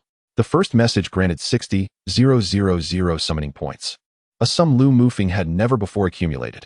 This was an unprecedented windfall of summoning points, transforming him into a veritable magnate overnight, allowing him to summon numerous subordinates. The second notification pertained to the slaying of the evil emperor's projection, while the third noted it as a first kill. The fourth message acknowledged the reward for slaying an enemy 2 levels above. The latter 3 messages all provided lottery entries, a reward mechanism Lu Mufeng had never encountered. System, what do the second, third, and fourth messages signify? Lu Mufeng inquired, perplexed. Host, upon reaching the martial god realm, martial artists have transcended their mortal forms, making it increasingly difficult to accumulate large quantities of kills. Consequently, when slaying martial artists of the martial god realm or above, in addition to obtaining substantial summoning points, the host will receive an additional lottery entry. The tier of the lottery is determined by the cultivation level of the enemies slain. The higher the tier, the more precious the items drawn. Initial kills of projections, avatars, or true forms at the martial god realm or above will yield special rewards. Furthermore, slaying enemies exceeding one's level will also result in tiered rewards based on the power of the slain target. A friendly reminder. Host, once you reach the realm of the martial god, it becomes nearly impossible to slay enemies of significantly higher tiers. Therefore, while at a high-tier semi-divine cultivation level, slaying 1-star martial gods is the most feasible opportunity. The celestial martial summoning system holds even more reward mechanisms and functions for the host to discover gradually. After absorbing the system's explanation, Lu Mufeng grasped the implications of the second, third, and fourth messages, recognizing that rewards would become more abundant upon reaching the martial god realm. Reflecting on this, he found it quite reasonable. The martial god realm was not something one could simply conquer at will, without supplemental rewards. Obtaining sufficient summoning points through slaying martial gods would be an arduous task, requiring numerous kills of lesser opponents to accumulate enough points. Lu, as long as you are fine, I shall take my leave. Senior, I am grateful for your life-saving grace. It seems you are familiar with me? Lu Mufeng remarked, puzzled by the mysterious figure's apparent recognition. Not quite familiar. You will understand in due time. By the way, is your pet unharmed? Elder 8 inquired, glancing at the diminutive and resting rolling beast perched on Lu Mufeng's shoulder. A creature capable of unleashing the sacred flame was certainly no ordinary beast, thus warranting his attention. Regarding the rolling beast's ability to change size, Elder 8 felt no curiosity, as many beasts possess such capabilities. It is fine. It merely exhausted its strength and requires a moment of rest. That is good to hear. I shall take my leave. With that, he tore through the void and departed. As Lu Mufeng watched the mysterious figure vanish, he turned his gaze toward the pale-faced holy maiden of the evil spirits and approached her with a sly smile. Hee. Let us see what tricks you have left, you wicked woman. He had no intention of letting her off easily after she nearly brought about his demise. The day's events had been fraught with twists and turns, thrilling and perilous. Chapter 56. Collaboration. Observing Lu Mufeng approach with a mischievous grin, the holy maiden of the evil spirits quickly devised a plan to persuade him to let her go. Weren't you quite the schemer just now, planning to turn us into evil slaves? Why the sudden pallor on your face? Lu Mufeng teased coldly. He would not easily let the one who nearly led them to annihilation escape. What were you planning to do? The holy maiden felt a chill as she noticed Lu Mufeng's wicked smile. I have no plans. Weren't you the one wanting to turn us into evil slaves? How about I train you to become my personal servant instead? You are quite beautiful, and your figure is remarkable. Having you warm my bed every night sounds delightful. Lu Mufeng replied with a playful grin. Of course, he had no real intention of transforming her into a servant. He lacked such proclivities. And she was too dangerous with a significant background. Keeping her close could spell trouble. And he merely sought to tease the woman who had nearly cost him his life after experiencing such a tumultuous day. The events had unfolded like a roller coaster. Initially, his side held the upper hand. Then the holy maiden emerged, shifting the balance against him. The ancient beast evolved into a tyrannosaurus, vanquishing the evil slave, only for the holy maiden to summon the evil emperor's projection, once again overwhelming them. Just as Lu Mufeng felt he was on the brink of death at the hands of the colossal hand, a mysterious martial god-level expert intervened to save them. The day's narrative had been a whirlwind, and had it been the Lu Mufeng prior to acquiring the heart of a powerful being, his heart would have surely faltered. Hee, as long as my little brother is willing, I would not mind becoming your servant. If you desired me now, I would not resist. The holy maiden cooed seductively, her expression sultry as she addressed Lu Mufeng. Not only was she unfazed by his playful banter, but she also turned the tables, teasing him in return. She then pointed to her alluring curves, enticingly suggesting, would you like to touch? Faced with her boldness, Lu Mufeng could only cough awkwardly, finding himself the target of her flirtation instead. Shameless and vulgar, Baisuzhen muttered under her breath, unable to tolerate the holy maiden's lascivious antics. Lu Mufeng found himself at a loss in the face of the unconventional antics of the evil spirit saintess. Driven by a desire for revenge, he merely flirted with her. Yet she remained unresponsive to his advances. Did you not wish for my warmth? I am entirely at your disposal, he quipped. Oh, serpent demon, have you taken a liking to this young lad? Otherwise, what business do I have discussing the most beautiful aspects of love with him? The evil spirit saintess, Ji Ryue, smiled coyly at Baisuzhen. Bah! Baisuzhen was left embarrassed by the evil spirit saintess's boldness, lowering her head, blushing. Not everyone was as shameless as Ji Ryue, who disregarded the modesty expected of a lady. Enough of your prattle, demoness. You nearly cost me my life. Now that I have dealt with your greatest ally, the projection of the evil emperor, it is time to settle the score with you.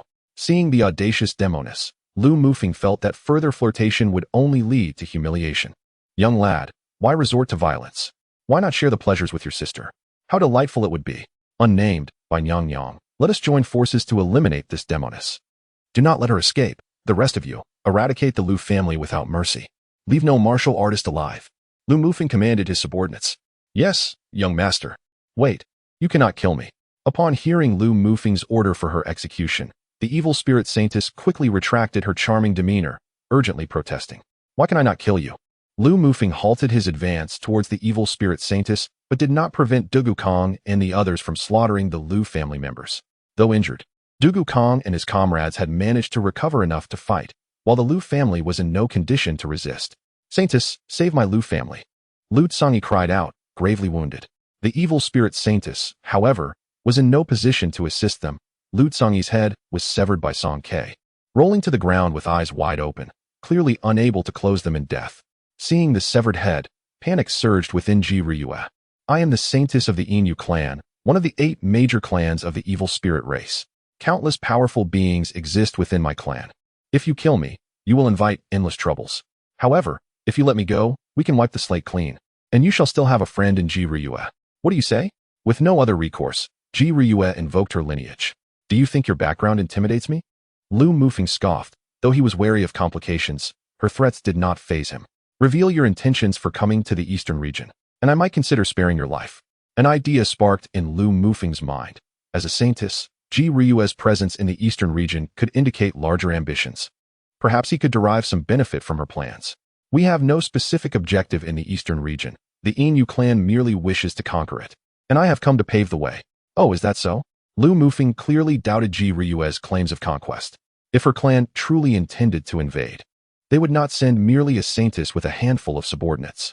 Ji Ryue clearly harbored other undisclosed secrets. Indeed, Ji Ryue affirmed confidently. Very well, I shall take you at your word. I will spare you this time.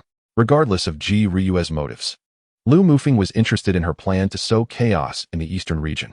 He intended to let her go, as he needed her to create turmoil. The quickest way for Lu Mufeng to increase his strength was through killing to earn summoning points. If the eastern region remained stable, he would become a target of hatred, akin to courting death. However, if chaos ensued, he could exploit the situation, and Ji Ryue's identity as a member of the evil spirit race could divert attention away from him, allowing him to accumulate wealth and secrecy. You will let me go? Indeed, and we can also collaborate to seize the entire eastern region. Lu Mufeng tempted her. Do you genuinely possess such goodwill? Ji Ryue was clearly skeptical of Lu Mufeng's intentions. Of course, I have my own agenda, but our interests will not conflict. I could grant you dominion over the entire eastern region. Lu Mufeng's desire to kill for summoning points would not clash with Ji Ryue's goals. Although the evil spirit race had a notorious reputation, Lu Mufeng cared little. In this world, power dictated supremacy. If he did not rapidly strengthen himself, he would not only be unable to withstand a god-tier opponent, but even a demigod could annihilate him and his followers. Very well, I agree to cooperate with you. Regardless of Lu Mufeng's motives, since he claimed their interests would not conflict, she saw no harm in collaboration. After all, she was alone in the spirit god continent, and Lu Mufeng's assistance would facilitate her plans. Moreover, she was already in a vulnerable position under Lu Mufeng's control, leaving her no choice but to comply. Chapter 57. A reunion with Feng Qingwu, and how shall we collaborate? Ji Ryue inquired, her gaze fixed on Lu Mufeng with a smile. What assistance do you require to unify the eastern region? Within my capabilities, and without jeopardizing our safety, I will provide help. However, such aid will not come free. You must offer corresponding resources in exchange. Lu Mufeng was not foolish enough to serve Ji Ryue without compensation. Agreed.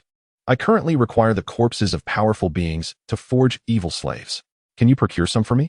That is not a problem. I will deliver a batch to you. But you must pay the appropriate price, Lu Mufeng replied thoughtfully. With over 70,000 summoning points at his disposal, he could summon a significant number of subordinates.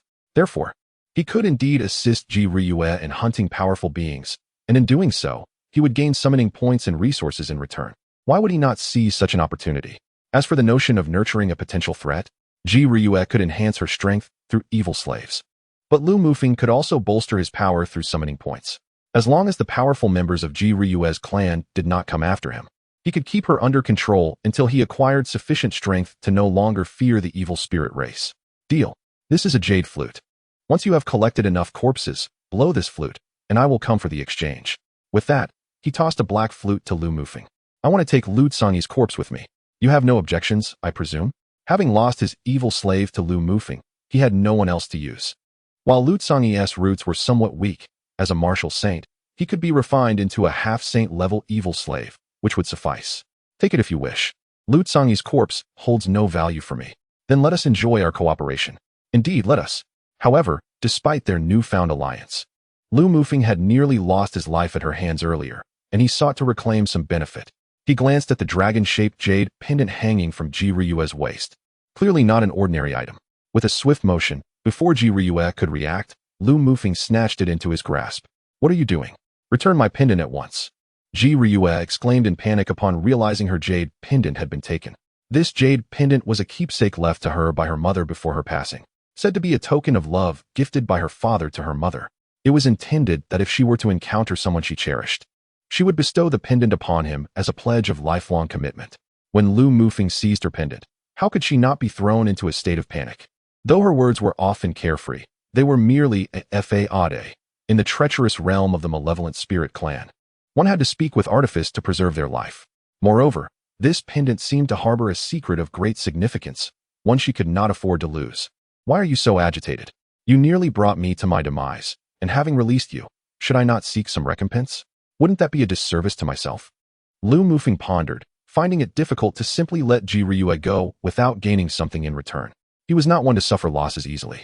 This pendant holds immense importance to me. I implore you to return it, Ji Ryue stated earnestly. Is that so?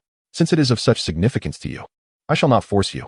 When you can bring forth sufficient compensation to make up for my losses today, I shall return this pendant to you, Lu Mufeng replied, promptly placing the pendant into his spatial ring, wary of Ji Ryue attempting to reclaim it.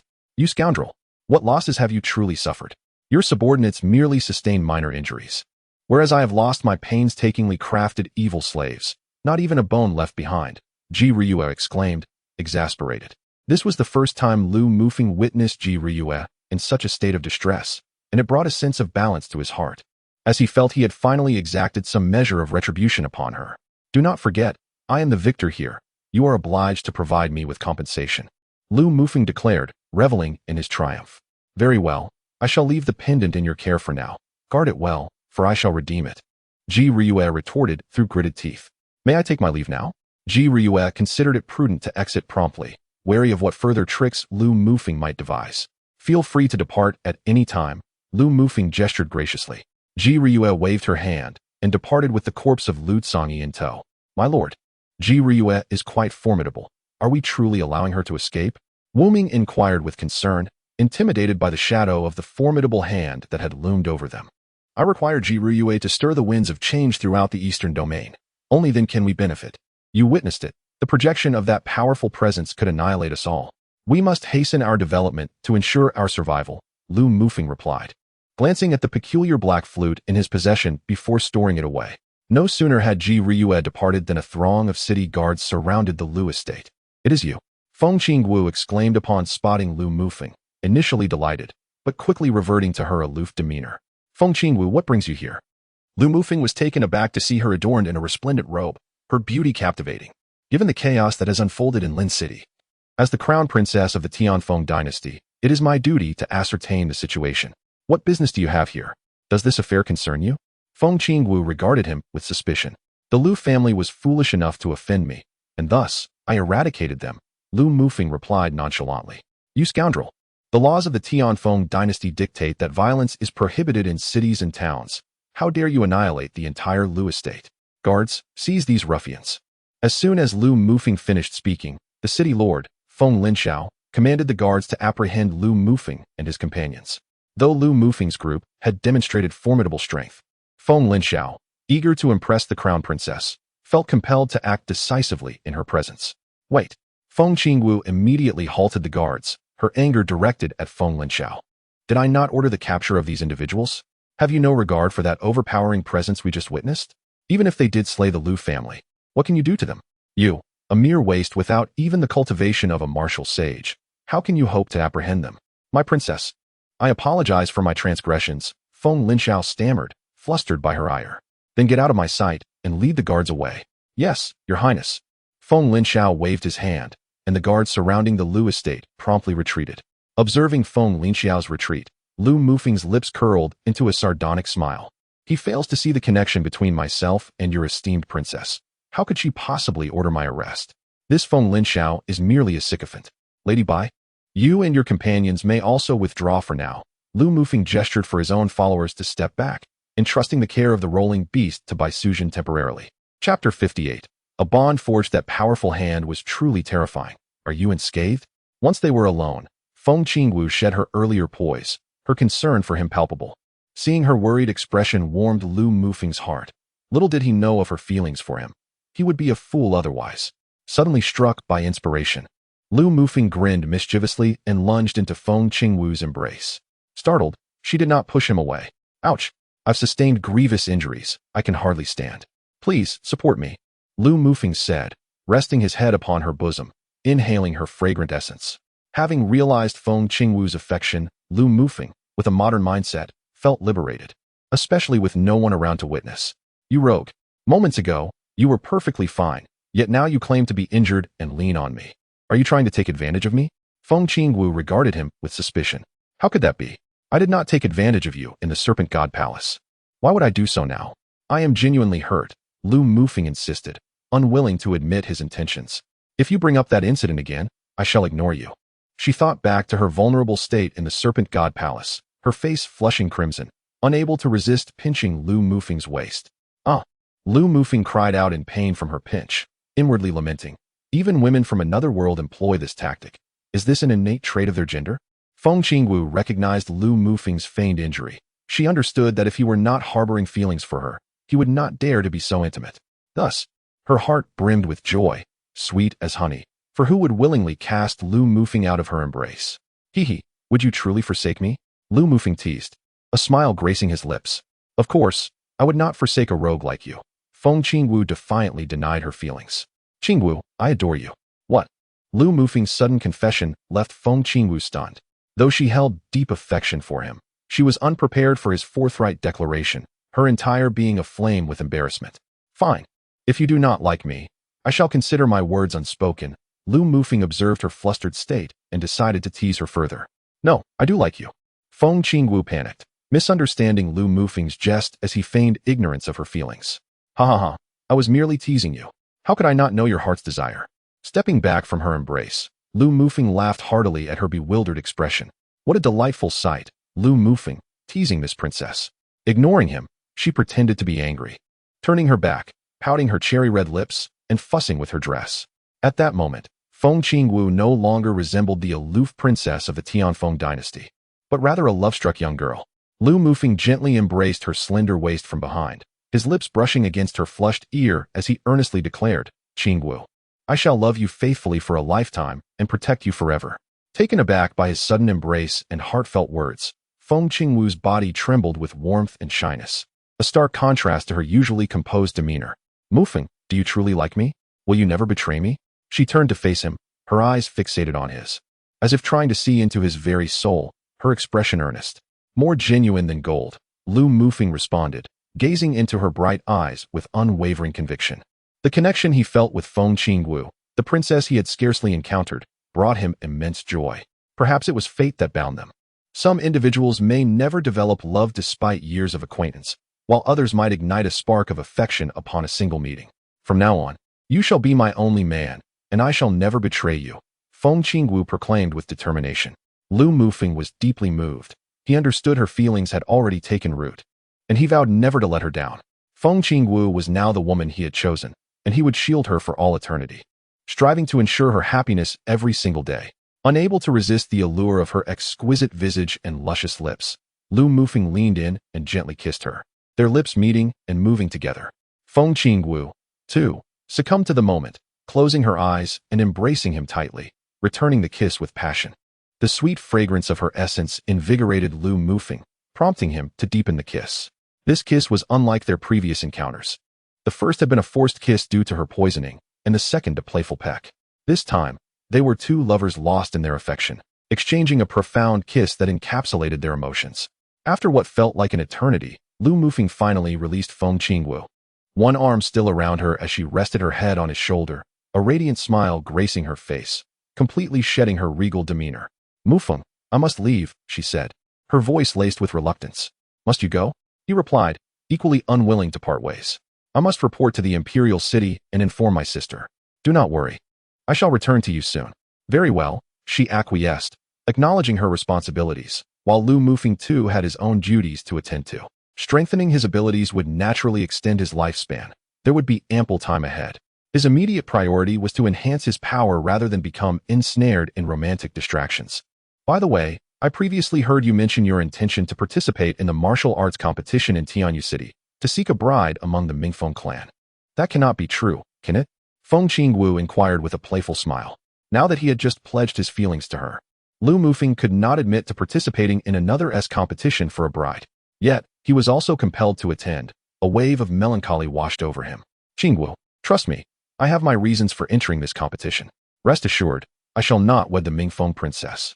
Why must you justify yourself? Is it not common for men to take multiple wives? Feng Qingwu questioned, her brow furrowed in confusion. Lu Mufeng was momentarily taken aback. Feng Qingwu did not oppose his participation in another's bridal contest. After some contemplation, he realized this was not Earth, and that in this realm, it was quite customary for men to have several wives. Though she was a princess, Feng Qingwu would not object to Lu Mufeng expanding his marital options, as such practices had been woven into the fabric of tradition for millennia. Truly, it was a man's blessing. Eventually, after a bittersweet farewell, Feng Qingwu departed. After her exit, Lu Mufeng instructed his subordinates to organize the resources of the Lu family.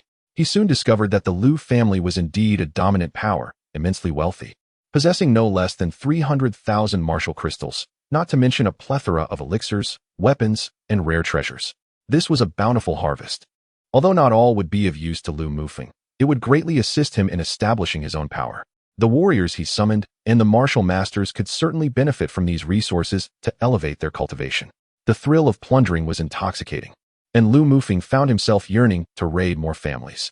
However, time was of the essence, and he needed to hasten to Tianyu City for the competition. Chapter 59. A wave of summoning. After inventorying the Lu family spoils, he packed the resources into numerous spatial rings. Any excess low-grade resources that could not fit had to be abandoned. It was impractical to transport them to a contest for brides. Once everything was settled, Lu Mufeng sought out the inn where Shangwan Yin and Mo Hanshuang were residing, the Four Seas Inn. This was no ordinary establishment. It was part of a vast chain across the eastern region, with each town boasting a Four Seas Inn. The magnitude of its operations hinted at a formidable backing. Upon arriving at the inn, Shangwan Yin approached Lu Mufeng with concern. After assuring her of his well-being, she visibly relaxed. Inquiring about Mo Hanshuang, Lu Mufeng learned she had awakened, prompting him to check on her, advising her to rest well before returning to his room to assess his recent gains. Realizing he lacked sufficient personnel, Lu Mufeng resolved to summon additional allies. He had accrued over 78,000 summoning points, along with 2 chances at the beginner S lottery and 1 at the intermediate lottery. This was the extent of his recent acquisitions. With over 70,000 summoning points at his disposal, if he were to secure first place in the competition, he could earn an additional 60,000 points, surpassing the 100,000 mark, which would allow for a higher-level epic summoning of even more powerful individuals. However, after some contemplation, Lu Mufeng decided to utilize his summoning points immediately, establishing a force required fulfilling 4 stringent conditions. First, he needed 10 martial saints to serve as guardians. Second, 30 martial masters were essential. Third, he required a suitable territory for his organization. Lastly, at least 1 4th-grade blacksmith, formation master, and alchemist were necessary. None of these conditions could be overlooked. If Lu Mufeng were to proceed with a legendary summoning, it would be unlikely to gather enough points for such a multitude of martial saints and masters in a short time. With a sufficient number of subordinates, the rate at which he accumulated summoning points would significantly increase, as each summoned individual who engaged in combat would reward him with additional points. System. Initiate 6 legendary summons and 10 elite summons. Ding 6 legendary summons successful, deducting 60,000 points. Ding character, arrow hidden. Origin, demon sword life and death chess.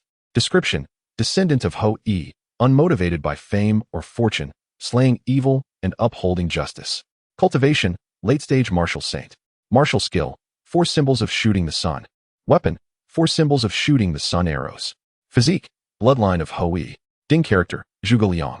Origin, figures from the legend of Yin Huang.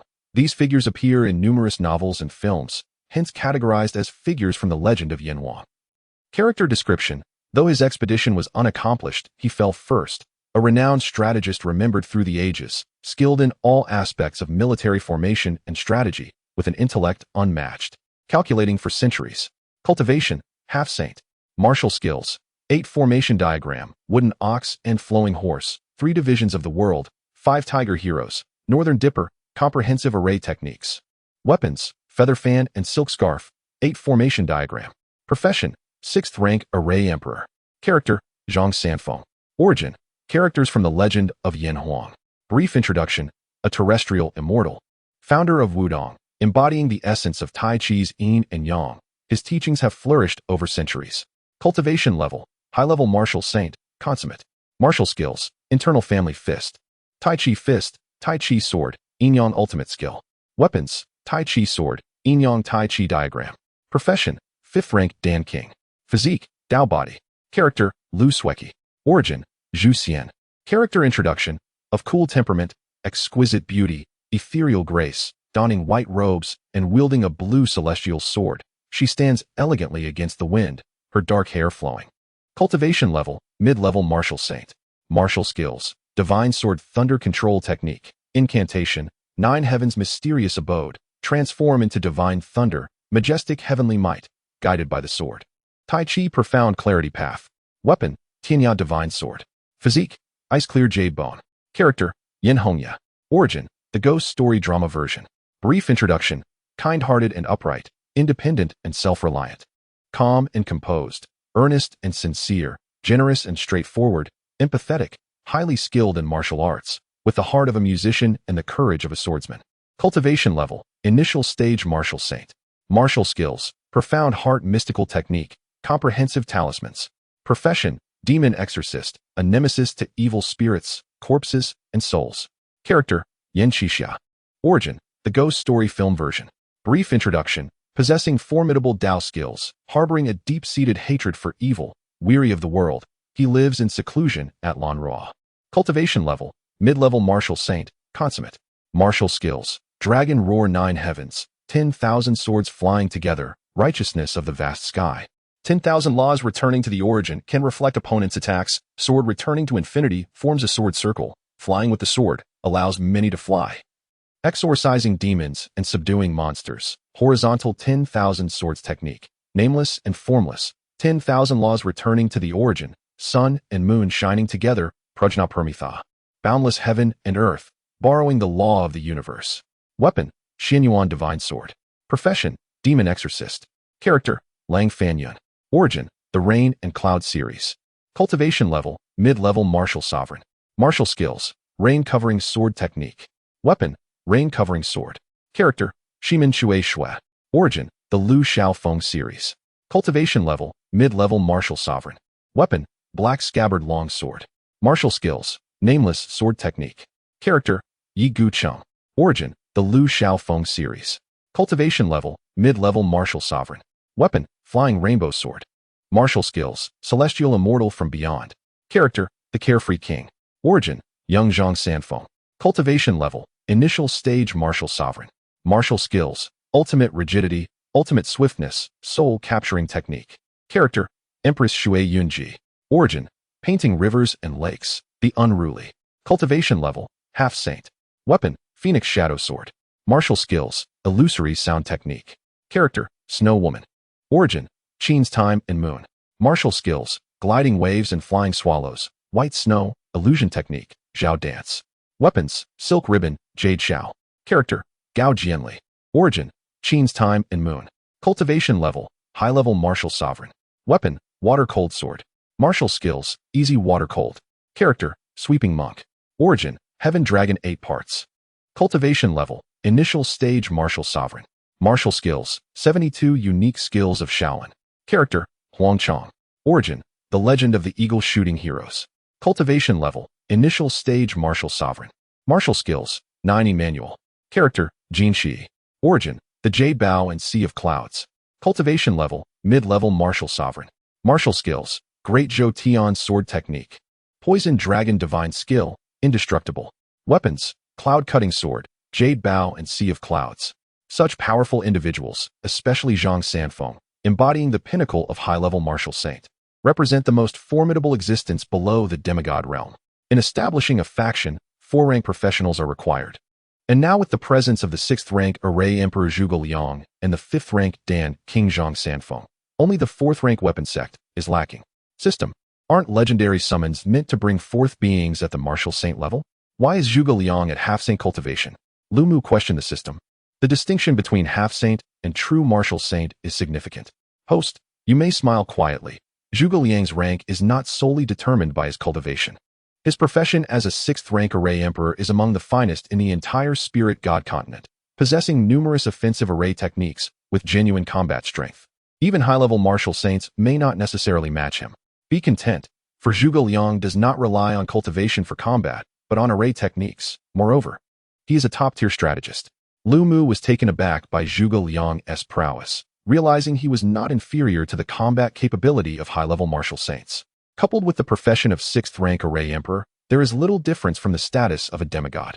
With the summoning of these 16 characters, Lu Mu Feng now possesses 13 martial sovereigns, 3 half-saints, and 8 martial saints, in addition to a digital beast, the Tyrannosaurus.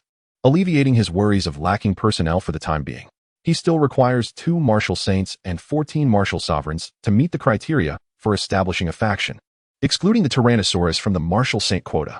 Chapter 60. Lottery with the character summoning complete and over 8,000 summoning points remaining. Lu Mufeng prepared to utilize them for urgent matters. Currently, he can embody the cultivation of a martial saint. But the intervals between embodiments have lengthened to half a month, thus he can only use it at critical junctures. Lu Mufeng shifted his gaze to the lottery wheel opportunity, the most exhilarating reward, where the quality of the items obtained relies entirely on his fortune. The wheel is divided into 10 equal segments, each containing different items of increasing value. The outcome is purely left to chance. System, initiate a lottery spin. Lu Mufeng instructed nervously. Immediately, a massive wheel appeared in his mind, segmented into 10 parts, each housing a different item. Items on the initial level lottery wheel. 1. A pack of sanitary pads. 2. A Type 54 pistol with 100 bullets. 3. A submachine gun with 10,000 rounds. 4. A crate of grenades, 50 pieces. 5. 10,000 summoning points. 6. A tank. 7. A 3-day experience card for Jiao Chan in honor of kings, demigod. 8. A Liaoning ship equipped with all weapons. 9. A beginner-esque treasure map. 10. A 5 million ton equivalent atomic bomb. Upon reviewing the items, Lu Mufeng was left bewildered. What are these? Almost all are modern weapons. And the ultimate prize is a 5 million ton atomic bomb. A colossal weapon. No being below the divine realm could survive its blast. I wonder if there is a launcher. Without one, I cannot deploy the bomb. Considering the items, Lu Mufeng realized there were indeed very few that would be of use to him. What on earth is a sanitary pad? I have no need for this. Drawing it would be the worst luck, but only a 1 in 10 chance exists for that. So I doubt I would be that unlucky. As for the pistol, submachine gun, grenades, and tank, they might be somewhat useful against martial artists below the martial saint level. Yet against martial saints, they would be ineffective. Even if they did not evade, the power of these firearms would not be sufficient to harm them. The Liaoning ship is impressive, but given that Zifeng Ling is not near the sea, it serves no purpose at present. Calculating carefully, I find myself with only 10,000 summoning points. The Jiaochan experience card, treasure map, and atomic bomb are all useful.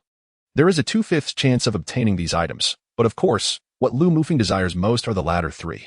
Although the Jiaochan experience lasts merely 3 days, she is nonetheless a demigod capable of saving one's life in critical moments. The treasure map sounds like a valuable item. And the atomic bomb speaks for itself, an ultimate weapon that can annihilate all below the divine realm, even injuring those of that caliber. System, this is rather stingy, isn't it? After the arduous task of defeating a divine realm opponent, the rewards from this wheel are too meager, Lu Mufeng lamented. Host, this is quite reasonable. With high rewards come low ones. It all depends on your luck, the system replied. All right then, system, commence the spinning of the wheel, Lu Mufeng commanded. The wheel began to turn slowly before accelerating rapidly. As Lu Mufeng watched intently, his heart raced with anticipation. This was a rare opportunity for a reward, and he yearned for something splendid. After spinning quickly, the wheel gradually decelerated, and as the pointer passed over the sanitary napkin, 50 pistols, treasure map, and atomic bomb, Lu Mufeng felt his heart leap into his throat. When the pointer lingered on the 10,000 summoning points, it began to turn slowly, seemingly on the verge of stopping, gradually passing the tank, Jiaochan experience card, and Liaoning ship. As it slowed further, Lu Mufeng felt elated, convinced it would land on either the treasure map or the atomic bomb, both of which were his coveted prizes. Although the pointer now moved slower than a turtle, it still progressed, passing the treasure map and pointing towards the atomic bomb. Could I be this fortunate? The first spin, and I encounter the ultimate prize. Lu Mufeng thought incredulously, imagining the expression of any faction that had offended him when he tossed an atomic bomb their way. Moreover, if he were to throw one at a gathering of martial artists, how many summoning points would he earn? Lost in his thoughts, Lu Mufeng began to laugh heartily, having discovered a brilliant use for the atomic bomb. Throwing it into a congregation of martial artists would guarantee him a massive influx of summoning points. However, in his reverie, he failed to notice that the pointer continued to turn slowly, eventually stopping at the lowest grade item, the sanitary napkin. Congratulations, host. You have obtained a pack of Safi sanitary napkins. A cold mechanical voice interrupted Lu Mufeng's daydream. What the hell, system? I wanted an atomic bomb. How did it turn into a sanitary napkin? Are you embezzling from me? Lu Mufeng shouted in frustration. This was infuriating. The ultimate prize had transformed into a sanitary napkin. Host, please refrain from unjustly accusing the system. Look at the pointer. It is positioned right there, the system responded. Lu Mufeng glanced and saw the pointer had just crossed the boundary between the atomic bomb and the sanitary napkin. He felt a wave of despair wash over him. He had been promised an atomic bomb, the chance to obliterate a multitude of martial artists, and now he was left with a sanitary napkin. Even a pistol would have been preferable, as he could have given it to one of his subordinates for self-defense, like Lu Bo. What use did a big man like him have for a sanitary napkin? To gift it to a woman? Heaven and earth, I loathe sanitary napkins. I despise Safi. Lu Mufeng lamented, though he acknowledged this was a famous specialty from his homeland. Keeping it was a way to remember his roots. But why did it have to be a sanitary napkin? He was filled with disdain, wondering how a man could ever cherish such an item. Never given. Rise. I shall fight again. Lu Mufeng resolved to spin the wheel once more. Ding. Initial tier wheel. Items. 1. A pack of Zhonghua cigarettes. 2. A bottle of second-tier qi gathering pills, 12 pills. 3. A bottle of third-tier healing pills, 9 flower jade dew pills, 10 pills. 4. A fourth-tier weapon, abyss sword. 5. A mid-tier martial technique, heavenly charge fist, 1 book. 6. A sixth-tier concealed weapon, thunderous explosive, capable of slaying martial saints. 7. A summoning card upgrade card, can upgrade a summoning card to epic grade. 8. A sixth-tier array, Thunderfire Mysterious Flame Array, a set. 9. A 10,000-year Xian Ice Spirit Grass. 10. A mid-tier martial technique, Purple Lightning, 1 book. This time, Lu Mufeng was quite satisfied with the items. They were all essentials for martial arts. Given his current strength and influence, the first 6 items were of little use to him. The upgrade card was a valuable item that could elevate a summoning card to summon higher-level beings, albeit only up to the epic level, which meant summoning figures of demigod status. Lu Mufeng had also deciphered the pattern of the summoning cards. When he completed a task at a certain cultivation level, the summoning card he received would be 1 level higher than his own. For instance, at the martial zone level, if he completed a marriage competition task, the summoning card he earned would be a legendary grade card, capable of summoning figures of martial saint caliber. System, let the spinning commence. This time, Lu Mufeng closed his eyes, refusing to watch the wheel, fearing that his pride might lead him to draw another pack of Zhonghua cigarettes. He suspected the system might be punishing him for his earlier arrogance by presenting him with a pack of sanitary napkins. Before long, a notification echoed in his mind. Ding. Congratulations, host, you have obtained a summoning card upgrade card. Huh, excellent. This is quite beneficial, Lu Mufeng exclaimed, relieved that his luck had finally turned. The memory of the sanitary napkin still lingered uncomfortably in his thoughts, although he did not obtain the ultimate prize of a heavenly tier martial technique. The upgrade card was still quite commendable. Upon completing the marriage competition task, he could elevate the summoning card to epic grade, thus summoning a demigod. Chapter 61. Sword Art Online. Now came the main event, the mid-tier wheel, a step above the initial tier. Lu Mufeng eagerly anticipated what marvelous items he might acquire. System. Initiate the mid-tier wheel draw. Filled with hope, he gazed at the wheel in his mind, certain it would yield splendid treasures. Ding. Mid-tier wheel. Items. 1. A bottle of third-tier true spirit pills, 10 pills. 2. Earth-level foundational body refinement technique, Thunderlight body refinement technique. 3. 6th-tier defensive attire, Battle Saint garb. 4. Heavenly level foundational martial technique, Great Dream Heart Sutra. 5. Top-tier 7th grade divine weapon, Holy Light Sword. 6. 5 million summoning points. 7. 1 opportunity to comprehend the Tao. 8. A juvenile 9-tailed celestial fox, demigod caliber. 9. The 10th divine ability on the divine ability list, 1 hand covers the sky. 10. A strand of primordial purple qi. Lu Mufeng's eyes widened at the sight of the plethora of items displayed before him. The disparity between the mid-tier and initial tier wheels was astounding. Though he did not fully understand some of these items, he recognized their immense value.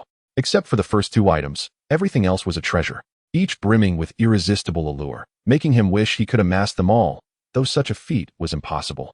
Particularly enticing was the 6th item, 5 million summoning points. If he were to acquire this, he would instantly transition from a struggling individual to an affluent figure. With 5 million summoning points, he could summon 5,000 martial zone, 500 martial saints, 50 demigods, and 5 divine realm experts. Just envisioning the possibility of summoning a 9-star divine realm powerhouse among the 5 would render him invincible in the eastern region, allowing him to traverse the central region with ease. He would no longer need to fret over summoning points in the early stages of his journey. My dear, could you elucidate the concepts of the enlightenment opportunity, the 9-tailed fox cub, divine powers, and the primordial purple qi? Although Lu Mufeng was not well versed in these 4 entities, their positioning ahead of 5 million summoning points undoubtedly signifies their rarity and value. Master, the enlightenment opportunity grants you a singular chance to comprehend the essence of the Tao. Within this understanding, there lies the potential to achieve enlightenment and forge your own innate divine power. The path to enlightenment is fraught with challenges. And while success yields immense strength, it remains elusive for many who have reached the supreme realm. The uncertainty inherent in this endeavor justifies its placement as the seventh most precious item. Should you succeed, its worth may rival that of the most esteemed treasure. The primordial purple chi, divine powers, utilized by beings above the supreme realm, are weapons of a caliber surpassing heavenly techniques, possessing the capacity to annihilate worlds. Only cultivators of the supreme realm and above may harness them, while innate divine powers can be comprehended by anyone, enhancing in potency alongside the wielder's growth. The nine-tailed fox cub, upon maturity, can rival the offspring of emperors amongst demonic beasts. As for the primordial purple chi, it is even more precious, serving to assist supreme beings in transcending their limits and attaining the ineffable ancestral realm. Upon hearing this explanation, Lu Mufeng was astounded by the value of these items. Yet he was unprepared for their true worth. A sense of reluctance began to burgeon within him, as the thought of relinquishing any of these treasures caused him great distress. However, the last three items would only manifest their utility at higher realms, and nurturing the nine-tailed fox would require considerable time. Though the enlightenment opportunity is immensely valuable, its uncertainty looms. Failure could yield nothing. At this juncture, 5 million summoning points appeared to be his most coveted acquisition, promising a swift enhancement of his power. With a formidable force at his disposal, he could amass a wealth of summoning points, which would, in turn, amplify his strength, creating a virtuous cycle. Alas, pondering further would not alter his fate. He might end up with the most insignificant third-grade true spirit pill. Realizing he could not dictate his rewards, he dismissed his thoughts and instructed the system to commence the rotation of the pointer. This time, Lu Mufeng refrained from closing his eyes, for these treasures were too precious to overlook. As he gazed upon the spinning pointer, his heart raced in anticipation. The pointer approached the 5 million summoning points and seemed poised to halt. Would he truly achieve his desire for 5 million summoning points? Just as he uttered his hope, the pointer passed 5 million summoning points and came to rest on the enlightenment opportunity. Ding! Congratulations, host, you have obtained an enlightenment opportunity. The prospect of this opportunity filled Lu Mufeng with trepidation. He was uncertain whether this acquisition would prove beneficial or detrimental. Should he succeed in enlightenment, it would be a tremendous boon, yet failure would render him empty-handed. Resolute, Lu Mufeng chose to utilize the enlightenment opportunity immediately, eager to discover the outcome. With a heart full of anxiety, he activated the opportunity. In an instant, he was engulfed in a whirlwind of sensations, and when clarity returned, he found himself amidst the cosmos, rivers of time unfolding before him with striking clarity. Time, space, a myriad of existences manifested within the cosmic currents. He glimpsed the foundational essence of all things. Prominent Tao rhythms flickered before Lu Mufeng's eyes, and his mind momentarily blanked. What is the Tao? The Tao represents the trajectory of all existence, the essence of change, neither born nor extinguished, formless yet manifest, eternal and encompassing all. It is an absolute reality, imperceptible and inconceivable. From the void of his mind, Tao rhythms began to forge a colossal blade of time and space, and a long sword of temporal essence. The blade roared, severing the fabric of reality. The sword shrieked, reversing the flow of time. As these weapons grew increasingly vivid, they became etched deeply within Lu Mufeng's consciousness. The dragon soul blade and the scarlet flame sword, guided by the Tao rhythms, began to resonate and soared from Lu Mufeng's spatial ring. With the sword in his right hand and the blade in his left, he became an embodiment of dual mastery. The synchronized movements of his weapons severed the void with the Tao of time and space, while the temporal essence within the sword allowed him to foresee and counter his adversary's strikes. The duality of offense and defense coalesced into a singular realm. From this moment forth, it shall be known as the divine domain of blade and sword. Awakening from his enlightenment, Lu Mufeng beheld the formidable domain he had comprehended, a synthesis of sword and blade with unparalleled offensive and defensive capabilities. His mastery now granted him the power to effortlessly vanquish formidable foes like Lu Tsang without reliance on external enhancements. Lu Mufeng was no longer a mere novice. The Tao stands as the most potent force in this world, rendering all else insignificant in its presence. Bolstered by the Tao rhythms, Lu Mufeng's cultivation advanced, reaching the mid-tier martial sovereign level. All of this transpired within the theater of his mind, and the newly forged blade and sword possessed a power unbound by Lu Mufeng's own cultivation, sufficient to obliterate an entire city. Unbeknownst to Lu Mufeng, in the adjacent chamber, a woman clad in a simple white gown caressed her beloved zither, her demeanor unperturbed by the tumult around her. Yet, a look of astonishment crossed her face. Behind her stood the eighth elder, seemingly indifferent, entirely unaware of Lu Mufeng's successful enlightenment and the emergence of the divine domain of blade and sword. Innate divine power. The notion did not astonish her, for her status allowed her to witness many supreme beings comprehend their innate powers, having achieved her own as well. What left her astounded was Lu Mufeng's ability to grasp his innate divine power at the martial sovereign level, a feat she had never encountered. She herself had only comprehended her innate power upon reaching the supreme god realm, a rarity indeed. Clearly, this individual intertwined with her destiny was no ordinary person. A subtle smile graced her icy visage. "Master, what did you say about innate divine power?" Upon witnessing the astonished expression on Yin Yan's face, a rarity for one so composed, the curious elder inquired. "That individual has comprehended their innate divine power." "What? Impossible." The eighth elder, having only previously encountered Lu Mufeng in his martial saint form, while he was in a possessed state, found it unfathomable that he could grasp his innate power. The difficulty of comprehending innate divine power was immense. Within her sect, the Yintian Pavilion, only the founding patriarch had succeeded. For countless generations, no one had achieved such a feat to this day.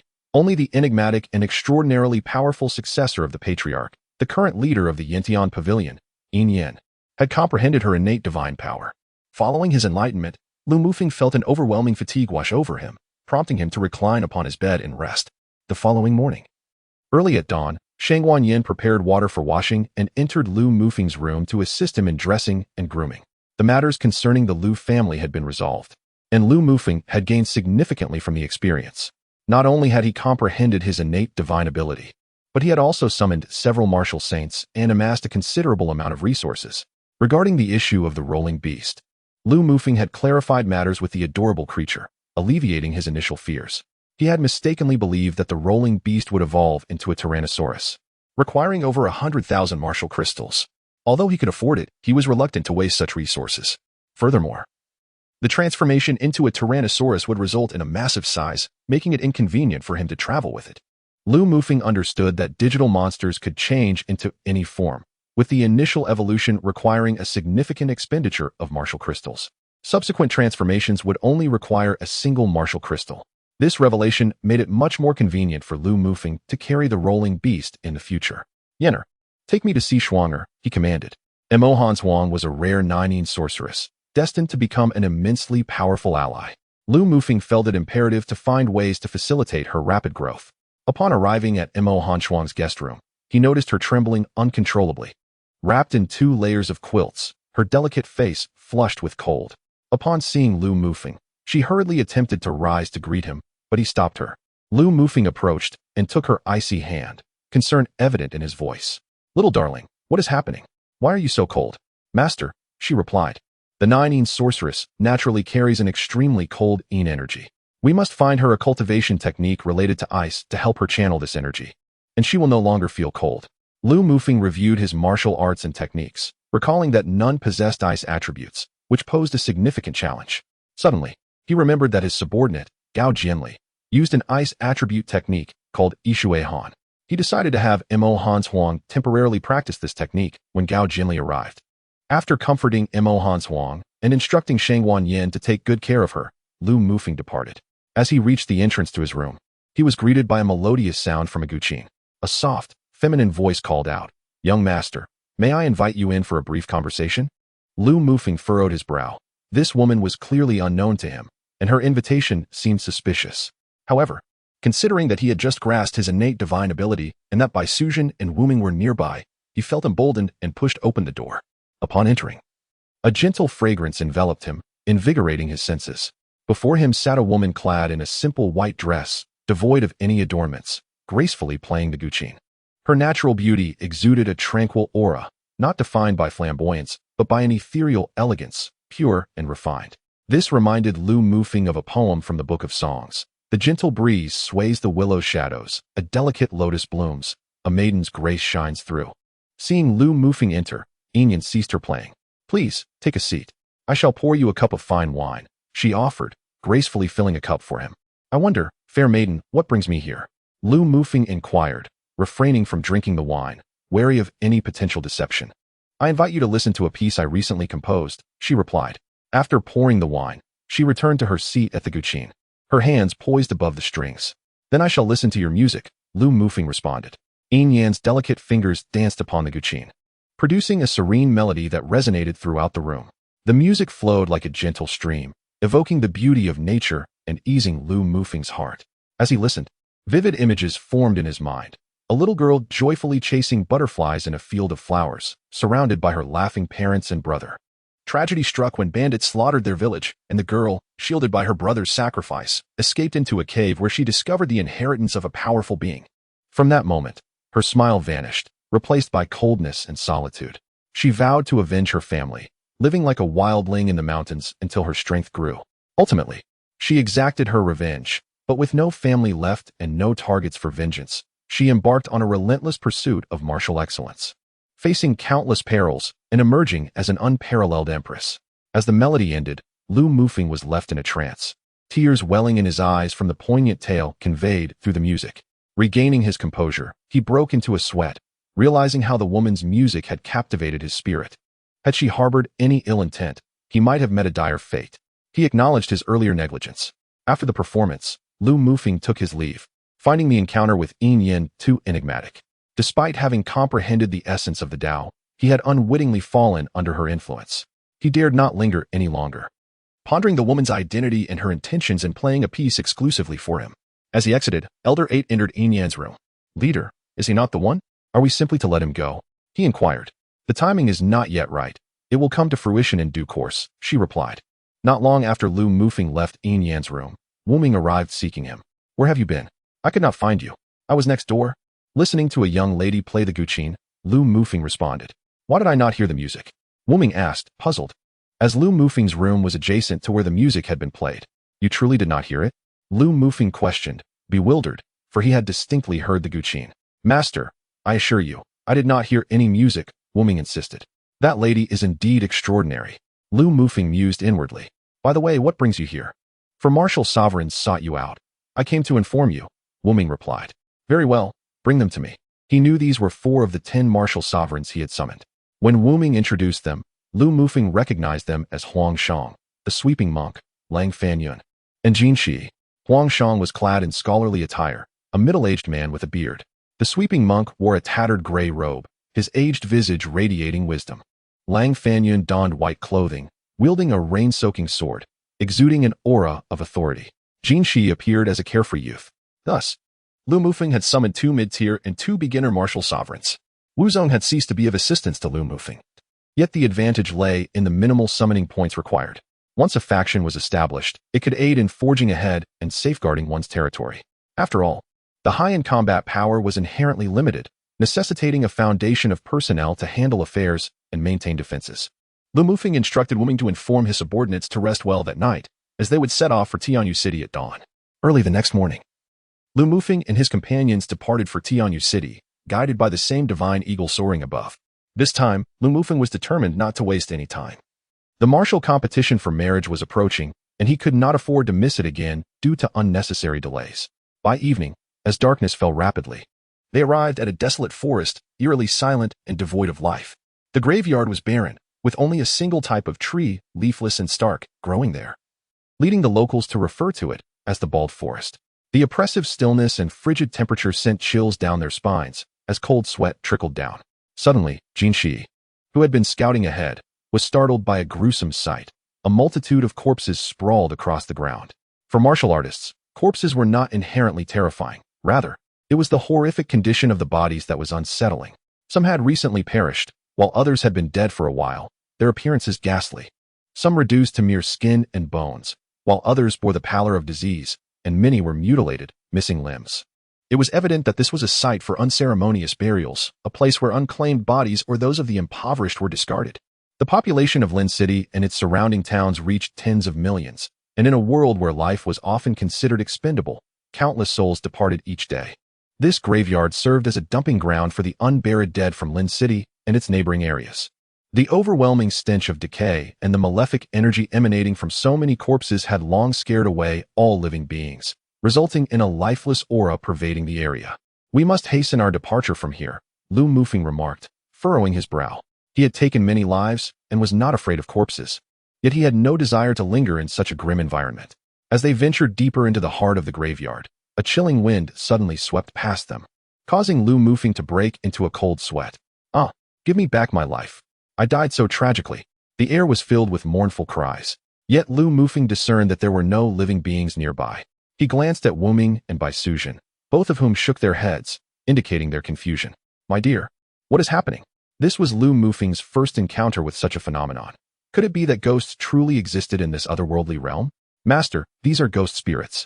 If they do not manifest, they cannot be seen or touched without special means. They exist as a form of energy that can inflict mental attacks on humans. These are merely low-level ghost spirits, posing no threat to martial artists with strong souls and yang energy." The little darling further elucidated the nature of ghost spirits to Lu Mufeng. Humans, being the apex of creation, possess significant spiritual essence. Upon death, this essence can harness the heavy yin and corpse energies in such desolate places to preserve itself, thus forming a new energy form, ghost spirits. The graveyard's long history of discarded bodies had fostered a dense accumulation of yin and corpse energy alongside numerous human essences, leading to the proliferation of ghost spirits and explaining the absence of life in this area. Ghost spirits, born under specific circumstances, are typically confined to their origin locations. If they venture too far, they dissipate from the mortal realm. Since these spirits inhabit places seldom visited by humans, their existence remains largely unknown. They can absorb corpse and yin energies to cultivate themselves, potentially reaching the legendary state of ghostly divinity, at which point they may take on a corporeal form, ceasing to be mere ephemeral entities. Until they achieve such transformation, ghost spirits can only attack through spiritual means, incapable of inflicting physical damage. While physical assaults from humans do not affect them, ghost spirits fear only true flames, exotic fires, and celestial fires, elements embodying pure yang, while specialized techniques and talismans wielded by ghost exterminators can also restrain them. "We must expedite our exit from this ghastly locale." "Understood, my lord." Although these ghost spirits could not harm him, the eerie atmosphere was unsettling, prompting Lu Mufeng to hasten his passage through the graveyard. Not long after, Lu Mufeng heard a cacophony of celebratory sounds, gongs and drums echoing through the air. Was there truly a wedding taking place in this graveyard? He soon beheld 8 ghost spirits in a semi-ethereal state, carrying a bridal palanquin, while a throng of other spirits clanged gongs and held flower banners, escorting the procession. At the forefront rode a ghost spirit upon a magnificent steed, now partially corporeal, leading the palanquin. The spirits that manifested were of comparable strength to martial artists, and this semi-corporeal rider was a formidable ghost cultivator. As Lu Mufeng witnessed this ghostly wedding, the spirits noticed his presence as well. "Haha, what a heavy aura of malice emanates from that girl. Hand her over, and I shall let you depart." The bald forest ghost king laughed heartily. Having never encountered such dense malice before, if he could refine this energy, he would surely evolve into a ghost king, making Mo Hanswang his target. Chapter 64. The enchantress of the ghost realm faced with the ghastly visage of the bald forest ghost king, who sought to capture her. Mo Hanswang exhibited no fear. Perhaps the death of her only relative, her brother Mo Feng, combined with the awakening of the Nine Yin malice, had rendered her cold and resilient after days of torment from the chilling malice energy. "You think a mere wild ghost can compel me to relinquish her?" A cold smile flickered across Lu Mufeng's lips. He directed the little darling to assess the bald forest ghost king's strength, which was equivalent to a high-level martial saint. With Wu Ming, Bai Sujin, and the Tyrannosaurus beast, 3 martial saints at his disposal, along with his mastery of the sword domain, Lu Mufeng felt unafraid as long as he was not confronted by a demigod-level adversary. "Human, I acknowledge your strength, akin to the martial saints of human society. But before me, the bald forest ghost king, you are still insufficient." The bald forest ghost king, boasting power comparable to a high-level martial saint, and possessing unique ghostly attacks and immunity to physical damage, did not regard Lu Mufeng and his companions with any seriousness. Wu Ming, gauge his strength. Lu Mufeng, still unfamiliar with ghost spirits, commanded Wu Ming to test the bald forest ghost king's capabilities. "Yes, my lord." Wu Ming complied, channeling his true energy to strike at the bald forest ghost king. 10,000 swords returned to the origin. A torrent of sword energy surged toward the bald forest ghost king, who did not flinch but allowed the onslaught to pass through his form unscathed. "What? I cannot harm him." Wu Ming gasped in disbelief, astonished that his attack had no effect on the bald forest ghost king. Observing this, Bai Sujin also unleashed her assault, only to have it dismissed just as easily. Ha ha ha. Your physical attacks are futile against us ghost spirits. It is best for you to surrender. The bald forest ghost king laughed triumphantly. Lu Mufeng was taken aback. This ghost spirit proved to be quite formidable. You shall now experience my might.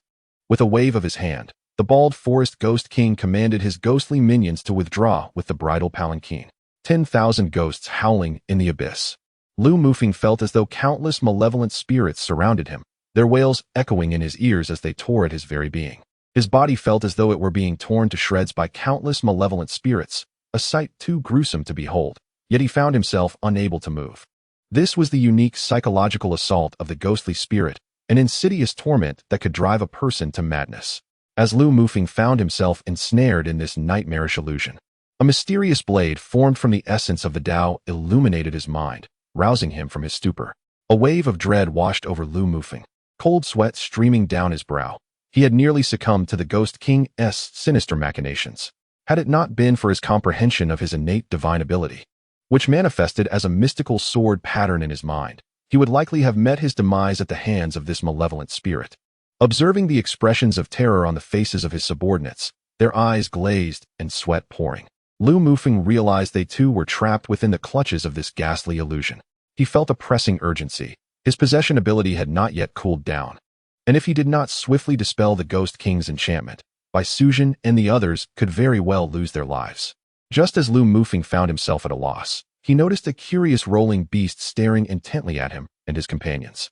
It dawned upon him that the Digimon, being a mechanical life form devoid of a soul, would not be affected by the illusion. Moreover, the charming companion had previously mentioned that the special flames were the nemesis of ghostly spirits. The mysterious deity of the divine realm and the projection of the evil emperor had alluded to the fact that the super flame of the Tyrannoman was the holy flame of devastation, which could not be an ordinary fire.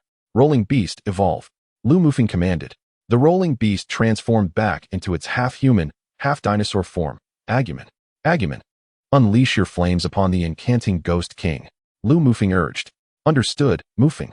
Small flame. A concentrated burst of crimson flame shot towards the Ghost King, who was in the midst of casting a spell. The Ghost King screamed in agony as the small flames seared his form. The incantation was interrupted, and Bai Sujin and the others emerged from the illusion. The ghostly spirits were immune to physical attacks, unless a formidable human cultivator with special means arrived. They would be powerless against the Ghost King. Heaven is fair. With every power granted, there exists a corresponding flaw. Although ghostly spirits are impervious to physical assaults, the unique true energy of demon exterminators, along with talismans imbued with the essence of pure yang, could subdue them, allowing the weak to triumph over the strong. Furthermore, ghostly spirits could not survive outside the domain of malevolent energy, nor could they withstand the sun's rays. The potency of the small flame, though slightly effective, did not eradicate the Ghost King. Just as Lu Mufeng contemplated having Agumen evolve into Tyrannoman to unleash the super flame upon the Ghost King, two figures descended, soaring on swords. How audacious, Ghost King! You dare harm my young master? You shall not escape today. A disheveled man in gray with a bushy beard, accompanied by a young woman in red with white hair, approached. Yen Qixia and Yen Hongya arrived late.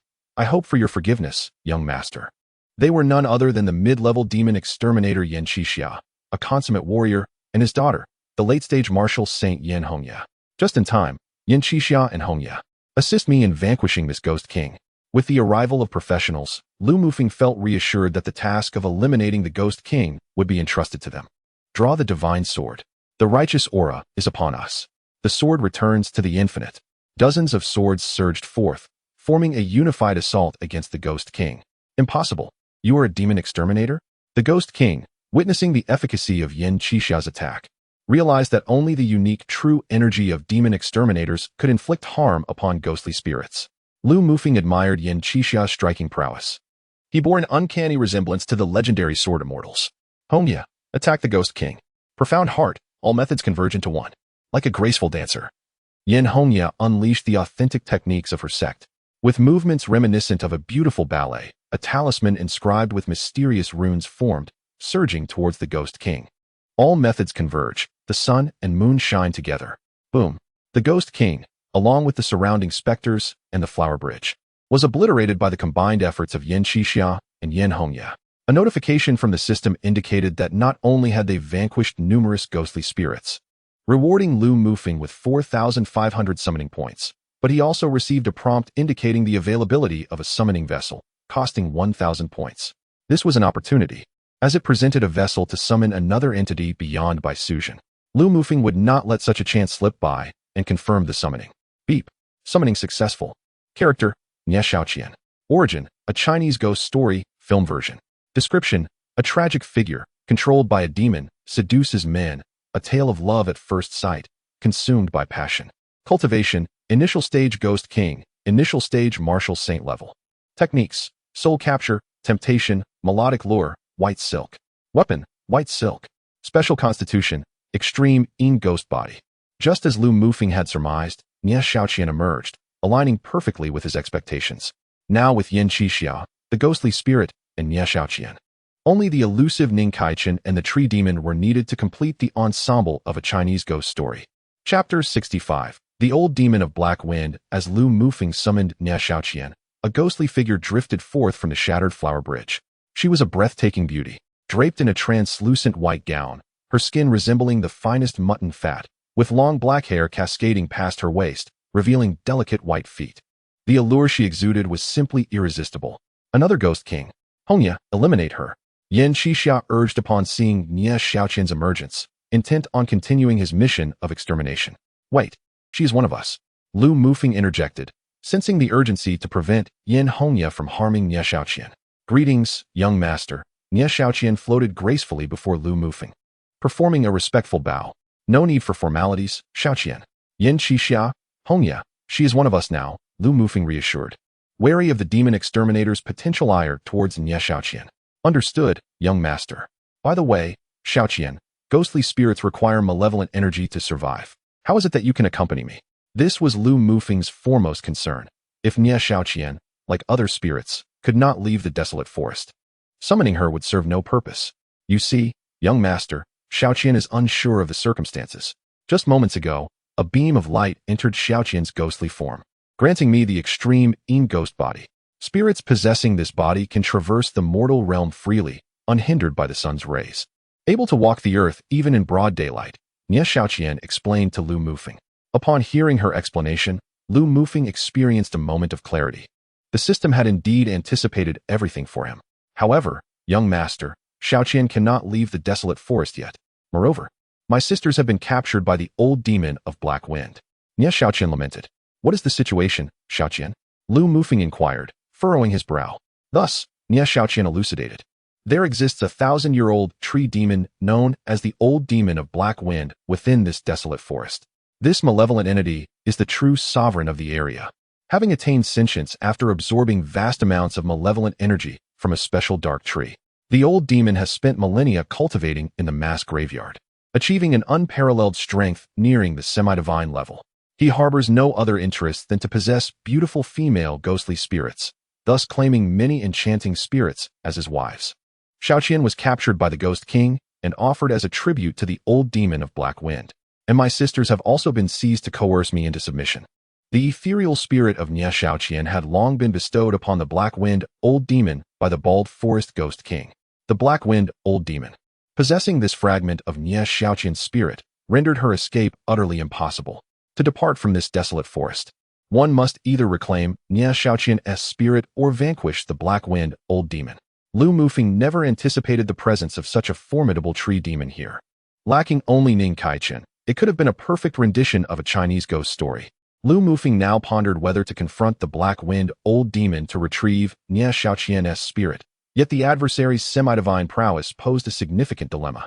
Ultimately, Lu Mufeng resolved to seek the Black Wind Old Demon, for first, Nie Xiaoqian was now under his command, and he could not forsake her. Second, although the Black Wind Old Demon was a semi-divine tree spirit, if they were mere ordinary martial saints, they would indeed be no match. Even a standard semi-divine entity would likely be overpowered by the Black Wind Old Demon, given that its true form was a tree, resilient and formidable in both vitality and offensive capability. Lu Mufeng now wielded two demon slayers, whose potency against tree demons was considerable, offering a glimmer of hope. Moreover, trees inherently feared fire, and the malevolent essence of the Yin tree, having attained sentience, would be even more terrified of the blazing flames of the holy flame of heaven. The superlative flames of the Tyrannosaurus beast could even defeat the projection of the evil emperor. Thus, confronting a mere semi-divine tree demon should pose no insurmountable challenge. Xiaoqian, fear not. We shall retrieve your spirit from the black wind, old demon. Thank you, my lord. The lair of the black wind, old demon lay in the heart of the desolate forest, where the malevolent essence was most potent. Here, clusters of een trees thrived, their ominous energy almost coalescing into a mist. It was no wonder that a semi-divine een tree demon could be birthed in such an environment. Nie Xiaoqian's alluring reputation was well known throughout the bald forest, and the black wind, old demon, having long coveted her, was preparing to celebrate their union. Adorning his abode with festive decorations, reveling in merriment, and indulging in wine fed to him by the beautiful ghostly maidens. A cadre of followers and esteemed spirits within the bald forest raised their cups in congratulations to the black wind, old demon. Lu Mufeng, surrender Xiaoqian's spirit, and I may spare your life. Lu Mufeng arrived at the lair of the black wind, old demon, accompanied by the ancient beast, the Yin family, and Nie Xiaoqian. The unnamed allies would scarcely make an impact against the black wind, old demon, and were likely to suffer injury. Thus, Lu Mufeng instructed them to remain behind. Ha! How absurd. A mere human junior dares to be audacious before me, the black wind, old demon. Though not widely recognized in the eastern region, the black wind, old demon possessed extraordinary strength. No one within the realm of semi-divinity had succeeded in slaying him, allowing him to stride confidently. Only the ancient deities of the three great dynasties could suppress him. However, bound by the limitations of his true form, he could not venture beyond the bald forest. Otherwise, he would not be so infamous, nor would he tolerate the insolence of a mere junior before him. How laughable! You shall know soon enough. Yin Qixia, Hongya. Eliminate the black wind, old demon. Since the black wind, old demon had shown no respect, Lu Mufeng would not extend him any courtesy. He had assessed the black wind, old demon's power to be equivalent to that of a mid-tier semi-divine being among humans. At present, given Lu Mufeng's own strength, he would prefer to avoid confrontation. Yet, with Yin Qixia, Yin Hongya, and the Tyrannosaurus beast at his side, he felt untroubled by the presence of the black wind, old demon. Slaying this mid-tier semi-divine being would yield 2,000 summon points, an enticing prospect for Lu Mufeng. Dragon's roar, subdue the demons and vanquish the spirits. Sword-shaped true energy arrayed in a line, soaring toward the black wind, old demon. A mere martial saint dares to act arrogantly before me. Upon witnessing Yin Qixia's attack, the black wind, old demon was immediately incensed.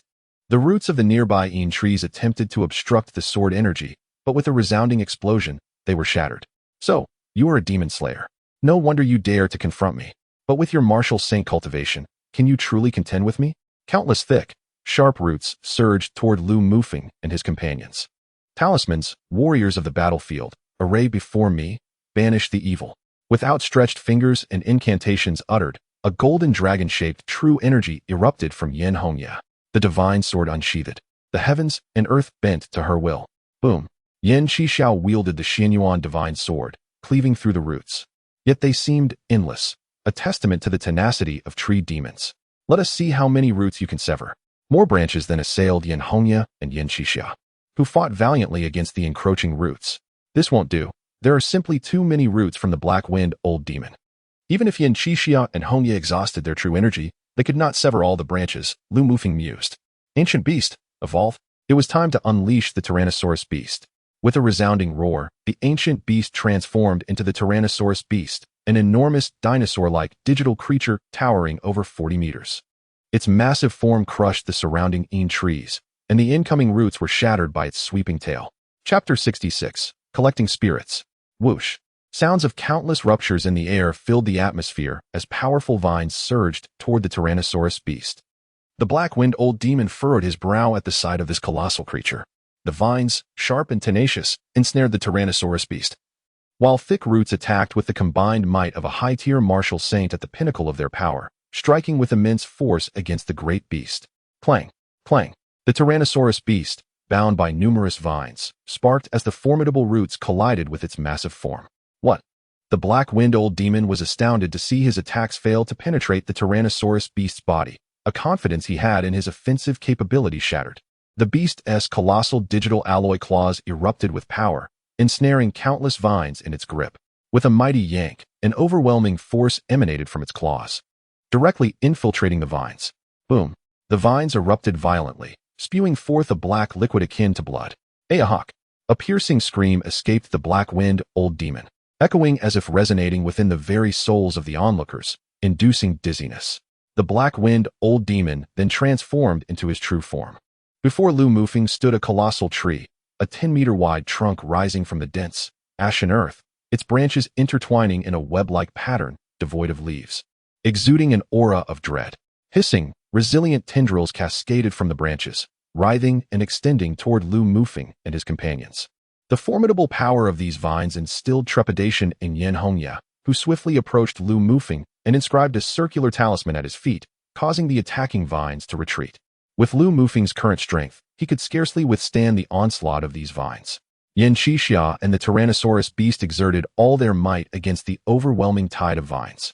As the black-winged old demon's massive tree form trembled furiously, the vines, as thick as wrists, entwined one another, coalescing into an enormous, dark mass, pulsating with energy.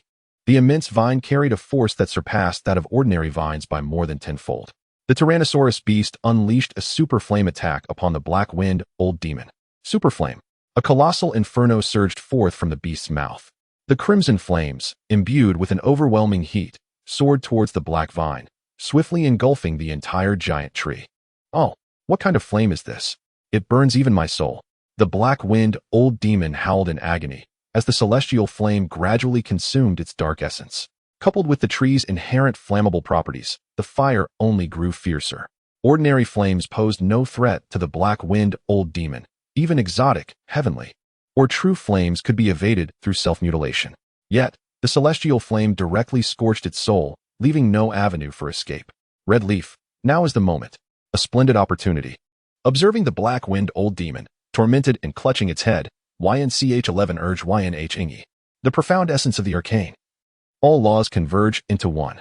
A colossal talisman formed from immense vital energy radiated a divine light. Dragons roar, a myriad of swords take flight. Countless swords, infused with the spirit of extermination, soared towards the black-winged old demon. Unable to withstand the onslaught from the YN father-daughter duo, the black-winged old demon was overwhelmed. No. Boom. As the flames subsided, the massive shadowy tree and the surrounding vines were reduced to ash, along with the spirits and minions attending the black-winged old demon's wedding, all obliterated by the celestial flame. Ding. Congratulations, host, for vanquishing a demigod tree demon. Reward, 20,000 summoning points. Ding. Congratulations, host, for achieving the first kill of a shadow tree demon. Reward, 1 opportunity for a beginner's lottery. Having defeated the black-winged old demon, the system promptly notified Li Mfeng of 2 updates. The bounty from this encounter was substantial. However, Li Mfeng understood that he was still ill-equipped to confront demigod-level adversaries. His victory over the black-winged old demon was largely due to the celestial flame of the Tyrannosaurus beast, which completely countered the demon, alongside the unique vital energy and mysterious talismans wielded by the YN father-daughter duo, rendering the demon incapable of exerting its full strength. At present, Li Mfeng could merely strive for self-preservation against such formidable foes. Shioqian, where are your ghostly spirits and your sisters? After dispatching the black-winged old demon, Li Mfeng sought to retrieve Shioqian's ghostly essence. Young master, over there? Shioqian responded after a moment of careful sensing, pointing towards a cavern. Very well, let us descend and reclaim your ghostly essence along with your sisters. Subsequently, Shioqian entered the shadowy cavern, recovering her ghostly essence and rescuing her sisters. Shioqian's sisters were a stunning assembly of beautiful female spirits, approximately 100 in number. The spirits, unbound by human societal morals and shame, donned scant, semi-transparent garments that hinted at their forms, stirring a flicker of temptation within Li Mfeng. Nonetheless, he managed to suppress this feeling, having encountered many beauties and temptations before, thus developing a certain resilience. Young master, Shioqian is reluctant to part with her sisters. Might you consider keeping them? Shioqian implored with a pitiful gaze. Shioqian, it is not merely a matter of my willingness. They, like you, possess the Een ghostly body, cannot bear sunlight, and are bound to the Een malevolence. I cannot take them with me. Shioqian realized this, her expression falling, yet she was determined to follow Li Mfeng, feeling a pang of parting sadness for her sisters with whom she had shared many years. Young master, YNCH-11 has a solution. Observing Li M.F. Ng's troubled demeanor, YNCH-11 suddenly interjected. Master YN, do you truly have a way? And Shioki In inquired eagerly. Indeed. Regarding the issue of spirits being unable to bear sunlight, I possess a ghost suppression tower left by my master, which can serve as a dwelling for these spirits. As for the Een malevolence, I have never encountered it while with the young girl accompanying you. If the ghost suppression tower were placed upon her, the Een malevolence emanating from her would sufficiently sustain the spirit's living conditions. After hearing YNCH's explanation, Li M.F. Ng suddenly conceived an idea. If he could recruit snake people as subordinates, he could likewise gather spirits. The strength of these spirits was not insignificant. Given their unique nature, they would make excellent allies.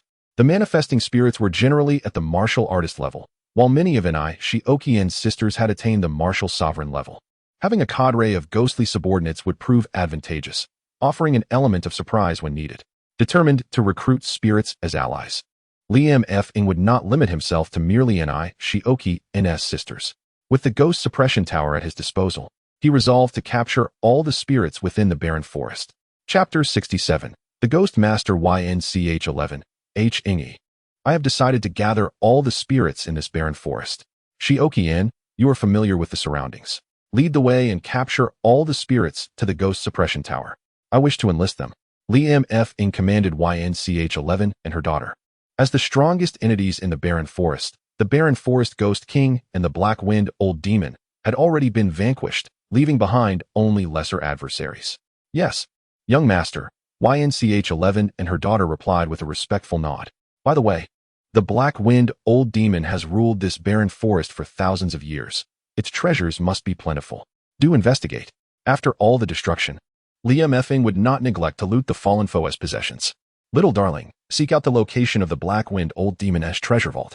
Shortly thereafter, the digital display indicated the location, and Li M.F. Ng instructed Shioki-in to lead her sisters to retrieve the treasures amassed by the black wind old demon. While waiting, Li M.F. Ng approached the ashes of the fallen black wind old demon, which had been reduced to a pile of cinders by the celestial flame. Master, I have discovered a Een spirit pearl, a sweet, youthful voice echoed in his ear. A Een spirit pearl? What might that be? Li M.F. Ng inquired, following the digital display to extract a pearl radiating a cold light from the ashes. Master, the Een spirit pearl is a life pearl belonging to Een spirit beings of demigod level and above. For those possessing a Een body, cultivating Een techniques, or being Een entities, it serves as a remarkable tonic, capable of rapidly enhancing one's cultivation. What a splendid item. It could greatly benefit Shioen Shu-ing in her cultivation. Before long, Shioki-in and her sisters had unearthed the treasures of the black wind old demon. While the haul was modest, the items were undoubtedly valuable. However, these treasures bore little significance for ordinary human cultivators, being primarily beneficial to Een beings or those practicing Een arts. Among them was a high-tier earth-level technique, Nine Heart Sutra, which delighted Li M.F. Ng, who had been seeking a Een technique for Shioen Shu-ing. Now, it had fortuitously come to him. It seemed this endeavor to slay the black wind old demon had yielded bountiful rewards. Subsequently, YNCH-11 and YNH-Ng, armed with the ghost suppression tower, followed Shioki-n's lead to capture spirits. Shioki-n's sisters entered the ghost suppression tower. This was no ordinary artifact. It was a 9th-grade divine tool, containing a vast space within which all beings could thrive, though those who entered would fall under the control of the tower's master. One could only wonder how formidable YNCH's sect had once been to possess such a powerful spatial artifact. Such 9th-grade relics were likely impossible to find anywhere else on the spirit god continent. Yet, YNCH-11 mentioned that their sect had long since declined, leaving only him and his daughter, YNH-Ng. The Tyrannosaurus beast had reverted to its agument form, as its larger size was unsuitable for maintaining its previous state. Accompanied by Agumen, Li M.F. Ng proceeded to rendezvous with SH Ngu Nyn and the others, awaiting the return of YNCH-11 and her companions with the captured spirits. Master Yen, ahead lies the lair of the red-haired demon king. Nie Shaoqian pointed towards a cavern that was continuously emanating a crimson mist. The bald forest is home to 4 formidable demon kings of the martial saint level, the most powerful being the bald forest demon king, followed by the mid-tier martial saint, the red-haired demon king, the mid-tier martial saint, the troll demon king, and finally, Nie Shaoqian, the ghost demon king. Each of these 4 demon kings possesses unique strengths. The bald forest demon king excels in controlling myriad spirits. The red-haired demon king wields ghostly flames. The troll demon king is massive and possesses immense strength, while the ghost demon king is adept at seduction. Hongya, provoke the red-haired demon king out of his lair. With a flick of her fingers, Yin Hongya conjured a mysterious gesture, and a talisman flew towards the cavern. Boom! Who dares disturb the domain of my red-haired demon king? A multitude of spirits emerged, with a striking figure in a scarlet robe and wild red hair standing prominently. This was the red-haired demon king. Ghost demon king, did you not marry the black-winged old demon today? Why do you come to my territory to cause trouble? Upon seeing Nie Shaoqian, the red-haired demon king's expression tightened. While he was not afraid of the ghost demon king, her association with the black-winged old demon made him anxious. The latter was far too formidable. Bold red-haired demon, today I shall take you down. Yin Qixia had no intention of engaging in lengthy discourse with the red-haired demon king, as the bald forest was vast, and many spirits awaited his conquest. Humph! You dare seek death, human? I shall send you to your demise. The red-haired demon king, incensed by Yin Qixia's arrogance, unleashed two spheres of pale, chilling flames towards him. These were ghostly flames, unlike ordinary fire. They burned with a low temperature rather than a high one. Such trivial skills dare to be brazen before me. Yin Qixia, of equal cultivation level to the red-haired demon king, was a bane to spirits and easily overcame him. Xin Yuan Divine Sword, fly forth. Within a short span of time, Yin Qixia captured the red-haired demon king and his ghostly minions into the suppression tower. Shaoqian, let us proceed to the next demon king. Yes, Master Yin. Before long, the trio arrived at the territory of the troll demon king. Towering and grotesque, the troll demon king bore a striking resemblance to the orc warriors from the past. Weaker than the red-haired demon king, he fell swiftly to Yin Qixia's might. The bald forest was indeed vast. At this pace, it would take a long time to subdue all its spirits. Shaoqian, is there a place where a multitude of spirits congregate? We should gather a significant number at once. Yin Qixia decided it prudent to capture a large group of spirits rather than attempt to subdue every last one. Master Yin, ahead lies the forest of 10,000 ghosts, the strongest concentration of malevolent energy aside from the territories of the four demon kings and the black-winged old demon. Most wandering spirits gather there. Very well, let us make our way there. In the forest of 10,000 ghosts, spirits absorbed the malevolent energy to cultivate. Suddenly, a massive tower appeared before them. Ghost Suppression Tower. Arise. Capture. Under the immense suction, the spirits were drawn directly into the tower. Father, look, that Een tree seems to have just gained sentience. Capture it. The newly sentient Een tree was swiftly absorbed into the Ghost Suppression Tower. Let us go. The task is complete. We must report back to the young master. Young master, we have completed our mission, capturing 2 martial saint-level demon kings, over 300 martial sect-level spirits, and more than 30,000 martial practitioner-level spirits. Hearing this, Lu Mufeng rejoiced internally, recognizing the potential of such a formidable force. Thank you for your hard work. Han Song, from this day forth, you shall be the Ghost Master, responsible for overseeing all spirits and malevolent beings. Lu Mufeng received the Ghost Suppression Tower from Yin Qixia and handed it to Mo Han Song. Without any reluctance to part with a 9th-grade artifact, Yin Qixia remained unwaveringly loyal to Lu Mufeng, fully committed to his commands. Master, Han Song will not disappoint your expectations. Mo Han Song's face radiated determination. As soon as she accepted the Ghost Suppression Tower, the spirits within, previously anxious, suddenly felt exhilarated. The malevolent energy was far denser than that found in the black-winged old demon's lair, a veritable sanctuary for their kind. The newly sentient Een tree, still possessing the intelligence of a child, eagerly absorbed the malevolent energy, its form growing rapidly. Mo Han Song, a natural-born Een demoness, was the embodiment of malevolent energy in the realm. Chapter 68, The Terrifying 9 Een Demoness. Just days ago, I contemplated discontinuing this story, but many brothers' votes encouraged me, reigniting my passion. Such is human nature. Encouragement fuels ambition. This book is a reflection of my interests, a delightful pastime that I indulge in during my leisure, be it gaming or reading. For those who enjoy this tale and wish to discuss future plotlines or summon beloved characters, feel free to join the discussion group with the number 476-981650. Everyone is welcome to engage in shared interests. As this is my first attempt at writing, I am aware of numerous imperfections, and I will earnestly accept suggestions from my peers to improve. A man's word is his bond. Though this book may seem to lack promise, I shall not abandon it. At least 5 million words. Han Song, here is the high-tier Earth-grade technique. The 9 Een Hearts Sutra, which will resolve the cold energy within you. sparing you from its torment. Additionally, this Yin Spirit Pearl will aid in enhancing your cultivation. Lu Mufeng tossed the 9 Yin Heart Sutra and Yin Spirit Pearl to Mo Hansong. Initially, Lu Mufeng intended to bestow the Yin Spirit Pearl upon Ye Xiaoqian, but reconsidered. Having appointed Mo Hansong as the Ghost Master, her martial sect strength would need bolstering to manage the spirits, especially with 2 demon kings among them. Thank you, Master. Everyone, protect Hansong. Shuang refine this Yin Spirit Pearl. Lu Mufeng commanded. Yes, young master. Mo Hansong swallowed the Yin Spirit Pearl whole, feeling an overwhelming surge of malevolent energy flood into her dantian, rapidly enhancing her cultivation. Boom. The immense malevolent energy within Mo Hansong triggered dark clouds to gather overhead, accompanied by thunderous roars. The mid-tier half-divine Yin Spirit Pearl proved to be a tremendous boon for Mo Hansong, propelling her cultivation upwards. Under the influence of this potent malevolent energy, Mo Hansong's strength soared, reaching high-tier martial sect, half-saint, and progressing through the ranks of martial saints until she halted at the early high-tier martial saint level, with a powerful wave of malevolent energy radiating from her. Yin Mufeng and the others struggled to channel their true energy to counter it. Had Mo Hansong harbored any hostility, her aura alone could have crushed them. The emergence of the 9 Yin Demoness was indeed a formidable force. Henceforth, she would instill fear in Yin Mufeng's enemies, her reputation resonating throughout the realms.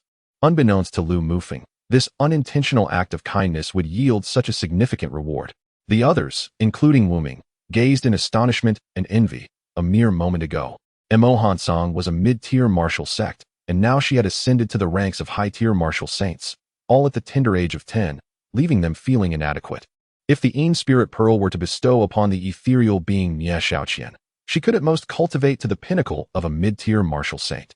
However, with Mo Hanshuang's mid-tier martial sect cultivation, she has ascended to a high-tier martial saint, revealing the terrifying potential of the 9 Yin evil entities that birthed the 9 Yin malevolent maiden. Her growth limit surpasses that of all present individuals, excluding, of course, the system-supported Lu Mufeng. Within the Ghost Suppression Tower, the atmosphere transforms dramatically as Mo Hanshuang's cultivation ascends, causing the malevolent aura within the tower to thicken, nearing the point of coalescing into malevolent water. Many spirits, previously constrained by cultivation bottlenecks, find their breakthroughs. Due to neglect, certain dormant Yin spirit plants, once nurtured by the esteemed predecessors of Yin Qixia, begin to sprout anew, injecting a glimmer of life into the desolate tower space. This Ghost Suppression Tower is a perfect match for Mo Hanshuang, as her malevolent aura nourishes its interior, creating an exceptional domain for spirits. Unyielding, Mo Hanshuang, having reached the high-tier martial saint realm, commences her cultivation of the 9 Yin Heart Sutra. This sutra aligns harmoniously with her 9 Yin malevolent maiden form, and in mere moments, she successfully cultivates it to great accomplishment, elevating her cultivation to the mid-stage of high-tier martial saint. Lu Mufeng gains yet another formidable ally, albeit one lacking in combat experience. Upon completing her training, beads of sweat adorn Mo Hanshuang's youthful visage, prompting Shangguan Yin to promptly assist her in wiping away the perspiration.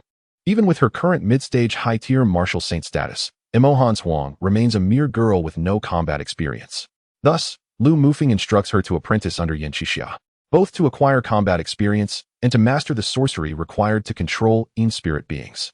As Lu Mufeng's Ghost Master, it is imperative for Mo Hanshuang to possess the ability to command all Yin entities.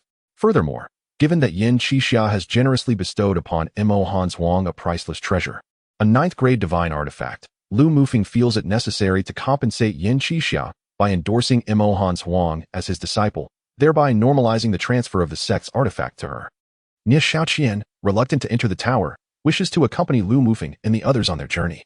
However, despite her Yin ghost physique rendering her unafraid of the sun, her current low cultivation leaves her feeling uncomfortable under its rays. Thus, she transforms into a folding fan for Lu Mufeng to carry, ready to emerge when needed.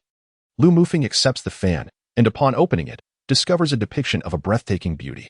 With a gentle flick, he feels as though he embodies the image of a noble gentleman amidst the world's chaos, flanked by a formidable entourage, continuing their journey towards Tianyu City without rest.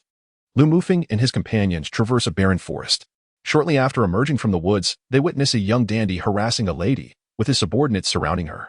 The woman, clad in snow-white attire, possesses an extraordinary beauty, her ethereal features radiating a chilling elegance. In her delicate hand, She wields a long sword with a cerulean scabbard that shimmers with a flowing brilliance. This is the famed Tianya divine sword.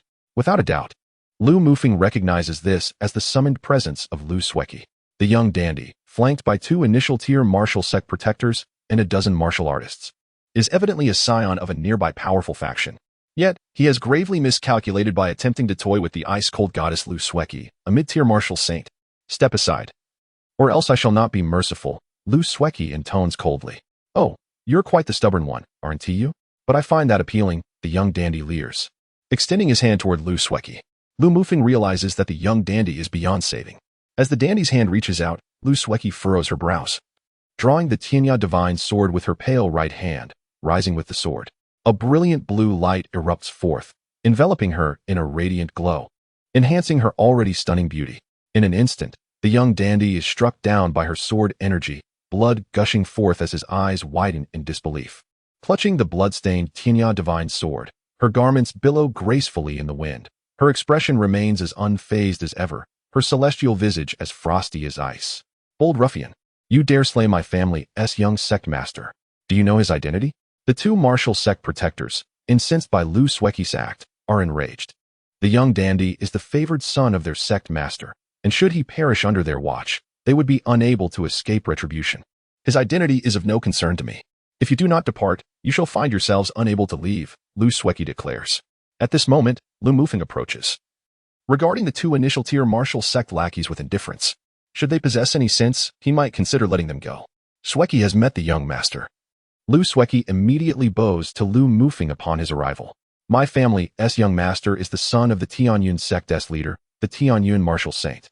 You have slain the young sect master. My family's leader will not let this go unpunished, one of the protectors threatens, but before he can finish, Wu Ming and the others unleash their formidable presence. The young dandy subordinates, struck by fear, realize the gravity of their situation and flee in terror, knowing that even their sect master may not stand a chance against such formidable foes.